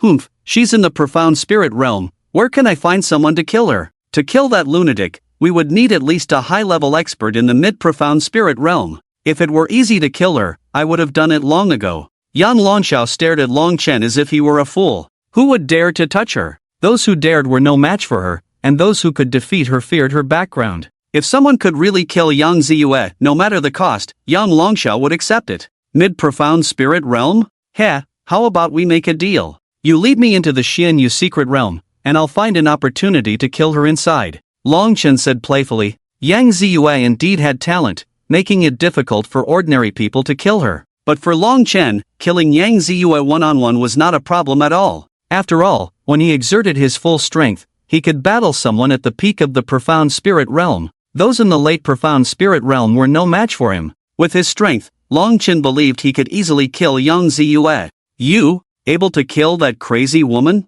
Yang Longxiao burst out laughing. He suspected that this guy had gone crazy wanting to enter the Xianyu secret realm. A mere doctor should focus on healing. Did he really think he could act like a big shot just because he had a little skill? If anyone could kill Yang Ziyue, he would have torn her to pieces long ago. Go cool off somewhere else. Just as Yang Longxiao was about to kick Longchen out, a terrifying wave suddenly emanated from him. Longchen lightly placed his right hand on Yang Longxiao's shoulder. Buzz! A domineering and vigorous true energy raged within him. In just a split second, the true energy in his body began to be chaotic, and his blood and energy surged backward. Yang Longxiao was shocked. Relying solely on true energy to disrupt his own meridians, Longchen was indeed a master in the later stage of the profound spirit realm. In terms of momentum alone, Longchen was even stronger than Yang Ziyue by a few points. The doctor he had picked up in front of him was a martial artist, and a strong one at that. Perhaps he could really kill that crazy woman, Yang Ziyue. You are in the later stage of the profound spirit realm?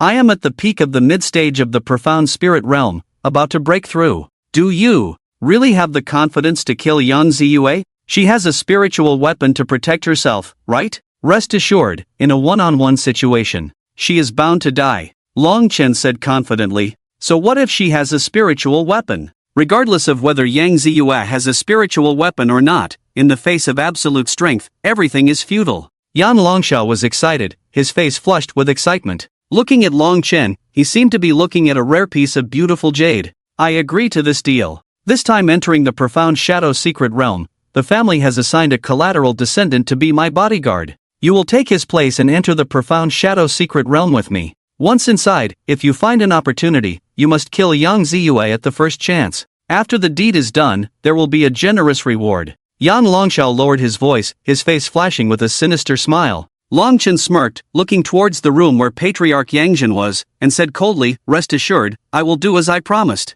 Yang Ziyue will die, and that damned steward and traitor will also die. He-chan examined Patriarch Yangjin's body. Green spots had appeared on the back of Patriarch Yangjin's hand, his body was swollen, the true energy was not flowing smoothly, and it was decreasing continuously. After a careful examination, He-chan sighed and said, it is undoubtedly the ice-fire miasma poison. And judging from Patriarch Yang's symptoms, in at most 7 days, the illness will worsen again. By then, it will be difficult to cure.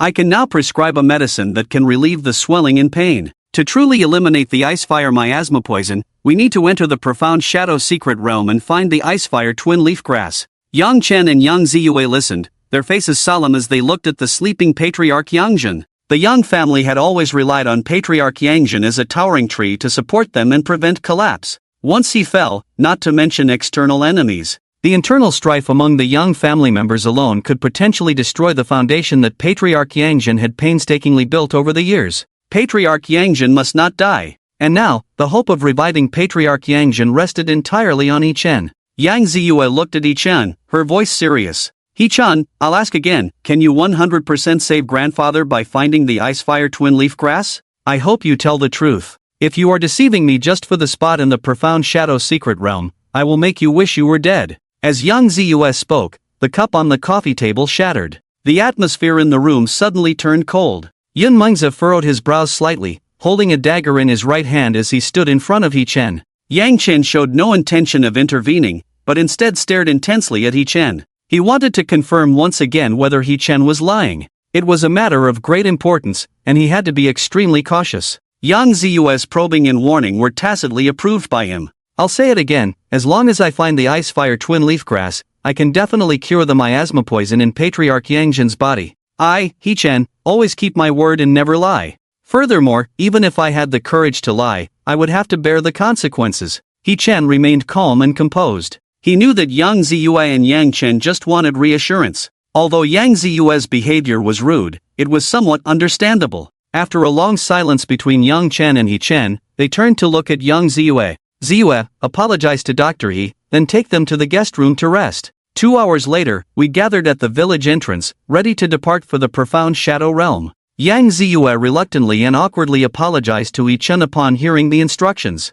A slap followed by a sweet date. The performances of Yang Chen and Yang Ziyue were clumsy, but it no longer mattered. He Chen and Yang Chen both knew this was merely a transaction. Trading Master Yang's orders for 2 spots in the profound shadow realm. Yang Chen understood that He Chen also had his own agenda and wouldn't leave easily due to these probes. Despite the rough methods of probing, as long as he achieved his goal, He Chen also understood this was a test, so he didn't get angry. It was just a trade, and both sides needed to ensure they didn't lose out, which was understandable. Upon arriving at the guest room, there was lunch from the Yang family on the table for He Chen and Yun Mengzi. They didn't hesitate to enjoy the meal. After a hearty meal, He Chen lay on the bed to rest his eyes. Yun Mengzi sat on a chair, holding a dagger, remaining vigilant. He Chen noticed Yun Mengzi's concern and asked softly, "Are you afraid of Long Chen's sneak attack?" Yes, people tend to relax their guard after a meal, making it a good opportunity for assassination. Yun Mengzi nodded, explaining. He Chen shook his head and whispered, "Adjust your state well. With Yang Chen watching, Long Chen won't dare to make a move here. Our real confrontation will be in the profound shadow realm." 2 hours later, the Yang family knocked on the door, taking He Chen and Yun Mengzi to the village entrance. A group of Yang family members had already gathered there, mostly there to see them off. A few people looked at He Chen and Yun Mengzi with hostility. The spots that should have belonged to them were now taken by He Chen and Yun Mengzi. Missing such a great opportunity, it was strange not to look askance at them. Only a few people could enter the profound shadow realm. He Chen paid no attention, standing at the edge of the line, scanning those entering the profound shadow realm together. Long Chen was among them as expected. He followed behind young Long Xiao, his cold gaze fixed on He Chen and Yun Mengzi. The killing intent in his eyes was barely concealed. Yun Mengzi tightened his grip on the dagger, watching Long Chen warily. Sure enough, this guy always finds a way into the profound shadow realm. Damn, he's staring at me again. If looks could kill, I'd probably be dead hundreds of times over.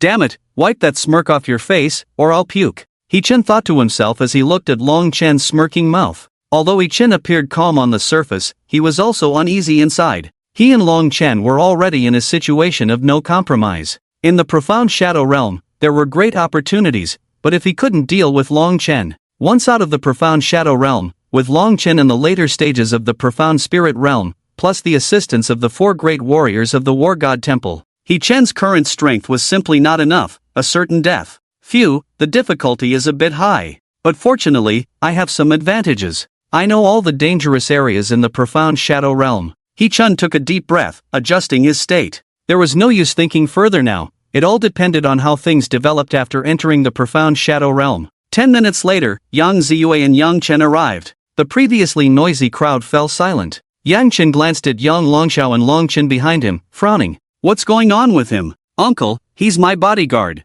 I plan to take him with me into the profound shadow realm. Young Long Xiao calmly explained. Him? What about Yang Hetsai? Yang Hetsai is in the later stages of the yellow spirit realm, barely considered a master. How can a physician protect you? Are you out of your mind? Yang Ziyue mocked mercilessly. Yang Longxiao remained composed, ignoring Yang Ziyue's sarcasm, and turned to Yang Chen. There are various accidents in the profound shadow realm. I feel at ease bringing a doctor. Besides, with Uncle Chen around, do I still need someone else to protect me? Crazy woman, enjoy your moment of triumph. Once we enter the profound abyssal realm, I will settle the score with you. Yang Chen glanced at Long Chen for a moment, silently approving of Yang Longxiao's actions. Everyone is here, let's set off. After confirming that everyone was present, Yang Chen wasted no time and took the lead to walk outside. He Chen followed along with Yun Mengzi, with Yang Ziyue by his side. Yang Ziyue glanced at He Chen and raised her fist. Humph, I hope you won't deceive me.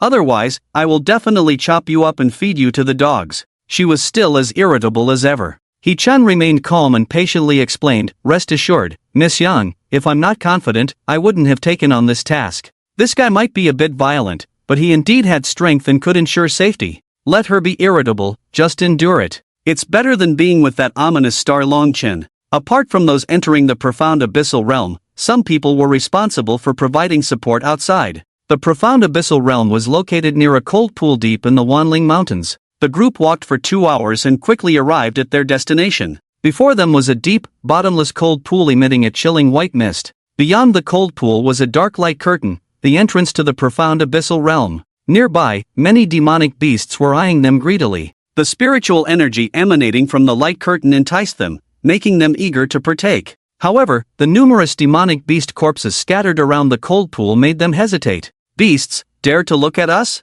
I'll chop you all up. Yang Ziyu, with a quick temper, unsheathed her long sword, and a sharp sword aura slashed across the sky above the cold pool. A restless mountain wolf in the distance fell to the ground. The lurking demonic beasts retreated, hiding in the distance to observe secretly. Yang Ming, once I enter, I leave the outside to you. If you encounter a profound spirit realm demon king, leave a message outside and take the others back first. Understood? Yang Chen looked at the middle-aged man named Yang Ming. Yang Ming, tall and strong, was the strongest besides Yang Chen and Yang Ziyu. Yes, you can trust me. Yang Ming nodded solemnly. Being over 40 years old, he had reached his full potential. Therefore, he did not have a spot to enter the profound abyssal realm this time. Yang Chen turned his gaze to behind Yang Ming. Those who have qualified to enter the profound abyssal realm, come to me. Others providing support outside, follow Yang Ming's command. Yang Chen's voice fell. He Chen and the others emerged from the crowd and stood by his side. With everything ready, all that was left was to use true qi to open the entrance to the realm.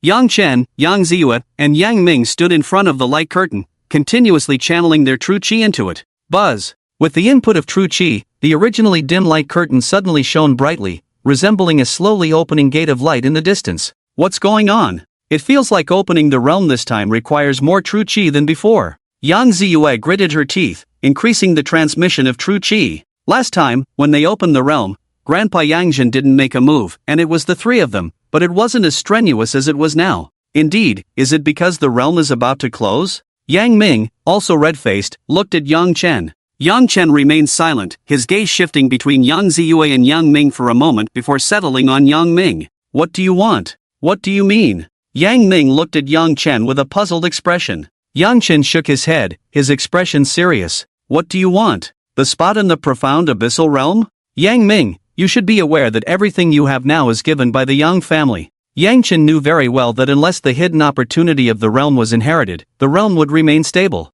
The reason why the entrance to the secret realm is opening slowly has nothing to do with the secret realm itself, but because among them, there is someone who hasn't infused any true energy. Yang Ming, realizing he had been discovered, revealed his true self. What do you mean everything I have is given by the Yang family? The profound shadow secret realm is full of opportunities. Just by obtaining one opportunity, I can advance to the profound spirit realm. But why isn't there a spot for me?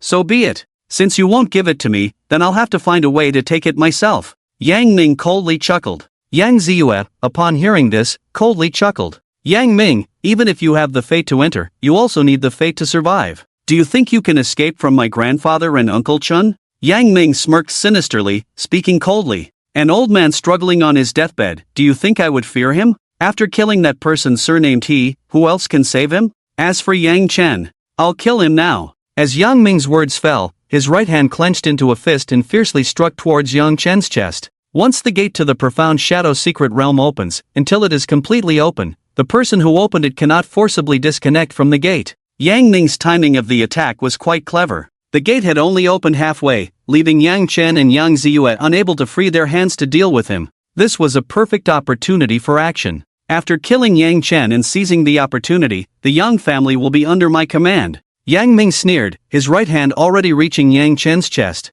Bang! A dull sound echoed around the cold pool. The punch that Yang Ming unleashed with all his true energy did not cause any harm at all. Looking at Yang Chen unscathed, Yang Ming looked bewildered. How is this possible? You are indeed transmitting true energy. How could you resist this punch? Die! Yang Ming, looking at Yang Chen's calm eyes, his expression becoming more twisted, struck another punch towards Yang Chen's chest. That was where Yang Chen's martial arts technique's vital point was located. Bang! Just like before, Yang Ming's punch still did not cause any harm. Yang Ming, stop now. You still have a chance to redeem yourself. The Yang family has not treated you unfairly. Not giving you a spot was to give more opportunities to the younger generation. Yang Chen glanced at Chun in the distance, then calmly looked at Yang Ming and spoke. On the side, Yang Ziyu, upon hearing this, stared coldly at Yang Ming and sternly shouted, Yang Ming, I advise you to know your place. Stop now, go back and confess your mistakes, there's still time. Otherwise, when the secret realm gate opens, I will definitely tear you apart.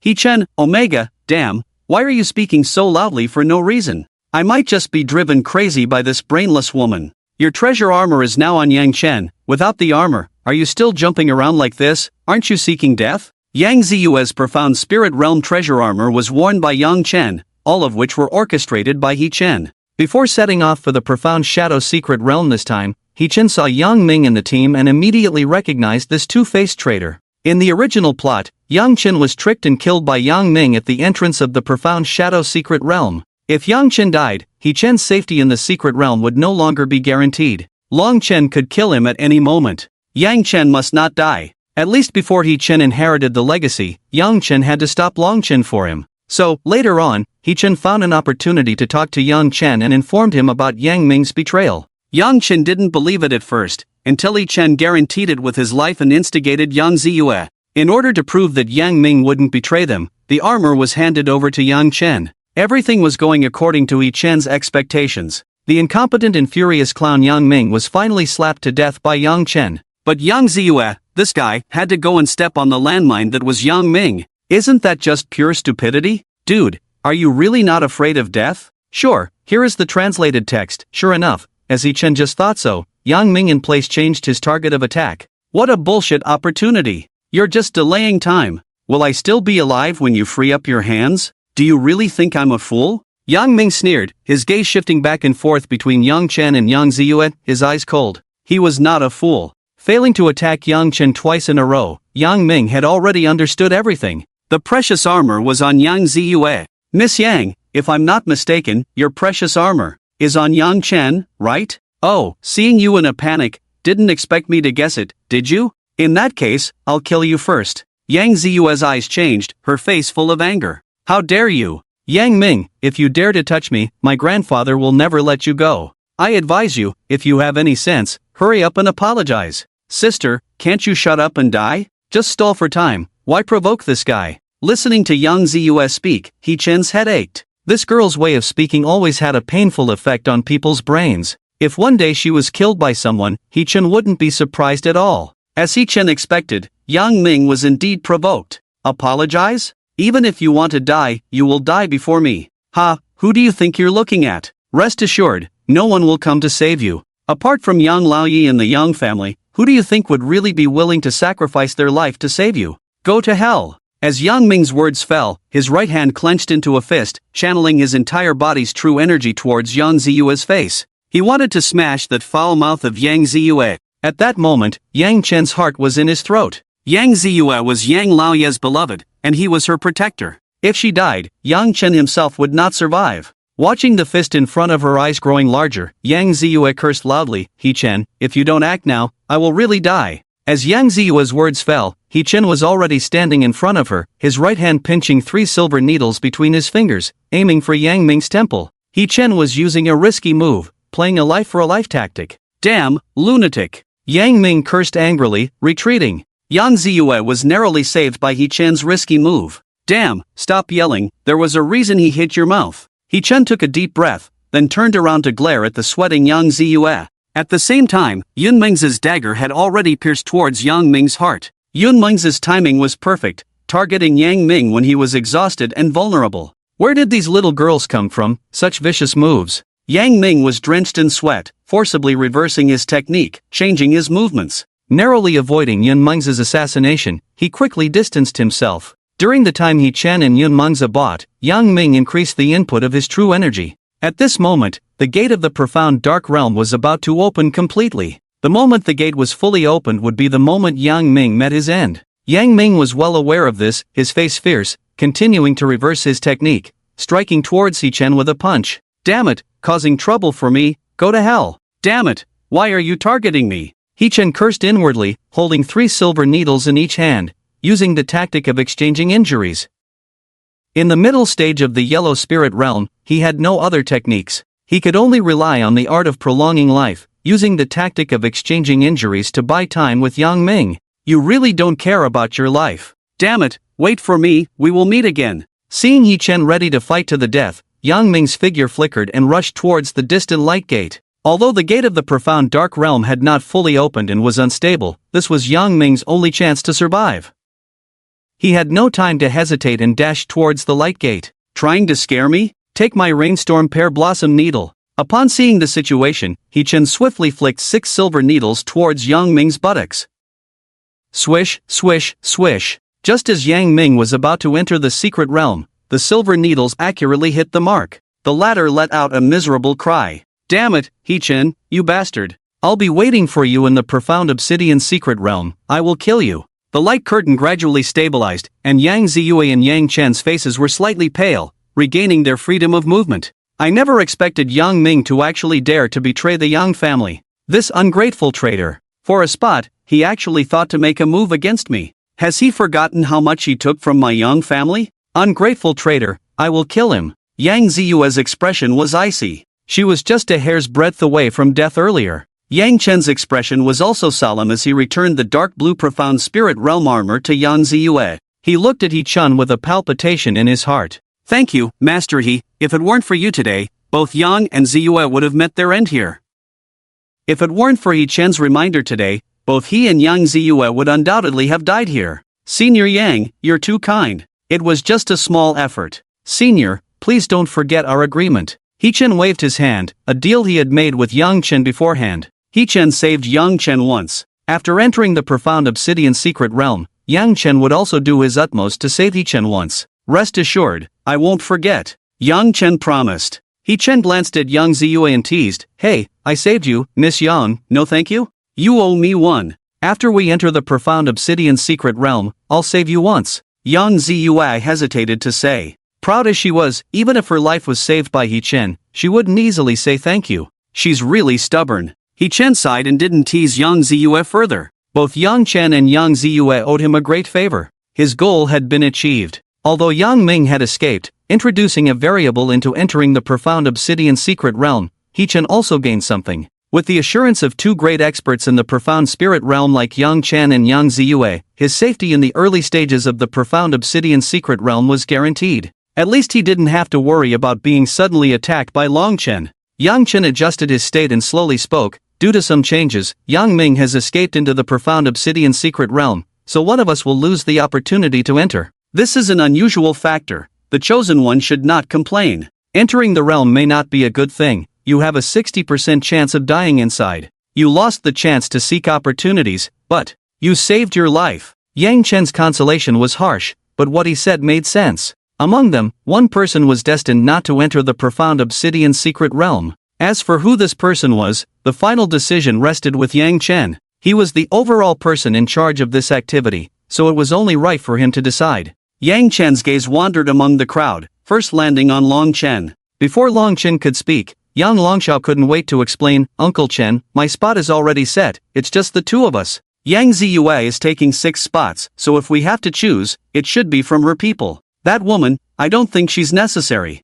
Yang Longxiao pointed at Yun Mengzi, complaining. Yang Chen frowned at the words, but before he could speak, Yang Ziyue beside him spoke up. Yang Longxiao, are you itching for a fight? You dare to meddle in my affairs? I think you're just a waste, otherwise, I'd kick you out too. Yang Ziyue spoke without mercy. However, this time, He-Chen found it exceptionally comfortable to listen. This fiery sister, when she's not arguing with me, her words are quite pleasant to hear. Yang Longxiao was left speechless after being retorted. He was the high and mighty young master of the Yang family in the eyes of others, but in Yang Ziyue's eyes, he was nothing but a waste. No talent, no brains, just a fool. If Yang Ziyue really got angry, she could indeed kick him out of the list. Not even Yang Chen could stop her. After all, Yang Ziyue was personally appointed by Old Master Yang as the next head of the Yang family, with a much higher status than Yang Chen and Yang Longxiao. I don't care, I must bring Long Chen with me anyway. Yang Longxiao's face turned pale, and he could only force out these words in the end.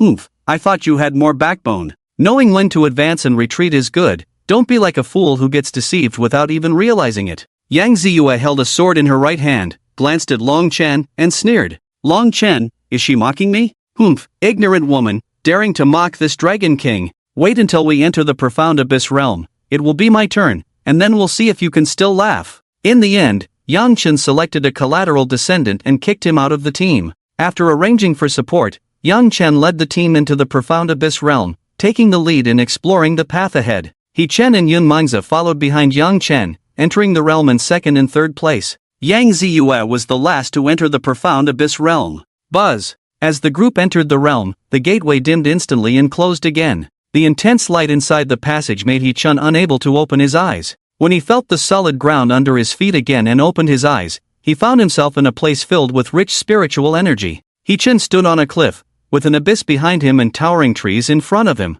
Observing the surroundings, He Chen gathered two pieces of information. First, everyone had separated. Second, he was currently at the edge of the realm. It must be because before the gateway to the realm fully opened, Yang Ming forcibly entered, causing the current situation. Damn it, that Yang Ming! I finally gained the favor of Yang Ziyue and Yang Chen, and now it's all for nothing. He Chen cursed in frustration. This was the worst situation for him. His previous plans had been completely shattered. Now facing various dangers, he had to rely on himself for everything. And unfortunately, he was only at the mid-stage of the Yellow Spirit realm, the weakest among those who entered. If he encountered Yang Ming now, he could only run away. If he encountered Long Chen, he would undoubtedly die. He Chen, damn it, I can't beat anyone now. I can only pray and hope that I don't encounter that jinx Long Chen before I become stronger. Thinking about his current situation made He Chen's head ache. He couldn't beat anyone. Anyone could mess with him. The only advantage is that I know the locations of some major opportunities in the profound abyss realm.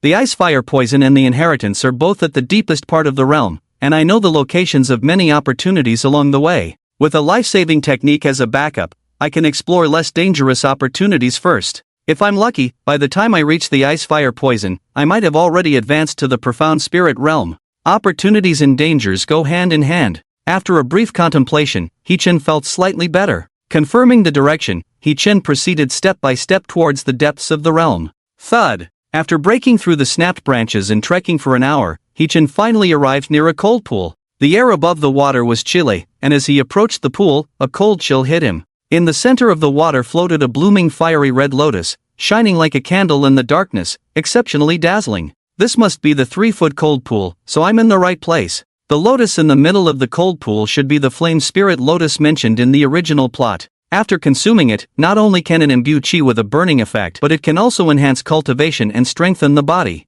If you're lucky, you might even be able to change your talent. He Chen hid in the bushes, drooling as he gazed at the flame spirit lotus in the center of the cold pool. In the original plot, this lotus was picked up by Yang Ziyue. With this lotus, she directly advanced to the mid-stage of the profound spirit realm. It can be seen how extraordinary the effect of this lotus is. The lotus blooms, resembling flames, a sign of imminent maturity. It's better to be clever than early. This spiritual medicine is destined for me. He Chen felt delighted but did not act rashly. Instead, he carefully searched the surroundings. Despite such a spiritual medicine placed here, the surroundings were quiet, with no monsters daring to have any ideas about it. Not because no monsters discovered it, but because the cold pool was too terrifying. The water in this cold pool was like the water of the netherworld. Within half a meter, living beings would perish as their souls froze. Their bodies would then fall into the cold pool, becoming nutrients for the flame spirit lotus to grow. Even someone as strong as Long Chen, who could rival experts in the later stage of the profound spirit realm with his mid-stage cultivation,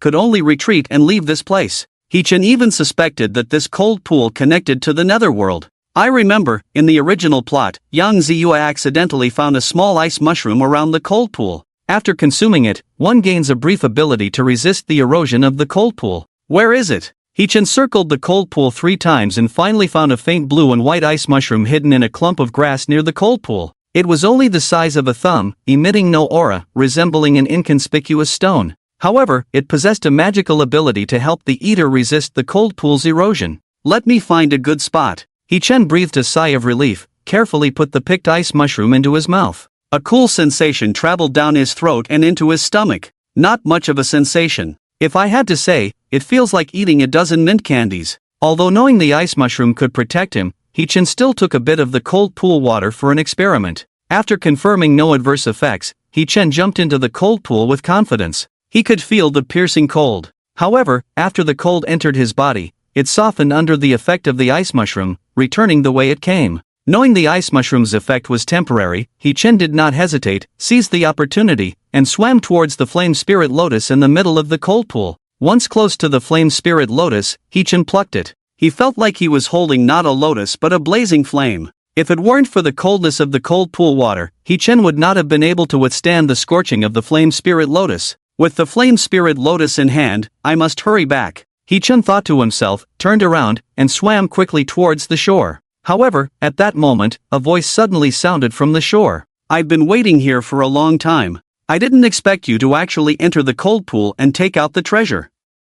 The person was Yang Ming, who had entered the profound dark secret realm early to save his life. At this moment, his clothes were tattered, looking disheveled. His journey after entering the profound dark secret realm was not smooth. Earlier, in order to avoid He-Chen, he forcibly reversed his true energy, causing significant internal injuries. Later, he entered the profound dark secret realm ahead of time and almost died in the passage. After entering the profound dark secret realm, the blood on his body attracted many monsters' attention. After great effort, he ran all the way to the edge of the cold pool. Those monsters dared not approach this place. That's how Yang Ming managed to survive. He arrived here before He-Chen and had long discovered the flame spirit lotus in the center of the cold pool. He knew something was wrong with this cold pool. Although he coveted the lotus in the cold pool, he restrained his desires and quietly hid at a distance to recuperate. And then, He-Chen arrived late. It was all just a coincidence. The two of them met in this mysterious place by chance. Originally, Yang Ming planned to quietly lurk and deliver a fatal blow to He-Chen,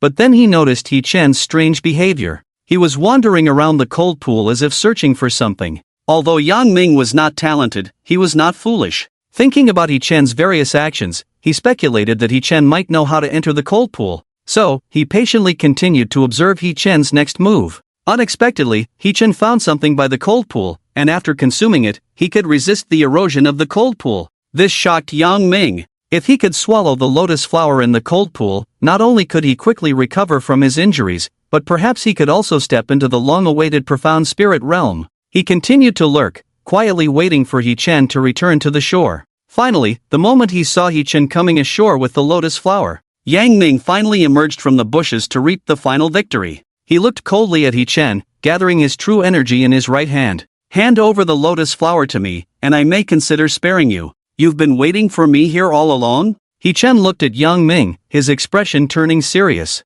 What a stroke of bad luck. He never expected to meet one of the last people he wanted to encounter here. From start to finish, I've seen all your actions. Enough talk, give me the lotus flower, and I may consider sparing your life, Yang Ming said coldly, cutting off He-Chen. He-Chen, not wanting to argue with Yang Ming, said, if I give you the flower, will you really let me go? Do you think you have the right to choose? Yang Ming sneered, stepping closer to He-Chen. He was testing He-Chen's trump card and confirming if He-Chen could continue to resist the cold pool's erosion. Take one more step forward, and I'll jump into the pool with the flower, and you'll get nothing.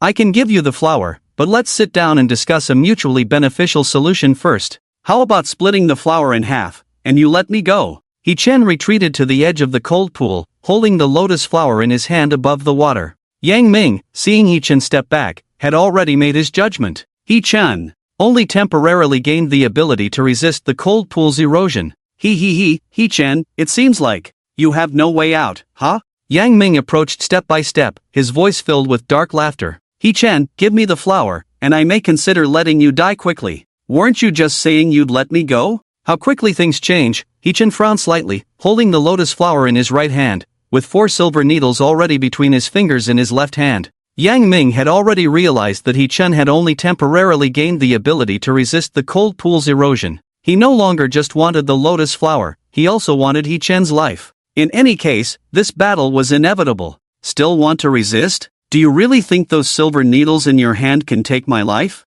Since you won't listen, I'll take it myself. I'll take you. Yang Ming was done talking with He-Chen, pouring his true energy into both hands, his right fist already striking towards He-Chen. The force of this punch made the air crackle. As someone who had been cultivating in the yellow spirit realm for many years, his physical training far exceeded that of an ordinary yellow spirit realm practitioner. He was far superior to Yang Ziyue in the profound spirit realm. Feeling the overwhelming gust of wind coming towards him, He-Chen's face turned solemn. You want it? Then come and get it with your own skills. He had no way to match Yang Ming in speed and physical strength. His only reliance was his life-prolonging technique, exchanging injuries for injuries. He was not afraid of death. Under pressure, He-Chen's 3 silver needles in his left hand stabbed towards Yang Ming's throat. Fighting fire with fire. Damn, you lunatic! Yang Ming's face changed. He could only forcibly reverse his true energy and dodge to the side again. He Chen, was not afraid of death, but he was afraid. Yang Ming wanted to keep his own life, to gain opportunities in the mysterious realm, and to make a name for himself. Afraid of death? Then you are destined to be unworthy of this flame spirit lotus. Yang Ming, you can't do anything to me, you might as well let me go. How? Chen held a silver needle in his left hand and the lotus flower in his right hand, pretending to be relaxed. Yang Ming didn't want to exchange injuries with Chen. He was at the peak of the yellow spirit realm, just one small realm higher than Chen, unable to overpower him and deliver a fatal blow. Moreover, Chen had the icy pool behind him, not afraid of Yang Ming relying on his body skills to pull tricks, just needing to block the frontal attacks. It was precisely because of this that Chen dared to challenge Yang Ming with his life-extending technique. In the current situation, neither could overpower the other. Yang Ming looked darkly at the flame spirit lotus in Chen's hand, his face full of unwillingness. He took out a talisman from his coat pocket. I originally wanted to save this for later, to deal with Yang Chen. Now I'll use it to kill you. By taking this lotus flower, my strength will increase, and I can gain more opportunities in the mysterious realm. Kid, go to hell. Yang Ming sneered, bit his finger, and activated the talisman with his blood. It was a reward he received years ago after saving Grandpa Yangjin. It was a talisman containing the peak-level sword energy of Yangjin in the profound spirit realm. Yang Ming had never used this trump card. He had kept it until now, intending to use it at the most critical moment of his life. That critical moment was now. The lotus flower in Chen's hand was his hope of advancing to the profound spirit realm. Once he crossed this hurdle, the road ahead would be smooth. The lotus flower is mine. No one can take it from me. Yang Ming roared, and the talisman turned into 6 sword energies, piercing towards Chen. The sword energies locked onto Chen, sealing off all his escape routes. 6 sword energies at the peak of the profound spirit realm. It was the sword energy stored by Grandpa Yangjin during his peak period. Chen could feel immense pressure. The sharp sword energy, just approaching, made Chen's face sting. Damn, there's still a trump card. With this thing, why didn't you use it against Yang Chen earlier? Damn, I'm the villain, so it's only natural to be targeted, right? Damn, if I die, I die. Take a risk, turn a bicycle into a motorcycle. A hint of ruthlessness flashed in Chen's eyes as he poured all his true energy into the silver needle between his left fingers. He was forced into a corner. Behind him was the icy pool, and in front of him were the 6 sword energies. He had nowhere to hide, so he had to fight back. After crossing into the Urban Dragon King novel, Chen had been cautious all along. He wanted to survive and avoid conflicts with others as much as possible. But inexplicably, everything seemed to fall on him. Long Chen targeted him and repeatedly attacked him. Now Yang Ming was willing to detonate his trump card just to kill him. Everyone wanted to control him. Since he couldn't escape, he had to fight. Chen infused all his true energy into the silver needle and collided with the oncoming 6 sword energies. Bang! In just one encounter, the silver needle in Chen's hand was crushed by the sword energies. Then, the terrifying sword energies slashed at Chen's chest. Ding! At the moment the sword energy struck him, Chen heard a crisp sound coming from his body. It was the sound of the life-extending technique being triggered. Boom! Although Chen didn't die, the terrifying aftermath of the sword energies still sent him flying. He tightly held the lotus flower to his chest, and both he and the flower fell into the icy pool together. The moment he touched the icy pool water, Chen felt like he was falling into the abyss. The effects of the little ice mushroom had worn off, and his consciousness was gradually fading away. On the shore, Yang Ming's face turned ashen. He never expected that Chen would not let go even in the face of such a fierce attack, eventually plunging into the pool along with the lotus flower. Kid, throw the lotus flower up here, I'll find a way to pull you up.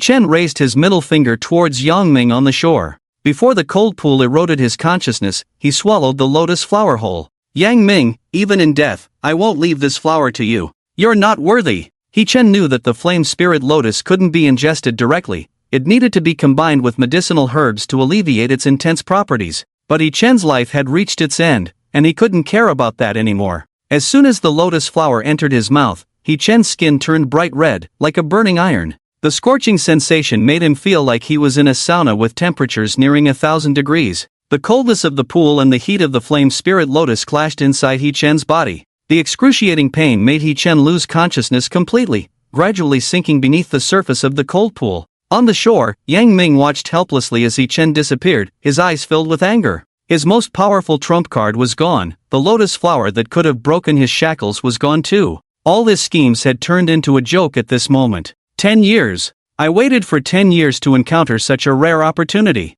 An opportunity to break free from my shackles. I won't give up like this. The mystic abyss is so vast, there must be other opportunities. I still have a chance. I will rely on myself to carve out a path to the mystic spirit realm. No one can stop me. Yang Ming had gone mad. This time entering the mystic abyss, he had wagered everything he had. He had offended the Yang family and become a wanted criminal. If he didn't gain enough strength to protect himself before the mystic abyss closed, he was doomed. He had used the talisman as his last resort before, but now he had even sacrificed that. He would have to risk his life in all the upcoming challenges. It's either life or death. Yang Ming laughed maniacally and left the cold pool. The mystic abyss would only be open for 4 days this time, and it would close completely after that. Time was running out for him. He had to explore the abyss as much as possible to find opportunities. Yang Ming was like a wild dog gone mad, constantly darting through the forest towards the depths of the abyss. Shortly after Yang Ming left, the calm surface of the cold pool began to emit thick white vapor.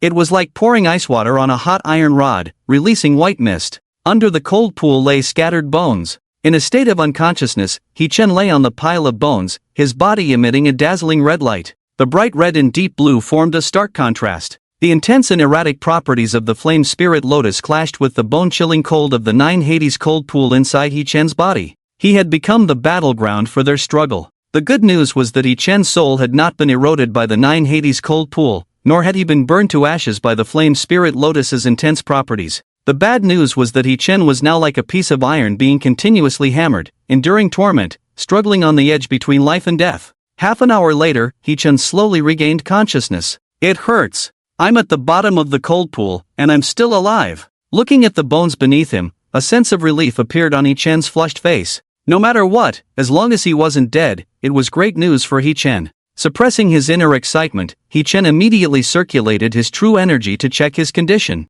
The flame spirit lotus's intense properties and the 9 Hades cold pool water have reached a balance within me. I can't move at all right now. If I make any movement, this balance will be disrupted. Regardless of who wins, I will be the sacrifice. What kind of situation is this? A delayed death sentence? Once the medicinal properties of the flame spirit lotus are completely exhausted, won't I end up dying here? He Chen's head was starting to ache now. What kind of situation was this? He had thought he was facing death to be reborn, but the reality was facing death. Repeatedly. Who could endure this? Good news, he survived. Bad news, surviving wasn't enough, he would have to die again later. He Chen, #. No, I can't just sit and wait for death. I must find a way to leave the cold abyss before the power of the flame spirit lotus is completely depleted. He Chen's eyes were determined. The current dilemma was that any movement he made would disrupt the balance between the flame spirit lotus and the 9 nether cold abyss water.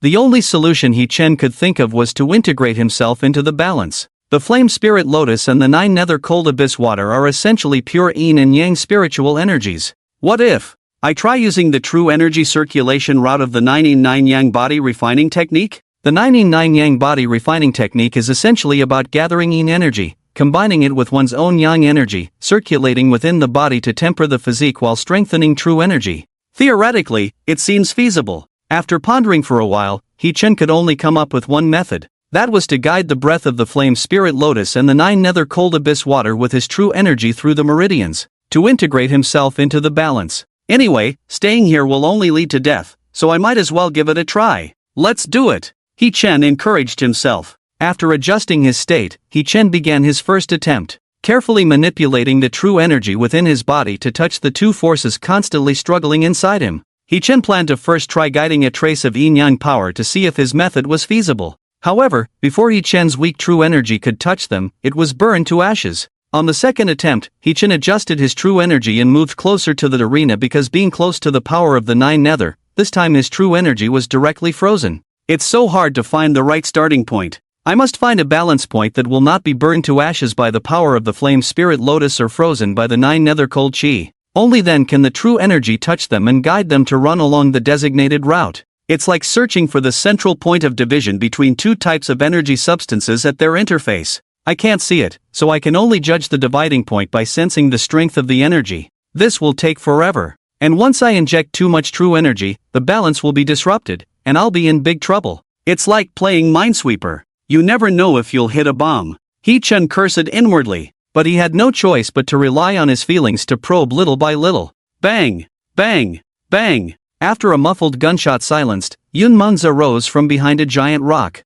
Step by step, she walked towards the cat demon she had just killed, skillfully removed its demon core, cut off its hind leg meat, and hung it around her waist. Then, she continued walking deeper into the jungle. This was the 10th demon beast she had killed, and she had used up her last bullet. After entering the profound dark secret realm, Yun Mengzi had been searching for He Chen. Every time she walked a distance, she would leave a special triangular symbol on the trees. This was what she and He Chen had agreed upon. In case of an emergency that forced them to separate, they would leave marks along the way to facilitate their reunion. According to He Chen, the antidote for the ice fire poison is in the deepest part of the secret realm. As long as I continue along this path and go deeper, I should be able to find him. Yun Mengzi murmured, then quickened her pace. Just as she walked a dozen meters, Yun Mengzi faintly heard a fierce fight coming from the north. Yun Mengzi's eyes narrowed, her right hand gripping the dagger tightly, cautiously floating towards the commotion. After walking about 20 meters, Yun Mengzi finally found the source of the sound.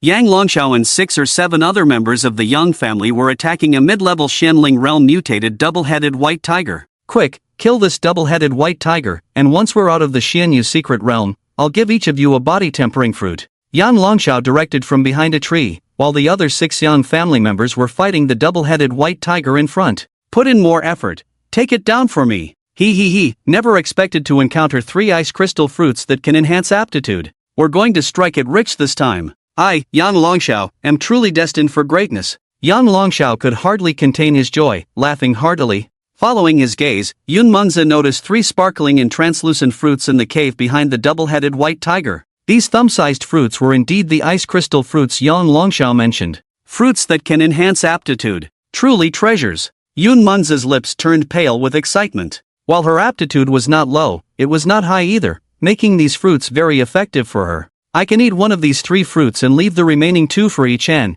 as a way to repay his life-saving favor. Yun Mengzi had already decided on how to distribute the ice crystal fruits in her mind. Holding a dagger, she lurked in the bushes, ensuring the distance between herself and the cave was just right. The double-headed white tiger had a keen sense of smell. Yun Mengzi had to make sure she was close enough to the cave to grab the ice crystal fruit firsthand but also outside the tiger's perception range. Once within the tiger's range, Yun Mengzi would surely be discovered. Sneaking away with the ice crystal fruit unnoticed would then be impossible. Stay calm, just need to wait for the right moment. Yun Mengzi, although the double-headed white tiger was a mid-level Xianling realm monster, it was struggling in its fight. Yang Longxiao hid behind a distant tree, watching the battle unfold. Quick, kill it. It's about to die. It's just struggling in its last moments. The double-headed white tiger was already covered in wounds. The Yang family members surrounding it were also in a sorry state. Some had their throats bitten off and lay dead on the ground. Yang Longxiao paid no attention to this, focusing only on the ice crystal fruit soon to be in his hands. The double-headed white tiger knocked down another mid-level Huanling realm member of the Yang family, its right leg slashed again. Bleeding profusely, it lost balance and fell to the ground. Roar! The double-headed white tiger let out a painful roar, its once white fur now a dark red. It struggled to get up from the ground. However, the Yang family members did not give it a chance, their swords already piercing its vital points. Quick! Hurry! It's about to die. The ice crystal fruit will be mine, Yang Longxiao's. Yang Longxiao ran out from behind the tree, his face filled with excitement. Swish! A Yang family member attempted to pierce the double-headed white tiger's throat with a sword but had their sword arm torn into 2 by the tiger's heads. Witnessing this, the previously excited Yang Longxiao immediately retreated behind the tree. The tiger might be down, but its threat remained. The counterattack of the dying double-headed white tiger had intimidated the Yang family members, none daring to deliver the final blow. Damn, what are you all waiting for? A tiger that can't even stand up, and you're hesitating. My Yang family, a prestigious martial arts clan, how can we have such useless individuals among us? Yang Longxiao stood behind the tree, poking his head out, shouting angrily. The Yang family members in front turned back to look at Yang Longxiao, unsure of what to say. Yang Longxiao, what are you looking at me for? Hurry up and give it a slash. A bunch of useless people. Whoever kills that big cat, I'll share a ice crystal fruit with them later. Yang Longxiao said coldly. Just as he finished speaking, a figure emerged from the distant jungle. Ice crystal fruit? Ha, it's truly a stroke of luck for me too. The newcomer was ragged, with blood scabs covering his body. It was Yang Ming, who had previously fought with Yi Chen near the cold pool for the ownership of the flame spirit lotus. After leaving the cold pool, he went around like a madman searching for opportunities and invading the territories of many monsters. The scars on his body were left from his battles with the monsters. It was a case of surviving a desperate situation. After wandering around, risking his life to find opportunities, he finally encountered the ice crystal fruit again. It could enhance opportunities and elevate aptitude. This was exactly what he needed the most right now. Yang Longxiao noticed Yang Ming and immediately came out to command, "Yang Ming, go and kill that big cat. I can reward you with an ice crystal fruit from that cave. Follow me from now on, and I guarantee you won't die outside the secret realm." Upon hearing this, Yang Ming didn't say much. He suddenly exerted force under his feet, charging forward like a fierce beast towards the two-headed white tiger ahead. Faced with the raised heads of the two-headed white tiger, Yang Ming kept moving forward. In his 2 encounters with Yi Chen, he realized a principle. That is, when brave men meet on a narrow path, the brave wins. Dodging, Yang Xuanji narrowly avoided the sharp teeth of the white tiger. At the same time, he gathered his true energy in his right fist, landing a solid blow on the waist and abdomen of the two-headed white tiger. Crack! A clear, crisp sound. The seemingly fierce and large two-headed white tiger finally lost its life.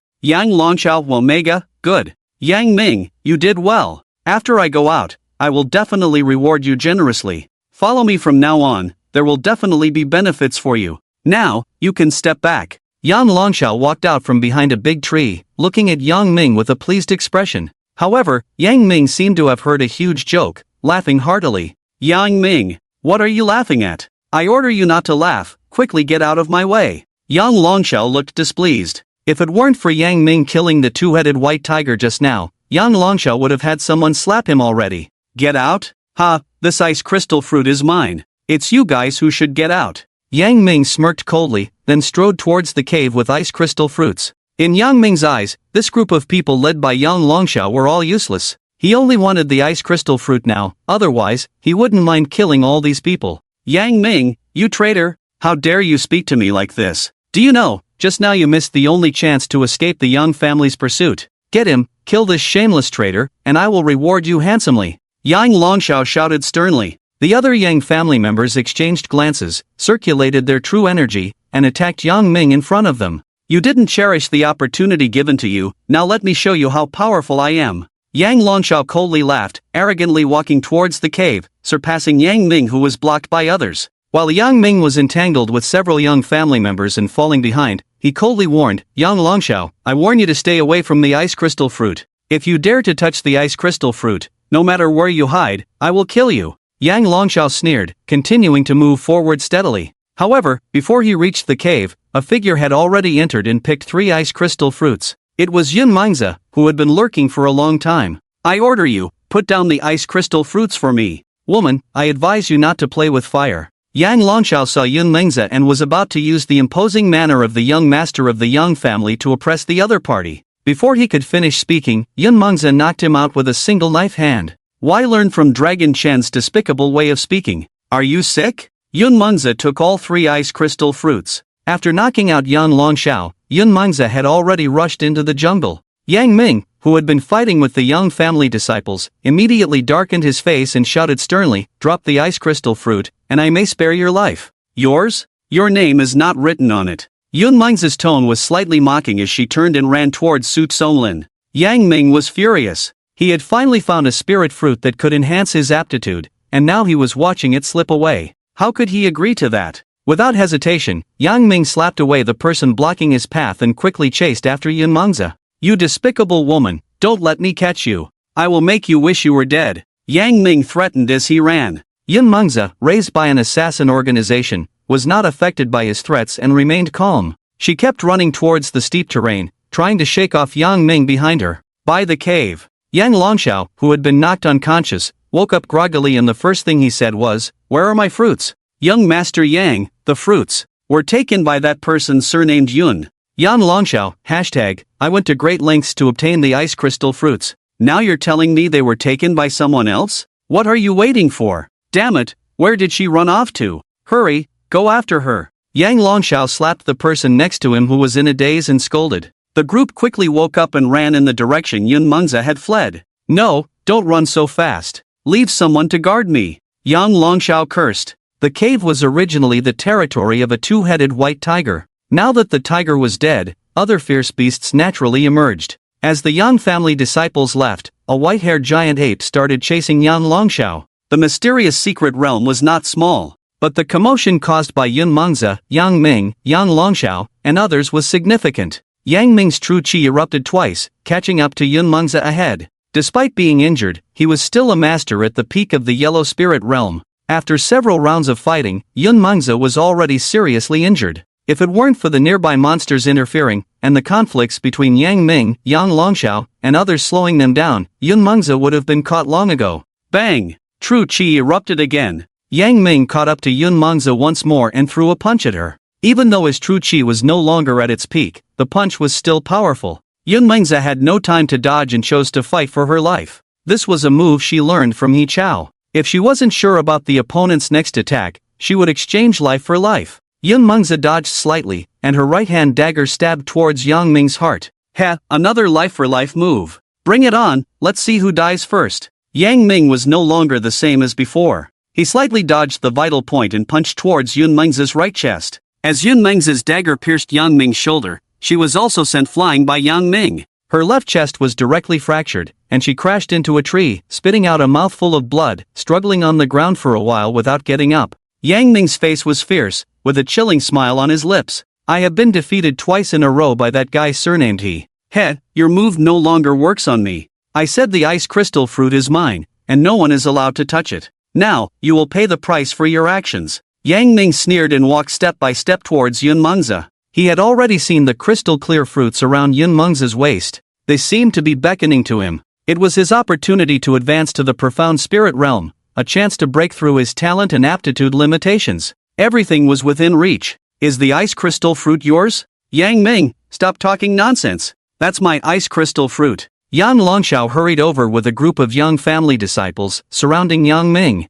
Yang Longxiao quickly approached Yun Mengzi. This ice crystal fruit is mine. I went to great lengths to kill the double-headed white tiger. You shameless traitor, how dare you steal my script? Wait until I get the ice crystal fruit, then I'll come back and deal with you properly. Yang Longxiao smirked triumphantly. Yang Ming looked at Yang Longxiao, his face fierce. Yang Longxiao, don't push your luck. I'm not in the mood to argue with you right now. If you dare to stop me again, I will kill you. With that, Yang Ming's whole body surged with true energy, forcing the three Yang family disciples in front of him to retreat. Then, he headed straight for Yang Longxiao. His eyes were still fixed on the ice crystal fruit. However, Yang Longxiao was prepared, pulling out a talisman from his right hand containing a full-force strike at the peak of the Yellow Spirit realm. He had paid a hefty price for it from Yang Ziyue years ago. Now was the time for this talisman to come into play. Blood dripped onto the talisman. The talisman disappeared, and a domineering fist force surged directly towards Yang Ming. How dare you steal from this young master?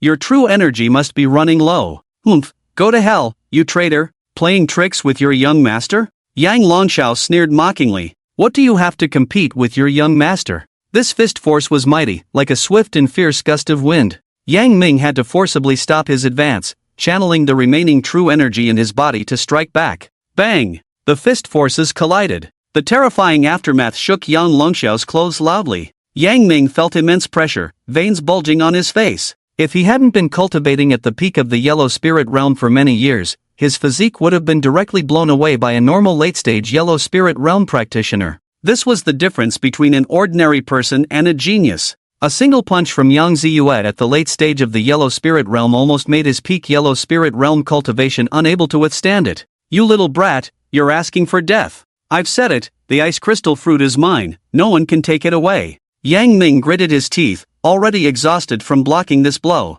At this moment, Yang Longxiao had reached Yun Mengzi's side. He bent down to pick up the ice crystal fruit from Yun Mengzi's waist. In the next moment, Yang Ming once again reversed his true energy, his eyes now bloodshot. Repeatedly reversing true energy forcefully would cause irreversible damage to his tendons and veins. Yang Ming's tendons and veins were on the verge of collapse, but he didn't care. The opportunity was right in front of him. He would not let this chance slip away again. In the blink of an eye, Yang Ming was in front of Yang Longxiao. His right fist clenched, striking towards Yang Longxiao's heart. Yang Ming, you dare. Yang Longxiao couldn't react in time. His words stopped abruptly as his heart was pierced by the fist, hot blood splattering on the ground. With a cold smile, Yang Ming pulled out his fist. My opportunity, no one can take it from me. And so, Yang Longxiao died. This young master of the Yang family, who had been arrogant and domineering everywhere because of his status, finally ended his life of sin. The killer was Yang Ming. This man who had served the Yang family for almost half his life, today finally revealed his butcher's knife. Young master. Master. Other members of the Yang family, looked at Yang Ming in horror, at a loss for words. Yang Ming, you have some nerve. Yang Xiaokai is the only seedling of the Yang family who can carry on the family line. You actually severed the foundation of the Yang family, truly defying the heavens, audacious beyond belief. Quickly come back with me to the Yang family and apologize to the old family head. Perhaps, considering your many years of service to the Yang family, the old family head might spare your life. Among the descendants of the Yang family, one person's gaze flickered back and forth between Bingjing Fruit and Yang Ming, his eyes deep and mysterious. He was using the Yang family's name to pressure Yang Ming, attempting to make him confess. The goal was to drive away the tiger and swallow the wolf, using the remaining prestige of the Yang family to intimidate Yang Ming. His scheme was well thought out. Unfortunately, he underestimated Yang Ming's courage and determination. There's no need for clever tricks with me. I can kill Yang Longxiao, so why wouldn't I dare to kill you? Do you have the same status as Yang Longxiao, or the strength to match Yang Chen? Yang Ming sneered. These people before him, although powerful, were just a bunch of cowards who had never seen bloodshed. Yang Longxiao was their backbone, and now that he was dead, these people were like scattered sand, not worth fearing at all. Yang Ming could easily defeat each one of them.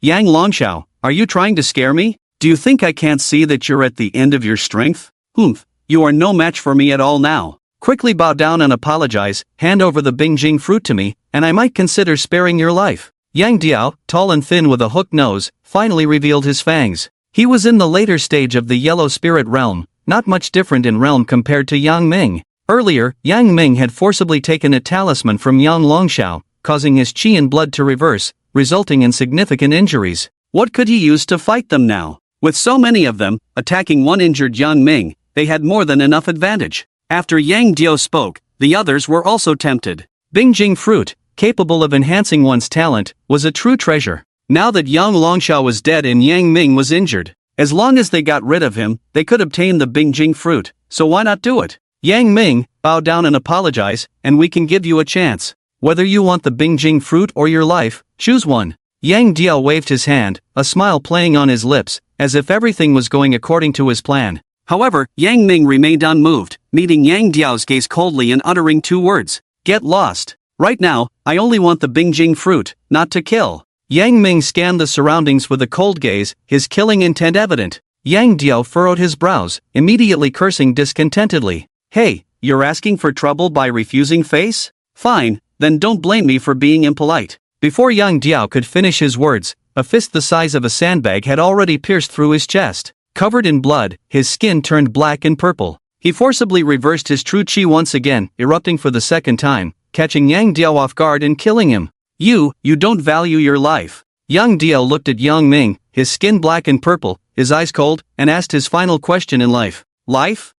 Those who cherish their lives never achieve great things. Who else wants to come and die? Yang Ming slowly withdrew his fist, surveying the remaining few people. Thud. Yang Diao's body fell to the ground, like the tolling of a bell in an ancient temple in the mountains, awakening the others as if from a dream. Yang Ming was now a fugitive. A barefoot fugitive. How could he fear their threats? Run! Run quickly! The group was in disarray, panicking and running towards the distance. Although they coveted the Bingjing Fruit, they weren't bold enough to attack Yang Ming for it. They were just a bunch of worthless cowards. If they truly had integrity and courage, would they willingly serve as lackeys to Yang Longxiao for a meager reward? Moreover, Yang Ming had honed himself at the peak of the Yellow Spirit realm for many years. Even if their talents are ordinary, they are not opponents that these younger generations can match. Moreover, Yang Ming is already a desperado who has long disregarded life and death. They all cherish their lives. No one is willing to gamble with their own life, wondering if Yang Ming will die in the next moment due to a reversal of true energy.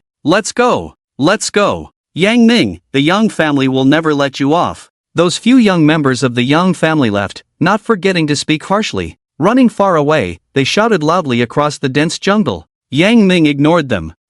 So what if it's the Yang family? That guy surnamed he is already dead. his body is probably frozen into pieces. Without him finding the medicine, how can Yangjin that old dog survive? After I eat the ice crystal fruit and step into the profound spirit realm, what can the Yang family do to me? Yang Ming coldly laughed, already standing in front of Yun Ming Marsh. Humph, despicable woman, trying to escape. Now that you've fallen into my hands, you're truly a rare purine body. After I swallow the fruit, I'll enhance my Yin energy even further with yours. By then, not even Yang Ziyue, that stinky woman, or Yang Chen can be my match. Yang Ming's face twisted with a fierce expression. In this battle for spiritual fruits, he ultimately emerged victorious. The ice crystal fruit was about to be in his hands, along with a purine woman he stumbled upon. Both items could elevate his cultivation to a higher level. This time, his gains were immense. Compared to his gains, his previous risks seemed insignificant. Risk and reward were directly proportional. Hee, Yang Chen, can you still stop me after I digest all this? Yang Ming sneered, bending down to grab the ice crystal fruit hanging from Yun Ming Marsh's waist. Swish! At that moment, a silver needle swept past his ear. Who dares to ruin my opportunity? Yang Ming immediately retracted his hand, his face twisted as he looked back. A tall, thin figure emerged slowly from the shadows in the distance. The person had fair skin and a pair of yin-yang eyes. One eye resembled a snowflake, while the other shone with a dazzling red pupil. It's you! You're not dead? How is that possible? That was the 9 Hades cold pool water. Even Yangjin didn't dare to go down. Yang Ming looked astonished, his pupils trembling. He Chen's appearance exceeded his expectations. How could someone survive and climb out of the 9 Hades cold pool? Was he a ghost? Facing Yang Ming's suspicion, He Chen's lips curled slightly. Oh, we meet again so soon? Yeah, in just a few hours, you look quite disheveled. Don't you think it's time to settle your debt with me? The person was none other than He Chen, who had miraculously escaped from the cold pool. At this moment, He Chen's aura was completely different from before. Emitting a sharp aura all around, his eyes were intimidating. The aura leaking from He Chen indicated that he had truly reached the peak of the yellow spirit realm. His accumulation of true energy had reached a point where he could break through at any moment. He surpassed Yang Ming in every aspect. Yang Ming, hashtag, how is this possible? How could you survive the erosion of the cold pool water?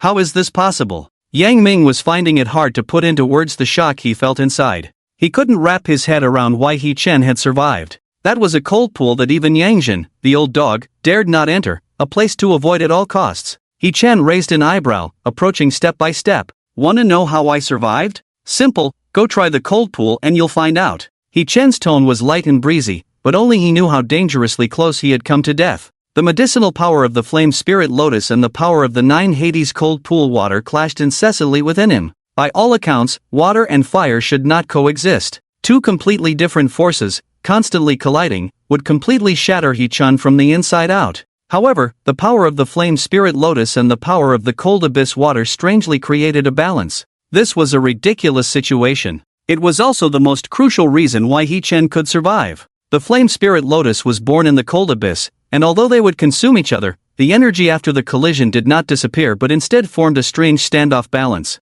This gave He Chen an opportunity. He used the 9 Yang body refining technique to include himself in the cycle. After successfully incorporating himself into the cycle several times, He Chen thought he could safely leave the cold abyss. However, to his surprise, those energies roamed around inside him. Eventually, all of them returned to He Chen's lower abdomen dantian. Soon, those energies seemed to find their place. All the power of the 9 nether cold abyss and the flame spirit lotus surged into He Chen's dantian. The immense energy continued to circulate within him. Under the joint tempering of fire and ice, his meridians and flesh were tortured, and such powerful energy kept descending upon his dantian. The energies of ice and fire entangled in He Chen's dantian, struggling against each other. Continuing like this, He Chen's dantian bore the weight of the tempering of ice and fire. The power of the flame spirit lotus was extremely strong. Combined with the 9 nether cold abyss power, the two energies accumulated more and more in his dantian. He Chen's dantian almost exploded.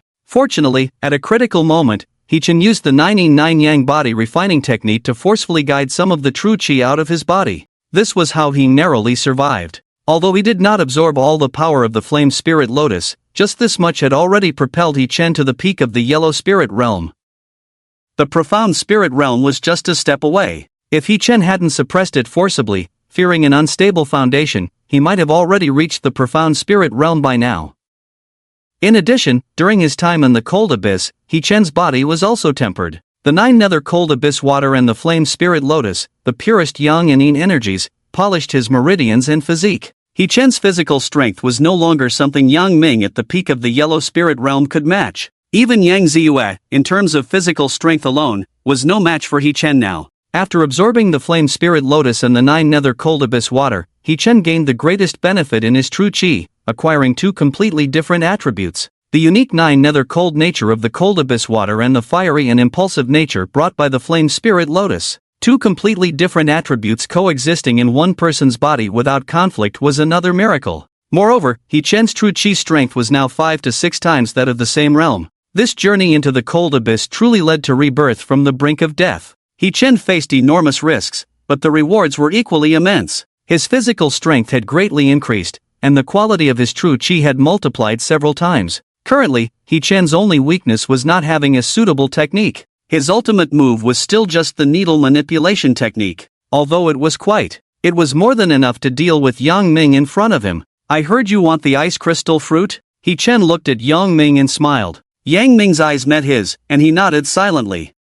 How about this? You take 3 needles from me, and I'll give you an ice crystal fruit. Do you want to try this deal? After a brief thought, He Chen pointed to the ice crystal fruit at Yun Meng's waist. The latter lying on the ground heard this and, lifting his right hand, raised his middle finger at He Chen. Yun Mengzi, He Chen, oh, he had long discovered that Yun Mengzi was already dead, he just hadn't said it out loud. People liked lying on the ground, so let him lie there a bit longer. He Chen most enjoyed bringing joy to others. Have you thought it through? These are ice crystal fruits. I only have 3 here. Yun Mengzi wiped the blood from the corner of his mouth. He stood up shakily from the ground. He lightly patted the ice crystal fruit at his waist and glared at He Chen. One of them was reserved for herself. He Chen couldn't afford to lose hers. Hey, do you still not understand who I, He Chen, am? I was thrown into the cold pool by him, only then did I get the opportunity one have now. I have to thank Yang Ming for that. Well, since you want the ice crystal fruit, I'll give you this chance. Catch my 3 needles, and the ice crystal fruit is yours. He Chen said sincerely. He had indeed been favored by Yang Ming. He Chen didn't like owing favors. Yang Ming had given him a great gift, so he naturally had to return the favor. How about it? Want to go all in and try your luck? I'll ask you one last time, cherish this opportunity, He Chen said in a tempting tone. Yang Ming struggled with his decision, his gaze shifting between He Chen and the ice crystal fruit at Yun Meng's waist. In the end, he nodded. I agree. Remember your promise, catch the 3 silver needles, and the ice crystal fruit is mine. Yang Ming confirmed once again. He wanted to defeat He Chen directly and get the ice crystal fruit, but that was almost impossible. He Chen's aura was too strong, clearly just promoted and unable to control the energy within him. Being heavily injured, directly fighting He Chen would be suicidal. So he had to accept He Chen's challenge. Catch the 3 silver needles, and he would get the ice crystal fruit as he wished. If he failed, he would have nothing,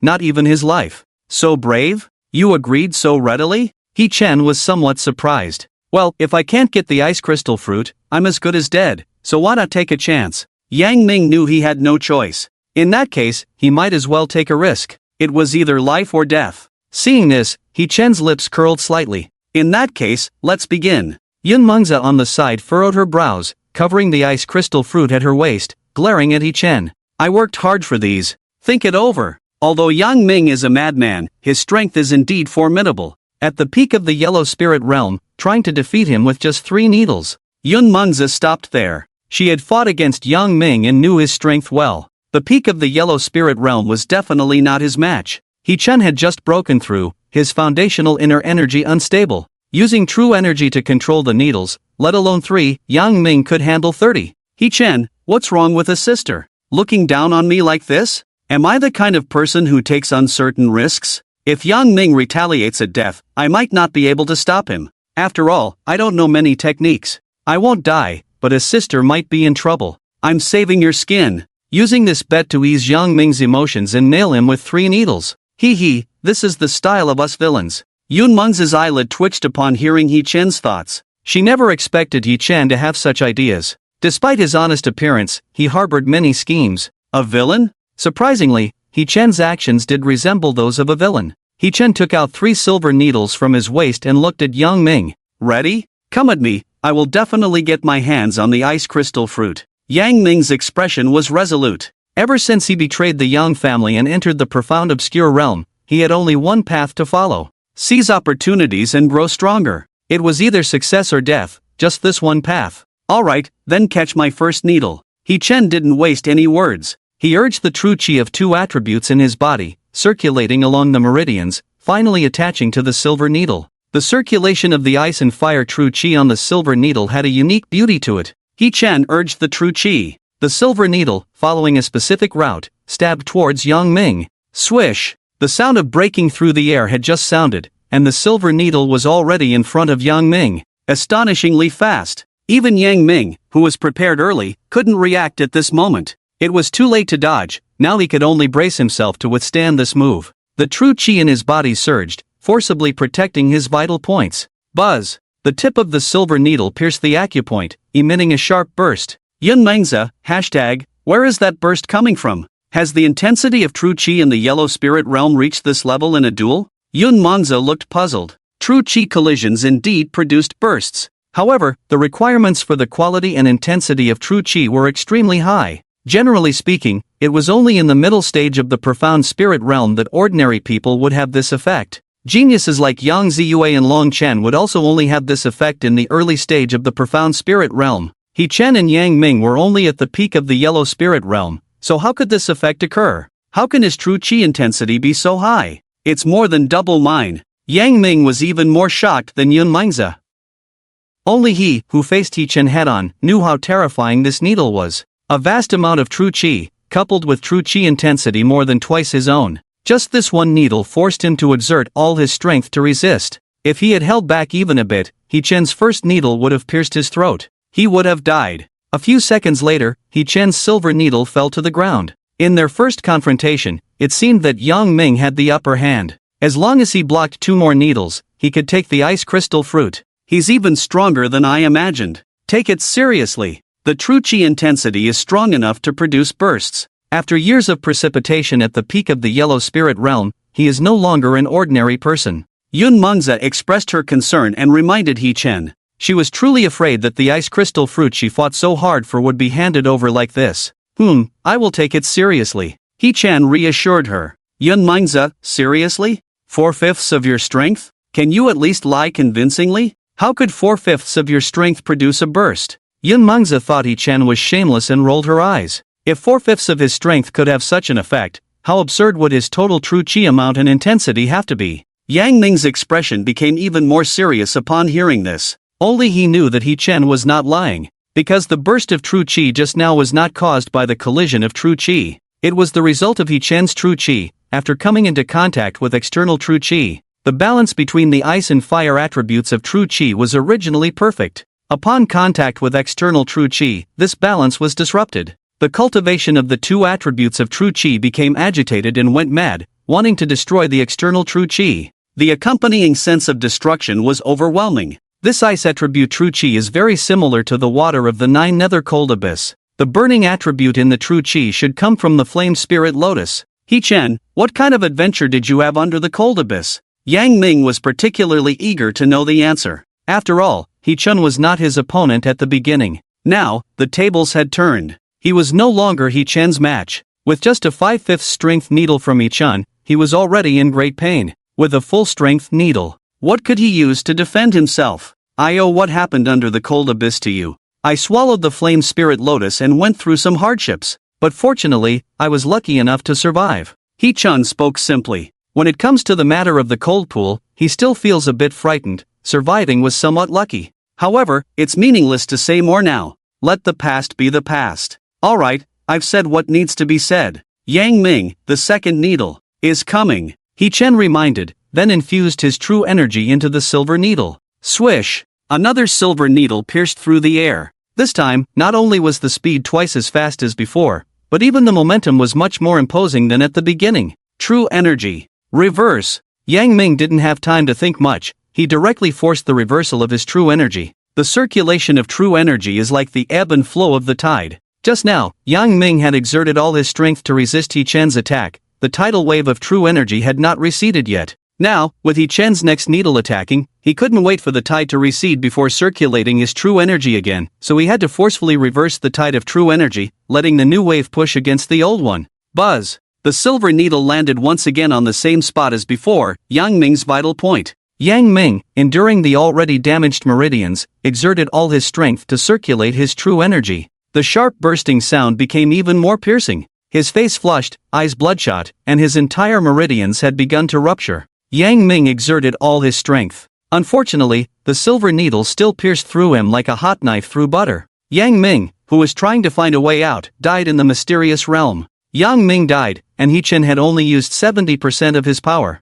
Is Yin Yang true energy this strong? Or is it that Yang Ming was too weak? He Chen incredulously examined his own hands. Since coming out of the cold pool, he had been searching for the marks left by Yang Ming's all the way here. He had never used his hands to test his current strength. He had thought he would be strong now, but he didn't expect to be this strong. Yang Ming, who had been at the peak of the yellow spirit realm for many years, couldn't even withstand his 60% power strike. Yang Ming could definitely compete in arm wrestling with someone at the early stage of the yellow spirit realm. In other words, He Chen's current true energy intensity was even stronger than that of an ordinary person at the early stage of the yellow spirit realm. Yunmeng's was even more astonished and speechless. Yunmeng's, #you defeated him in one move? How is that possible? Weren't you just promoted to the peak of the yellow spirit realm? Yunmeng's blurted out a series of questions. She was very curious about what had happened to He Chen. Clearly, before entering the mysterious realm, he had only recently been promoted to the middle stage of the yellow spirit realm. Now he was already at the peak of the yellow spirit realm. This seems like cheating. She had joined the assassin organization a long time ago and started practicing martial arts at the age of 12. After years of hard practice, she had only reached the middle stage of the yellow spirit realm. He Chen's promotion speed was simply too unbelievable. Yunmeng's was both shocked and envious. Didn't I just say? I encountered Yang Ming at a cold pool. In the center of the cold pool, there was a blooming flame spirit lotus. In order to obtain the flame spirit lotus, Yang Ming pushed me into the cold pool. Before I died, I swallowed the flame spirit lotus. Unexpectedly, the properties of the 9 nether cold pool water and the flame spirit lotus neutralized each other. I survived by a stroke of luck between the two. He Chen explained briefly. He omitted the matter of prolonging life. He also kept the 99 Yan body refining technique hidden and didn't mention it. Those were his trump cards, no need to reveal them. Luck? If one could survive the dangers of the mysterious realm solely by luck, then the opportunities in the mysterious realm would have been taken by others long ago. Where would we still have a chance? Yunmeng's looked puzzled. She was half believing He Chen's explanation, but it wasn't appropriate to ask further. It was understandable that He Chen didn't mention it. After all, those were his trump cards. Although Ajia is not very big, her brain is really sharp. Can't fool her at all. However, she's also quite lucky to have encountered such a good thing as ice crystal fruits. Here, this is yours. I'll keep this remaining ice crystal fruit for myself. Yunmengza listened to He Chen's thoughts and took out the ice crystal fruit from her waist. She handed 2 to He Chen and kept 1 for herself. Under the setting sun, these ice crystal fruits looked exceptionally dazzling. In order to have him, Yang Ming, Yang Longxiao, and other members of the Yang family all died on the way. Both for me? Why don't you keep 1 for yourself? This good thing, you obtained it yourself, so you have all the rights to it. He Chen said as he looked at the ice crystal fruit handed over by Yunmengza. Although he also wanted to taste it, he wondered what the legendary ice crystal fruit was really for. However, she didn't want Yunmengza to use this to repay her. This time, she could follow He Chen into the extremely dangerous Xianyu secret realm. With He Chen, there was no debt between them. 1 ice crystal fruit will have an effect, eating more won't make much difference. I'll keep 1, and the remaining 2 are for you. Consider it as repaying the money I owed you before. I heard from Xiao that you paid a considerable price to auction medicinal herbs for me. Yunmengza explained. Her relationship with Lin Yugue was getting better. 2 people who didn't have many close friends got along well, treating each other as trustworthy best friends. Some things, even if He Chen didn't say, Lin Yugue would secretly tell Yunmengza. He Chen, oh, then I'll accept this ice crystal fruit. It's getting dark, let's find a safer place to camp. While we're at it, digest the ice crystal fruit and heal our wounds. He Chen accepted the ice crystal fruit without further refusal. Yunmengza had no use for the extra ice crystal fruit. It was just right to eat 1 herself and leave 1 for Lin Yugue. Yunmengza believed this was what she wanted to see. Before leaving, He-Chen went up to touch Yang Ming's body. To his surprise, the guy had nothing on him at all. No, how come this guy has nothing on him? After working for the Yang family for so many years, he doesn't have any savings. Earn money where you can, spend it where you must, but his pockets are empty like a fool. The sun was about to set. When it got dark, it would be time for the various Earth Spirit Realm Demon Kings to be active in the Xianyu secret realm.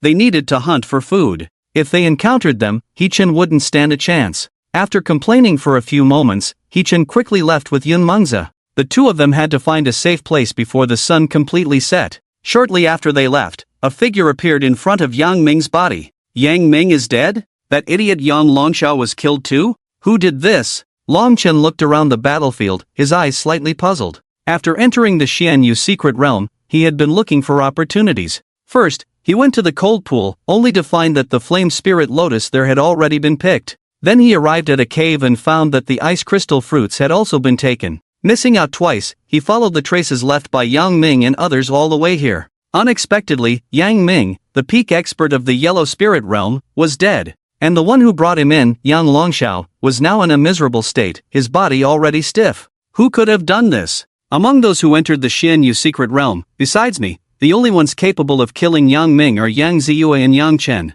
But looking at the wounds on Yang Ming's body, it seems more like caused by silver needles. Yang Ziyue and Yang Chen don't know how to use needles. The person who killed Yang Ming is someone else. Among those who can use silver needles in the Xianyu secret realm, besides me, there's only the lapdog of the He family. Did he kill Yang Ming? Long Chen, Long Chen was startled by his own inference. How could He Chen, who was only at the mid-stage of the yellow spirit realm, possibly kill Yang Ming? Yang Ming had been cultivating at the peak of the yellow spirit realm for many years, already comparable to the early stage of the profound spirit realm. How could He Chen? Unless he had some extraordinary encounters. A glint of determination flashed in Long Chen's eyes. The ice crystal fruit has further enhanced his strength, coupled with that despicable person from the Cloud Dream Marsh. The two of them can definitely kill Yang Ming. Long Chen's lips curled slightly, revealing a cold smile. The ice crystal fruit must be in He Chen's hands now. Once he finds him, he can seize that opportunity. And also kill He Chen and that traitorous person. It's like killing two birds with one stone. As night fell, He Chen and Cloud Dream Marsh moved through the darkness, passing through the territories of various demon kings. In the dark forests in the distance, terrifying auras erupted from time to time. Startled by He Chen's aura, their eyes locked onto the two of them. Oh no, we're done for. Hurry, run. How come there are so many powerful demons in the profound secret realm? Feeling the overwhelming demonic aura around them, He Chen unconsciously increased his speed. Beads of sweat formed on Cloud Dream Marsh's forehead. She was already injured before, and now this high-intensity movement made it difficult for her to keep up. Hey, Agia, run faster. If we don't hurry, we'll end up as demon food. He Chen glanced back at Cloud Dream Marsh, nonchalantly shouting, "Where are the dogs?" Cloud Dream Marsh furrowed her brows, puzzled. He Chen gestured with his mouth for Cloud Dream Marsh to look behind her. Roar! A roar came from behind, accompanied by a gust of foul wind,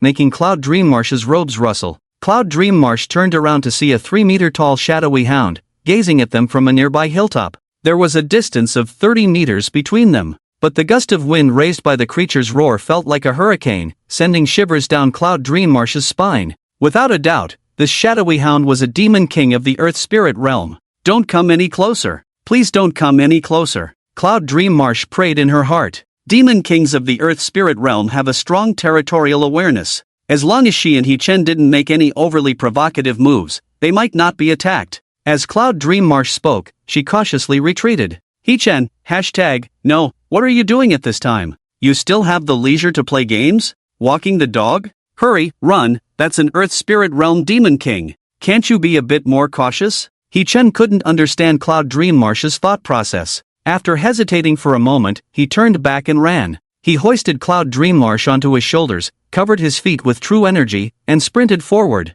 I understand that girls like cats and dogs, but you should differentiate the breeds. An Earth Spirit Realm Demon King, do you really think it's a well-behaved pet? Luckily, I can run fast and carry you. Otherwise, you would have become its dog food. Listening to He Chen's inner complaints, Cloud Dream Marsh felt embarrassed and annoyed. What is this idiot thinking? Is he trying to play with the dog? It's a method to avoid alerting the Demon King in being pursued. Why are you running? It has no desire to attack, as long as we don't disturb it, we can easily escape. Cloud Dream Marsh spoke. Hee-chan held her two long legs, and for the first time in her life, Cloud Dream Marsh felt so close to a boy. What is this guy touching randomly? Stop moving around. She could only speak to cover up her chaotic thoughts. No desire to attack? Are you sure? Hee-chan turned his head to look behind, only to see the fierce and ferocious Hades hellhound had already reached the spot where Yunmeng's had stood just now. Its speed was so fast that it was imperceptible. Yunmeng's looked at the approaching hellhound and couldn't help but feel a wave of fear.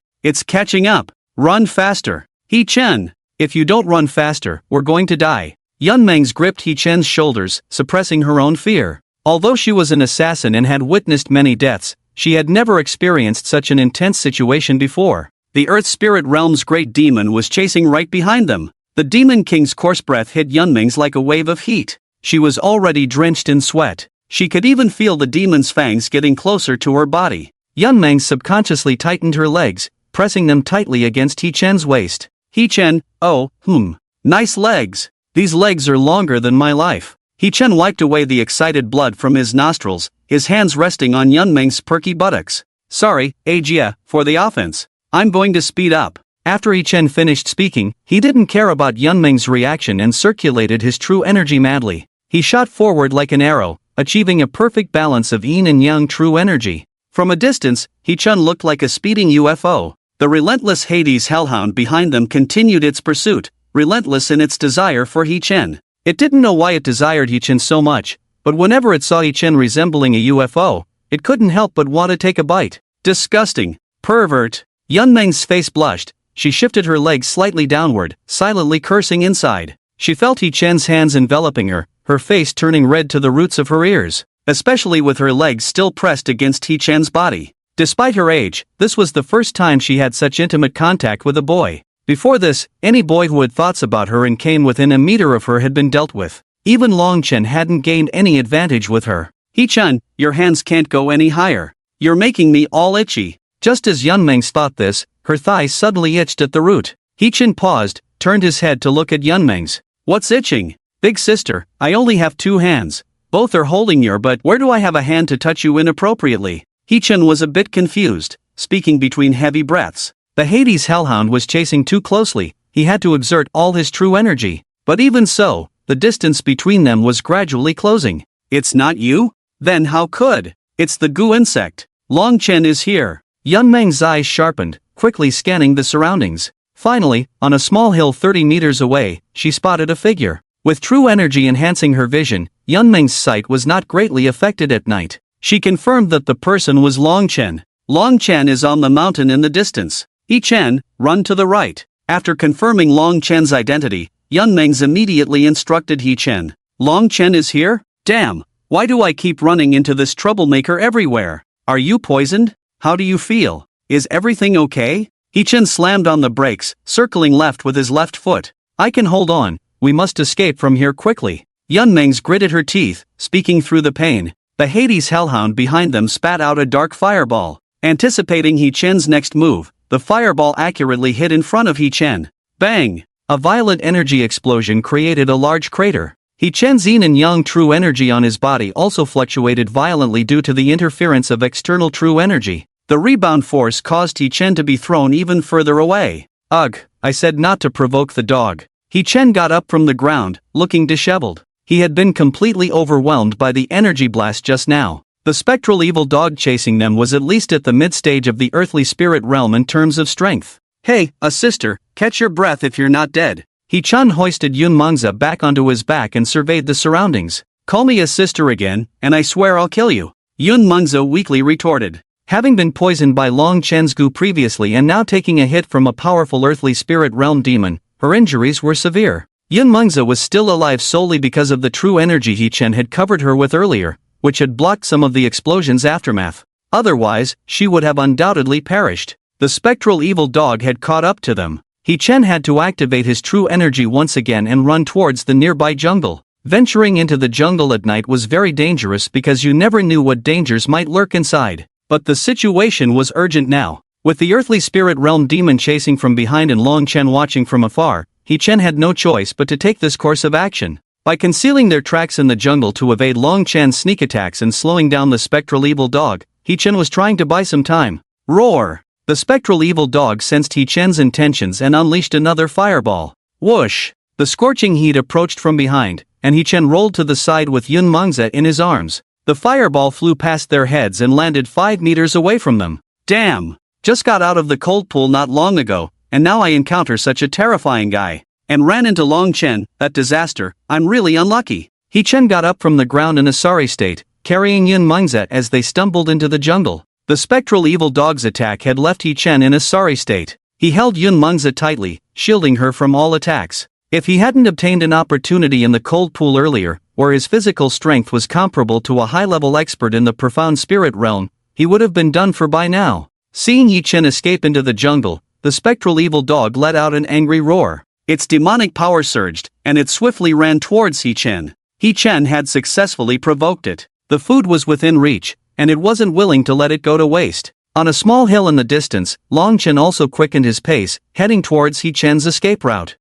Truly a lapdog of the He family. Humph. And that woman who betrayed me. Both of you will die. Infected by my tracking goo, let's see where you can escape to. Long Chen smirked, his right hand slowly opening to reveal a thumb-sized mother insect emitting a green light. This was the mother insect of the tracking goo, capable of sensing the location of its offspring. In secret realms and extremely treacherous environments, it was much more effective than a compass or tracker. The mother insect flew rapidly in the sky, astonishingly fast. However, Long Chen circulated his true energy effortlessly, moving at such speed that he left after images behind. In the blink of an eye, Long Chen had dashed into the forest. This was a rare opportunity. With the earthly spirit realm demon king's cooperation, he could definitely kill both He Chen and Yun Mengze here. Then, the ice crystal fruit on them would naturally fall into his hands. Although the spectral evil dog was an earthly spirit realm demon king, Long Chen was not afraid of it. This time entering the profound gloomy secret realm, he had his trump card. It was reserved for a critical moment to save his life. If that spectral evil dog insisted on causing trouble for him, he wouldn't mind finishing it off. Whoosh! Not long after Long Chen entered the jungle, a silver needle flew towards him. Dodging it, Long Chen followed the direction from which the silver needle had come. He saw He Chen standing on a large tree branch, carrying Yun Mengze on his back, staring at him with cold eyes. Under the big tree, the sinister hound was gathering fireballs, determined to kill He Chen. He Chen, you're doomed. Humph, this is the consequence of opposing this dragon king. And that damn traitor, this is the fate of betraying me, betraying the temple of War God. I want to witness your deaths with my own eyes. Long Chen sneered. He Chen's eyes also showed a hint of disappointment. While he was fleeing earlier, he had been thinking about whether he could outwit Long Chen. He had climbed to the top of this towering tree mainly because it provided an excellent vantage point for attack. He had made many preparations. However, unfortunately, time was too short, and the layout was too crude, allowing Long Chen to easily evade his plans. Don't celebrate too soon. Whether I die or not is still uncertain. As for you, you will definitely die in this mysterious realm of Xianyu this time. What I say, not even Jesus can save you. Since crossing into the novel, He Chen had always been timid in the face of Long Chen. His principle was to avoid if possible and endure if unavoidable. Today was the first time he had spoken harshly to Long Chen, the protagonist. Smooth talker. Do you think you can kill me? Humph, focus on staying alive for now. Long Chen snorted coldly, his hands reaching into his waist. When he withdrew his hands, 6 silver needles were already between his fingers. With a flick of his hands, the silver needles shot out like sharp arrows, heading straight for He Chen standing on the tree trunk. At the same time, the sinister hound under the tree also spat out 2 fireballs. Long Chen in the mid-stage of Profound Spirit Realm and the Demon King in the Earth Spirit Realm launched their attacks simultaneously. The speed was extremely fast. Those in the peak of ordinary Yellow Spirit Realm wouldn't be able to keep up, let alone react in time. Fortunately, He Chen was not an ordinary peak of Yellow Spirit Realm. Both his physical strength and true energy far exceeded his peers. He barely kept up with the speed of Long Chen and the sinister hound's attacks. However, He Chen was ultimately just at the peak of Yellow Spirit Realm, and he was also carrying a Yunmeng marsh on his back. He couldn't withstand the attacks head-on and had to find a way to dodge. Infusing his true energy into his right foot, the pure yin and yang true energy shimmered brightly in the dark night. Bang! Right before the fireballs hit He Chen, he jumped off the tree trunk. Humph, jumping down to your death? Fool! Long Chen sneered, and once again, 6 silver needles appeared between his hands. He only needed to kill He-Chun with the silver needles while he was still falling in midair. He-Chun had no way to escape. Long Chen watched the sky with a wicked smile. Soon, the explosion subsided. To his surprise, He-Chun did not fall from the sky as he had expected. He was moving in a very strange manner, accelerating in a parabolic trajectory. He-Chun's initial speed was increasing continuously. He was getting farther and farther away from Long Chen, and the true energy on his feet flickered with a dazzling mix of ice and fire, resembling the tail of a rocket. What's going on? How could he accelerate forward in midair without a point of leverage? This is impossible. This is an ability only available to those in the Earth Spirit realm. How could a lackey of the Xiao family like him achieve this? Under the night sky, it seemed like He-Chun had a dual-colored ice and fire thruster on his back, flying further away. This is impossible. Long Chen's eyes trembled, and his hands creaked as he clenched them. He-Chun could actually fly in the air. Although his posture was awkward, it was indeed flying in the air. This was an ability that even experts in the early stages of the Earth Spirit realm couldn't master. In the world of ancient martial arts, only those who had reached the Earth Spirit realm could be considered true experts. Flying in the air was a symbol of a master in the Earth Spirit realm. How did this guy He-Chun manage to do it? There must be a secret on his body. I must obtain it. Long Chen stared at He-Chun in midair with red eyes, his tone fierce. Such an opportunity must be seized by him. How could he let it be wasted in the hands of a waste like He-Chun? The true energy surged beneath his feet as Long Chen, now a shadow, ran towards the direction where He-Chun was escaping. His speed was astonishingly fast, even outpacing the nearby earthly spirit realm demon. Roar! In the distance, the netherhound howled at the sky as He-Chun escaped. The prey that was within its reach had escaped. How could it accept this? He-Chun had not yet left its territory, allowing the netherhound to continue the pursuit. The netherhound raced forward, occasionally spitting fireballs towards He-Chun in the sky. Bang! Bang! Bang! Fireballs kept exploding around He-Chun. The explosions generated heat waves and energy that rushed towards him like a tide. He-Chun tightly held Yunmeng Marsh in his arms. His clothes had completely disintegrated, and his body had multiple wounds caused by the residual energy. The wounds were shocking, deep enough to reveal bone. He-Chun's physical strength was comparable to that of an ancient martial artist in the profound spirit realm, but in front of the demon king of the earthly spirit realm, he was as fragile as paper, easily shattered upon impact. Damn, it hurts so much. If I hadn't encountered some opportunities in the cold pool earlier, I would have been dead by now. That damn beast, Black, if I survive this time, I'll definitely stew you for soup next time. And this jinx, Long Chen, why is he everywhere? If you want to throw a needle, why aim for my butt? He-Chun grimaced in pain. The demon energy of the netherhound burned his flesh, causing a continuous searing sensation. He tried to use true energy to heal the area, but the demon energy unexpectedly corroded even his true energy. He-Chun's wounds couldn't heal at all. He had to first deplete the demon energy with his own true energy and then cover the wounds to prevent further deterioration. When the demon energy of the netherhound came into contact with He-Chun's true energy on his body, the balance of his yin-yang true energy was disrupted, causing a collision of energy that pushed him forward. Long Chen, #dash. Damn, why is he getting faster? He's accelerating forward by riding the energy collision waves. The stupid dog's attacks didn't slow him down, instead, they increased his speed. Long Chen quickly understood the reason and looked at the distant netherhound with a cold gleam in his eyes. The stupid dog was still spitting fireballs into the sky. How could the demon king of the earthly spirit realm not see through this? With its immense strength, it should have been more sensitive to energy perception. Yet, it hadn't noticed He-Chun's abnormality until now. Truly a stupid dog. Long Chen didn't bother to hide his disdain in his eyes. He didn't even consider the netherhound of the earthly spirit realm a threat. Stop spitting fireballs. Just speed up and catch up with him. Long Chen spoke as he accelerated forward. Roar! The netherhound heard Long Chen's voice and its eyes flashed with ferocity. It was extremely sensitive to human emotions. It had sensed Long Chen's emotions just now. Without any hesitation, it raised its wolf head high and immediately spat out another fireball the size of a basketball straight towards Long Chen.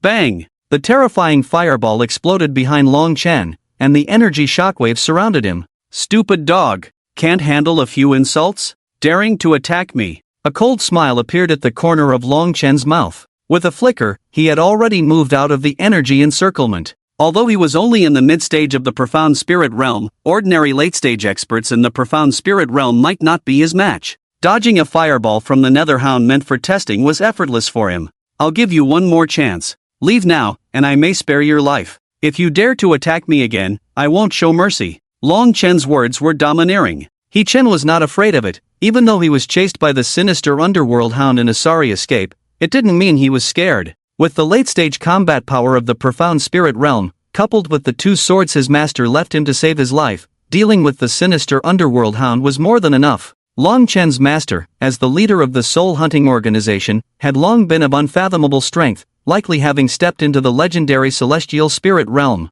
The sword left by the old man could definitely slay the sinister underworld hound before him. Long Chen was not in a hurry to chase He Chen and Yun Mengzi now. He had already placed a tracking goo on the 2 of them. As long as they were still within the profound shadow secret realm, Long Chen would surely find them. For now, he needed to deal with the sinister underworld hound first. Once he dealt with this troublesome earth spirit realm demon king, he could free himself from here and continue to pursue He Chen and the others. Roar! The sinister underworld hound let out an angry roar. Its fur rustled, and its eyes gleamed with blood. Failing to catch He Chen, letting him escape, the already angry sinister underworld hound's killing intent towards Long Chen escalated. In an instant, 3 large fireballs had already shot out from its mouth towards Long Chen. Beast, you have no shame. Since you are so eager to die, I will grant your wish. Long Chen sneered, his true chi bursting forth, constantly circulating within his meridians. Swish! The sound of true chi flowing was like a tide, continuously increasing in intensity. Buzz! Just before the fireballs were about to hit Long Chen, the sinister underworld hound had already rushed in front of him from a distance. This guy seemed to find Long Chen a bit tricky, so he chose to make a move. Daring to come closer, truly stubborn. Long Chen sneered, the true chi accumulated in his body reaching its peak at this moment. With his right hand clenched, a 3-foot-long sword composed of light and shadow slowly took shape. Buzz! Just before the fireballs were about to hit his face, Long Chen could even feel his skin wrinkling from the intense heat approaching. However, he still wore a wicked smile on his face. Die for me! Long Chen shouted, swinging down the light and shadow sword in his right hand. With this sword, Long Chen aimed at the fireballs in front of him. However, as if guided by an unseen force, the sword energy forcibly twisted and turned, slashing towards the distant sinister underworld hound. The sword swung by Long Chen was fierce. The terrifying sword energy tore through the surrounding vegetation.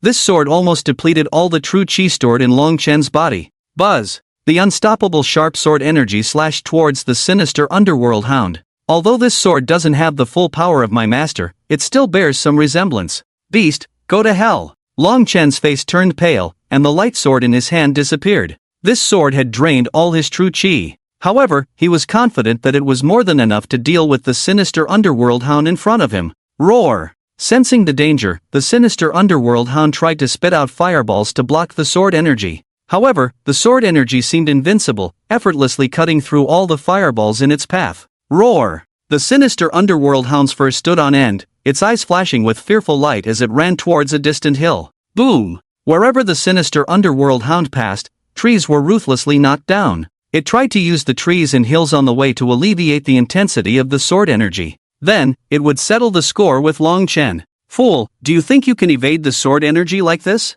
This is the sword energy imbued with my master's will, not so easily dissipated. Long Chen took out a thumb-sized red pill from his pocket and swallowed it, feeling his true chi slowly rising in his body. As for the distant sinister underworld hound, he no longer needed to look. Long Chen had already anticipated the fate of the sinister underworld hound. Before coming to Huaxia, he had once used one of the 3 sword energies left by his master to slay an Earth Spirit Realm early-stage snake demon. The snake demon was huge, 10 meters long and a meter wide, already resembling a dragon. Given some time to recuperate, it would surely break through to the mid-level Earth Spirit Realm and transform into a dragon. Even such a powerful monster was slain by Long Chen with a single sword. How could a mere newly entered Earth Spirit Realm evil hound withstand it? As if confirming Long Chen's words, a mournful howl echoed in the distance. The evil hound, in its dying moments, unleashed a massive fireball that was shattered along with itself by the sword energy. Humph, you reap what you sow, Long Chen sneered. Then, after restoring some true energy, he stood up and walked towards the evil hound. Dust filled the air, and heat waves rolled. In the middle of the battlefield, the evil hound's body was cut in half by sword energy, its death scene extremely gruesome. Wow! Long Chen still has this move up his sleeve. Is this really just the mid-level profound spirit realm? Is the protagonist's halo so exaggerated? Not far away, He Chen crouched in the grass, watching the battlefield in the distance. After leaving the battlefield earlier, he immediately removed the poison from his body. Then, he heard the commotion of Long Chen and the evil hound fighting. Long Chen and the evil hound fighting. One was a protagonist with cheats, the other a genuine Earth Spirit Realm Demon King. When these two fight, regardless of who wins or loses, the other will definitely be seriously injured. This was a chance for him to profit from the situation, a perfect opportunity for a sneak attack. Thinking this, He-chan placed a forked branch in a safe spot near the Yunmeng Marsh and hurried back. Finding a concealed thicket, he hid himself, watching the battle on the field. He had expected Long Chen to be overwhelmed by the evil hound, leading to a fierce battle.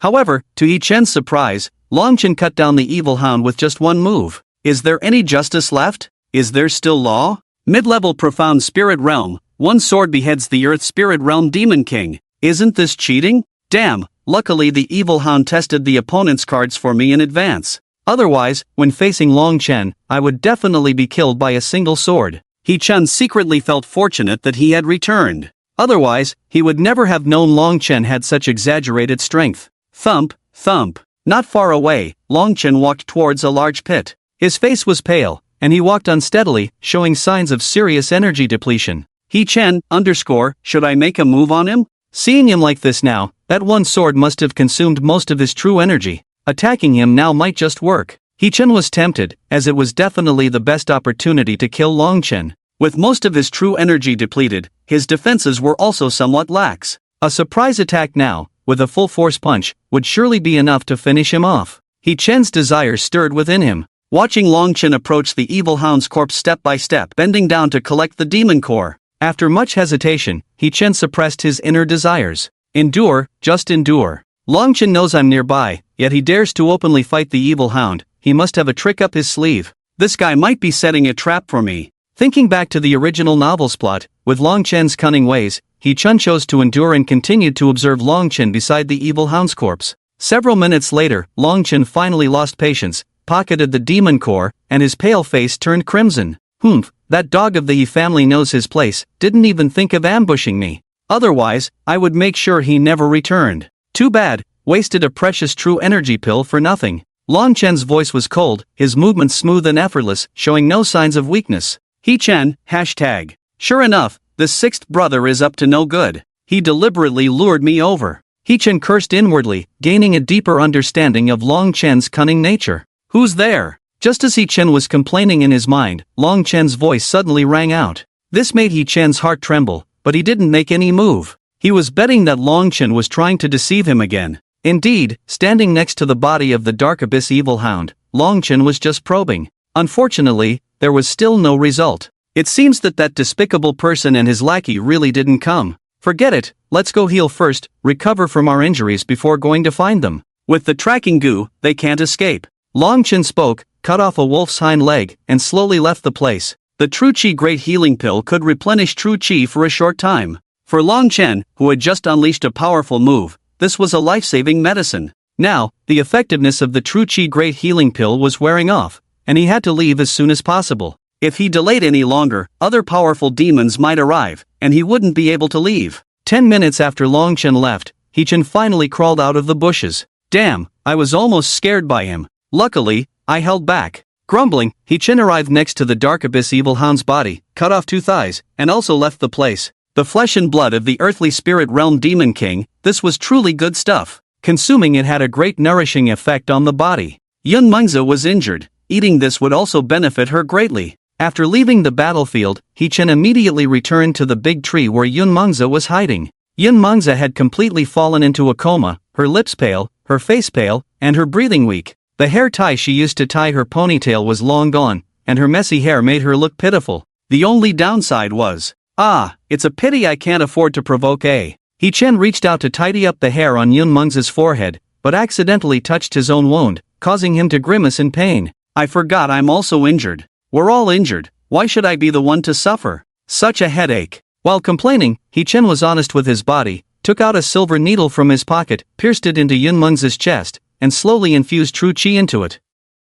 Buzz! As the silver needle gently vibrated, a tiny glowing bug crawled out along the silver needle. It had 2 long antennae, seemingly orienting itself. Tracking goo? No wonder Long Chen is so confident. The parent and child bugs can sense each other's positions. Judging by this bug's reaction, Long Chen should be to my east now. It's so quiet, indicating that the distance between us is still 500 meters. After some thought, He-Chen decided to keep the bug, wrapped it in a leaf, and placed it on himself. The tracking goo had a dual nature. Long Chen could indeed know He-Chen's location through the parent bug. Similarly, He-Chen could also know Long Chen's whereabouts through the child bug. Long Chen had a trump card to slay the earthly spirit realm demon king with one sword. If he were to ambush He-Chen, the latter would definitely meet his end. Currently, he was no match for Long Chen at all. In terms of realm or martial arts skills, Long Chen surpassed him by far. By keeping this bug, He-Chen eliminated the possibility of being ambushed by Long Chen. Moreover, Long Chen was unaware that He-Chen had already removed the child bug from Yunmeng's body. In a critical moment, this information gap could catch Long Chen off guard. All in all, keeping the child bug had more advantages than disadvantages. If Long Chen really followed the tracking goo's guidance and found his way here, He-Chen could also discard the bug and run. After the tracking goo came out of Yunmeng's body, a hint of dark red blood leaked from the corner of her mouth. The bugs are poisonous. Although the main function of the tracking goo is to track and locate people, it still has a decent level of toxicity. A Sister A has really suffered this time. It's a good thing I was there, otherwise things would have been much worse. He-Chen carried Yunmeng's away from the big tree. After walking west for a few dozen meters, He-Chen found a cave. The cave was originally the den of a mid-level black bear in the yellow spirit realm. He-Chen directly used brute force to kill it, and incidentally chopped off its paws for supper. He also took some bear meat and fed it to the tracking insect. This bug was still useful, and He-Chen had to make sure it wouldn't starve. He found some soft grass nearby to use as bedding, laid it in the dark and damp cave, and settled Yunmeng's. He-Chen then found some firewood and lit a fire in the cave. He went out again, skinned the black bear, brought it in, and hung it to smoke by the fire. His clothes were already torn to pieces in the previous battle. Making a simple outfit out of bear skin to cover the essential parts was still feasible. It's been a busy day, my stomach is almost empty. Let's roast some meat to taste. He-Chen used medium-sized wooden sticks as skewers, removed the fur from 2 wolf legs and the bear paws, and placed them over the fire to roast. First, he had struggled to survive in the cold pool, and then he was chased by the Demon King and Long Chen at night. He-Chen was exhausted. Now that he was out of danger, with the adrenaline wearing off, he felt ravenous. He felt like he could eat a whole cow right now. This was a manifestation of his strengthened physical body. The stronger the body, the more energy it needed to sustain itself. He-Chen's current physical strength was no less than that of an ordinary early-stage yellow spirit realm expert. Eating a whole cow would be more than enough for him. Some experts in the Earth Spirit realm could eat 3 cows in one meal. Compared to them, He-Chen was far behind. In the profound spirit realm, martial artists no longer just looked at the quantity of food but also at the energy intake. A large cow might not provide as much energy as a rabbit in the yellow spirit realm. True martial artists didn't rely solely on beef to satisfy their hunger. They mostly relied on the flesh and blood of demonic beasts and spiritual rice to replenish the required energy. Like the Yang family, they had a 5-acre field of spiritual rice, producing 500 caddies of spiritual rice each year. Don't underestimate these 500 caddies of spiritual rice. An ordinary person only needed to eat a dozen grains a day to stay full and healthy. Long-term consumption could nourish the body and prolong life. With the nourishment of spiritual rice, the descendants of the Yang family practiced much faster than ordinary martial artists. Yang Ziyue, at a young age, had already become a prominent figure among her peers. This was partly thanks to the spiritual rice. The old man never hesitated to let her eat as much as she wanted. This was what the old man had worked so hard for in the past. It was also this that allowed the Yang family to rise quickly and become a renowned martial arts family in Huaxia. I'm so hungry. Given the chance, I also want to cultivate some spiritual plants. Thinking about spiritual rice made He-Chen even hungrier. His stomach growled louder than the wind howling outside the cave. Before eating, He-Chen checked on Yunmeng's condition. Yunmeng's true energy was depleted, she had suffered many injuries, and her vitality was greatly diminished. Her body is too weak. I need her to recover a bit before I can treat her. For now, I can only slowly infuse her with true energy. The rest depends on Sister A herself. The 4 legs of the Earth Spirit Realm Demon King, plus the bear paws. He-Chen was almost full but had only eaten half. Feeling the surging true energy circulating in his body, He-Chen felt refreshed. The Earth Spirit Realm Demon King is truly terrifying. The flesh and blood of the Earth Spirit Realm Demon King contained extremely high energy. He-Chen's depleted body was now satisfied, gradually returning to its peak state. His physical strength was also inching towards a higher level. It was worth noting that He Chen's physical strength was already surpassing that of some early-stage profound spirit realm martial artists. Right now, having just eaten a leg of the Earth Spirit Realm Demon King, his physical body once again elevated to a higher level. If previously He Chen's physical body was only slightly stronger than an ordinary early-stage Xianling realm martial artist, then now, He Chen's physical body was definitely at the level of a mid-stage Xianling realm martial artist. The nourishing effect of the Earth Spirit Realm Demon King's flesh and blood was truly terrifying. It's a pity, I really can't eat anymore. This leg alone could sustain me for several days without eating anything. Otherwise, my physical body's strength could definitely be further enhanced. I'll save it for Sister A to eat. He Chen patted his bulging belly with some regret, set aside the remaining meat, and added some firewood to the bonfire. He then picked up the tracking goo beside him to observe. After confirming that Long Chen had not followed, He Chen finally relaxed, entered a meditative state, and began to examine his current condition. The true qi of yin and yang flowed slowly within his body. On the surface of He Chen's body, a faint color of ice and fire appeared, which was the characteristic of the dispersion of true qi. For those with a pure physical body, the fewer impurities in their body, the brighter the light emitted through the pores as the true qi flowed through the meridians. Achieving a pure physical body was challenging because no matter what realm one was in, new impurities would always be produced within the body. Some individuals could achieve a transparent physical body in the yellow spirit realm, but when they advanced to the Xianling realm, with the increase in physical body strength and life level, new impurities would be generated within the body.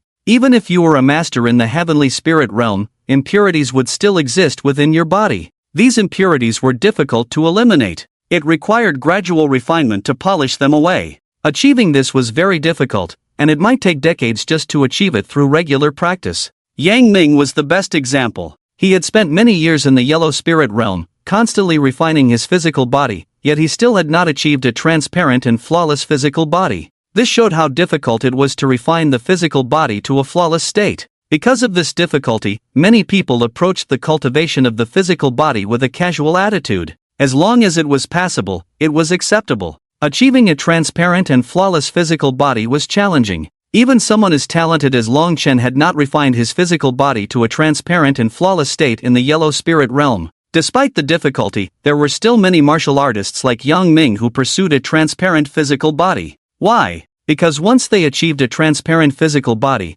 they could establish a miraculous connection with the world. It was like a baby in the womb receiving spiritual energy through the umbilical cord. Their cultivation speed would be several times faster than that of ordinary people. The strength of their physical body would be several times that of martial artists at the same level, making it easy for them to challenge higher-level opponents. Not only that, but their comprehension abilities would also be enhanced. Techniques that ordinary people needed years of hard work to cultivate could be mastered in just a few days or months in their hands. That was the benefit of having a transparent physical body. He Chen had also turned a misfortune into a blessing. Through the tempering of the 9 nether cold pond water and the flame spirit lotus, he had unexpectedly refined his physical body to this level. Fortune favors the bold, the ancients were not deceiving me. The 9 nether cold pond water almost drowned me, but in the end, it brought me great luck. Feeling the rapid flow of true qi within his body, He Chen couldn't stop smiling. His current cultivation speed was 3 times faster than when he practiced the 9 yin and 9 yang body refining technique. The 9 yin and 9 yang body refining technique was already several times more powerful than ordinary cultivation techniques.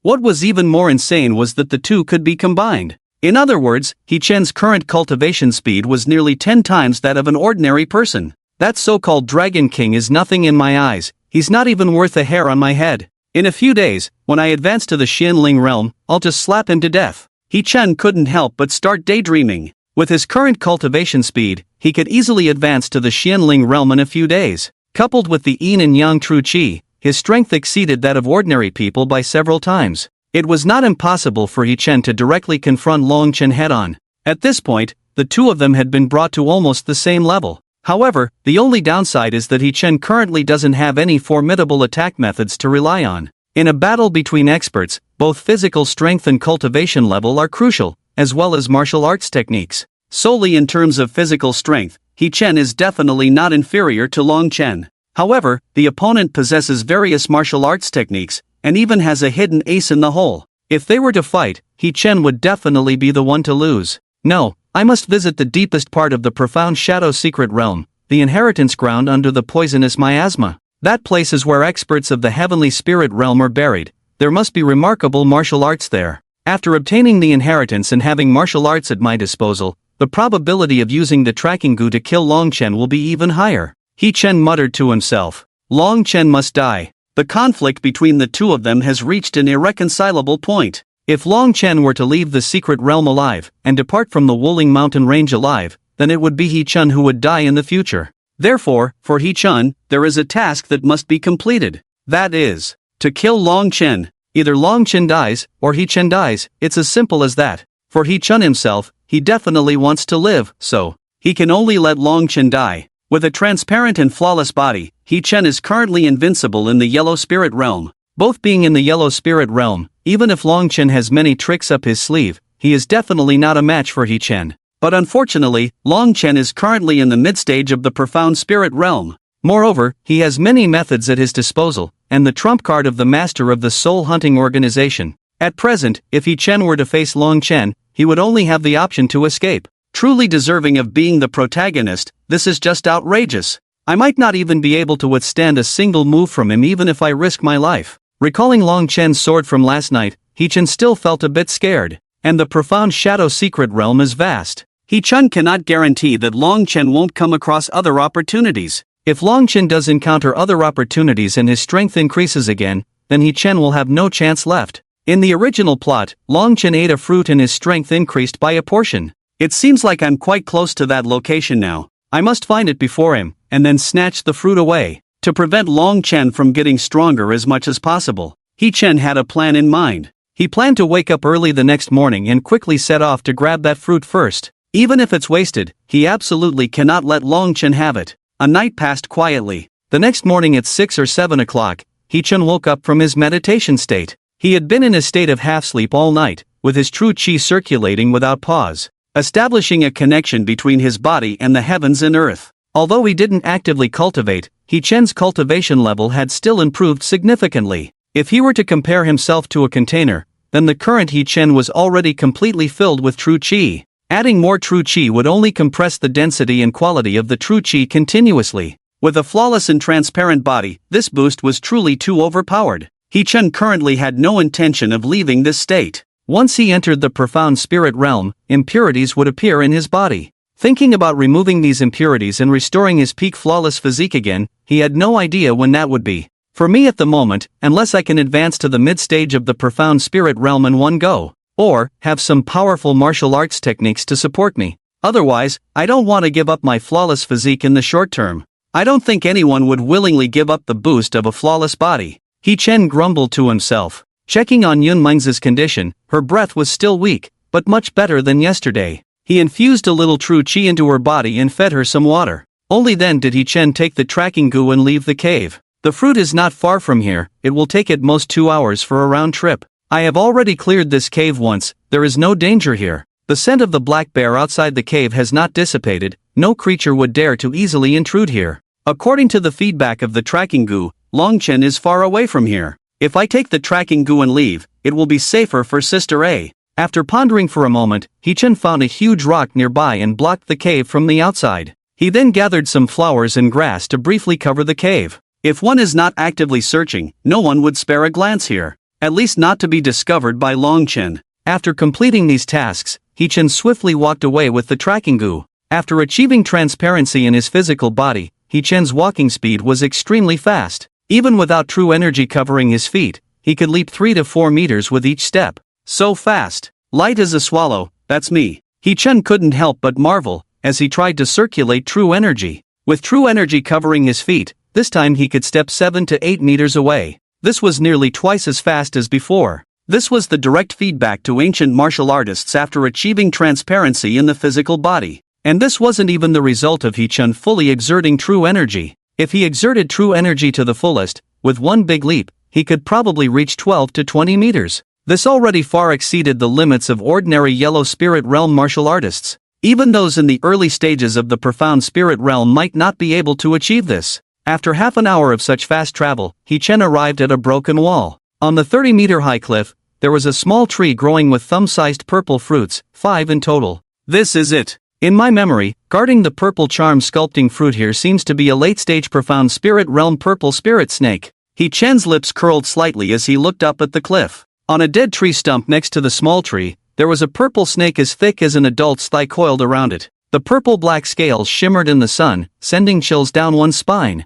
The purple spirit snake sensed He Chen's gaze, raised its head high, and looked down at He Chen, hissing intermittently. It was warning He Chen not to come closer. In He Chen's memory, Long Chen had also suffered a lot here. It took a lot of effort to kill it and take the spiritual fruit. But I am not Long Chen. Knowing that you are guarding here, I have prepared something to deal with you. He Chen was confident. Without any hesitation, with true energy covering him, he climbed up the cliff. He Chen climbed quickly, inching closer to the purple charm sculpting fruit. The purple spirit snake guarding the fruit hissed, its triangular tongue raised high. Its vertically slit golden pupils locked onto He Chen. Hiss, hiss, hiss. The purple spirit snake made dangerous sounds. It was warning He Chen not to approach. The purple charm sculpting fruit was about to ripen, and it only wanted to guard it, not to invite trouble. After swallowing this fruit, it could attempt to break through to a higher realm. Maybe it could even try to break through to the earth spirit realm. With the purple charm sculpting fruit, it could reshape its meridians and even its bones. The purple spirit snake might even enhance its bloodline. Reverting to a dragon was not impossible. So, it didn't want any trouble now, just waiting for the fruit to ripen peacefully. However, He Chen didn't buy into this. Instead, he accelerated his pace upwards. Why are you hissing? Believe me, I'll make you shut up soon. He Chen didn't care about the purple spirit snake's threats and intimidation. Before entering the profound dark secret realm, He Chen had already prepared something to deal with the purple spirit snake. Drunk snake powder, specifically bought to deal with you. I knew you were guarding here a long time ago. He Chen muttered to himself. Drunk snake powder, a powdery substance, colorless and tasteless. It had no effect on humans but was extremely effective against snake-like monsters. This was something He Chen had learned from the Qing Emperor's heavenly scripture, highly effective against monsters below the earth spirit realm. If he hadn't been prepared, He Chen wouldn't have dared to come here alone. The purple spirit snake, a powerful demon of the profound spirit realm, was not as easy to deal with as an ordinary earth spirit realm demon king. Especially here, on such a steep cliff. Long Chen had a hard time here, let alone He Chen. Luckily, I have drunken snake powder. I hope this snake demon knows what's good for it and doesn't cause me trouble. Otherwise, I won't be polite to it. He Chen calmed his mind and continued to climb upwards. As the distance between them grew closer, the purple spirit snake left the dead tree stump it was clinging to and slowly roamed on the cliff. It stood in front of the spirit fruit, looking down at He Chen from above. Its crimson snake tongue flickered, and its golden vertical pupils locked onto He Chen. 10 meters apart, they faced off, giving each other a final warning. Finally, unable to contain himself any longer, He Chen spoke first. If you don't take the chance I'm giving you, don't blame me. With those words, He Chen took out a small white paper packet from his pocket. The purple spirit snake seemed to sense danger, its crimson snake tongue flickering faster and faster. It accelerated towards He Chen, aiming to strike before he could. The purple spirit snake was fast, but He Chen was faster. The paper packet was opened, and the colorless, odorless powder was sprinkled by He Chen. The purple spirit snake was enveloped in the powder, its body gradually softening. Its consciousness faded bit by bit, the fierce light in its eyes slowly dissipating, and it fell from the cliff, landing on the ground. I told you not to mess with me. Now, your life is at stake. He Chen quipped and continued upwards. The small tree swayed, and without hesitation, He Chen quickly stuffed all the spirit fruits into his pocket. He was already at the peak of the yellow spirit realm, and eating a fruit could likely promote him to the profound spirit realm on the spot. Too dangerous. At this critical moment, if Long Chen caught him, he would be done for. After collecting the spirit fruits, He Chen stood next to the sleeping purple spirit snake. It's a good opportunity for an extra meal tonight. I'll also work on refining my muscles and bones. He Chen took out a silver needle from his sleeve and beheaded the purple spirit snake. Then, carrying the snake's body, he quickly left the place. About 10 minutes later, Long Chen appeared at the edge of the cliff. He looked at the corpse below, then glanced at the small tree above the cliff, a cold light flashing in his eyes. There's actually a purple charm sculpting fruit here. Damn, I didn't expect that brat to have such luck.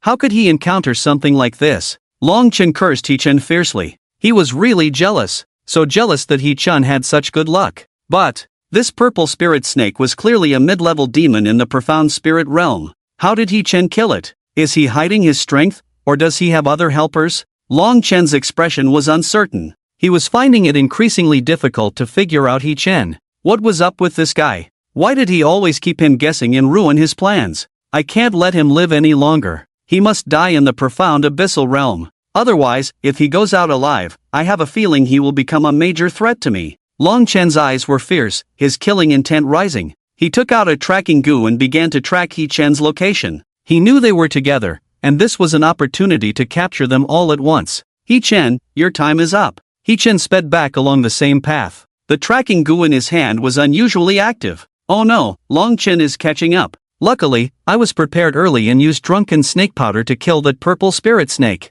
Otherwise, Long Chen will definitely catch me. He Chen was very fortunate that he acted fast. If he had been a bit slower, Long Chen would have definitely killed him. Long Chen is chasing me so closely now, he must know that I took the purple charm sculpting fruit. It won't be easy to shake him off. He will never give up easily. He Chen's expression was solemn, his true energy running wild, taking strides of over 10 meters with each step. His speed had far surpassed that of an ordinary profound spirit realm cultivator. Yet, the tracking goo was becoming increasingly agitated. This indicated that Long Chen was approaching with the mother insect, moving faster than He Chen. I can't keep this insect with me. Otherwise, it will definitely harm me. The plan to use it to trap Long Chen is no longer feasible. If I continue to keep it, I will be the one in trouble. He Chen cursed under his breath and casually threw the tracking goo in his hand away. Then, he ran madly in another direction. He was heading to the cave in Yunmeng Marsh to hide, taking the ladder with him. If Long Chen found out he was deceived, he would definitely conduct a thorough search in the vicinity.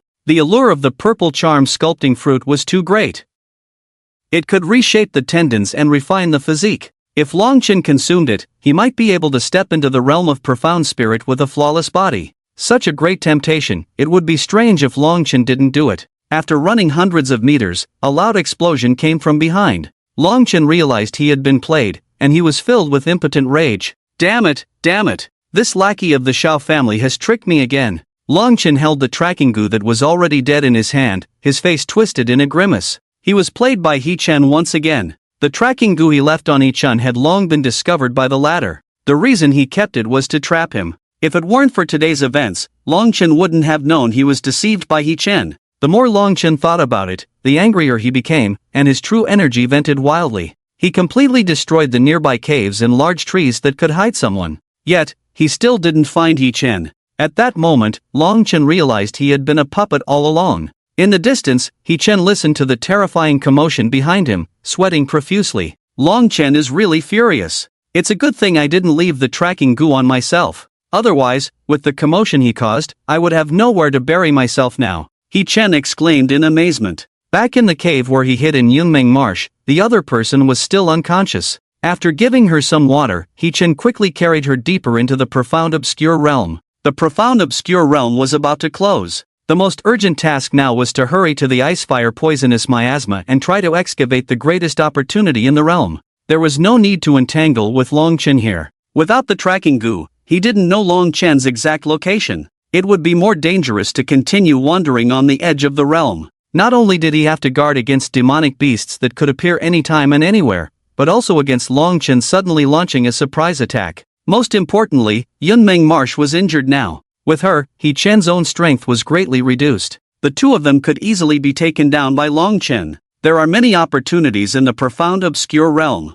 I snatched the purple charm sculpting fruit that originally belonged to him. In theory, he shouldn't have any more gains. But if Long Chen's luck really turns around and he encounters some other opportunity, I won't be able to stop him. Instead of preventing others, it's better to strengthen myself. Compared to that, the inheritance of the heavenly spirit realm expert in the profound obscure realm will be of greater help to me. The matters between me and Long Chen can be resolved after obtaining the inheritance. He Chen muttered to himself as he hurried along.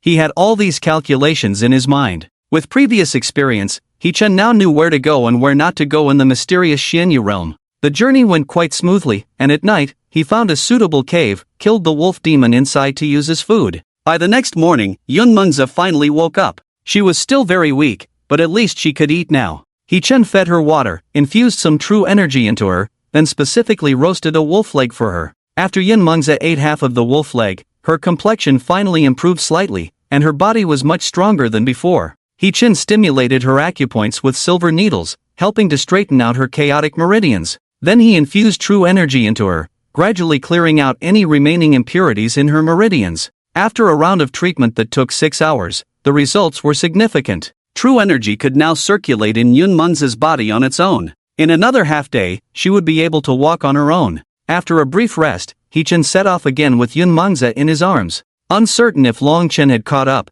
he had to speed up to reach their destination. When they arrived at the ice and fire poison area, with Yang Chen and Yang Ziyue present, Long Chen dared not make a move against He-Chen and Yun Mengze. "Hey, Ajia, you're quite heavy." "Nonsense, I'm only 100 caddies." "100 caddies? That's not possible, I feel like it's more like 123. Are you lying about your weight?" "You're full of it." He-Chen cracked jokes along the way to prevent Yun Mengze from feeling embarrassed and the atmosphere from becoming awkward. They found a place to rest for the night. In the middle of the night, while He-Chen was dozing off, Yun Mengze woke him up. "What's wrong?" He-Chen rubbed his eyes. "I need to go to the bathroom." After hesitating for a while, Yun Mengze blushed and finally spoke up. "Oh, why didn't you say so earlier? What's the big deal? You've been taking care of me these past few days." He-Chen skillfully picked up Yun Mengze and headed to a small grove. He carried her like a child to the bathroom. She blushed like a ripe apple, her cheeks burning. She was too embarrassed to look at He-Chen.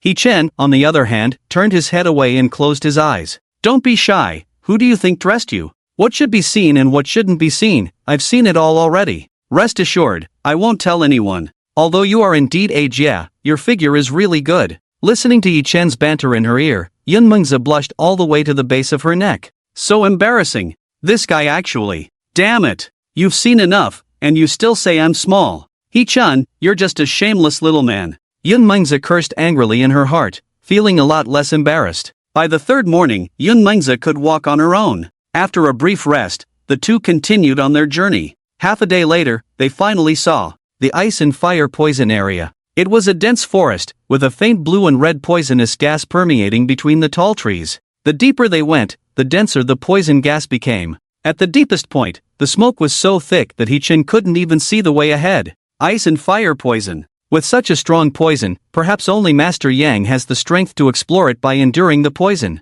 Yun Mengze looked at the poison in front of her, her eyes narrowing slightly.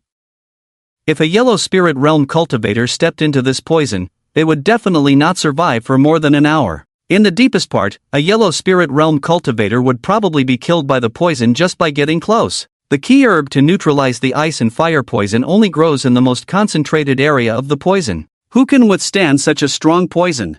I wonder where Master Yang went at that time to be so heavily poisoned. He-Chen also looked solemnly at the scene in front of him. The ice and fire twin leaf grass is inside the poisonous mist forest. To obtain it, one must resist the erosion of the poison mist. The opportunity in the profound mysterious realm lies deeper within the poisonous mist forest. Even Master Yang has not reached that place. How to pass through the poison mist erosion and find the inheritance of the experts in the heavenly spirit realm. This is currently He-Chen's biggest concern. Surprisingly, he doesn't need to worry about the ice and fire twin leaf grass. The people of the Yang family are more anxious than he is. He-Chen is only responsible for healing. The task of picking herbs is on Yang Chen and Yang Ziyue's minds. Let's not go in first, let's search around the perimeter. See if Yang Ziyue and the others are here. They know more about the situation inside the poison mist forest than we do. Let's find them first, it's not too late to understand the situation. Although He-Chen is very anxious to quickly seize the opportunity to deal with Long Chen, this matter is indeed urgent. The poison mist forest has made even Master Yang suffer.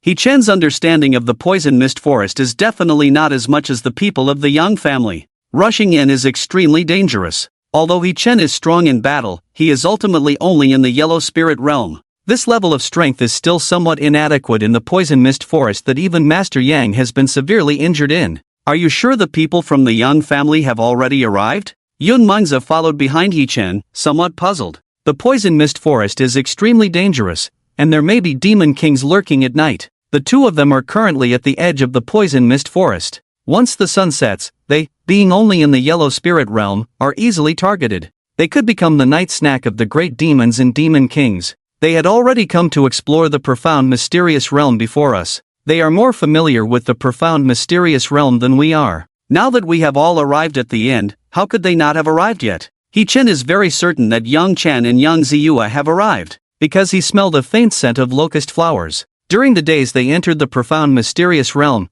He-Chen and Yun Mengze suffered a lot. There were several close calls. Yunmengzi doesn't have any particular scent, only a faint smell of blood. Only a genius like Yang Ziyue can, under Yang Chen's protection, come to the poison mist forest without a fight. The two walked along the edge of the poison mist forest for about a few dozen meters. From afar, He Chen saw a cave with a pile of bonfires rising in front of it. Yang Ziyue was holding a long sword, sitting by the bonfire, while Yang Chen was sitting opposite her, roasting a deer leg over the flames. Both of them had solemn expressions, looking deeply into the poison mist forest. "You're still alive? You're here so late, I thought you were dead." Yang Ziyue noticed He Chen, her voice still sharp. "Hee, I'm only in the yellow spirit realm. It's already quite lucky to have made it here unscathed all the way." He Chen wasn't angry either, and with Yunmengzi, the two sat closely beside Yang Ziyue. Yang Chen felt relieved knowing that He Chen was alive. Fortunately, He Chen was still alive. This trip to the profound mysterious realm was really too difficult.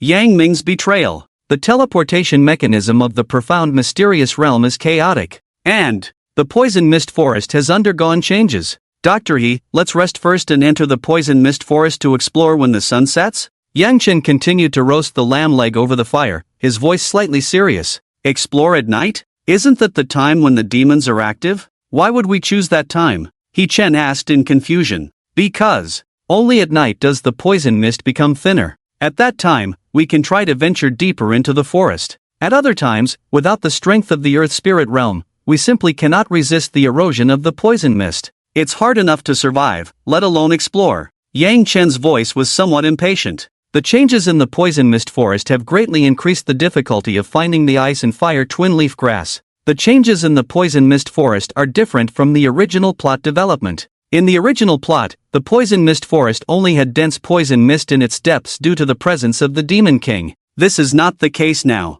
Why did the poison mist forest suddenly undergo this change? He Chen looked at Yang Chen with a puzzled expression. After a solemn sigh, Yang Chen continued, "The first time the patriarch led us into the poison mist forest, it wasn't like this. But this time, the changes in the poison mist forest have exceeded our expectations. Perhaps it's because of Yang Ming's sudden intrusion that the profound mysterious realm has changed. The Demon King deep in the poison mist forest is restless, and all this poison mist is caused by it. As for why it's restless, I don't know either. These past few days of exploration have yielded no results." Yang Chen handed a roasted deer leg to He Chen, who took it. "Yang Chen and Yang Ziyue arrived here 2 days ago. They have been searching for the reason these past 2 days but have found no answers. They don't know why the Demon King in the forest has gone mad. It will definitely be quite dangerous to enter the poison mist forest now. But they have to go in, because the icefire twin leaf grass that can save the old master of the Yang family is only found in the poison mist forest. Yang Ziyue and Yang Chen must go in. He Chen, as the one who can identify the icefire twin leaf grass, naturally has to go in with them. It's even more dangerous for Yunmengzi to stay outside the forest alone. It's safer to follow He Chen and Yang Chen. I'll treat her injuries first, and we'll go in with you tonight." He Chen nodded, then focused on dealing with the deer leg with Yunmengzi. He Chen had no choice. He didn't want to go in, but Yang Chen and Yang Ziyue would force him. Instead of resisting, it's better to accept it willingly, at least they are still in a cooperative relationship. In times of danger, Yang Chen and Yang Ziyue will do their best to protect them. Moreover, He Chen himself was planning to enter the poison mist forest to seek the fortuitous inheritance of the heavenly realm powerhouse in the profound mysterious realm. With Yang Chen by their side, He Chen felt more secure. After dinner, He Chen took Yunmengzi to a nearby cave to rest. While treating her injuries, he gave her some instructions. "Be cautious once we enter the forest. If anything happens, hide behind Yang Ziyue. Although she's a bit arrogant, she's not as scheming. You should be careful of Yang Chen. He's entering the realm to obtain the icefire twin leaf grass. Except for Yang Ziyue, everything else can be sacrificed. You and I are expendable when necessary. So be extremely cautious and don't easily trust his words." He Chen's voice was low, but it could still be heard by Yang Chen. However, He Chen didn't mind. Yang Chen wouldn't mind either. No one wanted casualties. It was a precaution for He Chen to warn Yunmengzi in advance. "I understand." Yunmengzi glanced at Yang Chen outside and nodded. With He Chen's treatment, her body had already recovered mostly. The Demon King's flesh and blood, along with acupuncture to clear her meridians, had allowed her true qi to flow freely, healing her injuries. She now had some self-defense capabilities. At least, she wouldn't be a burden to He Chen when fleeing. After a brief rest and adjustment, as the sun set and the moon rose, He Chen and the others stood spirited at the entrance of the poison mist forest. Under the cold moonlight, the poison mist had indeed lightened considerably. The poison mist at the forest's periphery had faded to the point of being negligible. The dense mist resembling smoke deep in the forest had also dissipated significantly, allowing them to vaguely see the trees and paths. Let's go! Yang Chen led the way, responsible for scouting, with He Chen and Yun Mengzi following closely behind him. At the back was Yang Ziyue, responsible for covering the rear. Of course, in He Chen's eyes, this was a form of protection. It was called covering the rear, but in case of danger, Yang Ziyue would definitely have the best chance to escape. Ice and fire dual-leaf grass grows at the boundary of yin and yang. Where it grows is either a place where vitality and death chi clash, or a place where cold and heat collide. Have you found such places during your exploration these days? He Chen surveyed the surroundings. In the vast poisonous mist forest, how easy was it to find the ice and fire dual-leaf grass? He Chen had to first determine a general direction. Then, he would carefully search around this direction. Only then would it be possible to find the ice and fire dual-leaf grass in a short time, leave the poisonous mist forest before dawn. The boundary of yin and yang? Well, we haven't found it yet. Yang Chen pondered for a moment, then shook her head with a bitter smile. No impression? Well, that's troublesome. In such a vast poisonous mist forest, it's not easy to find the ice and fire dual-leaf grass. He Chen also frowned. He didn't know the exact location of the ice and fire dual-leaf grass. Where was Master Yang injured? Any recollection? He Chen spoke again. Why ask this? Is it related to finding the antidote? Yang Ziyue asked with a puzzled expression. Miss Yang should have heard of this saying, the antidote is within 100 meters of the poison. There is some truth to it. All things have their own laws of generation and restraint. Similar to yin and yang, clearly they belong to opposing sides. We often hear phrases like yin and yang intersect, yin and yang converge, which also illustrate this point. Now that we have no clues, we can only start from this point. He Chen patiently explained. He was quite professional in this regard, as the Qing Emperor's heavenly classics contained a lot of knowledge related to medical skills and theories. What he was saying now was also recorded in medical books. Looking into Yi Chen's eyes, Yang Chen pondered for a moment before saying, the place where the patriarch was killed is deep in the forest. There is a poisonous mist cold pool there, and the patriarch was injured by the demon king in the cold pool. Hearing Yang Chen's words, He Chen remained calm on the surface, but inside, a huge wave surged. Poisonous mist cold pool. Wasn't that the place where the powerful beings of the heavenly spirit realm were said to pass on their inheritance in the original plot? No wonder Yang Chen hesitated to speak. It turned out that the place was indeed dangerous. He was afraid to mention it, so Yi Chen dared not go with him. The poisonous mist cold pool, guarded by the demon king who injured Master Yang. They were like walking on a tightrope in the sky at 10,000 meters high to pick the ice and fire dual-leaf grass. Too dangerous. He Chen and Yun Mengzi, both at the yellow spirit realm, would probably be suffocated by the opponent in one breath. Dr. He, for this matter, my Yang family owes you a huge favor. Please, help my Yang family once. After a moment of silence, Yang Chen said solemnly. Hearing Yang Chen's request, He Chen felt a bitter surge in his heart. Request? Can I refuse? If I refuse to follow you into the poisonous mist forest, I'm afraid I'll die here immediately. He Chen understood Yang Chen's decisiveness and ruthlessness. Being recognized as a trusted confidant by Master Yang, everything he did was for the benefit of the Yang family. If He Chen refused and chose to stay outside, it would be a potential danger for Yang Chen. Senior, although I, He Chen, fear death, I am not a person who betrays trust. Since the Yang family has given me the opportunity to enter the profound shadow secret realm, I will certainly fulfill the conditions I promised. Find the ice and fire dual-leaf grass, cure the critically ill Master Yang. Even if you didn't say it, I would still follow you in. He Chen spoke. Yun Mengzi remained silent, just nodded along with He Chen. Dr. He, my Yang family will definitely remember this favor. Yang Chen's voice regained its calmness, and his eyes returned to their former cold and aloof demeanor. He Chen, #. Mad, this old gang dish. I knew you didn't have good intentions. Luckily, I'm clever enough to have a backup plan. Listening to Yi Chen's inner thoughts, Yun Mengzi's lips curled slightly upwards. Although Yi Chen appeared extremely serious and steady like Mount Tai on the surface, internally he was as flustered as a trapped rat. Only she knew this side of Yi Chen. With the interlude over, Yang Chen took the lead and continued to advance deeper into the jungle. Yang Ziyue held a long sword at the back of the group, observing all directions vigilantly. She could detect any slight movement around them at the first instance. He Chen and Yun Mengzi walked in the middle, maintaining silence throughout. He Chen kept a close eye on their surroundings, ensuring they stayed on track.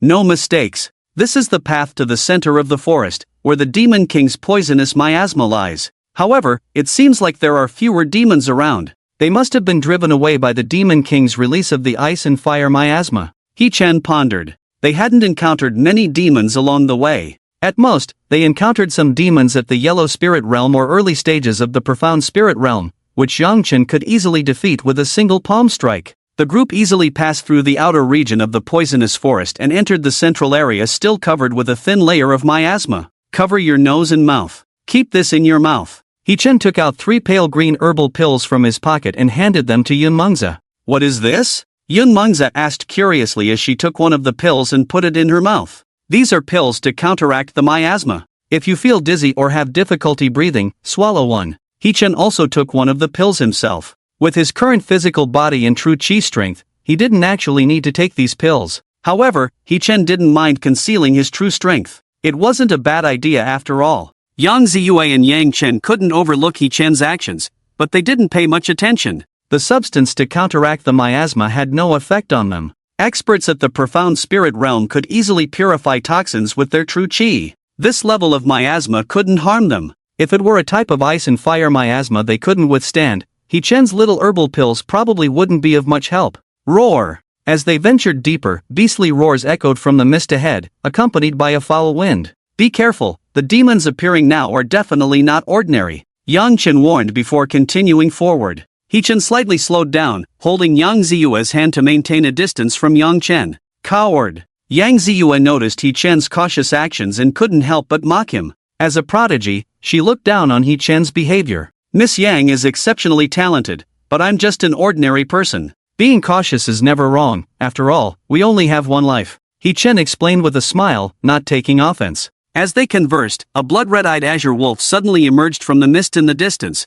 charging towards them in a frenzy. Emitting demonic energy and creating gusts of wind, it was a genuine late-stage Profound Spirit Realm demon. Run! Quick, retreat! He-chen instinctively shouted, grabbing Yun Mengzi's hand and turning to move back. Yang-chen glanced at He-chen, his expression calm. As the demon beast approached, he clenched his right fist and struck the wolf's forehead. Crack! With a crisp sound, the azure wolf stopped abruptly in midair for 2 seconds. Then, its skull completely split open, transforming into a headless corpse that fell to the ground. He-chen paused, looking at the wolf's head split open, a moment of silence passing over him. Yang-chen's strength was even greater than he had imagined. The difference between the peak of Profound Spirit Realm and the late stage of Profound Spirit Realm is so huge. A single punch killed a late-stage Profound Spirit Realm demon. Although that demon seemed to be confused, it was still a genuine late-stage Profound Spirit Realm demon. In terms of physical strength alone, it's definitely stronger than He-chen now. In other words, this young Chin guy could knock himself out with one punch.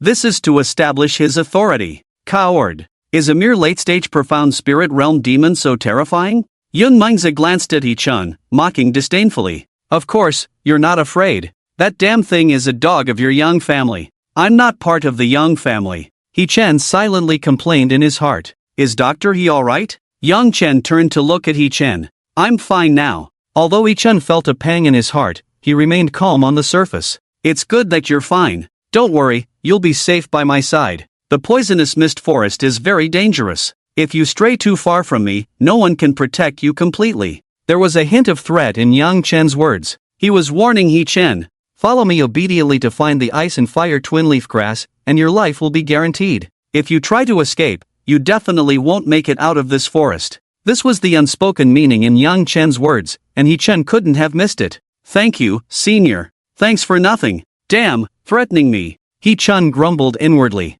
In that case, let's hurry up and continue on our way. As Yang Chen spoke, he turned and continued walking deeper into the forest. Miss Yang, is it okay for me to take this demon pill? Humph, an inexperienced person like you, hurry up and go. Yang Ziyue sneered disdainfully. He-chen quickly removed the demon pill from the demon beast, grabbed Yun Mengzi, and followed Yang Chen's footsteps. This demon beast's demon pill has been corroded by the poisonous mist. It's also infected with the ice and fire poison of that demon king. I knew this demon was already dying from the poison. Yang Chen is just bluffing. Well, come to think of it, why did this demon run out like crazy? What's really going on in the poisonous mist forest? He-chen was full of doubts and slightly quickened his pace. The toxicity became increasingly intense. During the journey, He-chan and Yun-mengze each swallowed 3 herbal pills. This allowed them to withstand the effects of the poison and enter the deepest part of the poisonous mist forest. Yang-chen and Yang Ziyue were in the profound spirit realm, so the effect of the poison on them was minimal. Yun-mengze was already quite affected. Her breathing rate increased, and she became increasingly restless. If it weren't for He-chan's herbal pills, she would have been poisoned by now. As for He-chan himself, his breathing was steady, and he was unaffected. His true chi intensity was already comparable to a profound spirit realm expert. Coupled with the tempering of the 9 nether waters and the flame spirit lotus, his physical strength far exceeded that of an ordinary profound spirit realm expert. The level of toxicity didn't affect him much. However, following Yun-mengze's example, he also swallowed several herbal pills. Concealing his true strength was never wrong. Whether it was Yang Chen, Yang Ziyue, or the potential enemy Long Chen, it was always fine for Yi Chen to keep some cards hidden. The 4 of them passed through the gloomy forest and arrived at their destination for this trip. It was a frozen pool spanning thousands of square kilometers. Under the cold moonlight, it appeared exceptionally gloomy and desolate. The area around the frozen pool was filled with the decaying bodies of demon beasts. The bodies of demon kings from the Yellow Spirit Realm, Profound Spirit Realm, and even the Earth Spirit Realm were all present here. The stench emanating from these demon beast corpses made the surrounding water appear murky. What happened here? The Earth Spirit Realm demon kings are all dead. Yang Ziyue, who had always been calm, finally showed a serious expression on her face. It's obvious that they died from the poisonous miasma. The poison that can kill the Earth Spirit Realm demon king is definitely extraordinary. He-chan took over, his voice unusually solemn. If even the Earth Spirit Realm demon king couldn't bear it, resisting the erosion of death, what other poison could it be? It must be the Earth Spirit Realm peak demon king that guarded this place, the one that even Master Yang couldn't handle and suffered heavy injuries. Only the miasma it spewed could make ordinary Earth Spirit Realm demon kings hard to resist. Where is it? I said it's the Icefire Twin Leaf Grass. Yang Chen's expression was serious as his gaze roamed around the cold pool. He was looking for the Icefire Twin Leaf Grass mentioned by He-chan, their ultimate goal on this journey. That small piece of land in the center of the cold pool, you see it, right? That sparkling twin leaf grass is the Icefire Twin Leaf Grass we're looking for. He-chan pointed to the center of the pool, where a 10 square meter piece of land was covered with a twin leaf grass of ice and fire colors, swaying in the wind, looking exceptionally dazzling. Healer He and I will go pick the herbs, Ziyue and Miss Yun will wait here. Yang Chen quickly made a decision upon seeing the Icefire Twin Leaf Grass. He grabbed He-chan's sleeve, preparing to take him across the pool directly to the other side. Senior, it's not appropriate to go like this. There's something in this pool. He-chen was grabbed by Yang Chen and dragged into the pool. The latter paid no attention to He-chen's warning. Let's go quickly and come back quickly, there's still time. As long as we're fast enough, nothing will happen. Healer He, don't worry, I won't let anything happen to you. Yang Chen casually reassured. Right now, all he wanted was to get the Icefire Twin Leaf Grass, then quickly leave the mysterious and secluded place, and cure his master's illness. Whether it was dangerous or not, he had completely disregarded it. Suddenly, a roar of a fierce beast came from the bottom of the pool. In the next moment, a huge figure rushed out from the cold pool, its massive head biting towards He-chen and Yang Chen. The strong icefire miasma emanated from its mouth. Just by smelling that scent, He-chen's mind went blank for a moment. Run! Senior, run! This is the peak demon king of the Earth Spirit Realm. He-chen was terrified, shouting out. If they continued forward, they would definitely be devoured by this monstrous creature. Yang Chen was still hesitating, with the Icefire Twin Leaf Grass right in front of him. Damn it, you're on your own. If you're going to die, don't drag me down with you. He-chen cursed inwardly, inserting a silver needle into Yang Chen's waist. Yang Chen's consciousness cleared for a moment, he glanced at He-chen, then turned around and quickly retreated to the edge of the pool. Bang! A towering wave rose behind them. He-chen was thrown out by Yang Chen, rolling awkwardly on the ground, barely surviving after hitting a tree stump. What is this? Yang Ziyue looked shocked at the monster on the cold pool, a black dragon with emerald green eyes all over its body. What is this thing? Yang Ziyue looked at the monstrous creature hovering above the pool, her face full of horror. It was a peak demon king of the Earth Spirit Realm, a dragon about to transform. Its 15-meter-long body exuded a tremendous pressure. The emerald green pupils emitted a faint light, just the locking of its gaze made Yang Ziyue shiver all over. This is a dragon. Grandfather was heavily injured by it back then? Yang Ziyue frowned, subconsciously taking a step back. Yun-mengze was even more pressured by the terrifying aura of the dragon, unable to speak. Yang Chen and He-chen also had solemn expressions, their eyes fixed on the dragon hovering above the pool. When there was a problem, He-Chen intended to drag Yun Mengzi and run away. As for the possible inheritance at the bottom of the pool, if it didn't work out, so be it. They couldn't just leave their lives here. The two sides stood facing each other like this, the atmosphere becoming increasingly tense. Suddenly, roar! The dragon let out an angry roar, opening its mouth wide as blue-green poisonous gas spewed out, thick and noxious. Run! He-Chen reacted first, quickly stuffing 2 herbal pills into his mouth, grabbing Yun Mengzi and fleeing frantically. Yang Chen also reacted swiftly, rushing forward to grab Yang Ziyue, narrowly avoiding the poisonous gas attack. I'll try to lead it away. Healer please help Ziyue pick the Ice Fire Twin Leaf back. Yang Chen tossed Ziyue aside as he spoke. What do you mean? He-Chen, running with Yun Mengzi, turned back in confusion. Yang Chen was facing the dragon alone, showing no fear. Condensing his true energy in his right hand, he struck the massive dragon's body with a punch. Buzz! A tremendous force collided with the dragon's body, emitting a sharp and deafening roar. Damn, this guy is crazy. A peak earthly spirit realm demon king against a mid-level profound spirit realm, daring to challenge it? No, we need to run quickly. If Yang Chen angers this dragon, we'll all die here. He-Chen was taken aback by Yang Chen's actions, his eyes twitching. Provoking a peak earthly spirit realm demon king or a soon-to-transform dragon was a sure way to death. Thinking this, He-Chen increased his speed as he ran away. However, in the next moment, Yang Chen, who had angered the dragon and was being chased, sprinted towards He-Chen's direction. He grabbed Yun Mengzi and flew towards another direction away from the poisonous pool. Yang Chen, what are you doing? Let her go. He-Chen looked at Yun Mengzi tightly held by Yang Chen, his expression grave. Healer I'll take this girl with me first. I'll lead the poisonous dragon away, you and Ziyue go pick the Ice Fire Twin Leaf at the center of the poison mist. We'll meet at the exit, don't worry, I'll make sure this girl is safe. Yang Chen's emotionless voice echoed from afar. The poisonous dragon followed closely behind him, moving exceptionally fast, leaving a trail of poison wherever it passed.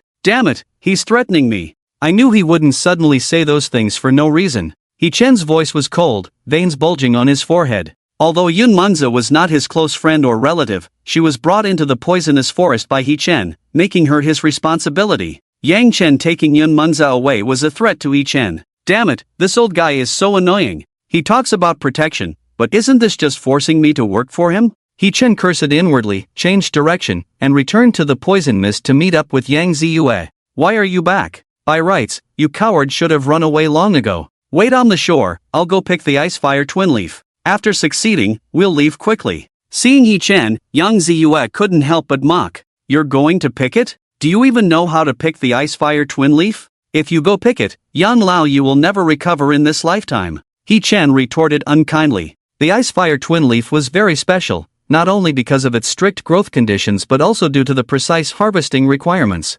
Therefore, it was rarely mentioned in auctions or ancient medical books. The Ice Fire Twin Leaf had 2 leaves, emitting blue and red lights respectively. The intensity of the lights would vary regularly over time. Only when the blue and red lights were perfectly balanced at the moment of picking, would its medicinal properties remain intact. Otherwise, if the balance was off, the entire plant would be destroyed. Then I'll take you there. After harvesting, we'll leave immediately. Yang Ziyue frowned, hesitated for a moment, and then spoke up. She reached out to grab He-Chen's collar, but he stopped her. I have my dignity too, don't grab my collar. Stop the nonsense. Before He-Chen could retort, Yang Ziyue was already holding his collar, stepping on the poisonous pool. She couldn't walk on the water surface for as long as Yang Chen could. Less than a quarter of the way, Yang Ziyue had already depleted most of her true energy, unable to maintain walking on the water. Fortunately, she had other means to create a barrier on the body's surface using true energy, briefly isolating the toxins in the air.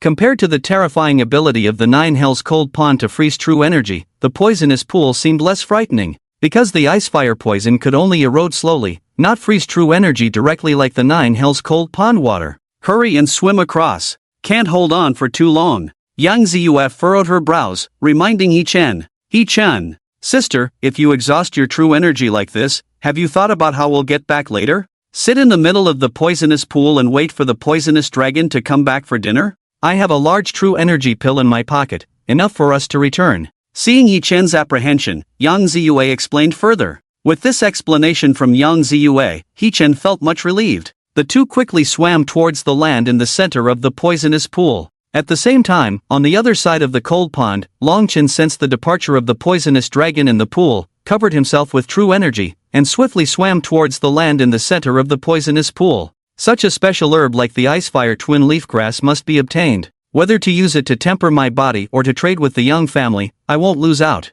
It's mine, Longchen affirmed in his heart, a confident smile playing on his lips. His true energy intensity was more condensed than Yang Ziyue's, and his recovery speed was faster. Every now and then, he could walk on the water surface for a while, making his travel speed the fastest among the three. Miss Yang, you need to hurry. Although the poison corrodes slowly, the surrounding poison is getting denser. If we delay, our true energy will be corroded completely. He-Chen felt his true energy on the verge of depletion. The poison had begun to invade his body. The icefire poison entered He-Chen's body, starting to consume his true energy. He-Chen's true energy circulation began to block. This was the horror of the icefire poison. It could corrode true energy. Yang's father had suffered from the icefire poison, now barely clinging to life. I know. No need to remind me. Yang Ziyue's expression turned serious as she increased the infusion of true energy once again. The speed at which the two advanced instantly accelerated, like arrows released from a bow. After a while, He-Chen and Yang Ziyue arrived at the center island in a disheveled state.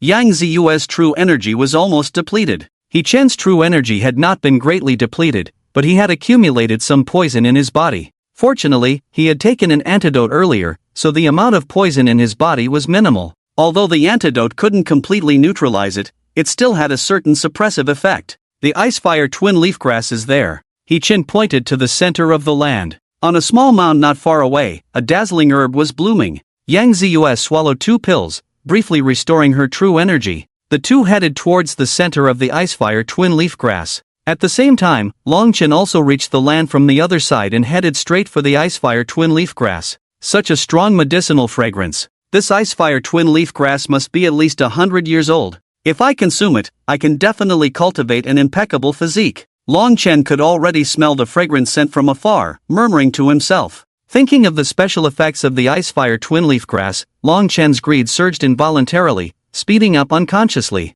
When can we pick it? Yang Ziyue stared solemnly at the icefire twin leafgrass in front of her, asking. He-Chen squatted in front of the twin leafgrass, carefully observing its growth. 2 leaves, one radiating red light, the other a soft light blue. The leaves were crystal clear, like jade. In the soil at the roots of the twin leaf grass, various demon beast carcasses were mixed in. This icefire twin leaf grass must have been cultivated by someone all along. Otherwise, it wouldn't have grown so well, clearly only 100 years old from the patterns, yet it has the scent of a 500-year-old herb. The carcasses at its roots are from Xianling realm great demons, even Earth spirit realm demon kings. He-Chen's voice was solemn, feeling excited and a bit apprehensive. Can the icefire twin leaf grass not be fertilized? Using the corpses of Earth spirit realm demon kings as fertilizer. Who the hell could do that? Perhaps only the Earth Spirit Realm Peak Demon King in the poisonous pool of the profound gloomy secret realm could achieve that. It was obvious who was raising this icefire twin-leaf grass. The poisonous dragon took such good care of the icefire twin-leaf grass, surely preparing for its own ascension to the heavenly spirit realm dragon. If He-Chen and the others stole the icefire twin-leaf grass today, the poisonous dragon would definitely go berserk. Cultivated? Are there still living people in this profound gloomy secret realm? Yang Ziyue furrowed her brows slightly, asking in confusion. Does it have to be a person? Can't it be an Earth Spirit Realm Demon King? Besides the poisonous dragon at the bottom of the pool, who else do you think could use the corpse of an Earth Spirit Realm Demon King as fertilizer? This icefire twin-leaf grass belongs to it. He-Chen explained patiently. This Miss Yang, used to being a spoiled brat, seems to have lost her mind, hasn't she? I don't care whose it is. I must take this icefire twin-leaf grass back. Tell me, when can we start picking it? Fearless, Yang Ziyue only wanted to take the icefire twin-leaf grass back to save her grandfather. Every 12 seconds, the ice and fire attributes of the twin-leaf grass alternate. We have 3 seconds to pick it. We must speed up. Yang Chen won't delay for long. That poisonous dragon will definitely realize something is wrong and come back. He-Chen spoke truthfully. When that poisonous dragon returned, He-Chen and Yang Ziyue would definitely die here. Yang Ziyue fell silent, closely watching He-Chen's movements. It was better to leave the task of picking herbs to He-Chen, the professional. Counting silently to 12 seconds in his mind, He-Chen reached out to pick the icefire twin-leaf grass. Click! When He-Chen tried to pick the roots of the icefire twin-leaf grass, it made a crisp sound, just like glass jade. Let's go! He Chen carefully held the icefire twin-leaf grass and spoke. Don't lose it. Or just give it to me. Walking towards the shore, Yang Ziyue spoke. Fine, forget it. Do you really think the icefire twin-leaf grass can be preserved so easily? It must be nurtured with true energy. Save your true energy for crossing the pool. He Chen quipped, holding the icefire twin-leaf grass and continuing towards the edge of the land. Suddenly, a silver needle shot from a distance, heading straight for He Chen's vital point at the neck. Who's there? Yang Ziyue reacted first, her sword chi surging, deflecting the silver needle shot from afar. Damn it, who the hell is ambushing me? He Chen cursed inwardly, slightly hiding behind Yang Ziyue, looking towards the direction the silver needle came from. Hee, who allowed you to take away the icefire twin-leaf grass? It belongs to my Longchen. Give it to me, and I might consider letting you go. Longchen emerged from behind a giant rock, holding several silver needles in his left hand. He was determined to get the icefire twin-leaf grass. This is the herb he used to refine his flawless Xianling realm physique. Once he forges a flawless physique, he will become invincible in the Xianling realm. In the competition for the successor of the soul hunting organization, he will have even more confidence. As for using the ice and fire twin-leaf grass to treat Grandpa Yang's body and win the favor of the Yang family, Longchen no longer considers it. Because Yang Chen led away the poison dragon, the earthly spirit realm great demon king, this move is undoubtedly fatal. Before entering the profound secret realm, all other members of the Yang family had died. He only needs to kill Yang Ziyue and He Chen, then take the ice and fire twin-leaf grass. By then, he can leave the Wanling mountain range for a while. At that time, the Yang family will not know that he took the ice and fire twin-leaf grass. He won't have to fear retaliation from Grandpa Yang, who is still hanging by a thread. It's a win-win situation. Everything was going according to Long Chen's plan, but he didn't expect He Chen to take the ice and fire twin-leaf grass before his arrival. However, it doesn't matter. Since he plans to kill them anyway, he can just take it back after killing them. Long Chen, what are you up to? This ice and fire twin-leaf grass is the herb my grandfather used to treat his illness. Are you looking for trouble? Yang Ziyue's voice was cold, and the sword in her hand was already pointing at Long Chen. Looking for trouble? I think it's you who's looking for trouble. Long Chen found Yang Ziyue's actions ridiculous. How dare someone at the early stage of the Xianling realm speak so arrogantly to him, a dragon king? They really don't know their place. How dare you? Yang Ziyue detested Long Chen's disdainful gaze.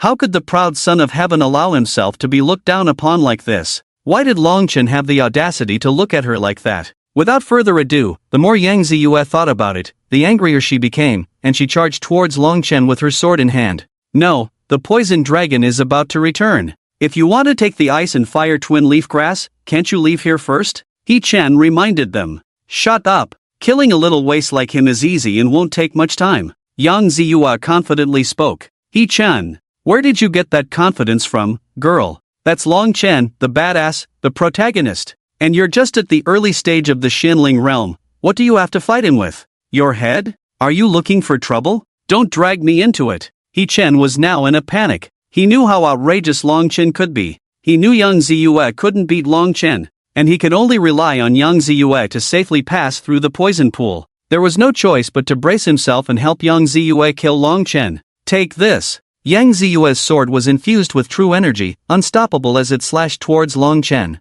He Chen also threw 6 silver needles to divert Long Chen's attention towards Yang Ziyue.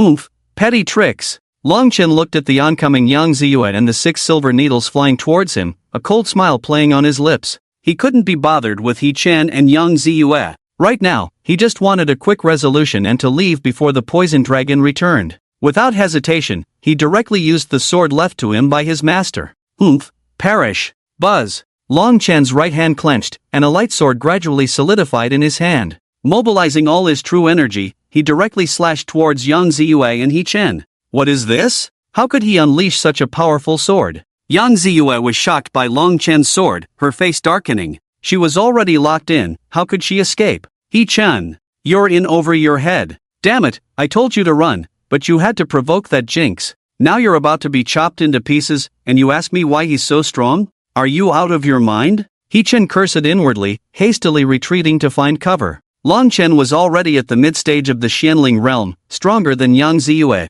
Now he was using his trump card directly. That was a move capable of slaying the demon king of the earth spirit realm. If Yang Ziyue could withstand it, there must be something supernatural about her. I refuse to believe I can't block it. Yang Ziyue was pushed to a dead end, her true qi raging within her body. A hint of compelling pressure even emanated from her. After infusing her long sword with true qi, a mysterious and inexplicable charm seemed to have been added to it. Sword technique. Isn't this the move only Master Yang can perform? Alright, another cheater. How did the plot turn out like this? Why don't the main characters just date properly instead of risking their lives? I've really messed up the storyline of this novel. He-chan sighed from behind a giant rock. Previously, he was certain that Yang Ziyue would have been easily slain by Long Chen with a single sword strike. But now, things were uncertain. It was evident that Yang Ziyue also possessed life-saving techniques left by Master Yang. This sword technique alone was something only masters of the Earth Spirit Realm Peak could wield.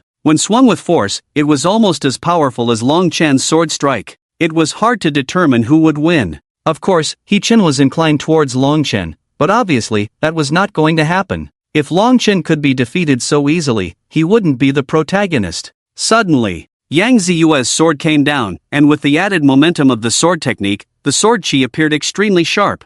Boom! The two sword chi clashed, creating a terrifying shockwave that sent a pile of rubble flying onto He-chan's face. The two sword chi cancelled each other out in mid-air, wearing each other down. After a few seconds, both of them were sent flying by the shockwave. Yang Ziyue was heavily smashed into the ground, coughing up blood with irregular breathing. He-chan rushed forward to check on her. Her internal organs were displaced, and there were several sword marks on her body. On the other side, Long Chen was also in a bad state, his clothes tattered, and his true qi completely depleted. However, he was in a better condition than Yang Ziyue. At least he could still stand up on his own. They're both still alive. You two beasts. Truly a match made in heaven. He-chan cursed while helping to treat Yang Ziyue's injuries. Give me the ice-fire twin-leaf grass, and I can give you a dignified death. Long Chen swallowed a pill, his eyes coldly fixed on He-chan. Don't give it to him. He-chan, take the ice-fire twin-leaf grass and run. Yang Ziyue panted, but her tone remained haughty.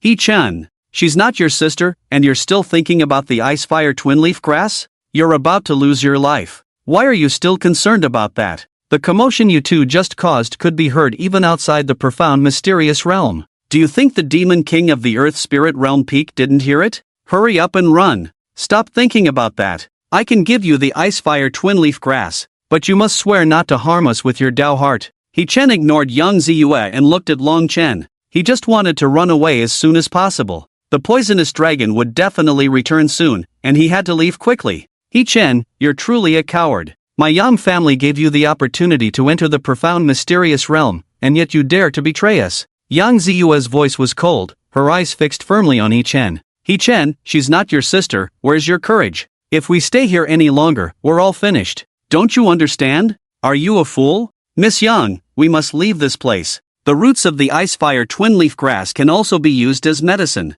Master Yang's illness can definitely be cured. He-chan spoke to comfort them. Long Chen looked at the ice-fire twin-leaf grass in He-chan's hand, pondered for a moment, then smirked wickedly. Do you have a choice? He-chan, you must die here. Give me the ice-fire twin-leaf grass, don't make me take it myself. Long Chen sneered, stepping closer to the two of them. Long Chen, if you dare to touch me, my Yang family will never let you off. Yang Ziyue said sternly. At this point, she still hadn't realized the situation. She naively thought that Long Chen would fear the power of the Yang family and choose to spare her. The Yang family? A mere Yang family is not enough to make me fear? Have you been in Huaxia for so long that you think just being a martial artist should make the Yang family intimidating to you? Let me tell you, if I want to, I can wipe out your Yang family with a snap of my fingers. Long Chen was indeed a king of coercion. Even though he didn't have the strength to destroy the Yang family at the moment, he still had to talk big. If he didn't show off in front of women, what would be the point of him, Long Chen, being alive? I'll give you one last chance, hand over the ice-fire twin-leaf grass to me. I might consider sparing your life. Long Chen was only 3 steps away from He-chan, his right hand condensed with true energy as if he could strike at any moment. He-chan was cursing in his heart right now. He was pushed to a dead end. Whether he handed over the ice-fire twin-leaf grass or not, he was going to die. He hadn't obtained the inheritance yet, but now his life was at stake here. It was truly not worth it. Give it to me. Just as He-chan was considering his options, Long Chen shouted again and took a step forward. Damn it, how dare you roar at me? He-chan also had a temper. Take one more step, and I'll throw it into the poisonous pool. If I can't have it, I'll destroy it. He-chan really disliked being threatened by others. Even though he was a cannon fodder villain, it didn't mean he had to be manipulated like this by Long Chen. You wouldn't dare. If you throw it, I'll tear you into pieces. Long Chen remained domineering, not buying into this act. He was always so blindly confident. I wouldn't dare? I'm already on the brink of death, why wouldn't I dare? Are you out of your mind? Why do you think I wouldn't dare to jump? Since entering the script, this was the first time He-Chen had spoken so boldly to Long Chen. It felt pretty good, but the price was high, his life was at stake. He-Chen, how dare you speak to me like this? I swear you will die a miserable death. Long Chen's voice was cold, his eyes filled with killing intent. Then come over here, if you don't want the icefire twin-leaf grass. He-Chen confronted. The atmosphere instantly became tense, the two of them in a strange standoff. Damn it! A furious dragon roar came from the distant forest. Then a huge dragon flew rapidly from the outskirts of the poisonous mist forest. Damn, that poison dragon is back. This is really getting out of hand. The massive body of the dragon squeezed into the sight of He-Chen and the others. Roar! An angry dragon roar sounded, accompanied by a gust of foul wind and poison. It was furious. Someone dared to try to steal the spiritual medicine it had painstakingly cultivated for hundreds of years. Now it was halfway into the heavenly spirit realm, about to face a life and death calamity. The icefire twin-leaf grass was the key medicinal herb for its transformation and ascension to the heavenly spirit realm. These people actually dared to have designs on it, truly audacious. Run quickly! He-Chen, take the icefire twin-leaf grass and run! Yang Ziyue shouted loudly to He-Chen as the dragon approached. He-Chen! Run where? This is a damn poisonous pool, how do you expect me, a yellow spirit realm, to run? If you want me dead, just say it, no need for these tricks, Miss Yang. He-Chen was complaining in his mind, but his body was very honest. He picked up Yang Ziyue from the ground and quickly retreated in the opposite direction. Long Chen's eyes turned cold, quickly coming back to his senses, and chased after He-Chen. He-Chen, give me the icefire twin-leaf grass. The person the dragon wants to kill is the one holding the icefire twin-leaf grass. Give it to me. I'll help you divert the dragon's attention. Only then will you have a glimmer of hope. Long Chen shouted loudly behind He-Chen as they ran. Are you trying to fool a fool? Whether you give me the ice and fire twin-leaf grass or not, I'm going to die anyway.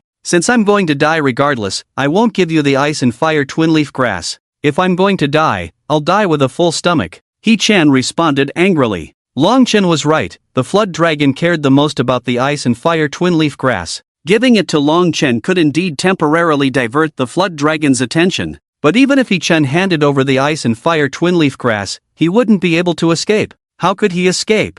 Yang Ziyue was a burden, there was no way he could help him cross the poisonous pool. He couldn't even use his true energy to resist the poisonous miasma. The chances of surviving the poisonous pool were almost zero. With death on both sides, He-Chen didn't want to benefit the damn Long Chen. He-Chen, don't lose face. I, Long Chen, can kill you in an instant. Think carefully, provoke me, and the entire Xiao family will suffer because of you. Long Chen's face darkened as he threatened once again. He kept repeating the same threats, and He-Chen's ears were getting tired of hearing them. Wipe out your entire family, suffer for you, kill your whole family. He-Chen wasn't afraid of any of these. Threatening me? I'm standing here alone, naked, and you think I'm afraid of your threats? If you want to destroy the Xiao family, go ahead. That Xiao guy has been withholding my salary and deducting my bonuses anyway. Perfect, since I can't kill him, you can avenge me. He-Chen retorted. You. Long Chen was speechless. In the past, as long as he threatened to wipe out someone's entire family, everyone would back down. It was the first time he encountered someone like He-Chen, fearless and unyielding. Not only did he not back down, but he also retorted. Long Chen's inner anger flared up, his killing intent revealed. The previous encounters with He-Chen were nothing like this. How dare he speak to him like this now? Did he really think he could threaten him with the ice and fire twin-leaf grass and get away with it? He-Chen, you're asking for death. Long Chen didn't care about the flood dragon approaching behind him. He gathered his true energy in his hand and fiercely punched out.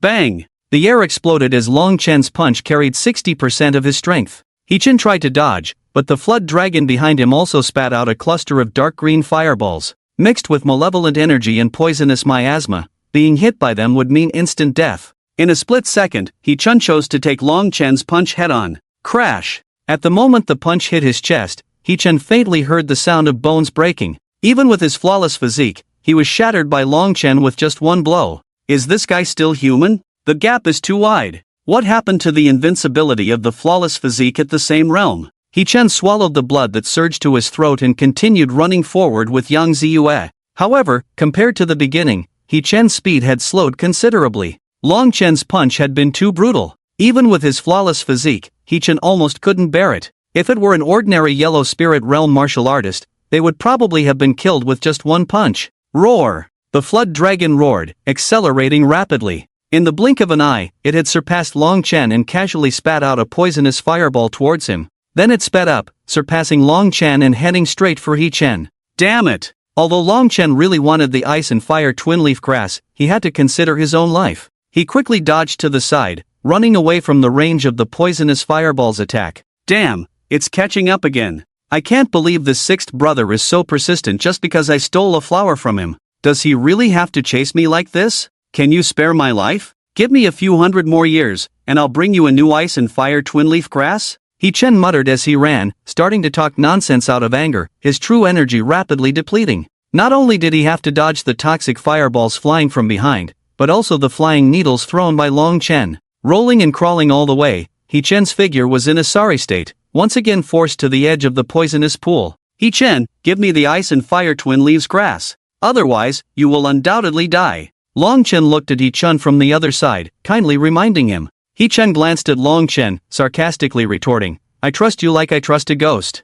You wish for my death more than that poisonous dragon. Even if I die, I won't benefit you. The dragon was getting closer, and He Chen looked in the direction of the poisonous forest. There was no sign of Yang Chen there. He hoped that Yang Chen would come back to save Yang Ziyue, so he could take the opportunity to leave. However, after a long time of dealing with the dragon and Long Chen, he still hadn't seen him. He Chen's last trace of luck vanished. Now, I can only take a gamble. He Chen looked at the dragon getting closer behind him and Long Chen with a cold and twisted face. He resolutely chose to jump into the river with Yang Ziyue in his arms. Long Chen, if I don't die, I will kill you. This was the last thing He Chen said before sinking into the cold water. The inheritance of the expert in the heavenly spirit realm that Mr. Yang mentioned was hidden beneath this poisonous pool. Now He Chen could only take a gamble. Before being corroded to death by the poison, he had to find the location of the expert's inheritance in the heavenly spirit realm. Life and death depended on fate. As for why he jumped with Yang Ziyue, it wasn't out of kindness but purely to retaliate against Yang Chen. Besides, jumping with Yang Ziyue also increased his chances of survival. If the dragon caught up, he could use Yang Ziyue as a shield. Don't blame me for being ruthless, it was the Yang family who used dirty tricks first. Give me the ice and fire twin leaves grass. Long Chen roared, heading towards He Chen who was jumping into the pool. However, He Chen had already jumped into the poisonous pool with Yang Ziyue in his arms and the ice and fire twin leaves grass in his hand. Damn it! He Chen, I'll make you pay. Long Chen's face darkened as he wanted to say something harsh but found himself at a loss. He Chen had no family now, so how could he take revenge on him alone? Destroy the Xiao family? Wouldn't that be avenging He Chen? This Xiao family's lackey deserves to die. Long Chen cursed through gritted teeth, then quickly walked away. The dragon's attention was now on He Chen, so he had to leave quickly. The effect of the medicine was about to wear off, and he needed to leave this place fast. Otherwise, without his true energy protection, he would surely be corroded by the poison. Roar! The dragon saw He Chen jump into the pool and let out a long howl. Facing Long Chen in the distance, it spat out poison and stirred up a toxic wind. How could the dragon let Long Chen go so easily when he coveted the ice and fire twin leaves grass? Damn! The poison from this stupid dragon is even more concentrated than the water in the pool. I must leave here as soon as possible. Long Chen's face darkened as he immediately circulated his true energy to protect his whole body. The ice and fire poison spat out by the dragon was extremely concentrated, almost damaging his protective true energy with just a touch. Roar! The dragon roared again, spewing more poison from its mouth towards Long Chen's escape route. Coming again! Is this stupid dragon crazy? Instead of chasing He Chen, why is it after me? He stole the ice and fire twin leaves grass. Long Chen cursed and shouted. The corrosive power of the ice and fire poison was much stronger than he had imagined. In just a few seconds, nearly 1/6 of his true energy had disappeared. The dragon was much stronger than he had imagined. Just a mouthful of poison from the pinnacle demon king of the earthly spirit realm had left him in such a sorry state. No wonder even Mr. Yang from the Yang family of the earthly spirit realm suffered losses here. The dragon glanced at Long Chen, enveloped in poison, confirming his inevitable death, then swiftly plunged into the poisonous pool with a flick of its tail in the air. It was going after He-Chen, swallowed that guy, and took back the icefire twin-leaf grass that it had guarded for many years. In the poisonous pool, He-Chen held Yang Ziyue as they descended, unable to protect themselves with true energy, only able to resist the erosion of the miasma. He could clearly feel his true energy dissipating bit by bit. The true energy of Yang Ziyue in his arms was also running out. Her face was already pale, her lips turning purple, signs of poisoning. He-Chen, quickly swim upstream and take me out. Yang Ziyue felt the fear of death and spoke in a commanding tone. She was a master at the profound spirit realm and could hold her breath for a long time. But the erosion of the miasma was unstoppable. If they continued like this, she would definitely die.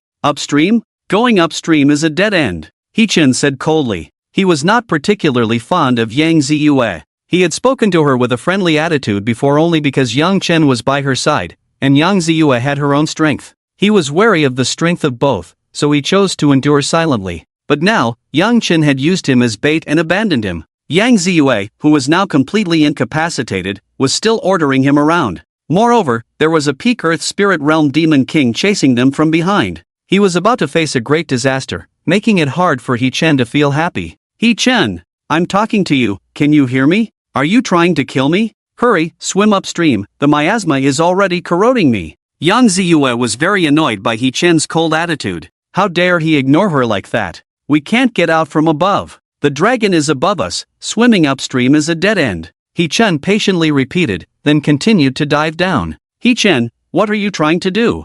I'm already poisoned, are you trying to kill me? If something happens to me, the Yang family will not let you off. Yang Ziyue kept talking nonstop, struggling to break free from He-Chen's embrace. Roar! Suddenly, a loud roar echoed above them, accompanied by gusts of wind. The stench of decay and corruption made them dizzy. But the most irresistible thing was the icefire twin-leaf grass poison. Shut up! He-Chen scolded, speeding up once again. In the water, he couldn't match the dragon's speed, and the distance between them was getting closer.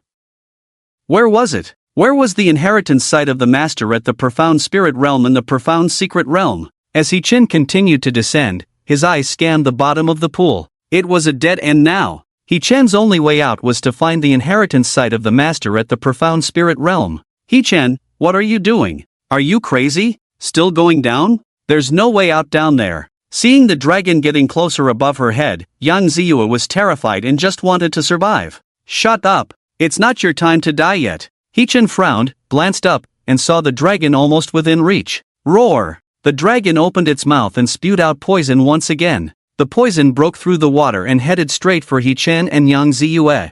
Bang! The poison exploded beside He-Chen and Yang Ziyue. The foul-smelling, pungent poison instantly enveloped them. Half of He-Chen's true energy was consumed in an instant, and the rate of true energy consumption was increasing. In a minute at most, He-Chen's true energy would be completely depleted. As for Yang Ziyue, she had already fallen into a coma. Without true energy, her body had begun to slowly decay. Where is it? He-Chen continued to sink, his speed increasing. As He-Chen approached the bottom of the pool, he saw a deep cave at the center of the pool. It was pitch black, like a black hole swallowing all the surrounding light. Is that it? He-Chen looked at the black hole at the center of the pool, feeling hesitant. He wasn't sure if that was the place of inheritance, but looking at the entire pool bottom, it seemed like there was no other place that could be the place of inheritance. Roar! The dragon was getting closer and closer, and He-Chen could already feel the surging waves behind him. No time left, damn it, I'll gamble. He-Chen made up his mind and stuffed the icefire twin-leaf grass in his hand into his mouth.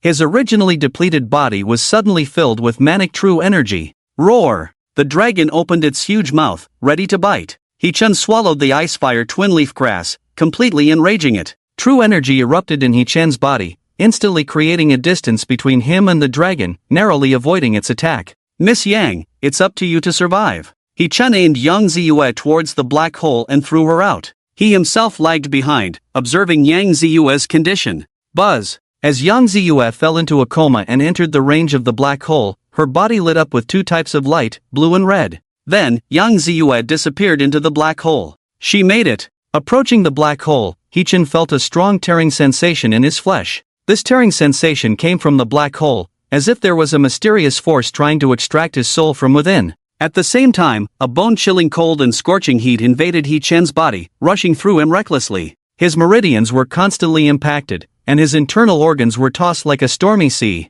This is The 9 nether cold pool water and flame spirit lotus? Enduring inhuman pain, He-Chen felt a familiar sensation in his heart. He had encountered a similar situation in the cold pool before. The cold energy of the flame spirit lotus and the 9 nether cold pool water clashed recklessly in his body. Fortunately, relying on the 9 yang body refining technique, he balanced the cold and heat. The two energies not only did not kill him but instead refined He-Chen into a flawless body. Now, with this situation recurring, the two energies clashed wildly inside He-Chen's body. The ice-fire twin-leaf grass was completely stimulated, continuously releasing energy. He-Chen's dantian was about to burst. I'm going to die. I'm really going to die this time. He-Chen's cheeks flushed red as he cursed. The two external energies collided and intertwined. Following the route of the 9 yang body refining technique, they all eventually fell into the dantian, entangling with the energy of the ice-fire twin-leaf grass. As energy was consumed, new energy replenished.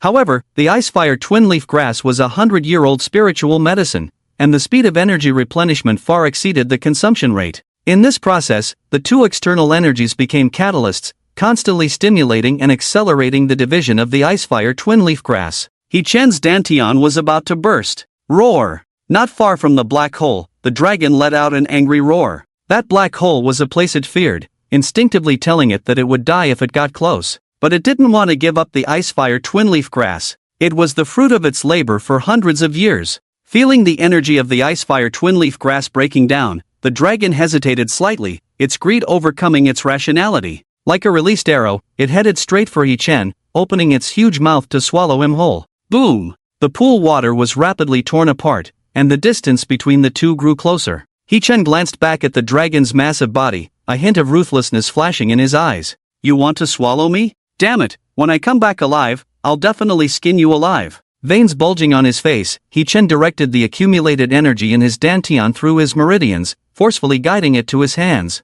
Previously, he had attached true energy to silver needles, giving them considerable attack power. But now He-Chen no longer had the silver needle, instead, he directly vented the energy between his hands. He was only in the yellow spirit realm and couldn't release the energy without relying on a carrier, so as soon as the energy left his hands, it exploded directly. Boom! The energy exploded between He-Chen's hands, and the shockwave directly pushed his whole body out. Even though he had an impeccable body, with physical strength far surpassing ordinary ancient martial artists in the profound spirit realm, He-Chen was still left bloodied and in a sorry state. Although it was miserable, He-Chen was fortunate to have escaped from the dragon's mouth. Want to kill me? In your next life. Dragged continuously by the black hole, just before entering, He-Chen turned around and raised a middle finger at the dragon. Roar! The dragon glared angrily, only able to watch as He-Chen was sucked into the black hole, emitting a powerless roar. Threatened by the black hole, it could only leave in frustration. Bursting out of the poisonous pool, venting its inner anger wildly.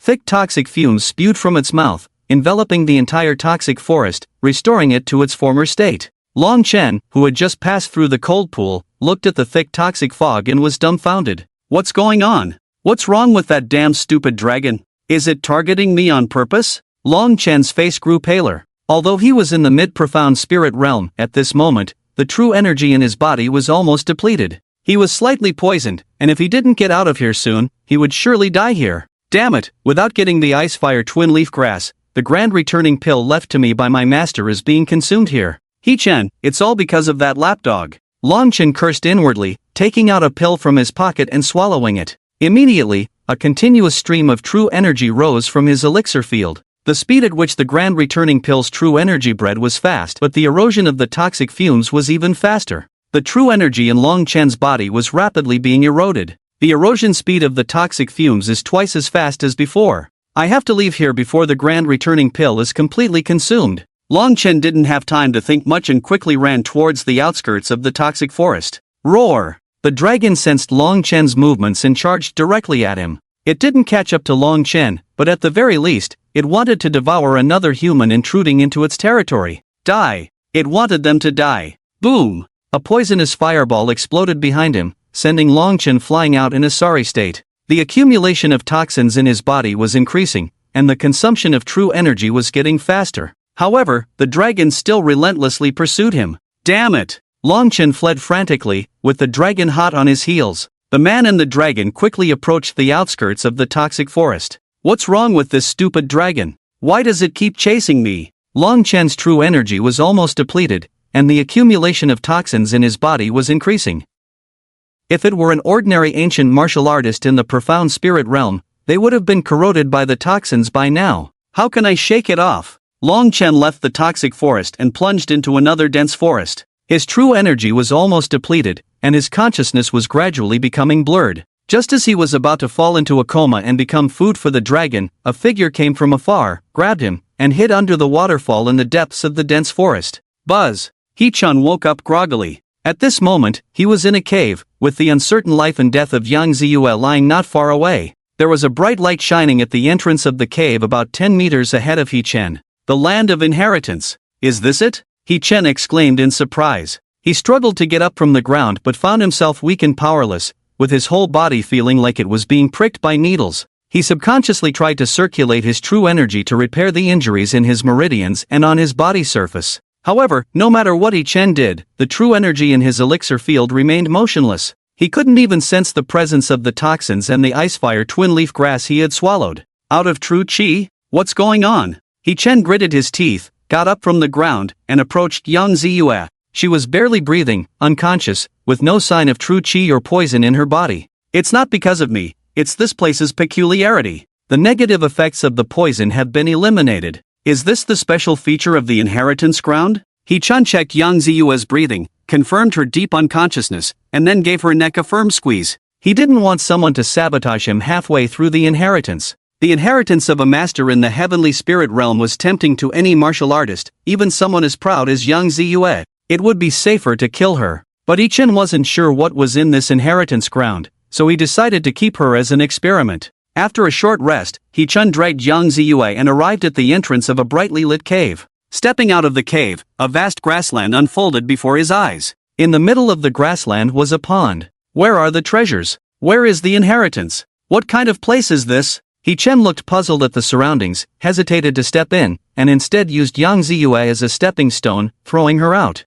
Thud! He forcefully threw Yang Ziyue outside the cave, then carefully observed the surroundings. After confirming there were no unexpected situations, He-chen cautiously stepped into the grassland. Unexpectedly, as soon as he entered, he felt refreshed. Despite his injuries, he felt clear-headed and refreshed, with his previous fatigue and pain alleviated. Relieving pain and fatigue. This place looks so ordinary. He-chen was puzzled but continued forward with Yang Ziyue in tow. Arriving at the pond in the center of the grassland, He-chen was shocked by what he saw. The circular pond was divided into red and blue sections, clearly distinct. The red side emitted heat, with hot bubbles constantly rising. The blue side exuded white mist, sending a chilling sensation even from a distance. This feeling was familiar to He-chen. The 9 nether cold pond water that nearly killed him before came from here. In the middle of the pond grew a colorful lotus flower, above which floated a cluster of transparent light. Without much thought, He-chen knew this was the inheritance he had been tirelessly seeking. Good news, I found the inheritance of a master in the heavenly spirit realm. Bad news, it will involve enduring torment once again. There's a high probability it might cost me my life. He-chen coveted the inheritance at the center of the pond. Since he had come this far, he wouldn't easily give up on this opportunity. He didn't know where the exit was, and even outside, there were dragons, as well as the hindrance of ice and fire poison. Instead of waiting to die here, he decided to take the risk. He would venture into the center of the pond for the inheritance of a master in the heavenly spirit realm. If he successfully obtained the inheritance, his strength would undoubtedly reach new heights. He might even advance to the early stages of the profound spirit realm or beyond. By then, even without Yang Ziyue, he could leave the poisonous mist forest. Let's use her as a test, to see what kind of water is in this pond. He-chen refocused his thoughts, dragged Yang Ziyue to the edge of the pond, and dipped her arm into the water. Splash! The moment Yang Ziyue's fingers touched the water, her skin turned red, then quickly paled, forming a thin layer of ice. This sign extended up her arm. Soon, her entire arm was covered in ice crystals, yet her skin felt strangely scorching. Isn't this how I looked after swallowing the flame spirit lotus and jumping into the 9 nether cold pond water? It's just several times stronger than that state back then. He-chen was excited. He was very familiar with Yang Ziyue's current condition. Initially, he almost died here, but he survived the crisis by relying on the 9 yin and 9 yang body refining technique. Not only did he not die, but he also cultivated an impeccable physique. Now, by reliving his initial experience, he could inherit the legacy of a master in the heavenly spirit realm. How could He Chen not be excited? Surviving a great disaster brings great fortune. This time, I'm truly lucky. As a minor villain, reaching this point today feels like walking on thin ice. He Chen sighed and pulled Yang Ziyue's hand out of the pond. Then, he delivered a chop to ensure she remained unconscious. After completing these actions, He Chen began to warm up, preparing to enter the ice and fire twin eyes. Thud! After a brief warm-up, He Chen took a deep breath and leaped into the ice and fire twin eyes before him. The piercing cold and scorching heat began to intertwine in He Chen's mind. His body started to endure the torment of the ice and fire twin realms. His meridians continuously experienced the pain of freezing and burning. If He Chen didn't have an impeccable physique now, and his body hadn't been tempered by the frigid pool and the flame spirit lotus, he would probably die here. After a slight adjustment, He Chen exhaled. It's indeed a familiar feeling. However, this torture is much stronger than before. Is it because I've been tormented so miserably that this pain feels somewhat comfortable? He Chen joked with himself. Perhaps it was due to experiencing more torment after entering the profound mysterious realm. Now, He Chen actually found the torment somewhat comfortable, feeling a tingling sensation in his muscles and meridians. It was as if new flesh was growing at the already ruptured wounds, becoming increasingly hardened. As he traveled to the center, He Chen saw clearly what was in front of him. A basin-sized 7-colored divine lotus, shining brightly at the moment. 7-colored divine lotus. This is the condensed true chi left behind by a master in the heavenly spirit realm after their passing. With such a large 7-colored divine lotus, the owner of the profound mysterious realm is probably not a simple heavenly spirit realm cultivator.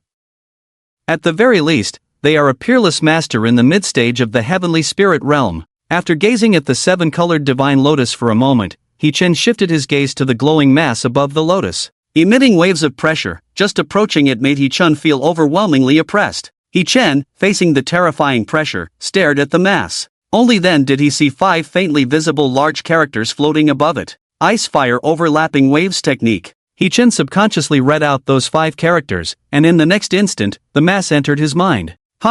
Immediately, a voice, ancient yet vigorous, resounded in He Chen's mind. It was reciting the technique mantra of the ice-fire overlapping waves technique. With the elderly voice narrating, the technique mantra of the ice-fire overlapping waves technique was deeply imprinted in his mind. The circulation of true chi is like the ebb and flow of tides, continuously stacking waves, using a special technique route to unleash palm strikes. Up to 9 layers of waves can be stacked, with vast true chi like the sea, allowing a heavenly spirit realm cultivator to contend with immortals. Is this the ice-fire overlapping waves palm derived from the ice-fire overlapping waves technique? How formidable! Once the technique is perfected, a heavenly spirit realm cultivator can challenge immortals. Then, won't I be able to easily handle Wan Longchen? He Chen couldn't hide his excitement. With this technique, he no longer needed to be as embarrassed as before, relying solely on the needle manipulation technique as an attack method. Now, He Chen finally had a formidable attack technique at his disposal. I'll take this 7-colored divine lotus as well. Rest assured, predecessor, I will definitely not disappoint your legacy. He Chen understood the ways of the world and human relationships. After bowing 3 times to the 7-colored divine lotus, He Chen reached out to touch it. However, just as his fingers touched the 7-colored divine lotus, in the next instant, the colorful divine lotus transformed into a white light, flowing into He Chen's body through his fingertips. Buzz! A powerful energy spread directly within him, causing his meridians to feel like they were bursting open. The piercing pain almost made He Chen faint. Damn it! I was careless. I might really be done for this time. He Chen was now like a balloon, continuously filling with true energy. When the true energy released by the colorful divine lotus exceeded the limit He Chen could bear, he would burst like a balloon.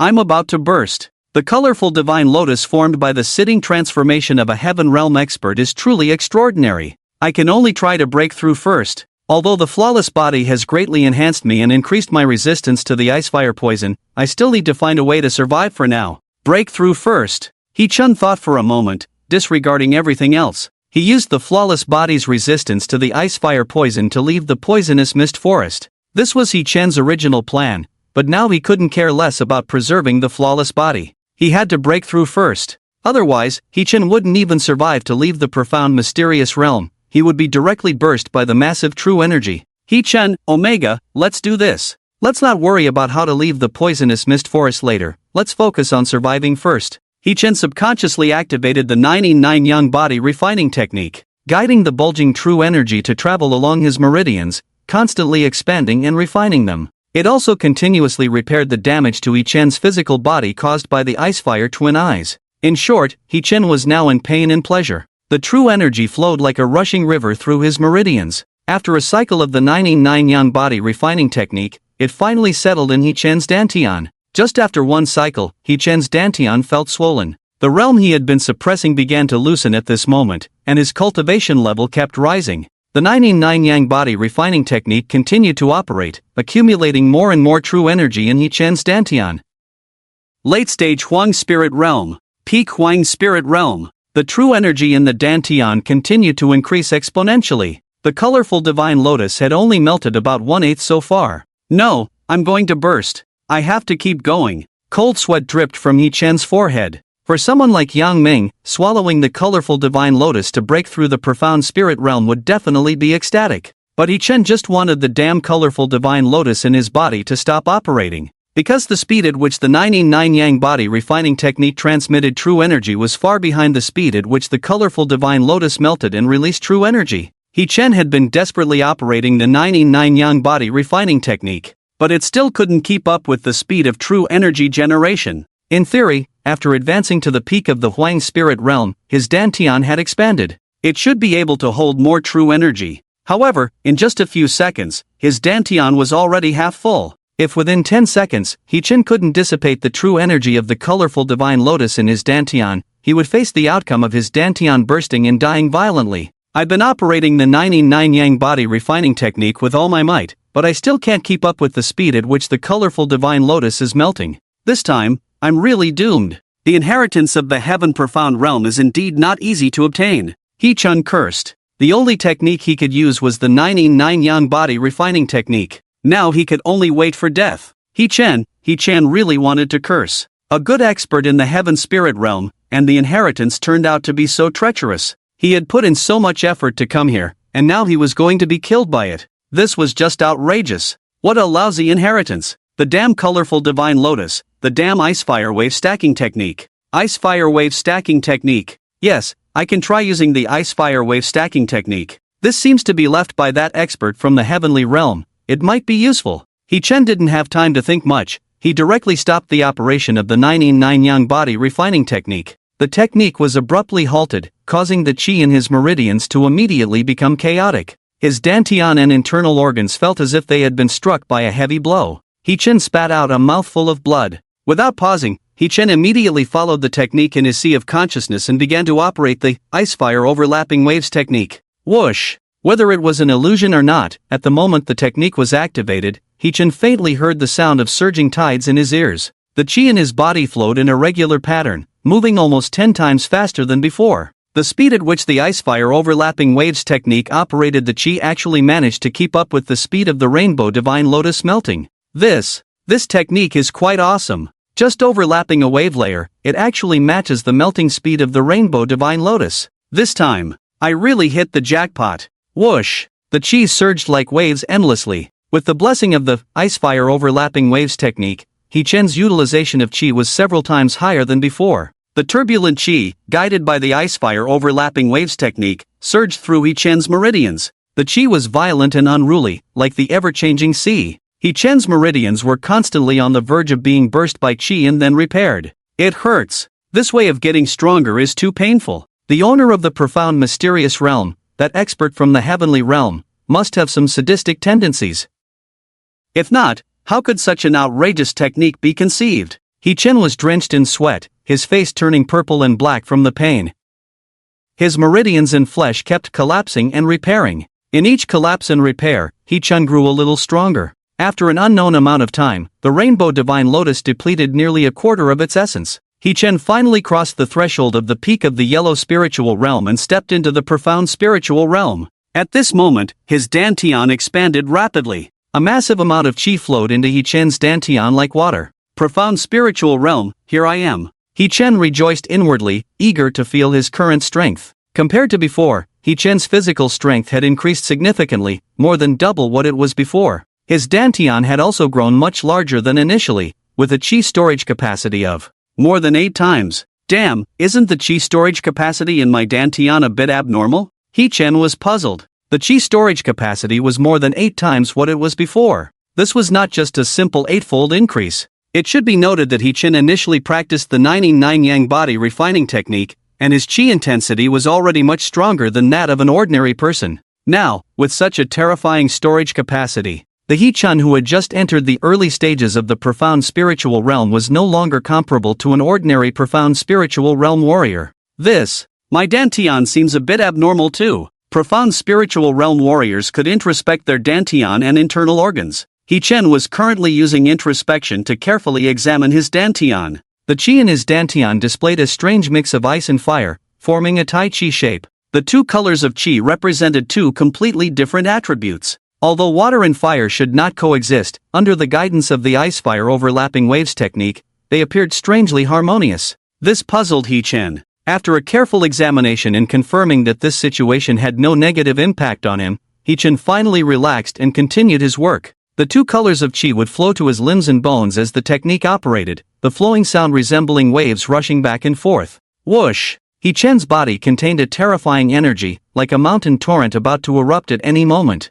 Just overlapping a wave layer, the power of the chi is already so terrifying. If I could stack 2 layers, what kind of result would it be? He-Chen was somewhat tempted. The 7-colored divine lotus has not disappeared and is still continuously providing true energy for He-Chen. However, compared to before, the growth of He-Chen's strength has slowed down significantly at this moment. Because of the breakthrough of the profound spirit realm warrior, the required amount of true energy is more demanding. Nevertheless, He-Chen's strength is still slowly increasing. Now that the speed of true energy transportation has caught up, He-Chen can consider attempting to cultivate the ice-fire double wave technique to the 2nd level. By then, with his massive true energy and a full force strike, even Long Chen would absolutely find it difficult to resist. Once I master this, am I still afraid of that damn Long Chen?